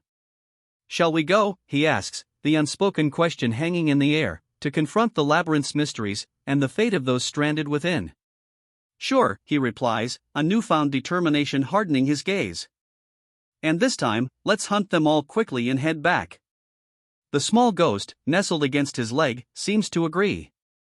For now, I should focus only on doing what I can do right now, he resolves, a quiet strength replacing the earlier uncertainty.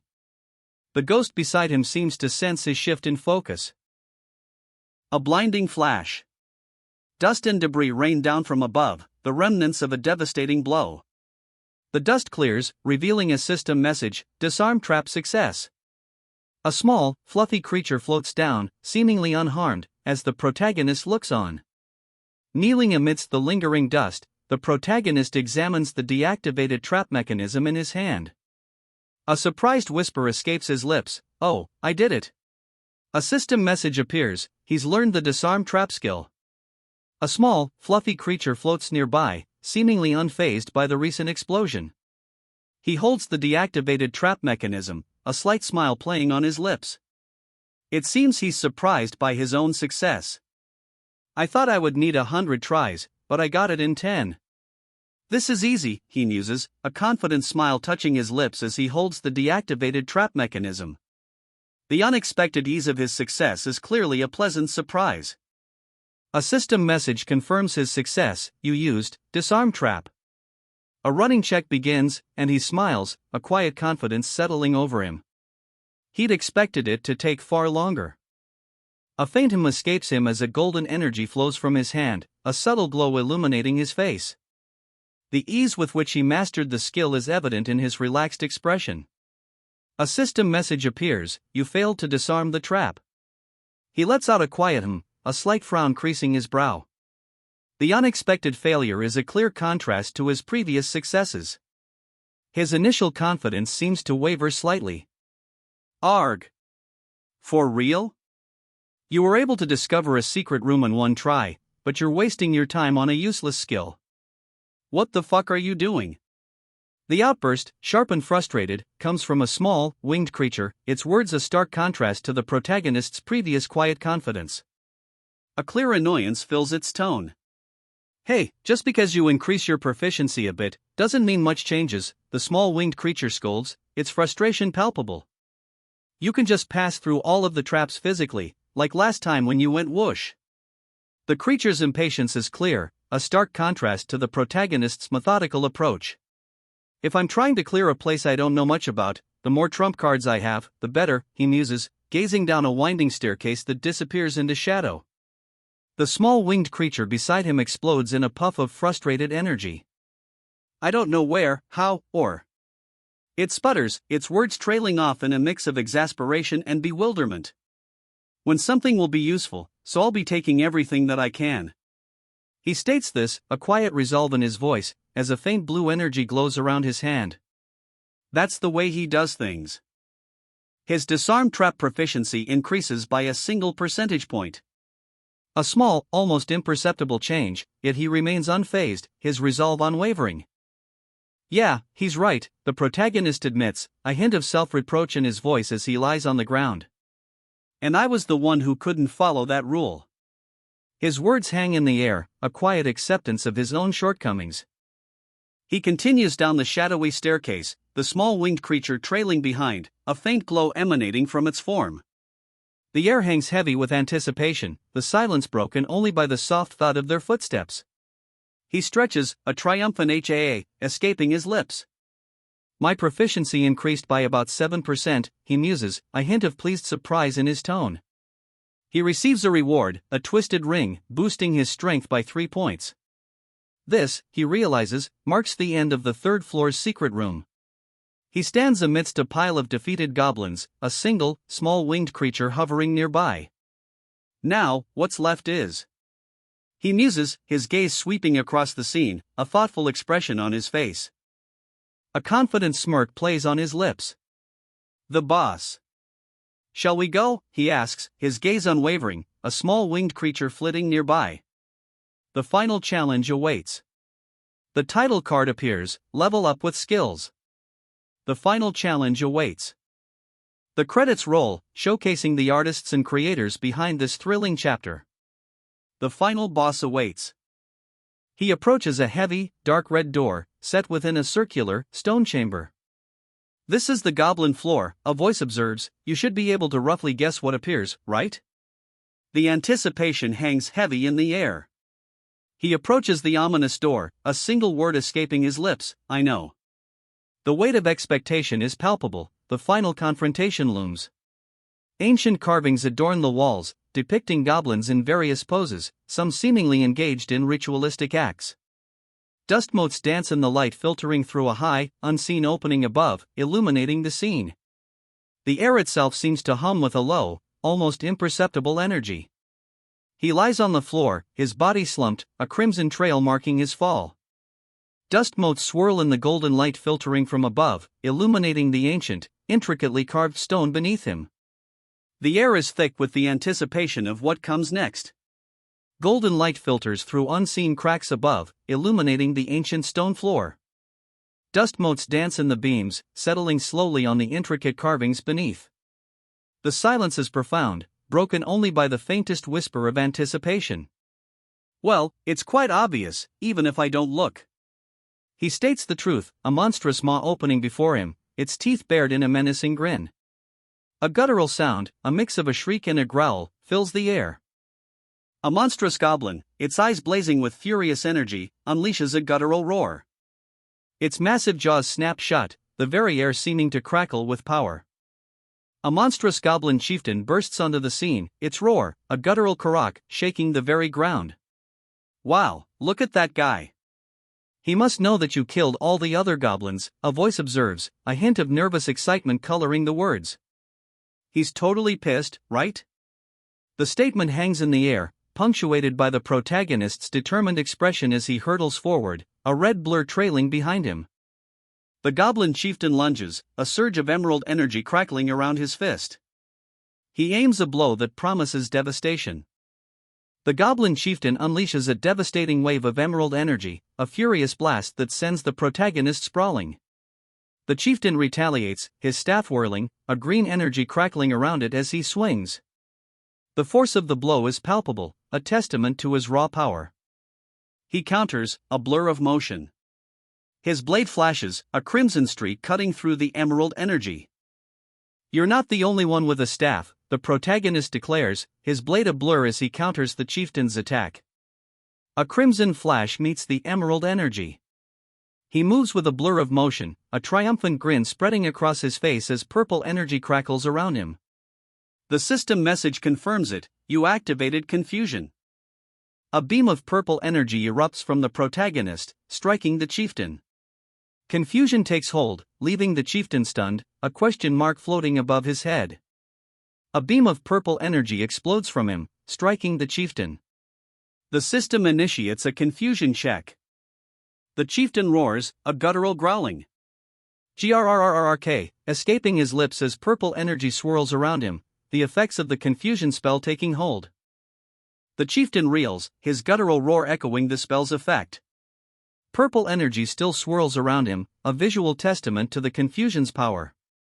He stumbles, clearly disoriented. 21 points of damage. The goblin chieftain reels from the blow, the purple energy of the confusion spell still swirling around him. The confusion spell fails. He shakes his head, the purple energy dissipating, a furious expression twisting his features. His roar is now one of pure, unadulterated rage. His eyes blaze, the purple energy gone, replaced by a furious red glow. The chieftain's rage is palpable, the failed spell only fueled his fury. He counters with a swift, powerful blow, a green energy surging from his fist. The chieftain is sent sprawling, a guttural roar escaping his lips as he crashes to the ground. He retaliates with a furious, blindingly fast strike, a surge of green energy exploding from his fist. He pauses, a thoughtful hum, escaping his lips. The green energy still crackles around his fist, a testament to his raw power. He taps his fist, a faint tap sound echoing the quiet confidence in his eyes. He really is as slow as he is big, he muses, the green energy still faintly shimmering around his knuckles. A surge of icy blue energy erupts from the chieftain, a desperate counterattack. His eyes, wide with exertion, reflect the strain of this final effort. The chieftain's desperate counterattack is met with swift, brutal force. He's sent sprawling, his sword clattering to the ground as he tumbles. The chieftain's desperate attack is met with a blinding flash of energy. He's sent flying, a defeated heap on the ground, his weapon lost in the dust. He's sent spinning, a blur of motion against the bright blue energy trails. The chieftain's final attack is met with overwhelming force, leaving him airborne and disarmed. A small, white, ghost-like creature tumbles through the air, a red scarf trailing behind it. Dust motes dance in the golden light filtering through the cracked stone floor. I already expected that. The chieftain isn't even an opponent to you at this point, the small, ghost-like creature comments, a hint of boredom in its tone. Normally, he's supposed to be really tough. This is no fun. Dust still swirls around the defeated chieftain, his form a broken heap on the ground. The small creature's words hang in the air, a testament to the chieftain's swift defeat. He lies broken and defeated, dust swirling around him. With a final, swift kick, the creature sends the chieftain sprawling, ending the fight. A message appears: you hunted the third floor boss. The fight is over, the victory declared. A satisfied smirk plays on the creature's lips as several translucent panels pop up before him, announcing the activation of increased vitality and agility. The victory is palpable. A low-grade vitality increase potion is his reward. He pops it in his mouth, a small, satisfied smirk playing on his lips. The victory, though easily won, is clearly sweet. The spoils of victory are in hand, a worn-out wooden staff. He picks it up, a small, almost imperceptible smile touching his lips. The quest is complete, but the journey continues. He drinks the potion, a curious expression crossing his face. What's this? It's my first time seeing this stat, he murmurs, a hint of wonder in his voice. The unexpected stat is clearly intriguing. A shimmering blue panel appears, announcing his reward, a worn-out wooden staff, boosting his magic stat by 3. The power of magic, it reads, is faintly present within. Intrigued, he examines his new acquisition. A magic staff? He holds it aloft, a grin spreading across his face. Your luck is amazing, a voice chimes, echoing his own astonishment at this unexpected boon. What exactly is it, he wonders aloud, tilting his head slightly. A small, winged creature nearby chimes in, what else would it be? It's a staff that lets you use magic. He examines the staff more closely, a thoughtful expression on his face. You can strengthen the power of magic you've learned through this staff, a voice explains, confirming his suspicions. Wait, he thinks, a dawning realization slowly spreading across his face. The implications of his newfound magical abilities sink in. What? Why are you acting out of character at this point? He questions, a puzzled frown creasing his brow. How is that surprising when you've already met monsters that use magic? A voice retorts, the words hanging in the air, highlighting the absurdity of his own surprise. I thought that to use magic, you had to use the power already within the staff, he exclaims, his voice laced with disbelief. Even Li Tian, a renowned mage, had never used magic independently before. The implications of this discovery are profound. Then how do I learn it? He asks, a thoughtful frown deepening on his face. The question hangs in the air, the implications of his newfound magical ability still settling in. A nearby voice answers, how else? You either discover a concept on your own, or you learn it from someone else. You either discover a concept on your own, or you learn it from someone else, a voice explains, the words offering a simple yet profound solution to his question. A small, almost ethereal, creature floats nearby, its presence adding an air of mystery to the revelation. The former is close to impossible, a voice states, the words echoing his own internal debate. Then what's left is the latter, he concludes, a thoughtful expression settling on his face as the implications of this realization sink in. Is there an NPC I can learn magic from? He wonders aloud, a thoughtful expression etched on his face. The question, born from his recent revelation, hangs heavy in the air. It makes sense. Proper NPCs only exist in solo mode, a voice explains, the words resolving his earlier question. A new understanding dawns, a subtle shift in his expression hinting at the implications of this game mechanic. And if that NPC was hidden somewhere Li Tian didn't know about, a voice explains, the words painting a picture of a hidden secret within the game's mechanics. It explains why no one on Earth knew how to use magic, the voice concludes, the mystery finally solved, a sense of revelation filling the air. Either way, does that mean I currently cannot learn magic? He muses, a thoughtful frown creasing his brow. The question hangs in the air, a quiet uncertainty replacing the earlier revelation. Now it's the fourth floor. Let's hurry up and go, he declares, a newfound resolve hardening his expression. A faint, ethereal glow emanates from his hand, a subtle hint of magic, perhaps even without a teacher. He moves with purpose, leaving the question of magic behind for now. Before that, since I've completed the quest, I should go back to Lakarada's. He murmurs, a thoughtful expression settling on his face. The path forward is clear, his next destination is set. He pauses, a small, cloaked figure floating just above him. What is it? What happened? He questions, his voice laced with concern. He examines his rewards, a level-up bonus, an increase in soul quality, and the spoils of conquering the third floor. The path to Lakirada's awaits. He discovers there's no secret reward for clearing the floor. A slight frown creases his brow, the anticipated extra prize is absent. His journey to Lakirada's continues, though slightly less lucrative than hoped. A thoughtful frown deepens on his face. There's something else hidden here, he wonders aloud, his gaze intense, searching for a clue. The journey to Lakirada's is temporarily postponed, a new mystery has emerged. A small, cloaked figure, almost ghost-like, floats into view. Above it, a tiny crown shimmers. It exclaims, a clear expression of confusion and perhaps slight alarm etched onto its miniature face. The journey to Lakirada's is further delayed, a new, unexpected encounter has begun. He cleared the secret room, defeated the boss, yet a lingering question gnaws at him. What would it be? Are there two secret rooms? He wonders, his gaze sweeping the ancient carvings, a thoughtful frown deepening. The path to Lakirada's waits, but a new mystery has captivated his attention. He turns his gaze to the ancient carvings, a question hanging in the air. Do you know anything about this? He asks, his voice a low murmur.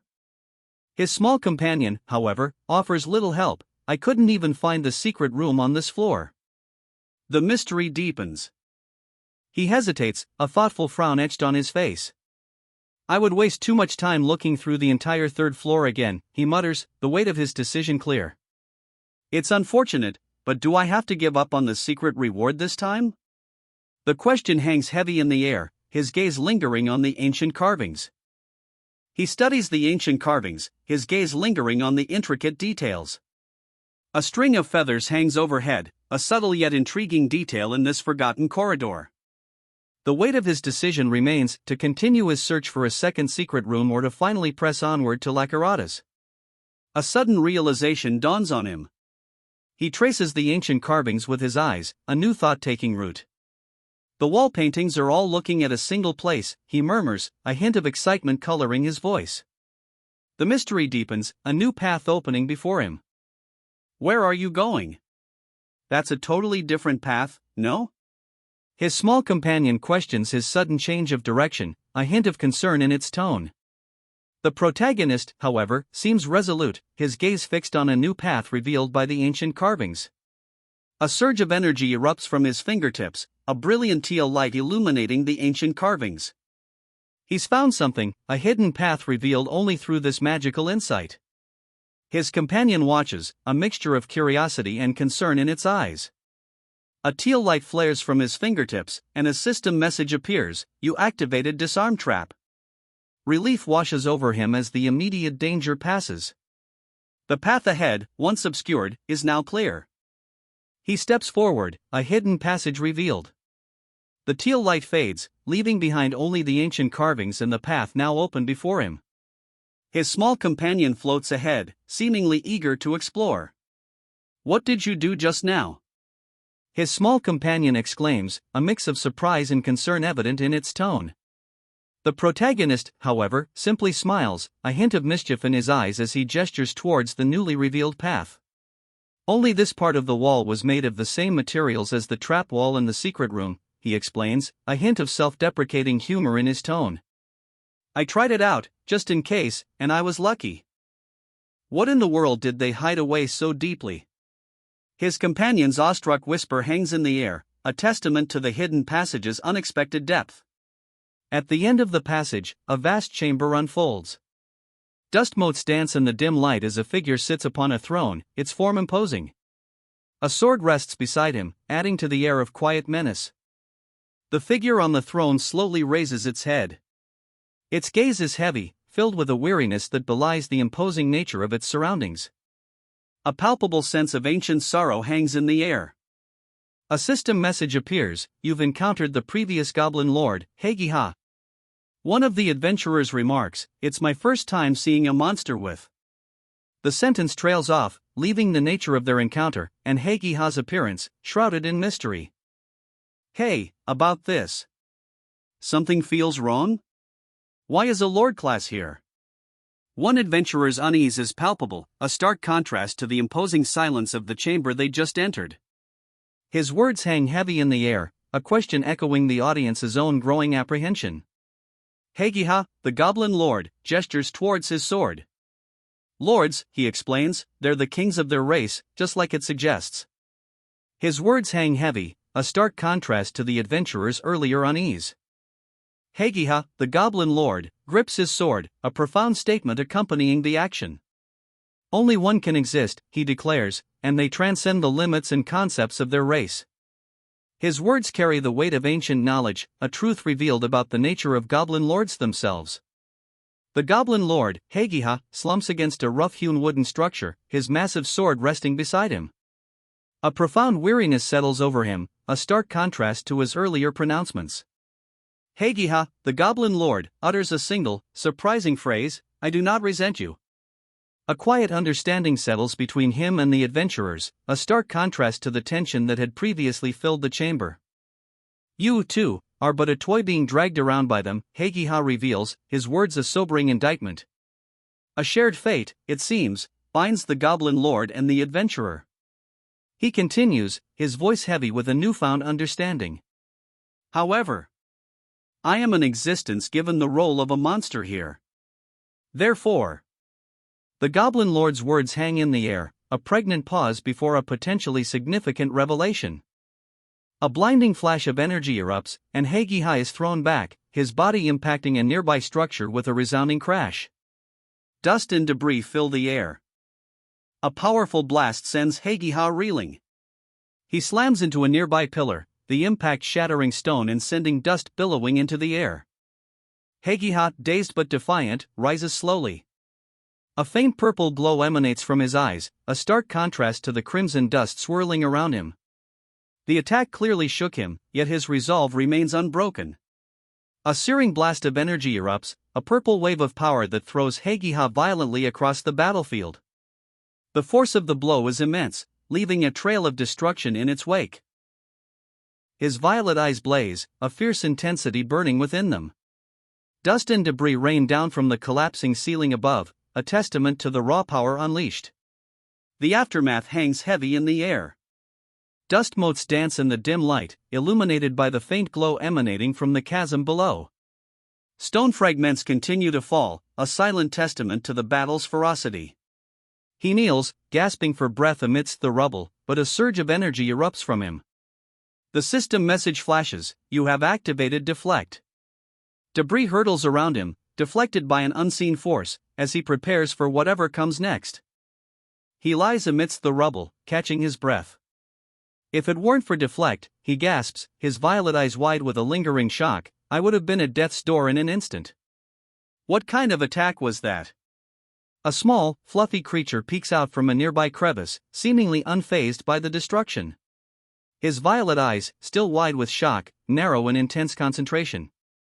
A grim determination sets in as he rises slowly from the rubble, the dust settling around him.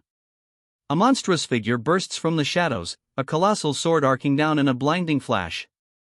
The force of the blow is immense, a devastating attack aimed directly at him. He deflects the monstrous blow with a blur of motion, his blade a silver streak against the crimson flash of his opponent's attack. The force of the collision sends a shockwave rippling outwards, dust and debris flying. His counterattack is a blur of motion, a furious riposte that meets his opponent's devastating blow head-on.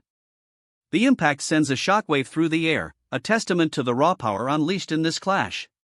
What is with this nonsensical strength? The opponent roars, his voice echoing the disbelief in his crimson eyes. His fury is palpable, a raw, untamed energy radiating from him. A predatory grin spreads across his face. His eyes, blazing with violet intensity, lock onto his opponent. The sheer force of his counterattack is evident in the way the ground trembles beneath them. He counters with a blinding flash of energy, a wave of raw power that sends his opponent reeling. The force of the blow is immense, leaving a trail of shimmering light in its wake. He plants his sword, the ground trembling beneath the impact. Right now, my strength stat is 37, he observes, a grim satisfaction in his voice. In easy mode, that was more than enough up to the 50th floor. But now I can barely hold on. He gasps, his strength visibly waning. A small, worried-looking spirit floats nearby, a silent testament to his dwindling energy. He barely manages to parry the blow, his body thrown back with the force of the impact. A desperate struggle ensues, the clash of steel echoing through the chamber. He parries another blow, but his strength is failing. Think, he mutters, a glint of strategy in his eyes, the Lord's weapon is a greatsword. That means I'll be at an advantage in terms of agility. He uses his superior agility to his advantage, dodging another devastating blow. A swift kick sends him hurtling across the chamber, a blur of motion leaving a trail of icy energy in his wake. Not bad, but do you think you are the only one to have thought of that? His opponent's voice cuts through the air, a hint of challenge in the words as he prepares to counter. A blinding flash of light erupts as he counters, the clash of steel echoing even louder than before. His opponent's blade is deflected, the force of the impact sending tremors through the chamber. He activates Deflect, a blue energy shield flaring to life just in time. Hagiha counters with Power Strike, a fierce blue energy blast aimed directly at his opponent. Fuck! The word explodes from him, a raw expression of frustration and barely contained rage as a powerful purple energy blast erupts nearby, narrowly missing him. A purple energy blast screams past him, narrowly missing its mark. The force of it sends him sprawling, a frustrated yell escaping his lips. He reels from the blow, a pained gasp escaping his lips. The message appears, you have received a powerful strike. Your actions will be delayed for the next 10 seconds. 10 agonizing seconds of vulnerability. He barely avoids another blast, the shockwave throwing him off balance. A searing pain shoots through his side as purple energy trails dissipate near his head. He grits his teeth, the 10-second debuff still in effect, leaving him vulnerable. Fuck, in this condition, I can't even retreat, he snarls, his face contorted in a grimace of pain and frustration. 10 more seconds of this onslaught, 10 more seconds of vulnerability. 10 seconds. 10 agonizing seconds remain on his debuff. He's trapped, battered, and unable to escape the relentless assault.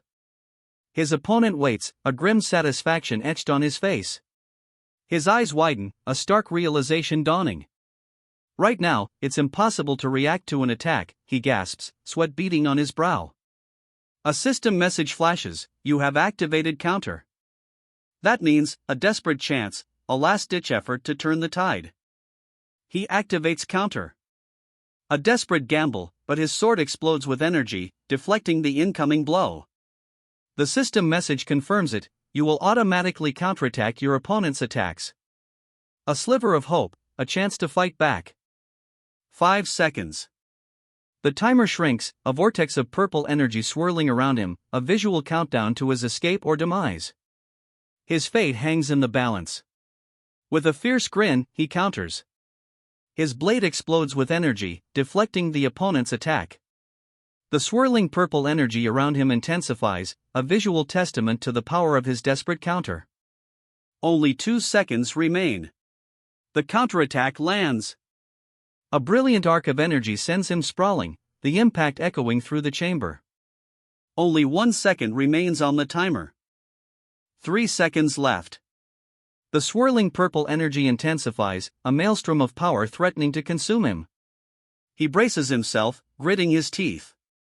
He hits the ground hard, a frustrated groan escaping him. Damn, my posture was ruined because I was too focused on avoiding the sword strike, he curses, the words a testament to his near miss. A system message flashes, you have activated deflect. Heigiha unleashes his power strike. A wave of searing energy explodes outwards, forcing a desperate defensive maneuver. The system confirms, deflect activated. He crashes to the ground, a pained ugh escaping his lips. The impact leaves him sprawled, the red splatter of blood a stark reminder of the attack's force. He hits the ground hard, 46 points of damage flashing across the screen. Dust motes dance in the dim light, settling around him as he struggles to catch his breath. 0 seconds. The timer ticks down, the tension palpable. Dust still hangs in the air, a testament to the recent clash. He slams into the ground, the impact jarring. Dust and debris erupt around him as he struggles to his knees, the fight far from over. Hey Tae-san, a voice calls out, sharp and urgent, cutting through the lingering dust. The fallen figure, barely conscious, is left struggling amidst the debris. That's not something you can face right now, a voice advises, cutting through Tae-san's ragged breaths. For now, you should retreat and move on to the next floor. You can return once you've become stronger. No, we'll continue with this, Tae-san grits out, defiance hardening his gaze. His resolve is unwavering, even as he lies battered on the ground. What? Tae-san breathes, a single word expressing his confusion and perhaps a dawning realization. His eyes, though still clouded with exertion, are beginning to focus. That's a lord, you know? It's not an existence that a third-floor adventurer can hunt. And it's not like that monster will be going anywhere. The words, sharp and urgent, hang in the air as Tae-san, still on the ground, processes this new information. A flicker of understanding, perhaps even grim determination, crosses his face. If I prioritize my safety, I won't earn anything. The moment I leave this floor, the reward will drastically decrease, Tae-san mutters, a steely glint now in his eyes. His earlier exhaustion seems forgotten, replaced by a grim determination fueled by the potential loss of a significant reward. A sigh escapes Tae-san's lips, his gaze falling upon scattered jewels.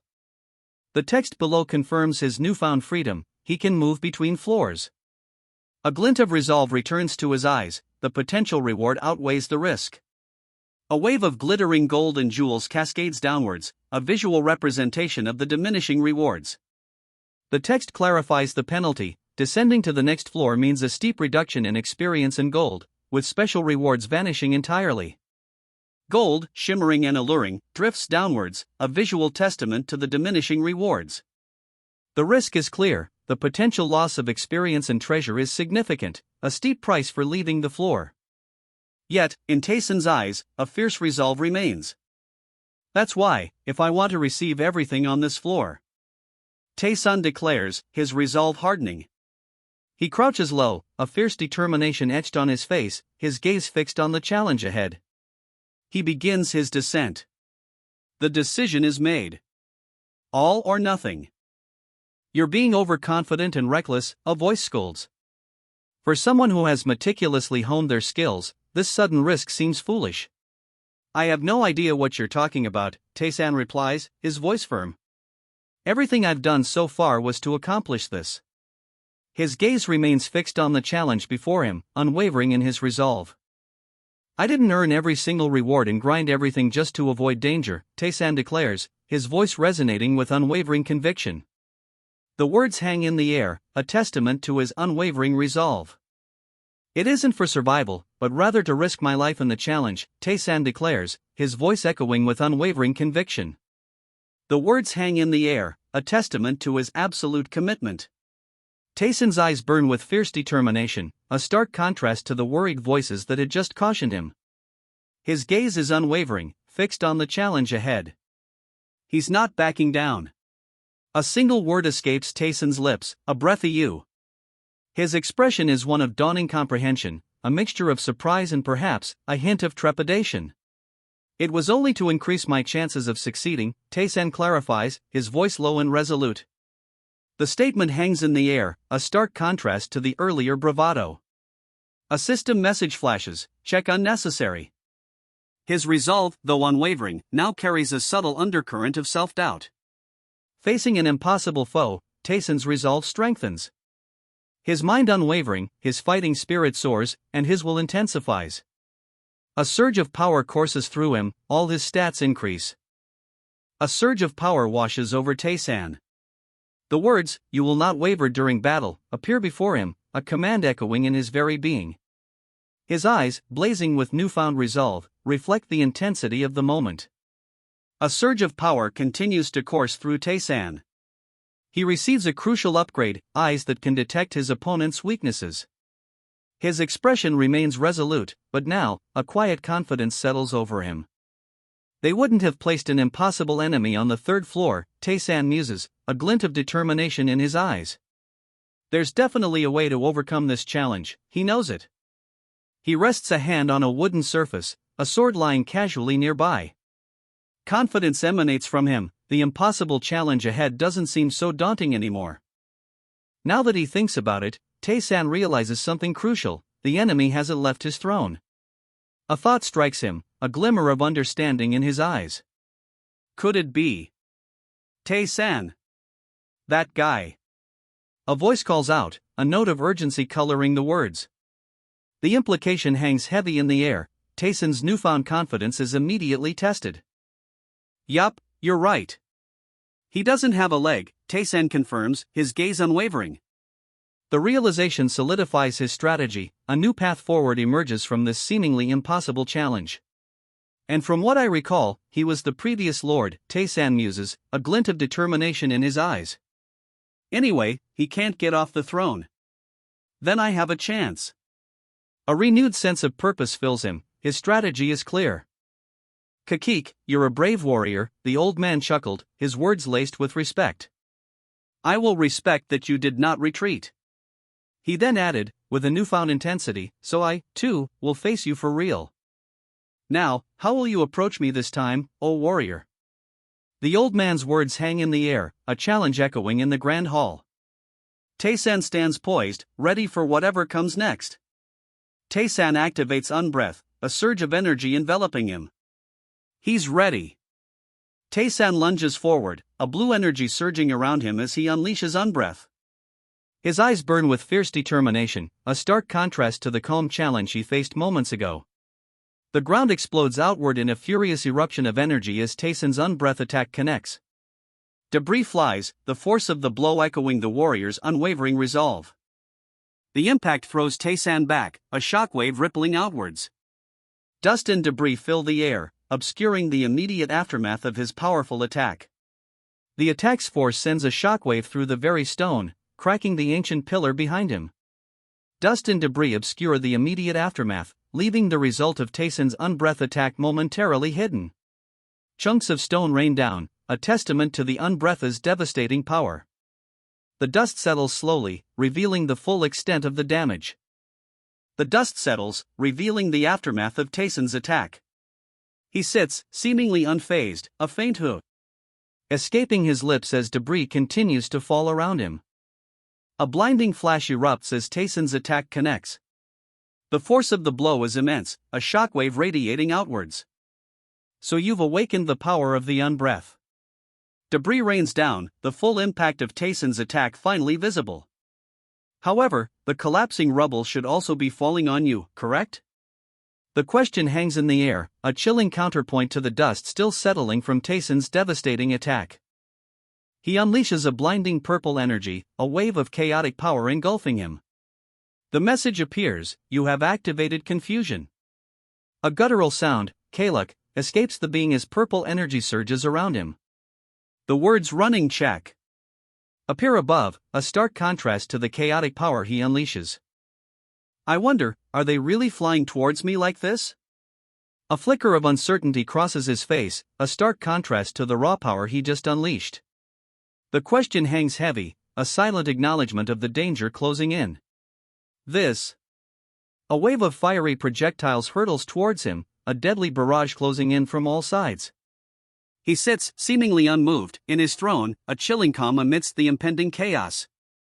The check fails. His eyes blaze, a crimson fury burning within. The fiery projectiles continue their relentless advance. However, you can't endanger me with just this. He roars, a defiant challenge echoing through the chamber as he deflects the fiery projectiles with a swift, powerful slash of his sword. Crimson fury still burns in his eyes, but now, a cold confidence replaces the earlier uncertainty. His eyes widen, a question mark forming above his head. The fiery projectiles, though deflected, still leave him momentarily stunned. A surge of raw power, however, immediately follows, as he unleashes a counterattack. You were able to avoid all that rubble? How? The question hangs in the air, disbelief etched on the demon's face as he stares at the monarch, a mixture of shock and awe in his eyes. He barely avoids being crushed, the wooden structure collapsing around him in a cloud of dust. He ducks behind a wooden crate, his violet eyes narrowed in intense focus. A smirk plays on his lips, the near miss hasn't fazed him. Besides you, nothing at all can interfere with me, the monarch declares, activating his forced battle skill. His confidence is unwavering, a stark contrast to the chaos of the battle around him. Even if it's rubble falling on both of us, the monarch states, his gaze unwavering. If there are any exceptions, it would be the weapons you are using or projectiles you shoot. He knocks an arrow, his confidence absolute amidst the crumbling ruins. He pauses, his hand outstretched towards a glowing, ornate throne. A flicker of uncertainty crosses his face as he muses, I wonder whether it'll be an exception or not.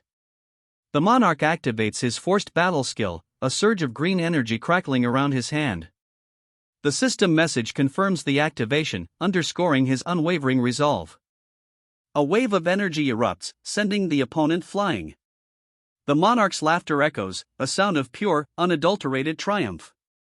You're using a skill in that manner? The opponent's surprised question hangs in the air as he's sent sprawling. Impressive, O warrior, the defeated foe concedes, his words a testament to the monarch's unexpected skill. A smirk plays on his lips as dust motes dance in the golden light. The monarch watches his opponent's retreat, a quiet satisfaction settling over him. I will thank the gods that my final battle was against you. The defeated opponent's words, a mix of gratitude and awe, drift on the dust-filled air. His voice carries a hint of relief, the weight of the battle finally lifted. The title card appears, introducing us to the world of Level Up with Skills. A vibrant purple script against a stark black background sets the stage for the adventure to come. The ghost felt it. A presence, unseen but undeniably felt, hangs heavy in the air.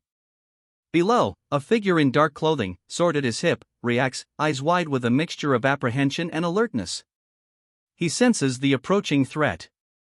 The Tae-san he'd been watching was only using his overwhelming stats to win. This revelation dawns on him, a grim understanding settling in his eyes as he observes the fight from above.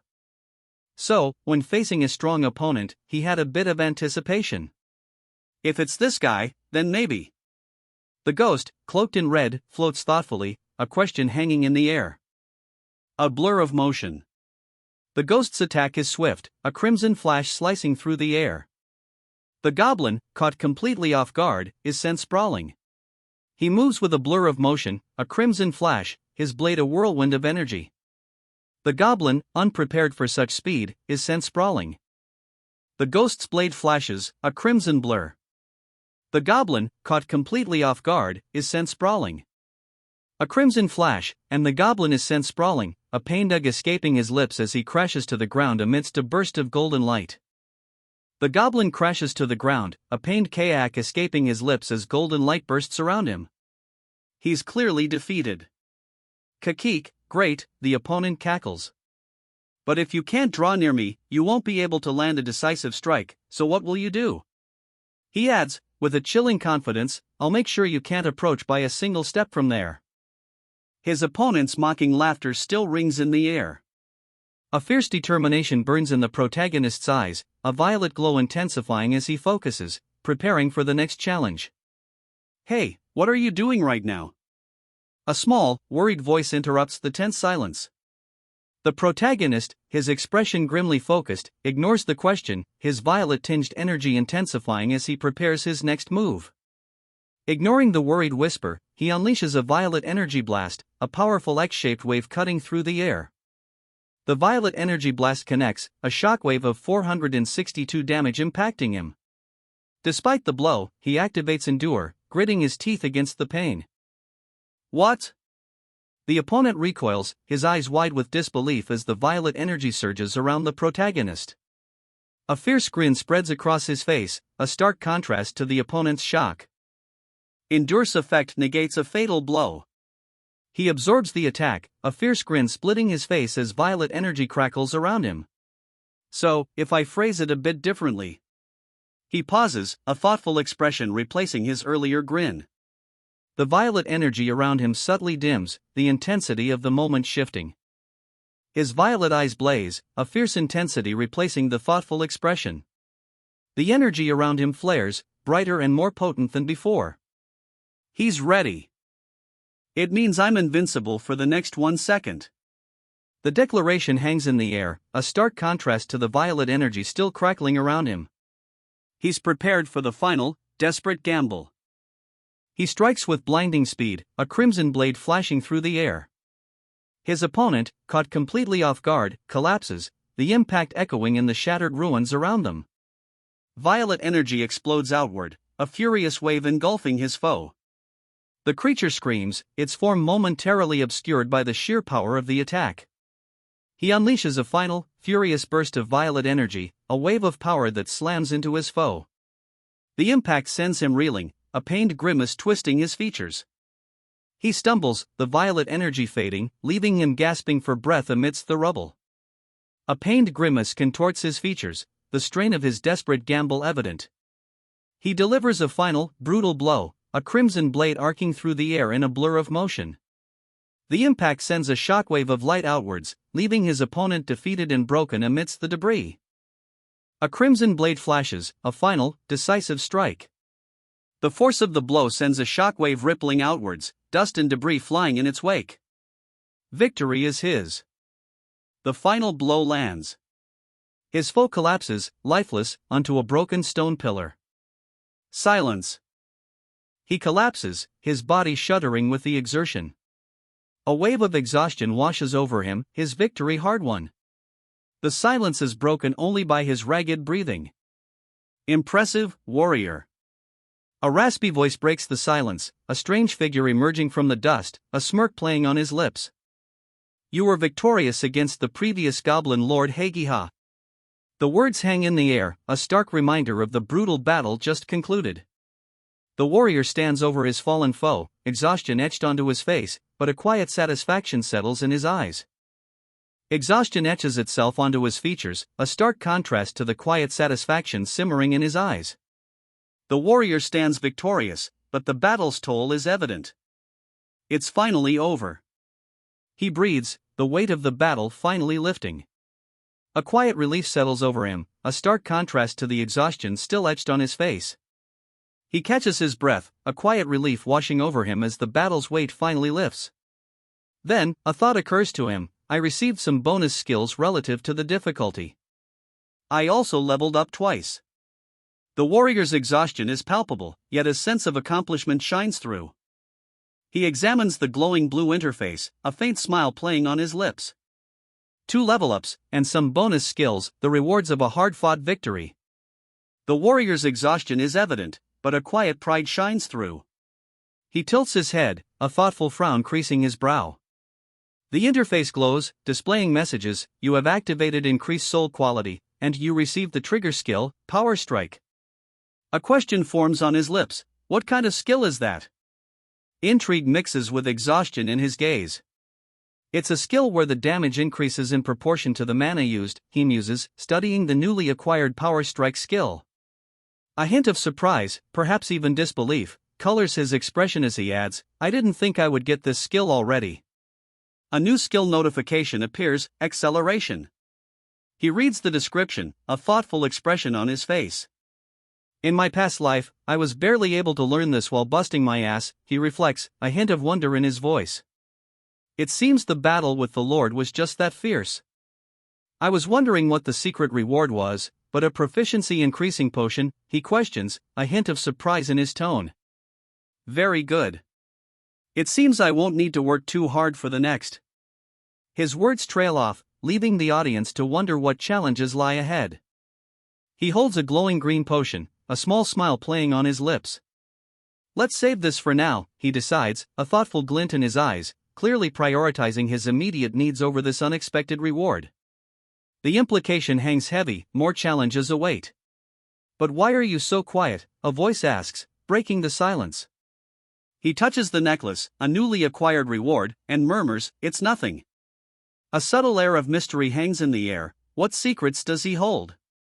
A status screen appears, displaying Kong Taesan's stats: level 12, full health and mana, and respectable scores across the board.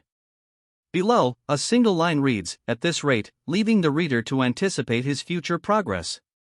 I think I'll surpass my past life stats before the 5th floor of solo mode, Kong Taesan declares, a confident glint in his eyes. I became stronger in an instant. Just as I thought, this is the answer. A surge of power seems to emanate from him, the very air around him crackling with newfound strength. A surge of power courses through him, his fists clenched tight, radiating newfound strength. The confidence in his eyes is undeniable. This newfound power is exactly what he expected. You? Whom? Kong Taesan questions, a hint of curiosity in his voice as he looks down at the small, white creature before him. The air crackles with unspoken anticipation. A small, white creature, cloaked in red, floats before him, spinning gently. Kong Taesan watches it with a mixture of curiosity and mild surprise, his gaze following its whimsical movements. It's nothing. If you're done hunting, let's go down quickly, the small, white creature urges. Kong Taesan, however, remains focused. Yeah, but first, let's finish the quest, he replies, his determination unwavering. He heads down a dimly lit, moss-covered stairway, his resolve firm. The quest isn't over yet. Kong Taesan stands before a colossal, crimson skull, its gaping maw a terrifying gateway to a fiery abyss. The air itself seems to throb with dark energy. This is it, the final stage of his quest. Why are you so scared? The small creature asks, a hint of concern in its tone. A system message then appears: Kong Taesan has passed Lakarada's trial, earning a fitting reward for his victorious battle. He stands amidst a swirling, crimson energy, a victorious silence hanging in the air. The trial is over. A wave of relief washes over him, though his gaze remains fixed on the ethereal glow before him. He rubs his eye, a thoughtful expression settling on his face. Like Irata's, it seems, knew the Lord was hiding on the third floor all along. Yet, he still put Kong Tae-san through the trial. The implication hangs heavy in the air. A small, fiery symbol appears on his chest, a tangible reward for his ordeal. The glow fades, leaving behind a mark of his triumph. He seems lost in thought, the weight of Lakirata's actions still heavy on him. I said I won't accept, Kong Tae-san declares, his finger hovering over the no option on the glowing interface. What? Wait. Then Lakirata's will be, he mutters, a mixture of apprehension and defiance in his voice. He shrugs, though, a hint of resignation in his posture. It doesn't matter, though? Lakirata's influence shrinks. The crimson energy dissipates, leaving Kong Tae-san standing amidst a fading glow. A palpable shift in the atmosphere follows. A protective shield? The question hangs in the air, mirroring Kong Tae-san's own uncertainty as two system messages appear before him, detailing his rewards, a protective shield and a skill to enhance it. His expression is one of quiet contemplation, the implications of his ordeal still unfolding. It's the first time I've seen this skill, Kong Tae-san observes, a hint of wonder in his voice as he examines the newly acquired ability displayed on his interface. The protective shield, a tangible reward from his recent ordeal, seems almost unreal. I guess it's like a second health bar? Kong Tae-san muses, his gaze fixed on the newly acquired skill and its description. The interface clearly displays his enhanced protective shield, its durability now directly linked to his health. I think the setup is that my health doesn't decrease until after it's gone. Kong Tae-san muses, a thoughtful expression on his face as he traces a finger along his chin. The implications of his newly acquired skill are still sinking in. Would that be possible, he wonders aloud, a flicker of doubt in his eyes as a system message appears. Like Irata's, it seems, anticipates their next encounter. The implication hangs heavy in the air. The mist dissipates. Kong Tae-san watches, a thoughtful expression on his face as he observes the clearing air. The mist is gone, he notes, a quiet understanding dawning. Phew, damn it. I didn't think I'd be so scared even after I died, Kong Tae-san breathes, a mix of relief and lingering fear evident in his words. The lingering fear speaks volumes about the intensity of his recent ordeal. Still, isn't there no need for you to hide like that? Kong Tae-san asks, a thoughtful expression softening his features. A small, ghostly companion floats near his shoulder. You'll probably change your mind after you learn what sort of existence he is, he muses, a hint of curiosity in his voice. I wonder. Floor 4's quest begins. Kong Tae-san ascends the stone steps, his small, ghostly companion flitting ahead. The objective, defeat the floor's boss to proceed. The reward? Ashen arm guards. Floor 4. Lee Tion's words echo in Kong Tae-san's mind, the orc floor. Two hulking orcs loom before him, their menacing presence filling the space. Kong Tae-san pauses before a heavy wooden door, his gaze fixed on the entrance to the next chamber. He muses aloud, a thoughtful frown creasing his brow. Each and every one of them has a strong physique, and their intelligence doesn't fall too far behind either. Basically a tribe of warriors. I wonder how this floor will go. First, before that. Kong Tae-san pauses, a thoughtful expression settling on his face as he leans against the heavy wooden door.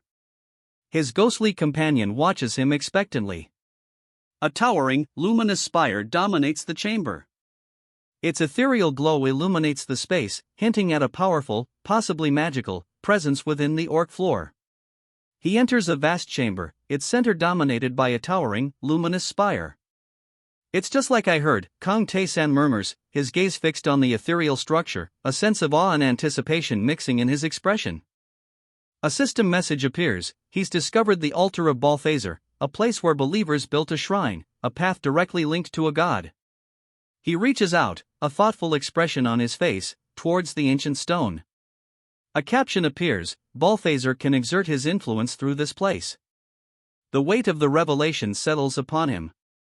He considers the implications, a thoughtful hum, escaping his lips. He's not a particularly good or bad god. A perfectly neutral god? The question hangs in the air, a subtle shift in the atmosphere as he contemplates the nature of Balthazar's power. A message appears, a divine challenge issued. Balthazar, the god whose altar stands before him, wishes to test Kong Taeson's worth. The offer is clear, a trial, and a reward for success. Without hesitation, Taeson's response is immediate and firm, "Sure, I accept." A wave of apprehension washes over Taeson as a new message appears. Balthazar is reading his life experience. He shields his eyes, a silent question hanging in the air. He's reading it? The god of victory, Balthazar, will delve into Taeson's memories, judging his worth based on what he finds. A palpable tension fills the air. The weight of this divine scrutiny is evident in Taeson's posture. Again? I already received one from Lycaratas before. Taeson mutters, a hint of weariness in his voice as a new divine challenge appears before him. Balthazar, it seems, proposes yet another empowered trial. Well, it makes sense. There's no way Balthazar wouldn't like you, a voice observes, a hint of amusement in its tone. Taeson, however, remains unconvinced, a slight frown etched on his face. It'll be fine to receive it. If it's you right now, you can easily clear it, he mutters, a quiet determination replacing his earlier apprehension. Gods generally hate breaking contracts. Lycaratas is the odd one out, a voice observes, a calm explanation to Taeson's earlier apprehension. The words offer a new perspective on the seemingly arbitrary divine trials. A small, ghostly figure, cloaked in a red scarf, floats before Taeson. It hums thoughtfully, The air crackles with anticipation, the divine judgment continues. Fine, I'll take the quest, Taeson declares, accepting the new challenge. A system message flashes. Balthazar is greatly delighted. Balthazar's influence shrinks, a system message announces. The agreement of the 4th and 5th floor residents has been secured. Taeson, accompanied by the small, red-scarfed spirit, continues onward, his expression unreadable. The challenge is laid bare, 20 against 1. Taeson's gaze, sharp and unwavering, reflects the gravity of the odds. The 4th floor is changing. Dust and debris swirl around Taeson and his spectral companion as the environment itself shifts and transforms. He slides, a blur of motion, narrowly avoiding something unseen. Dust and debris fly as the ground itself seems to crumble beneath him. A question mark explodes in the panel, mirroring his own confusion. What the hell is going on? Taeson exclaims, his voice laced with disbelief as the ground literally crumbles beneath his feet. The landscape warps and shifts, a chaotic maelstrom of dust and debris. Taeson's spectral companion, clinging precariously to a crumbling ledge, whimpers a single, anxious question, is it over? The ground continues to collapse around them, the chaotic destruction escalating. Taeson, eyes wide with a mixture of shock and awe, admits, it's also my first time witnessing something like this. The crumbling floor and chaotic surroundings underscore his disbelief. He leaps, a desperate, almost balletic movement, across the chasm that opens beneath his feet. The spectral companion, tossed into the air by the collapsing floor, hangs suspended for a breathless moment. He vaults through a doorway, a desperate escape from the collapsing floor. His spectral companion, small and white, follows close behind, its anxious whimpers barely audible above the sounds of destruction. Safely through the doorway, Taeson stares ahead, his eyes wide with disbelief. This is, he breathes, the question hanging in the air, a testament to the sheer scale of the destruction he's just witnessed. He stands before a weathered doorway, set within a crumbling stone structure.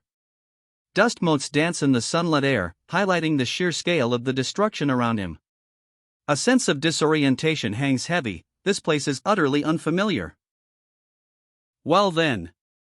He mutters, continuing his journey toward a small village nestled precariously on a cliff edge.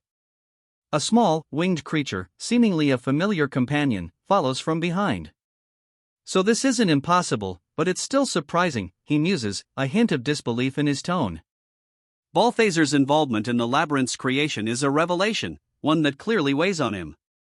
His small companion chirps, seemingly urging him onward. Hey, you're going already, it asks, its words a gentle prod. It's not like anything will change if I just keep staring at it, he mutters, his gaze fixed on a weathered wooden door. It would be better to check things out quickly, he decides, his small companion hovering nearby, seemingly agreeing with his assessment. He reaches for the door handle, ready to investigate. He pushes open the weathered door, stepping into a dimly lit chamber. A hulking, demonic figure, weapon drawn, blocks his path. First room, a stark caption declares the scene's significance. He enters the chamber, only to find himself facing a large, sword-wielding orc. The question hangs in the air, are the monsters here the same as those he remembers from the game? He finds himself facing a hulking orc, sword drawn, ready for battle. To think he'd immediately assume a battle stance after seeing me. He muses, a thoughtful frown creasing his brow. A nearby interface displays the stark reality, 20 against 1. I think I understand the meaning behind the vote before, he realizes, a grim determination hardening his expression. He's met with a swift, brutal attack. The orc's blade whistles past, narrowly missing its mark. Dust and debris fly as the protagonist barely dodges the blow, the sheer force of the attack sending him sprawling. He barely dodges the brutal attack, but the orc's blade still clips him, inflicting 4 points of damage. My health is fine. The protective shield drops first, he notes, his gaze unwavering despite the near miss. His shield status, displayed nearby, confirms 6 out of 10 points remain. In the previous life, he would have already. The thought trails off, a grim realization dawning on him as the orc's attack continues its relentless assault. I roughly get it, he mutters, a grim understanding dawning. It might be that Balthazar's trial is to fight one-on-one battles until the end in order to claim victory. The relentless orcish assault continues, but now, a new resolve hardens his gaze. He's taking a beating, but a new skill activates, Power Strike. The orc's attacks intensify, but now, a surge of energy courses through him. Fueled by Power Strike, he counters the orc's brutal assault with a fierce blow. Energy crackles as his blade connects, a surge of light momentarily eclipsing the scene. The orc, satisfied with the honorable battle, lets out a guttural roar. His massive form relaxes, the tension finally leaving his shoulders. He stands over the fallen orc, a system message confirming his victory. The arduous battle is over, for now. It's not particularly difficult, he muses, a hint of self-assurance in his tone. His companion, a small, floating creature in a red cape, chimes in, it would make no sense for this to be difficult with your stats. It's more likely that stronger and stronger orcs will appear. The hero nods, already bracing for the next challenge. There are 9 rooms remaining. Great, shall I break through the rest? He asks himself, a confident smirk playing on his lips. The hero's gaze is unwavering, already anticipating the challenges ahead. He moves forward, his gaze fixed on the 9 remaining rooms. A sense of quiet determination fills the air as he prepares to face whatever challenges lie ahead.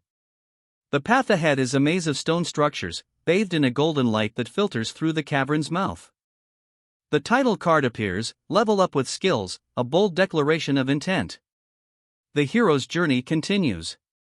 A level up notification flashes, level up with skills, confirming his progress. The journey continues. Another foe falls. The message, you were victorious against, confirms his success, a quiet satisfaction settling over him as he prepares to face the remaining challenges. He stands victorious, his level increased. 5 rooms remain. Compared to how noisy the setup was, there isn't much to it. I was scared for nothing, he reflects, a hint of self-amusement in his tone. The journey continues. He checks his status. His protective shield and health have increased after his recent victory. A thoughtful expression crosses his face as he considers the ratio of the increase, muttering, maybe not right this moment, but that will soon be possible. He walks onward, a confident stride carrying him towards the 6th room. 5 challenges down, 1 more to go. With a final, decisive strike, he cleaves the creature in 2. Dust and debris fly as the beast collapses, its form dissolving into nothingness. He deflects the blow with a swift movement, the enemy's weapon shattering against his crystalline gauntlet. A surprised exclamation escapes him as he counters, his own blade flashing. His counterattack activates. A swift, decisive riposte sends the beast reeling. The system message confirms the successful execution of his technique. He stands victorious, blade still gleaming. A thoughtful expression crosses his face as he reflects, I thought the stat difference between me and the orcs was quite big, but I can't overwhelm them in a single move. Is this the difference in skillfulness? He breathes a sigh of relief, the dust settling around him. The battle is won, but the victory feels less decisive than expected. He observes his fallen foe, a thoughtful expression etching itself onto his face. These guys aren't just simply stabbing with their weapons, he muses, but instead, they have some sort of systematic skill. Like I thought, he mutters, his gaze fixed on the fallen orc. The battle's conclusion confirms his earlier suspicions. These aren't mindless brutes, they fight with a system, a skill he hadn't anticipated. Like I thought, he says, just copying won't do. A thoughtful frown deepens on his face as he grips his weapon, the weight of this new realization settling upon him. He'll need a new strategy. He stands over his fallen opponent, a thoughtful frown deepening. Does this also have to be taught by someone to appear as a skill? He wonders aloud, the question hanging in the air. A new challenge presents itself, understanding the systematic nature of his enemy's fighting style. A question hangs in the air, a silent query forming on his lips, do you need swordsmanship? His gaze is intense, violet eyes wide with a mixture of curiosity and dawning understanding. The weight of his recent discovery, that his foes fight with a structured skill, not mere brute force, is clearly evident. I do, but why so suddenly, he asks, a hint of confusion in his voice. His companion, a small, winged creature, urges him on, it's nothing. Let's get to the next room quickly. A sense of urgency hangs in the air as they move on. The 7th room clears, revealing the 8th. He moves without hesitation, his companion urging him onward. The 9th room awaits. A hulking ogre, hands clasped before him in a defensive posture, blocks the path. The air crackles with anticipation. He activates a crimson energy, a wave of power emanating from his gauntlet. Phew, he breathes, a slight smirk playing on his lips as he effortlessly overcomes the obstacle. His small companion floats nearby, seemingly unfazed. He arrives at a large, imposing door. It's already the boss room? That ended pretty quickly, he observes, a touch of surprise in his tone. Reaching the imposing door, he pauses, a thoughtful expression crossing his face. Now that I think about it, he muses aloud, how am I supposed to find this floor's secret room? His small companion floats nearby, offering only a shrug and the words, who knows? It's my first time experiencing something like this, so I can't really tell you anything. He pauses before the imposing door, a thoughtful expression settling on his face. It seems I need to look around everywhere after I finish things, he decides, already planning his next steps. An orc fighter appears, a hulking figure with menacing horns and a determined glare. The text confirms it, the boss remains unchanged. He grips his crimson blade, a determined glint in his eyes. I heard, there are no risk factors, he mutters, a thoughtful frown deepening on his face. That means. His small companion whimpers softly nearby, a sound of worry echoing the protagonist's unspoken apprehension. He glances around the corner, a puzzled "huh" escaping his lips. There, a panicked mage tumbles from a hidden alcove, crying out for help. His small companion watches with wide eyes. A young mage bursts from a hidden alcove, tears streaming down her face. Why did things suddenly happen like this?" she cries, her voice filled with panic. Her small companion looks on, wide-eyed and clearly worried. Hey! Why are you here? You were alive? The exclamation hangs in the air, a mix of surprise and disbelief. The warrior's expression is unreadable, his gaze fixed on the young mage who had just stumbled into view. You know her? The question hangs in the air, a subtle shift in the warrior's demeanor. His gaze, previously fixed on the panicked mage, now holds a hint of something unreadable, curiosity? Perhaps apprehension? His small companion, perched atop his head, seems equally perplexed, its wide eyes mirroring the uncertainty of the moment. Sir Warrior, she whimpers, tears streaming down her face. Panic and confusion are etched onto her features. Please save me. The young mage's desperate plea echoes through the narrow passage, her terror palpable. Her small companion, eyes wide with fear, clings to her. The warrior, his expression a mask of quiet concern, carefully carries the terrified mage. He seems to be assessing the situation, his gaze distant, yet his grip firm and protective. The labyrinth suddenly changed, and I was forced out, she cries, her voice trembling. When I came to, I was right next to the orc, right there. Her terror is palpable, her words painting a vivid picture of her sudden, frightening escape. So that's why you had such an uncomfortable roommate, huh? Hey, you know he's the one who caused all this, right? The implication hangs heavy in the air, a revelation about the source of the mage's terror, and the labyrinth's unsettling shift, is finally unveiled. What? But it seems like he just entered the labyrinth, though. The mage's companion, a small, fluffy creature, stares wide-eyed at the orc standing nearby, its expression a mixture of shock and disbelief. The revelation hangs heavy in the air, the orc's presence is a jarring contradiction to the mage's recent escape. It seems the identity of the secret in the secret room would be that NPC, the warrior muses, his gaze firm. He then assures the frightened mage and her companion, I'll take care of this first and return. Wait here. With that, he sets off, his resolve clear. It'll be alright, so wait here for now, the warrior reassures the frightened mage, his words a calm counterpoint to the looming threat. He glances back, a hint of grim determination in his eyes as he adds, "Ha! A single adventurer against an orc fighter?" A low grin echoes from the orc, a stark contrast to the warrior's quiet resolve as he heads off to face the challenge alone. This guy, he won't even give that girl a glance, the warrior observes, his gaze fixed on the orc. So his objective is me. A grim understanding dawns, the orc's threat is directed solely at him. Then I'll respond in kind. The warrior's voice rings out, sharp and defiant.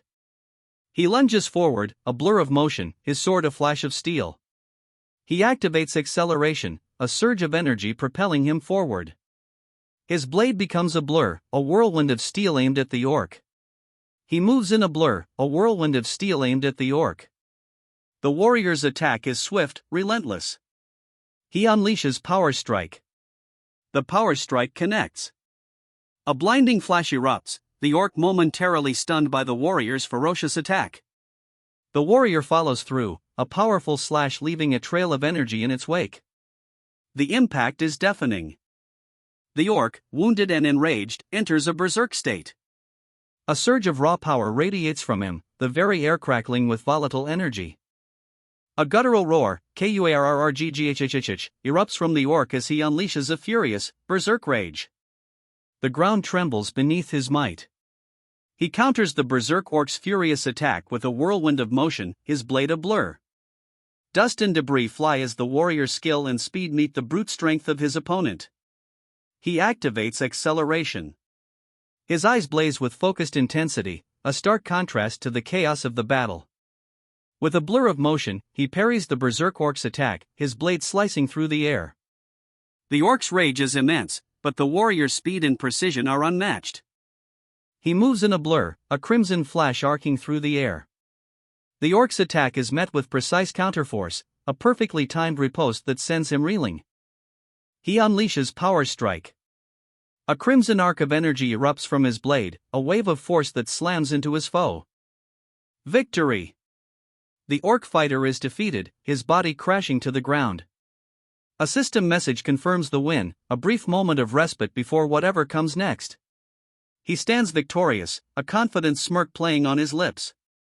The system message confirms it, he has hunted the fourth-floor boss. A level-up message flashes, but the celebration is short-lived. A nearby adventurer stares, wide-eyed and aghast. How can a fourth-floor adventurer hunt an orc fighter so easily, she gasps, utterly bewildered. This makes no sense. You, what are you? The question hangs in the air, a bewildered whisper from a fellow adventurer, her eyes wide with disbelief as she stares at him.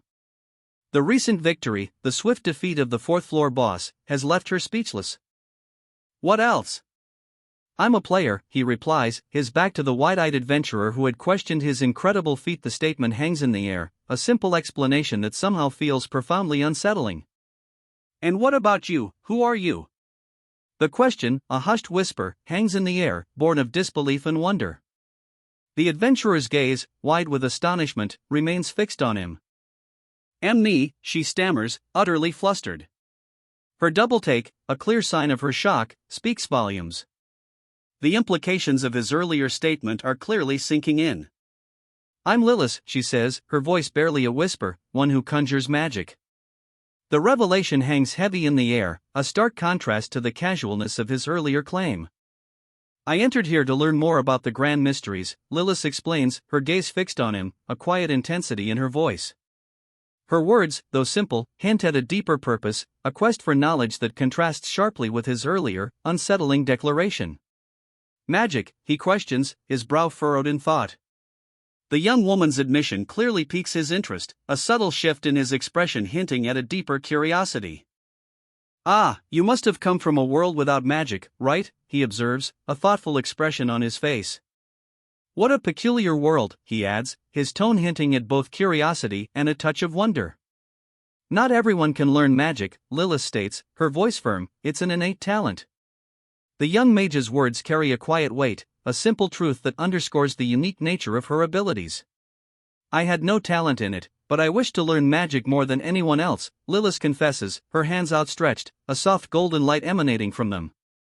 Her unwavering determination shines through, a stark contrast to the inherent limitations she describes. That's why I entered this place, Lilith explains, a soft golden light emanating from her hands. Her gaze is unwavering, her determination palpable. The labyrinth, Lilith declares, her voice filled with quiet conviction, this is where I can achieve my dreams. A shimmering, ethereal light swirls around her, mirroring the boundless hope in her eyes. Together, they gaze upward, at a breathtaking celestial expanse. Shooting stars streak across the vast, shimmering darkness, a breathtaking backdrop to Lilith's unwavering hope. A young man, his violet eyes reflecting the cosmic dust swirling around him, gazes upward. His expression is one of quiet contemplation, a thoughtful stillness in the face of the vast, star-strewn expanse above. Lilith offers a heartfelt thank you, but explains she has nothing to offer in return. The young man, however, assures her, no, there is a way.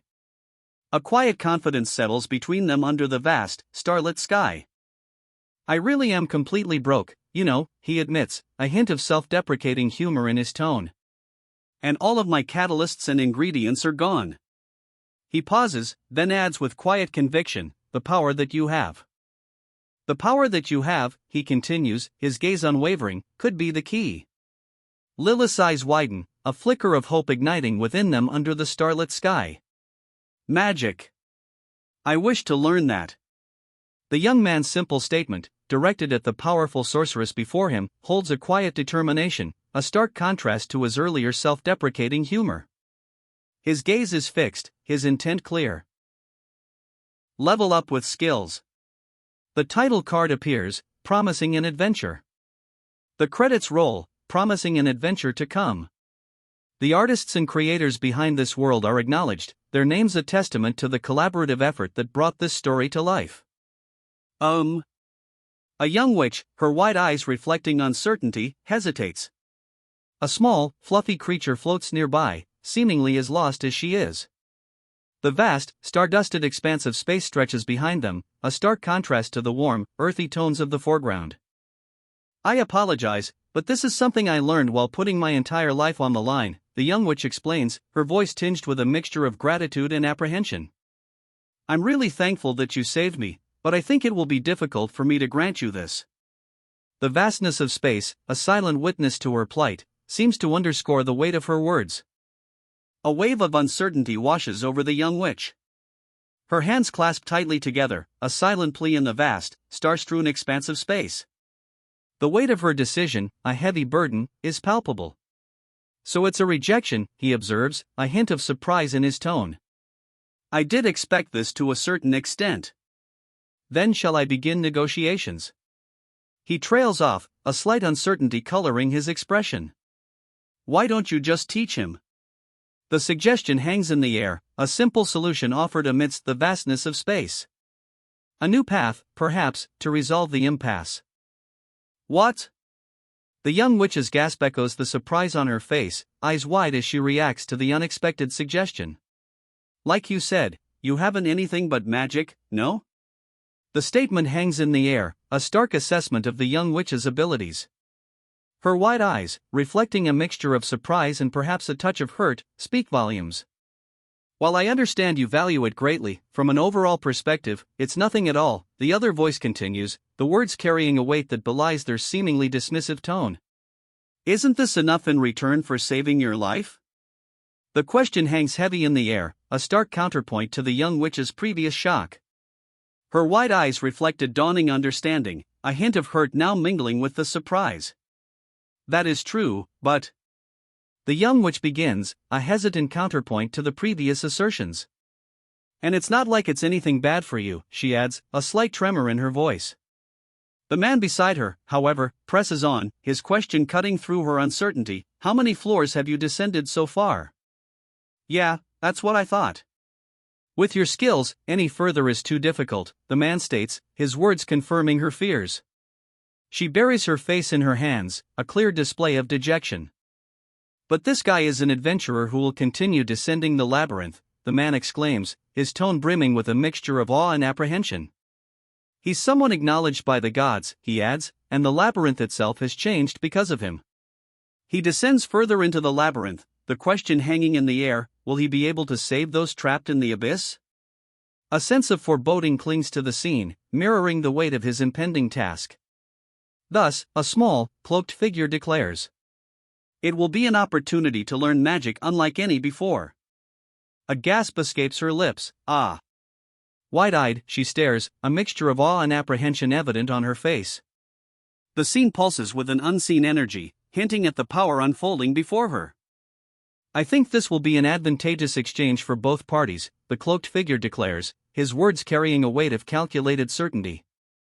Turning to the young woman, he asks, what do you think? Have your thoughts changed?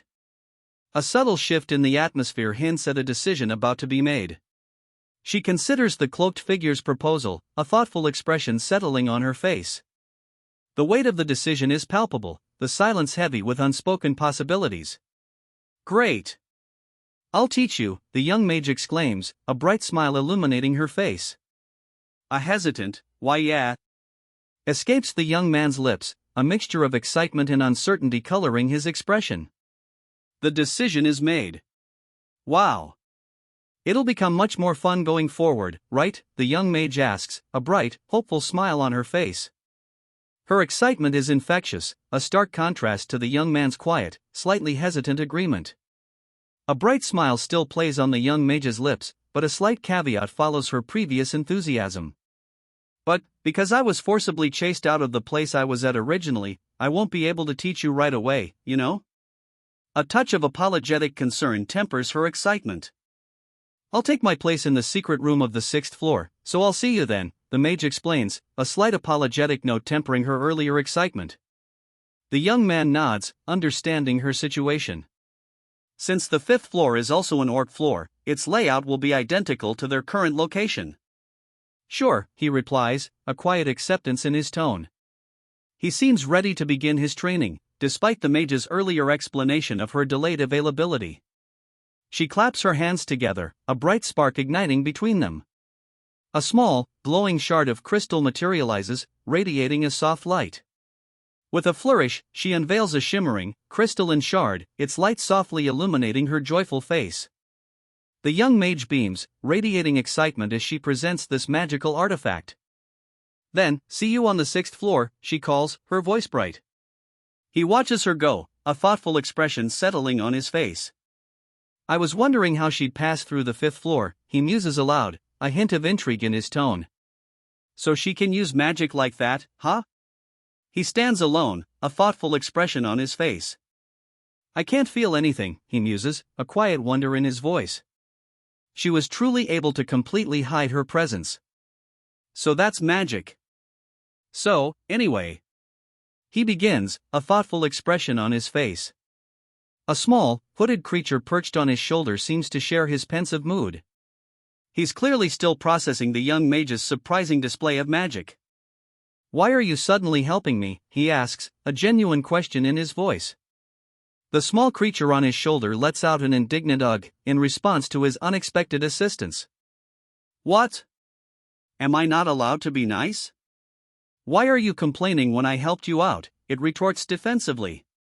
Why is he like this? The small creature on his shoulder asks, a frown furrowing its brow. It continues, I'm certain his behavior changed ever since I hunted the Lord.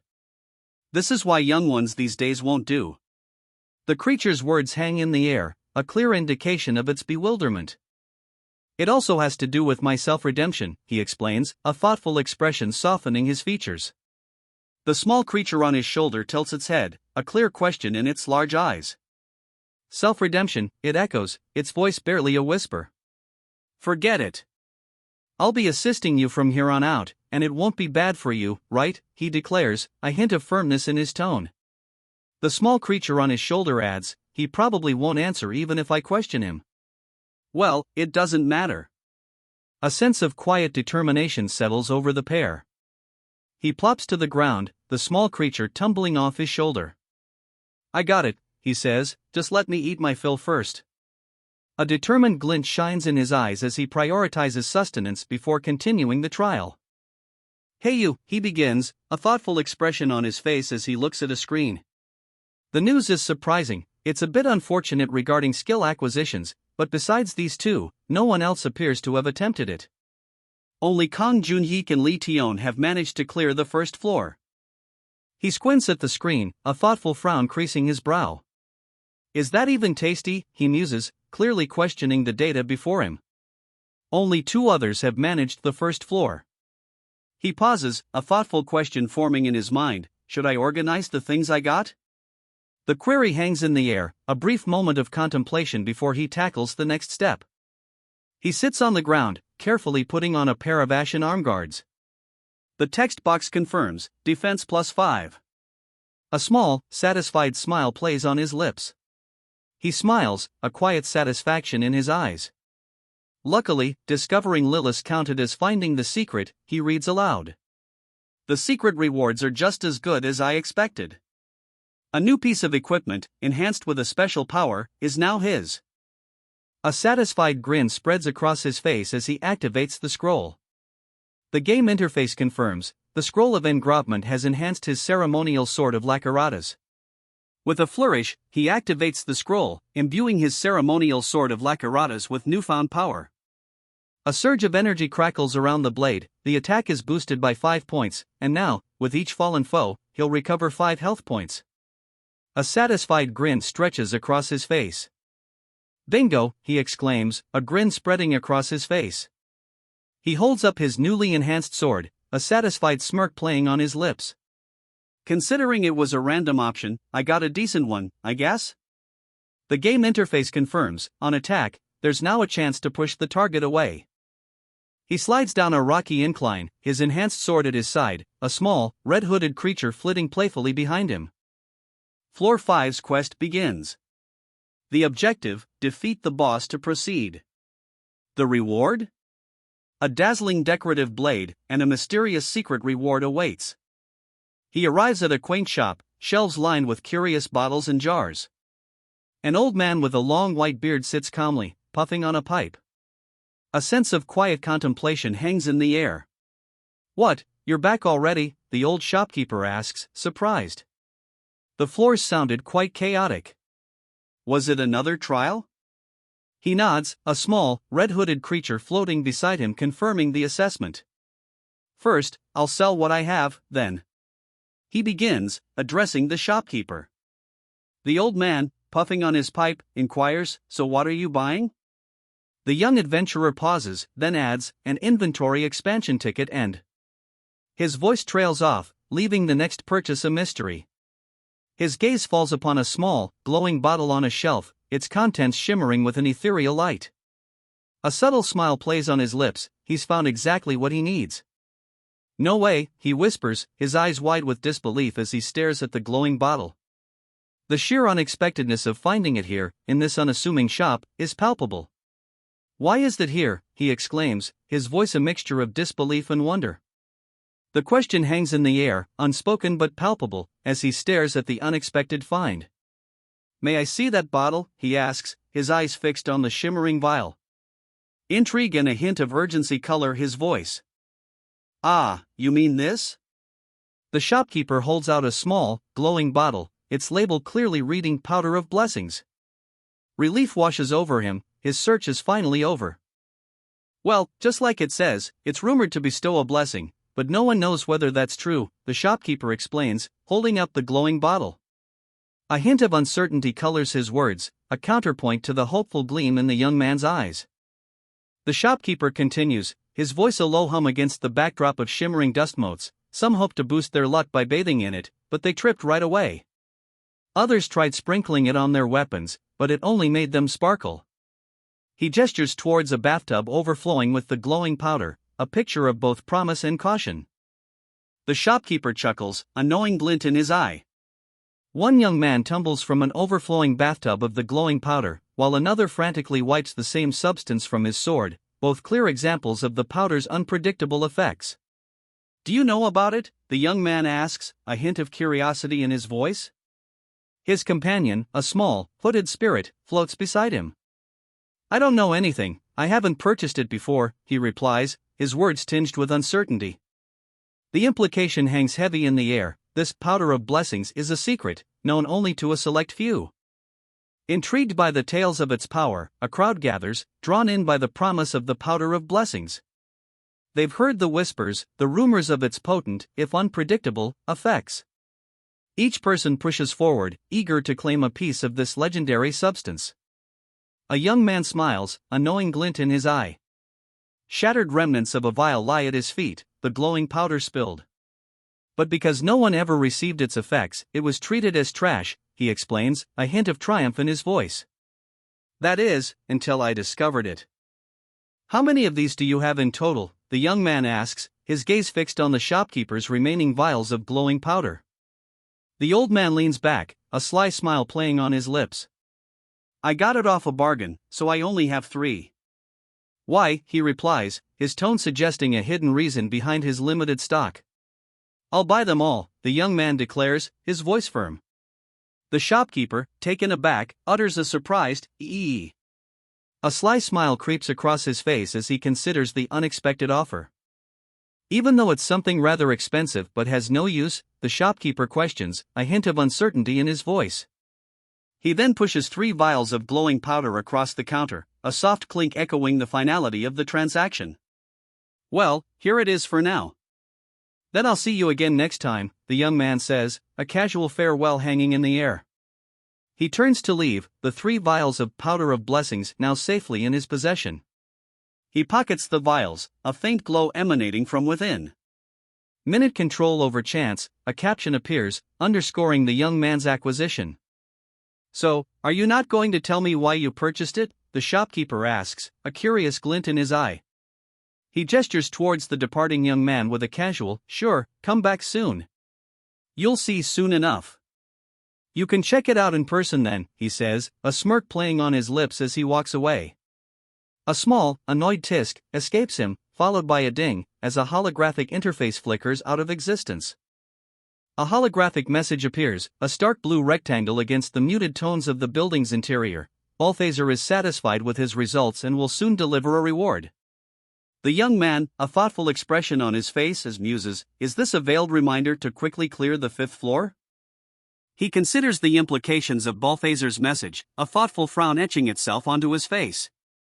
Is the interference of influence really that important? He questions, the words hanging in the air, a subtle tension building. A small, hooded creature beside him seems to share his concern, its expression mirroring his own pensive mood. Is it really that important? Do you even call that a question? He scoffs, the words sharp. A celestial backdrop reveals a group of figures, their heads bowed in silent prayer, as a voice booms, the gods only care about their influence. They won't even cut away at their influence for. The sentence hangs unfinished, leaving a palpable sense of foreboding.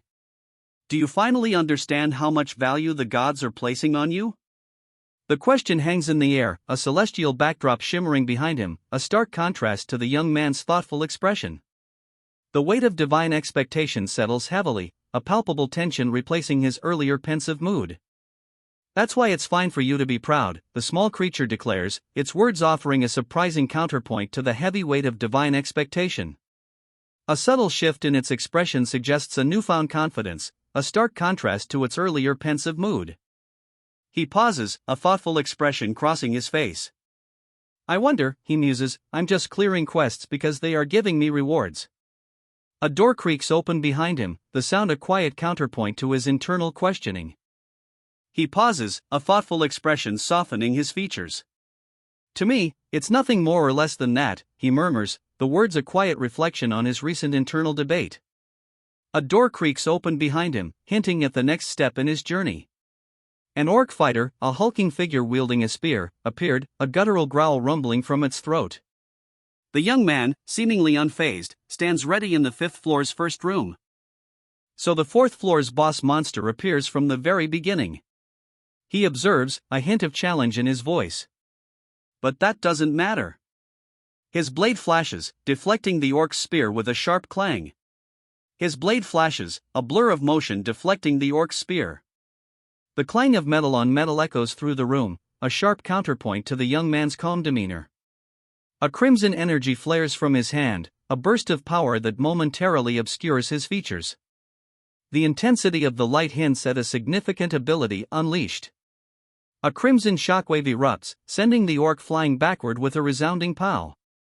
The young man's attack clearly exceeded expectations, leaving even him momentarily surprised, as indicated by the question marks above the orc. It's an opening, he declares, seizing the opportunity. The orc, thrown off balance by the previous attack, is left vulnerable. A system message confirms, power strike activated. He unleashes a devastating blow, a flurry of motion too fast to follow. The system message confirms, consecutive attacks activated. The orc crashes to the ground, a guttural grrr, escaping his lips as he impacts. His body is a blur of motion, the force of the blow clearly immense. A blinding flash of light erupts as the young man's blade connects, the sound of clashing steel echoing through the air. The impact is immense, a wave of energy radiating outward.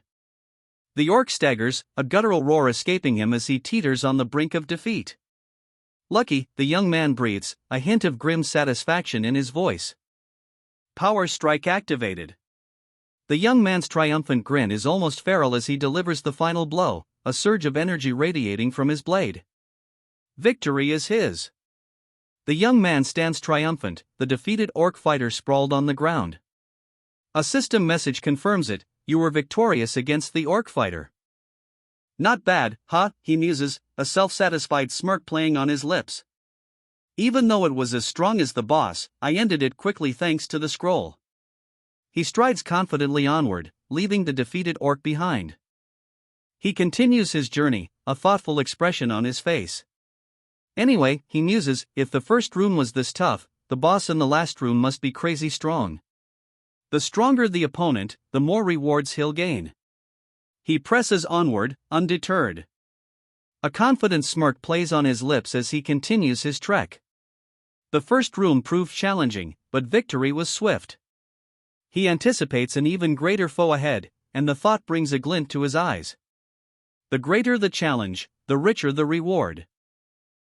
The clash of steel echoes through the desolate landscape. A flurry of blows, stab, clang, cling, shick, a brutal ballet of blades fills the air.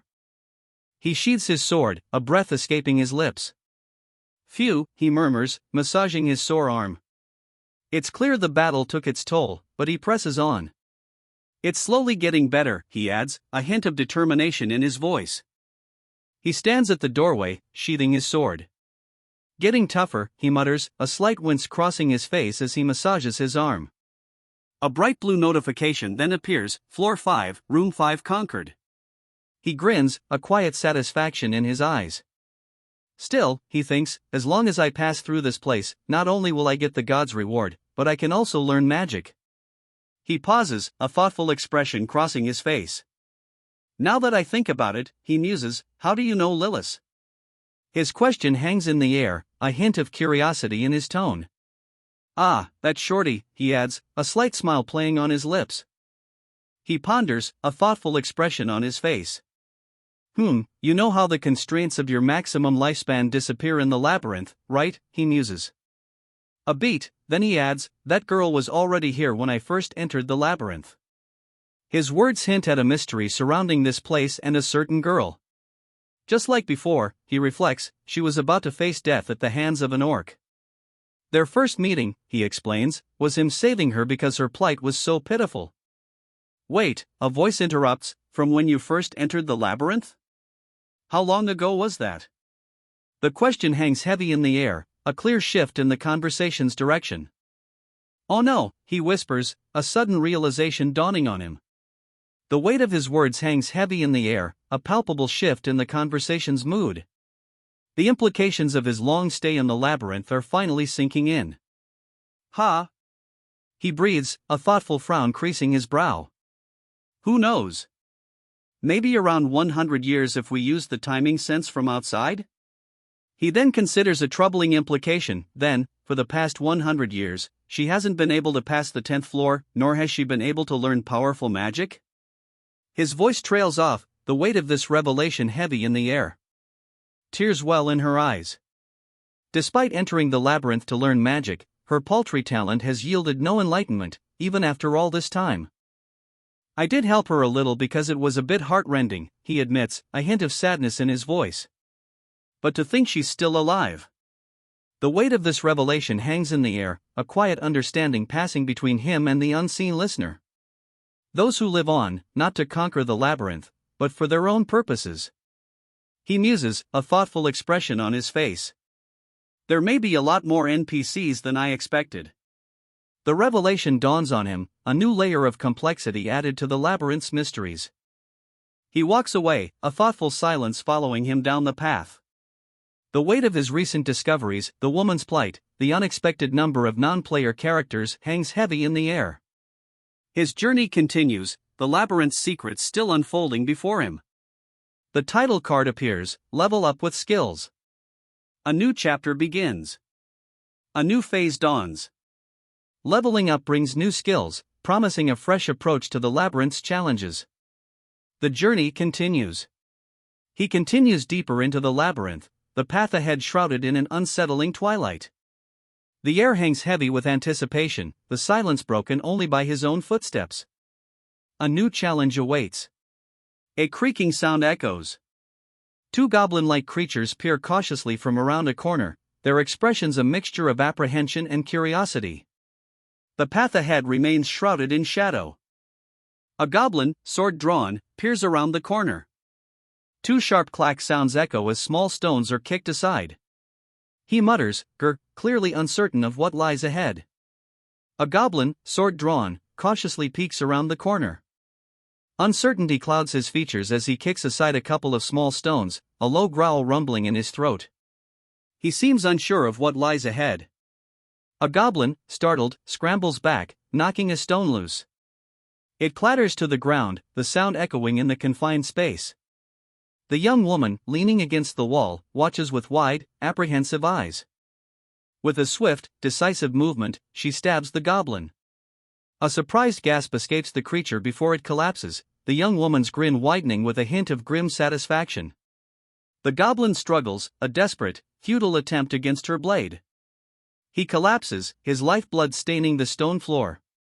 She stands over him, a chillingly calm satisfaction etched on her face. Phew! She leans against the wall, a relieved sigh escaping her lips. The tension visibly leaves her shoulders as she catches her breath after the fight. She sits back against the wall, breathing heavily but with a clear sense of victory. Blood stains the stone floor, a grim testament to her recent battle. The goblins lie still, defeated. Silence. A heavy, echoing silence settles over the scene, broken only by the faintest drip of blood. The young woman, still leaning against the wall, breathes deeply, the fight finally over. She managed to kill them all, one by one, a clever strategy even involving a plan to burn the boss alive. A voice, full of admiration, comments on her tactical brilliance, calling her Nuna. And then, a revelation, thanks to that, I also discovered something. The weight of this new discovery hangs heavy in the air. Wow! He breathes, a wide-eyed wonder filling his face as he gazes down at the glowing crimson pool. The aftermath of the goblin's defeat is strangely beautiful, a mesmerizing spectacle of dark magic. A warning flashes across a screen, don't ever touch that. While the other gods may be fine, you must not bother with Lacaratas. A hand recoils, a clear flinch betraying apprehension as it pulls away from a pool of crimson energy. Well, if Hyung is the one saying it, I should listen, he mutters, a slight frown creasing his brow. What a waste, he adds, shaking his head, clearly disappointed by the destruction.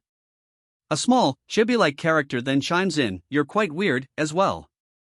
Your curiosity is still growing despite that sort of explanation? We were able to survive because of Mr. Tayson's advice and the skills he's taught us about, one of them explains, a grateful smile gracing their lips. The other nods in agreement, a quiet you're right. Thanks, Hyung, confirming their shared relief. My God, Choi Jung-heek breathes, his face a mask of disbelief. The sheer power of the crimson pool is clearly overwhelming him. Then, a sharp command cuts through the stunned silence, stop playing around. His words are laced with barely controlled fury, a stark contrast to the awe he displayed moments before. A sinister chuckle follows, a cack. That chills the air. What? Kang Jun-heek breathes, a stunned expression on his face as he stares at the interface before him. His companions watch him, their expressions mirroring his confusion. You're making me cringe, so why don't you lay off? And stop it with the exaggeration, Choi Jung-heek snaps, his annoyance evident. A frustrated ugh. Escapes Kang Jun-heek as he seems to comply, the visible tension easing slightly. Choi Jung-heek scoffs, his disbelief evident. It's just a mob monster, he points out, so aren't you clearly exaggerating? His words are sharp, a clear rebuke of Kang Jun-heek's earlier claims. Another player chimes in, agreeing, that's right. Let's stop swaggering about on the community board while exaggerating the content. I understand you can't meet other people, Choi Jung-heek types, his fingers flying across the glowing keyboard, but can't you refrain from the bullshit? He pauses, then adds another message, are we even sure you can't meet other people in the first place? Maybe you're all just conning us? His skepticism is palpable. Kang Jun-heek's frown deepens. These people really? He mutters, a grim expression etched on his face. The shadowy figure of a monstrous creature looms behind him, a silent testament to the disbelief he feels. You're too much. The message stings, a stark contrast to Kang Jun-heek's earlier bravado. A silent ellipsis follows, leaving the reader to ponder the weight of those words and the looming shadow of his uncertain future. Kang Jun-heek pauses, a thoughtful expression replacing his earlier frustration. He types a message, a quiet question hanging in the digital air, has it been roughly a month since we entered the labyrinth? The question, and the implied uncertainty, hints at a significant development he's noticed. A thoughtful expression crosses Kang Jun-heek's face as he considers his next move. A small, white creature floats nearby, seemingly mirroring his uncertainty. What are you doing, not going on to the next room, it asks, its words a gentle prod against his hesitation. He's clearly weighing a significant decision, the implications of which are far-reaching. A chilling revelation dawns on Kang Jun-heek. The labyrinth's enemies, instead of attacking indiscriminately, are now focusing their aggression on solo players, specifically those frequently seen on the community board. A monstrous shadow looms behind him, a visual representation of the growing danger. A monstrous, shadowy figure looms, its gaping maw dripping a viscous substance. The sheer scale of it is terrifying, a stark contrast to the previous, more contained threats. But in the end, the text reads, leaving the reader to dread the implications of this newly revealed enemy. A pensive look settles on Kang Jun-heek's face. Beside him, the small creature floats, its presence a silent commentary on his internal struggle. Past life, it wasn't this bad. He muses, the words revealing a stark contrast between his current predicament and his past experiences within the labyrinth. Like I thought, is it because of that guy? Jun-heek wonders aloud, a suspicion hardening into certainty. A digital message box then appears, confirming his fears, and that bitch. Kang Tae-san? What's so great about him that he speaks up so much? You've got to be shitting me. His frustration is palpable, the words a raw expression of his disbelief and anger. A digital message box confirms Jun-heek's suspicions. That guy is the worst of you all, it states, the words dripping with disdain. His expression hardens, a grim set to his jaw betraying his simmering anger. You really? Are you crazy? Junhik explodes, his incredulity palpable. The other man smirks, unfazed. He's just telling you to die. Why are you following someone like that? He sneers, highlighting the absurdity of the situation. The skills required, Junhik thinks, are insane. Endure through it all with 1 health? A scoff escapes Junhik's lips. He's seen the requirements, the insane challenge laid before him, and a sardonic smirk plays on his lips. I can roughly see it, he mutters, the words laced with a mixture of disbelief and grim determination. A flurry of blows erupts, pow, pow, bop, and boop punctuate the chaos. Junhik's companions react with wide-eyed shock, their faces a mixture of fear and disbelief at the sudden violence. Why do you keep interfering? The furious outburst cuts through the air, a raw expression of frustration and anger from Junhik's opponent. He's clearly not amused by Junhik's continued involvement. Kang Tae-san, you bastard! Junhik roars, the fury in his voice echoing the raw emotion on his face. His companions watch, a mixture of fear and apprehension etched onto their features, as he confronts his opponent. Junhik's gaze, intense and unwavering, locks onto his opponent. A simmering determination, bordering on cold fury, radiates from him. The fight, though momentarily paused, hangs heavy in the air. Junhik's grin widens, a predatory gleam in his eyes. In my past life, I was there to restrict him, he muses, his voice low and dangerous. But since I'm no longer there, he must have already created a guild and conquered easy mode. The implication hangs heavy, this fight is far from over. A chilling revelation unfolds. To control the masses, Junhik's opponent needed an enemy, and he chose the solo players. The weight of this strategy hangs heavy in the air, a new layer of complexity added to the already tense confrontation. The implications of his opponent's strategy become chillingly clear. The people of each mode can't meet each other, a voice explains, the words hanging heavy in the air. And if what solo mode players are saying is true, clearing it seems close to impossible. The difficulty of the task, and the deliberate manipulation of the game's mechanics, adds a new layer of tension to the already fraught confrontation. He thinks the possibility of retaliation is zero. Junhik's opponent underestimates him, a dangerous assumption given the events that have unfolded. The tap of fingers on a glowing keyboard underscores this arrogance, a silent counterpoint to the brewing storm. But Junhik has a counter. He knows something his opponent doesn't. A message flashes across the screen, Kang Tae-san, solo, I'll see you in 1 month. The challenge is issued, a date set for a future confrontation. His eyes widen, a look of disbelief washing over him. What? He exclaims, fingers hovering over the keyboard, the unexpected message clearly throwing him off balance. A chilling image flashes across the screen, a leopard about to devour an impala. Beneath it, a blunt message, do you understand how fucked you are? The words hang in the air, a stark contrast to Junhik's previous disbelief. The screen glitches, a chaotic storm of digital noise briefly obscuring the message. Then, clarity returns, revealing a stark, graphic image, a leopard poised to strike, its gaze fixed on a vulnerable impala. The underlying threat is palpable. Junhik strides forward, a determined glint in his eyes. Now it's the last room. Let's go, he declares, his small companion floating anxiously beside him. What did you just do? The little creature asks, its concern palpable.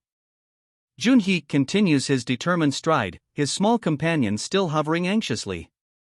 It's not something you need to worry about, he assures the creature, his voice calm despite the gravity of their situation. The final room awaits. Before them looms the entrance to the final chamber, a heavy, ornate door set within crumbling stonework. Above it, a stark announcement, Floor 5 Boss. The air crackles with anticipation, a palpable tension hanging heavy in the dust-filled corridor. The final chamber's door swings open, revealing not the expected treasure, but a hulking orc vice chieftain, Latran. He stands before them, a terrifying figure wielding 2 massive swords. The air crackles with the threat of imminent battle. Junhik, sliding to a stop, mutters, so it's not a lord. His small companion remains close, as he continues, why would one appear already? Hegiha appearing was an abnormality. A clear note of confusion, even concern, colors his voice. A vice chieftain, the final enemy, isn't weak. He's incredibly difficult to defeat, most adventurers can't even stand against him. The words hang heavy in the air, a stark reminder of the challenge ahead. But if it's you, it'll be fine, the small companion chirps, a surprisingly confident statement given the daunting challenge ahead.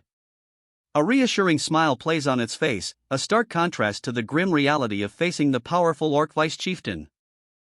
Junhik approaches Latran cautiously, each step measured. A slight smirk plays on his lips, a confident counterpoint to the orc's menacing presence. He nods, acknowledging the formidable foe before him. Junhik stands before Latran, his grip firm on his massive sword. A quiet confidence radiates from him, a stark contrast to the imposing figure of the Orcish vice chieftain. He's ready. Oh, Grand Warrior.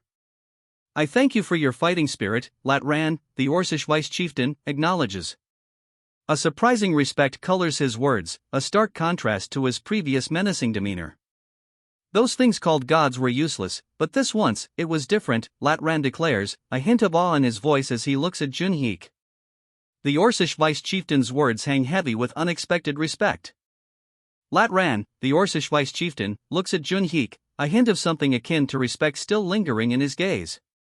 My companions, whom I take pride in, must have already left content, right? He asks, his words a subtle acknowledgement of Junhik's strength and the impending departure of his own allies.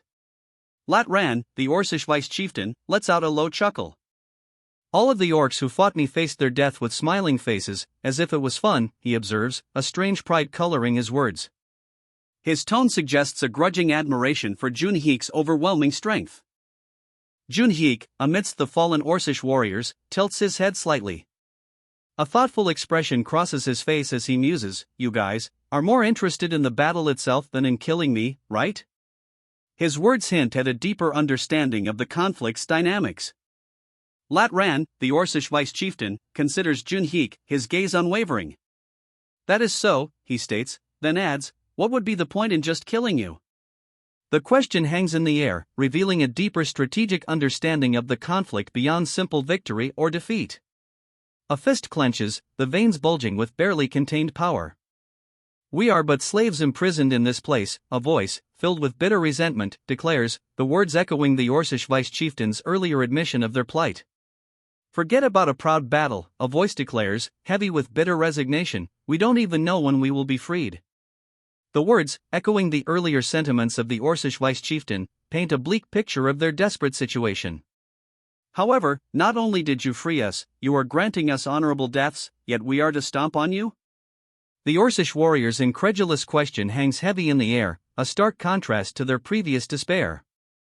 His words reveal a newfound conflict, the weight of their newfound freedom against the ingrained duty to fight. Doubt clouds the orc's face. He lowers his head, the weight of his conflicting loyalties evident in his posture. The offer of honorable death, a stark contrast to their previous enslavement, leaves him grappling with a new dilemma. I cannot allow that.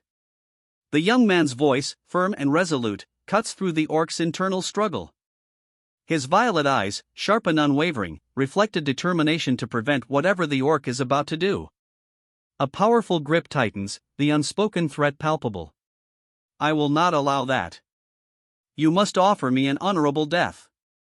The Orcish warrior's defiant cry echoes, his fists clenched, a stark contrast to his earlier doubt. He demands a warrior's end, his resolve hardened.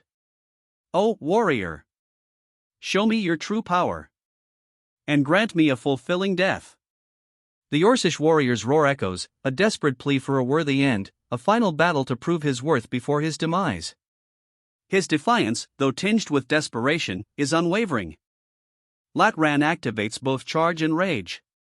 A guttural roar erupts as he prepares for a final, desperate attack. The warrior's fury is palpable, a storm unleashed. A system message appears, your target is a difficult enemy. The young man's expression remains unreadable, a calm mask concealing whatever thoughts churn beneath. He prepares, the gravity of the situation unspoken yet heavy in the air. He moves with a blur, his sword a flash of steel. The young man's expression is one of grim determination, a stark contrast to the orc's desperate plea. This fight, it seems, will be anything but honorable. He lies defeated, a ragged cough escaping his lips. Dust motes dance in the still air above him. A chuckle escapes the victor. Kakik. To think the gap between us was this great. He stands over his fallen foe, a stark contrast in size and power. A small, cloaked figure tumbles away from the scene, disappearing into the shadows. The victor's laughter hangs heavy in the air, a chilling testament to his overwhelming power. "O warrior, what is your identity? Are you truly an adventurer of the fifth floor?" The victor's words cut through the lingering silence, a sharp contrast to his previous laughter. He looms over his defeated foe, his question hanging heavy in the air. "While you have no true knowledge in swordsmanship, to think you are able to use skills as a sword art." The victor scoffs, his words dripping with disdain as he towers over his defeated opponent. The warrior's skill, it seems, is nothing more than a crude imitation. "Your movements, they're definitely based on your own experience," the victor observes, a hint of amusement in his tone. He chuckles, a low, self-satisfied sound. Regardless, it was a very satisfying fight. "It was truly an honorable death," the victor declares, his voice carrying a strange mix of respect and detached amusement. The fallen warrior lies still, a stark testament to the battle's conclusion. "Go on, O warrior, may you secure your victory." The victor's words, though seemingly encouraging, carry a subtle undercurrent of amusement. He watches, a faint smile playing on his lips, as the fallen warrior's featherlight sword lies discarded nearby. A triumphant glow surrounds the warrior. He stands victorious, the messages "You have hunted the boss of the fifth floor and you have successfully completed Balthazar's trial" appearing before him, confirming his hard-earned victory. Balthazar is very delighted. The message glows, a final confirmation of the warrior's triumph. A single feather drifts down, a silent testament to the battle's end. Peace settles over the scene, a stark contrast to the recent clash. A system message appears, Balthazar's range of influence shrinks. The warrior stands, his victory complete, a faint glow still clinging to him. The air, once thick with tension, now feels lighter, the only sound the gentle drift of feathers. A wave of notifications washes over him. He's received the belt of fighting spirit, boosting his attack and defense, and the continuous trigger skill, proof of victory, which passively heals and replenishes mana with each win. A quiet "oh" escapes his lips, a simple acknowledgement of his newfound power. A new skill unlocks, proof of victory. It passively increases a chosen stat with each win, starting at 1% proficiency. Balthazar considers his options, a thoughtful expression on his face. "Does this mean that every time I win, the stat will increase?" he wonders aloud, a thoughtful expression on his face. He then makes his decision. "Then, I'll choose mana." The system confirms, proof of victory has been set to mana. A system message appears, Balthazar has offered you an apostle contract. The warrior stands, considering the offer, a thoughtful expression on his face. Balthazar's pleased. A system message confirms his delight at the mana choice. He's looking forward to their next meeting. The gods, it seems, truly do reward the faithful. A thoughtful trails off, hinting at the weight of this new contract. A small, ghost-like creature with a red cape floats nearby, its presence somehow both comforting and unsettling. Balthazar, seemingly unfazed, stands poised, his gaze fixed on something beyond the frame. The air crackles with unseen energy, hinting at the power at play. There are two chests. The small, spectral creature in the red cape gasps, its voice barely a whisper, a clear surprise evident in its posture. The unexpected sight of the twin treasure chests before them hangs heavy in the air. One is the normal reward, the small, spectral guide observes, the other seems to be the reward for the secret room. The labyrinth's layout shifted, it seems, moving the hidden treasure. A new, dazzling sword awaits, boasting an attack stat matching Lakaratas's legendary blade. Balthazar carefully lifts a gleaming sword from one of the chests, a thoughtful expression on his face. His spectral guide, hovering nearby, watches with wide, surprised eyes. The second chest remains unopened, a mystery yet to be solved. Balthazar examines the knife of self-harm, a curious reward from the secret room. He received this floor's secret reward without even lifting a finger, a fact his spectral guide finds astonishing. With a swift, almost casual movement, Balthazar slices through the air. The sound effect, slice, emphasizes the precision and speed of his action. His spectral guide watches, clearly impressed by this unexpected display of skill. He tests the knife of self-harm, a curious reward, slicing through the air with practiced ease. A health display shows his current status, 20 out of 500. Is it something like a potion? He wonders aloud. It might be useful in an emergency. He unfolds the shimmering purple cloth, a delighted grin spreading across his face. This is a stealth robe, he exclaims, the words echoing his clear excitement. The game interface confirms the reward, 1 second of perfect stealth, with a 1-hour cooldown. He moves on, his gaze falling upon 2 more wooden chests. Their lids remain closed, hinting at further treasures yet to be discovered. The air crackles with anticipation. He unfolds the robe, a whoosh of fabric accompanying the action. How is it? He asks his spectral companion, a hint of anticipation in his voice. The creature responds, as long as they don't have a detection skill, I don't think anyone can find you? A confident smirk plays on his lips as he assesses his new stealth robe. It'll be quite useful in a lot of combat situations, he muses, the words a quiet affirmation of its value. Great, shall we go? He asks, a glint of anticipation in his eyes as he gestures towards a dark opening in the earth, a newly discovered passage beckoning him onward. Ready for action, he adjusts his new stealth robe, a confident smirk playing on his lips. His spectral companion floats nearby, a silent testament to their partnership. The dark passage ahead awaits. You changed your weapons to dual wield? That's good, his spectral companion observes, its words a quiet commentary on his preparedness.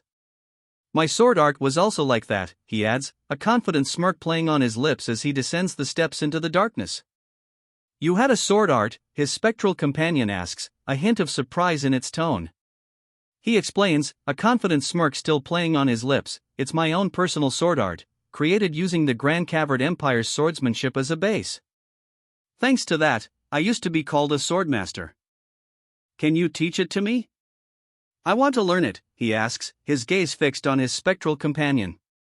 The spectral being responds, I don't think I can right now. With your current stats, you might die while using it? I'll die? Is that actually a sword art? He questions, a hint of uncertainty replacing his earlier confidence. His strength, he notes, is close to 150. Just think of it as that much of a high-rank skill, the spectral companion reassures him, a hint of amusement in its tone. Well, if it's you, you might be fine. The spectral being's words offer a glimmer of hope, a counterpoint to the earlier warnings about the danger. For now, focus on climbing down further. Become much stronger and prove your strength to me, the spectral guide instructs, its words a challenge and a promise. A silent nod is his only response. Then I will pass on to you everything that I have left, the spectral guide promises, its words a testament to its faith in the young man's potential. A final, silent agreement hangs in the air. The Floor 6 quest begins. To proceed, he must defeat the floor's boss. A swampy, ethereal landscape stretches before him, the path ahead shrouded in mist. The quest begins. A scroll of engraving is the promised reward, but a mysterious secret reward remains unknown, its nature hinted at by a single question mark. He steps forward, into the misty swamp. He cautiously navigates the swamp, his steps slow and deliberate. It's just as I heard from Li Tion, he mutters, acknowledging the treacherous terrain. She warned him that moving forward would be difficult because of this swamp. He presses on, his pace slow and deliberate. Suddenly, a chilling realization dawns, also, the monsters here aren't affected by the swamp at all. 3 reptilian creatures emerge from the mist, their eyes glowing menacingly, ready for a fight. He continues his trek, a sudden realization dawning. It's only the players whose movements are bogged down, he observes, a new strategy forming in his mind as he navigates the treacherous swamp. A monstrous roar erupts. From the murky depths, a reptilian creature lunges, jaws snapping shut with a terrifying squawk. 3 reptilian creatures, their eyes burning with malice, launch a coordinated attack. The swamp's murky depths seem to churn with their ferocity. He prepares for battle, his expression grim but resolute. He presses onward, the swamp's effects seemingly inconsequential to him. "Well, it doesn't really matter to me, though," he mutters, his gaze fixed ahead, a quiet determination etched on his face. A wave of fire engulfs the creatures. Kek, one of them squawks, recoiling in surprise as the flames consume them. He watches, a smirk playing on his lips, the swamp's creatures clearly unprepared for his counterattack. He unleashes a torrent of fire, engulfing the creatures in a fiery wave. The swamp itself seems to recoil from the heat. "Ki," they shriek, the sound swallowed by the inferno.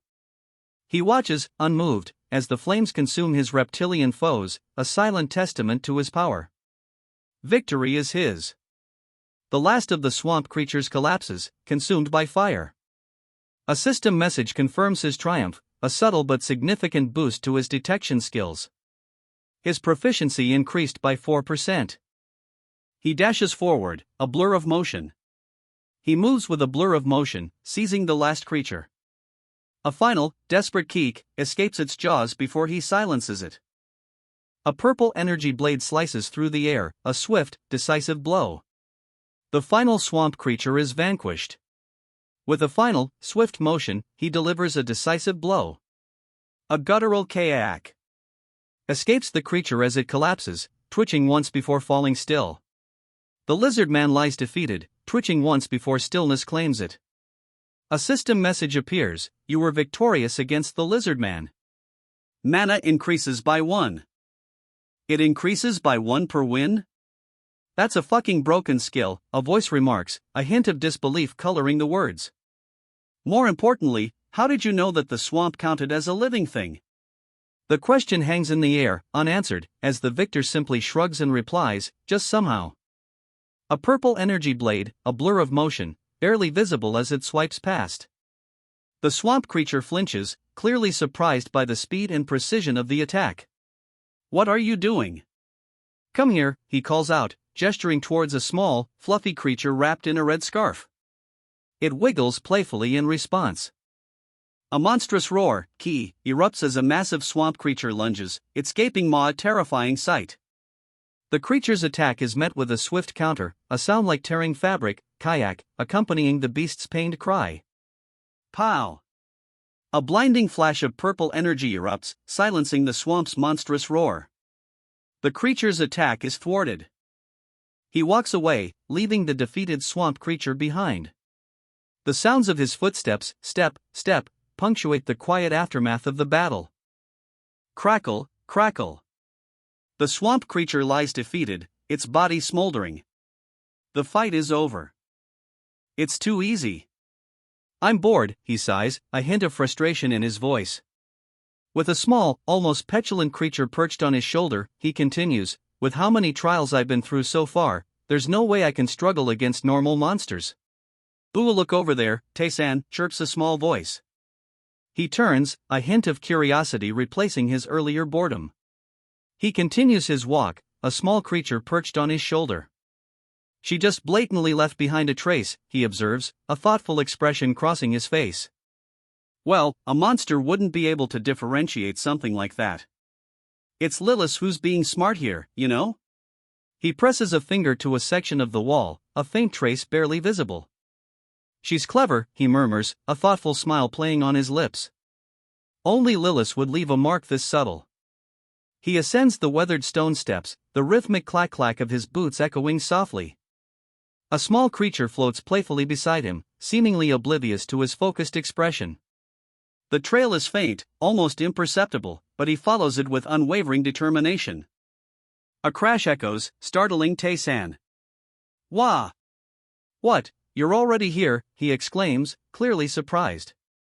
He waits, a moment of stunned silence hanging in the air before he reacts. A cheerful voice pipes up, "Hee. Hello. Welcome to my secret room."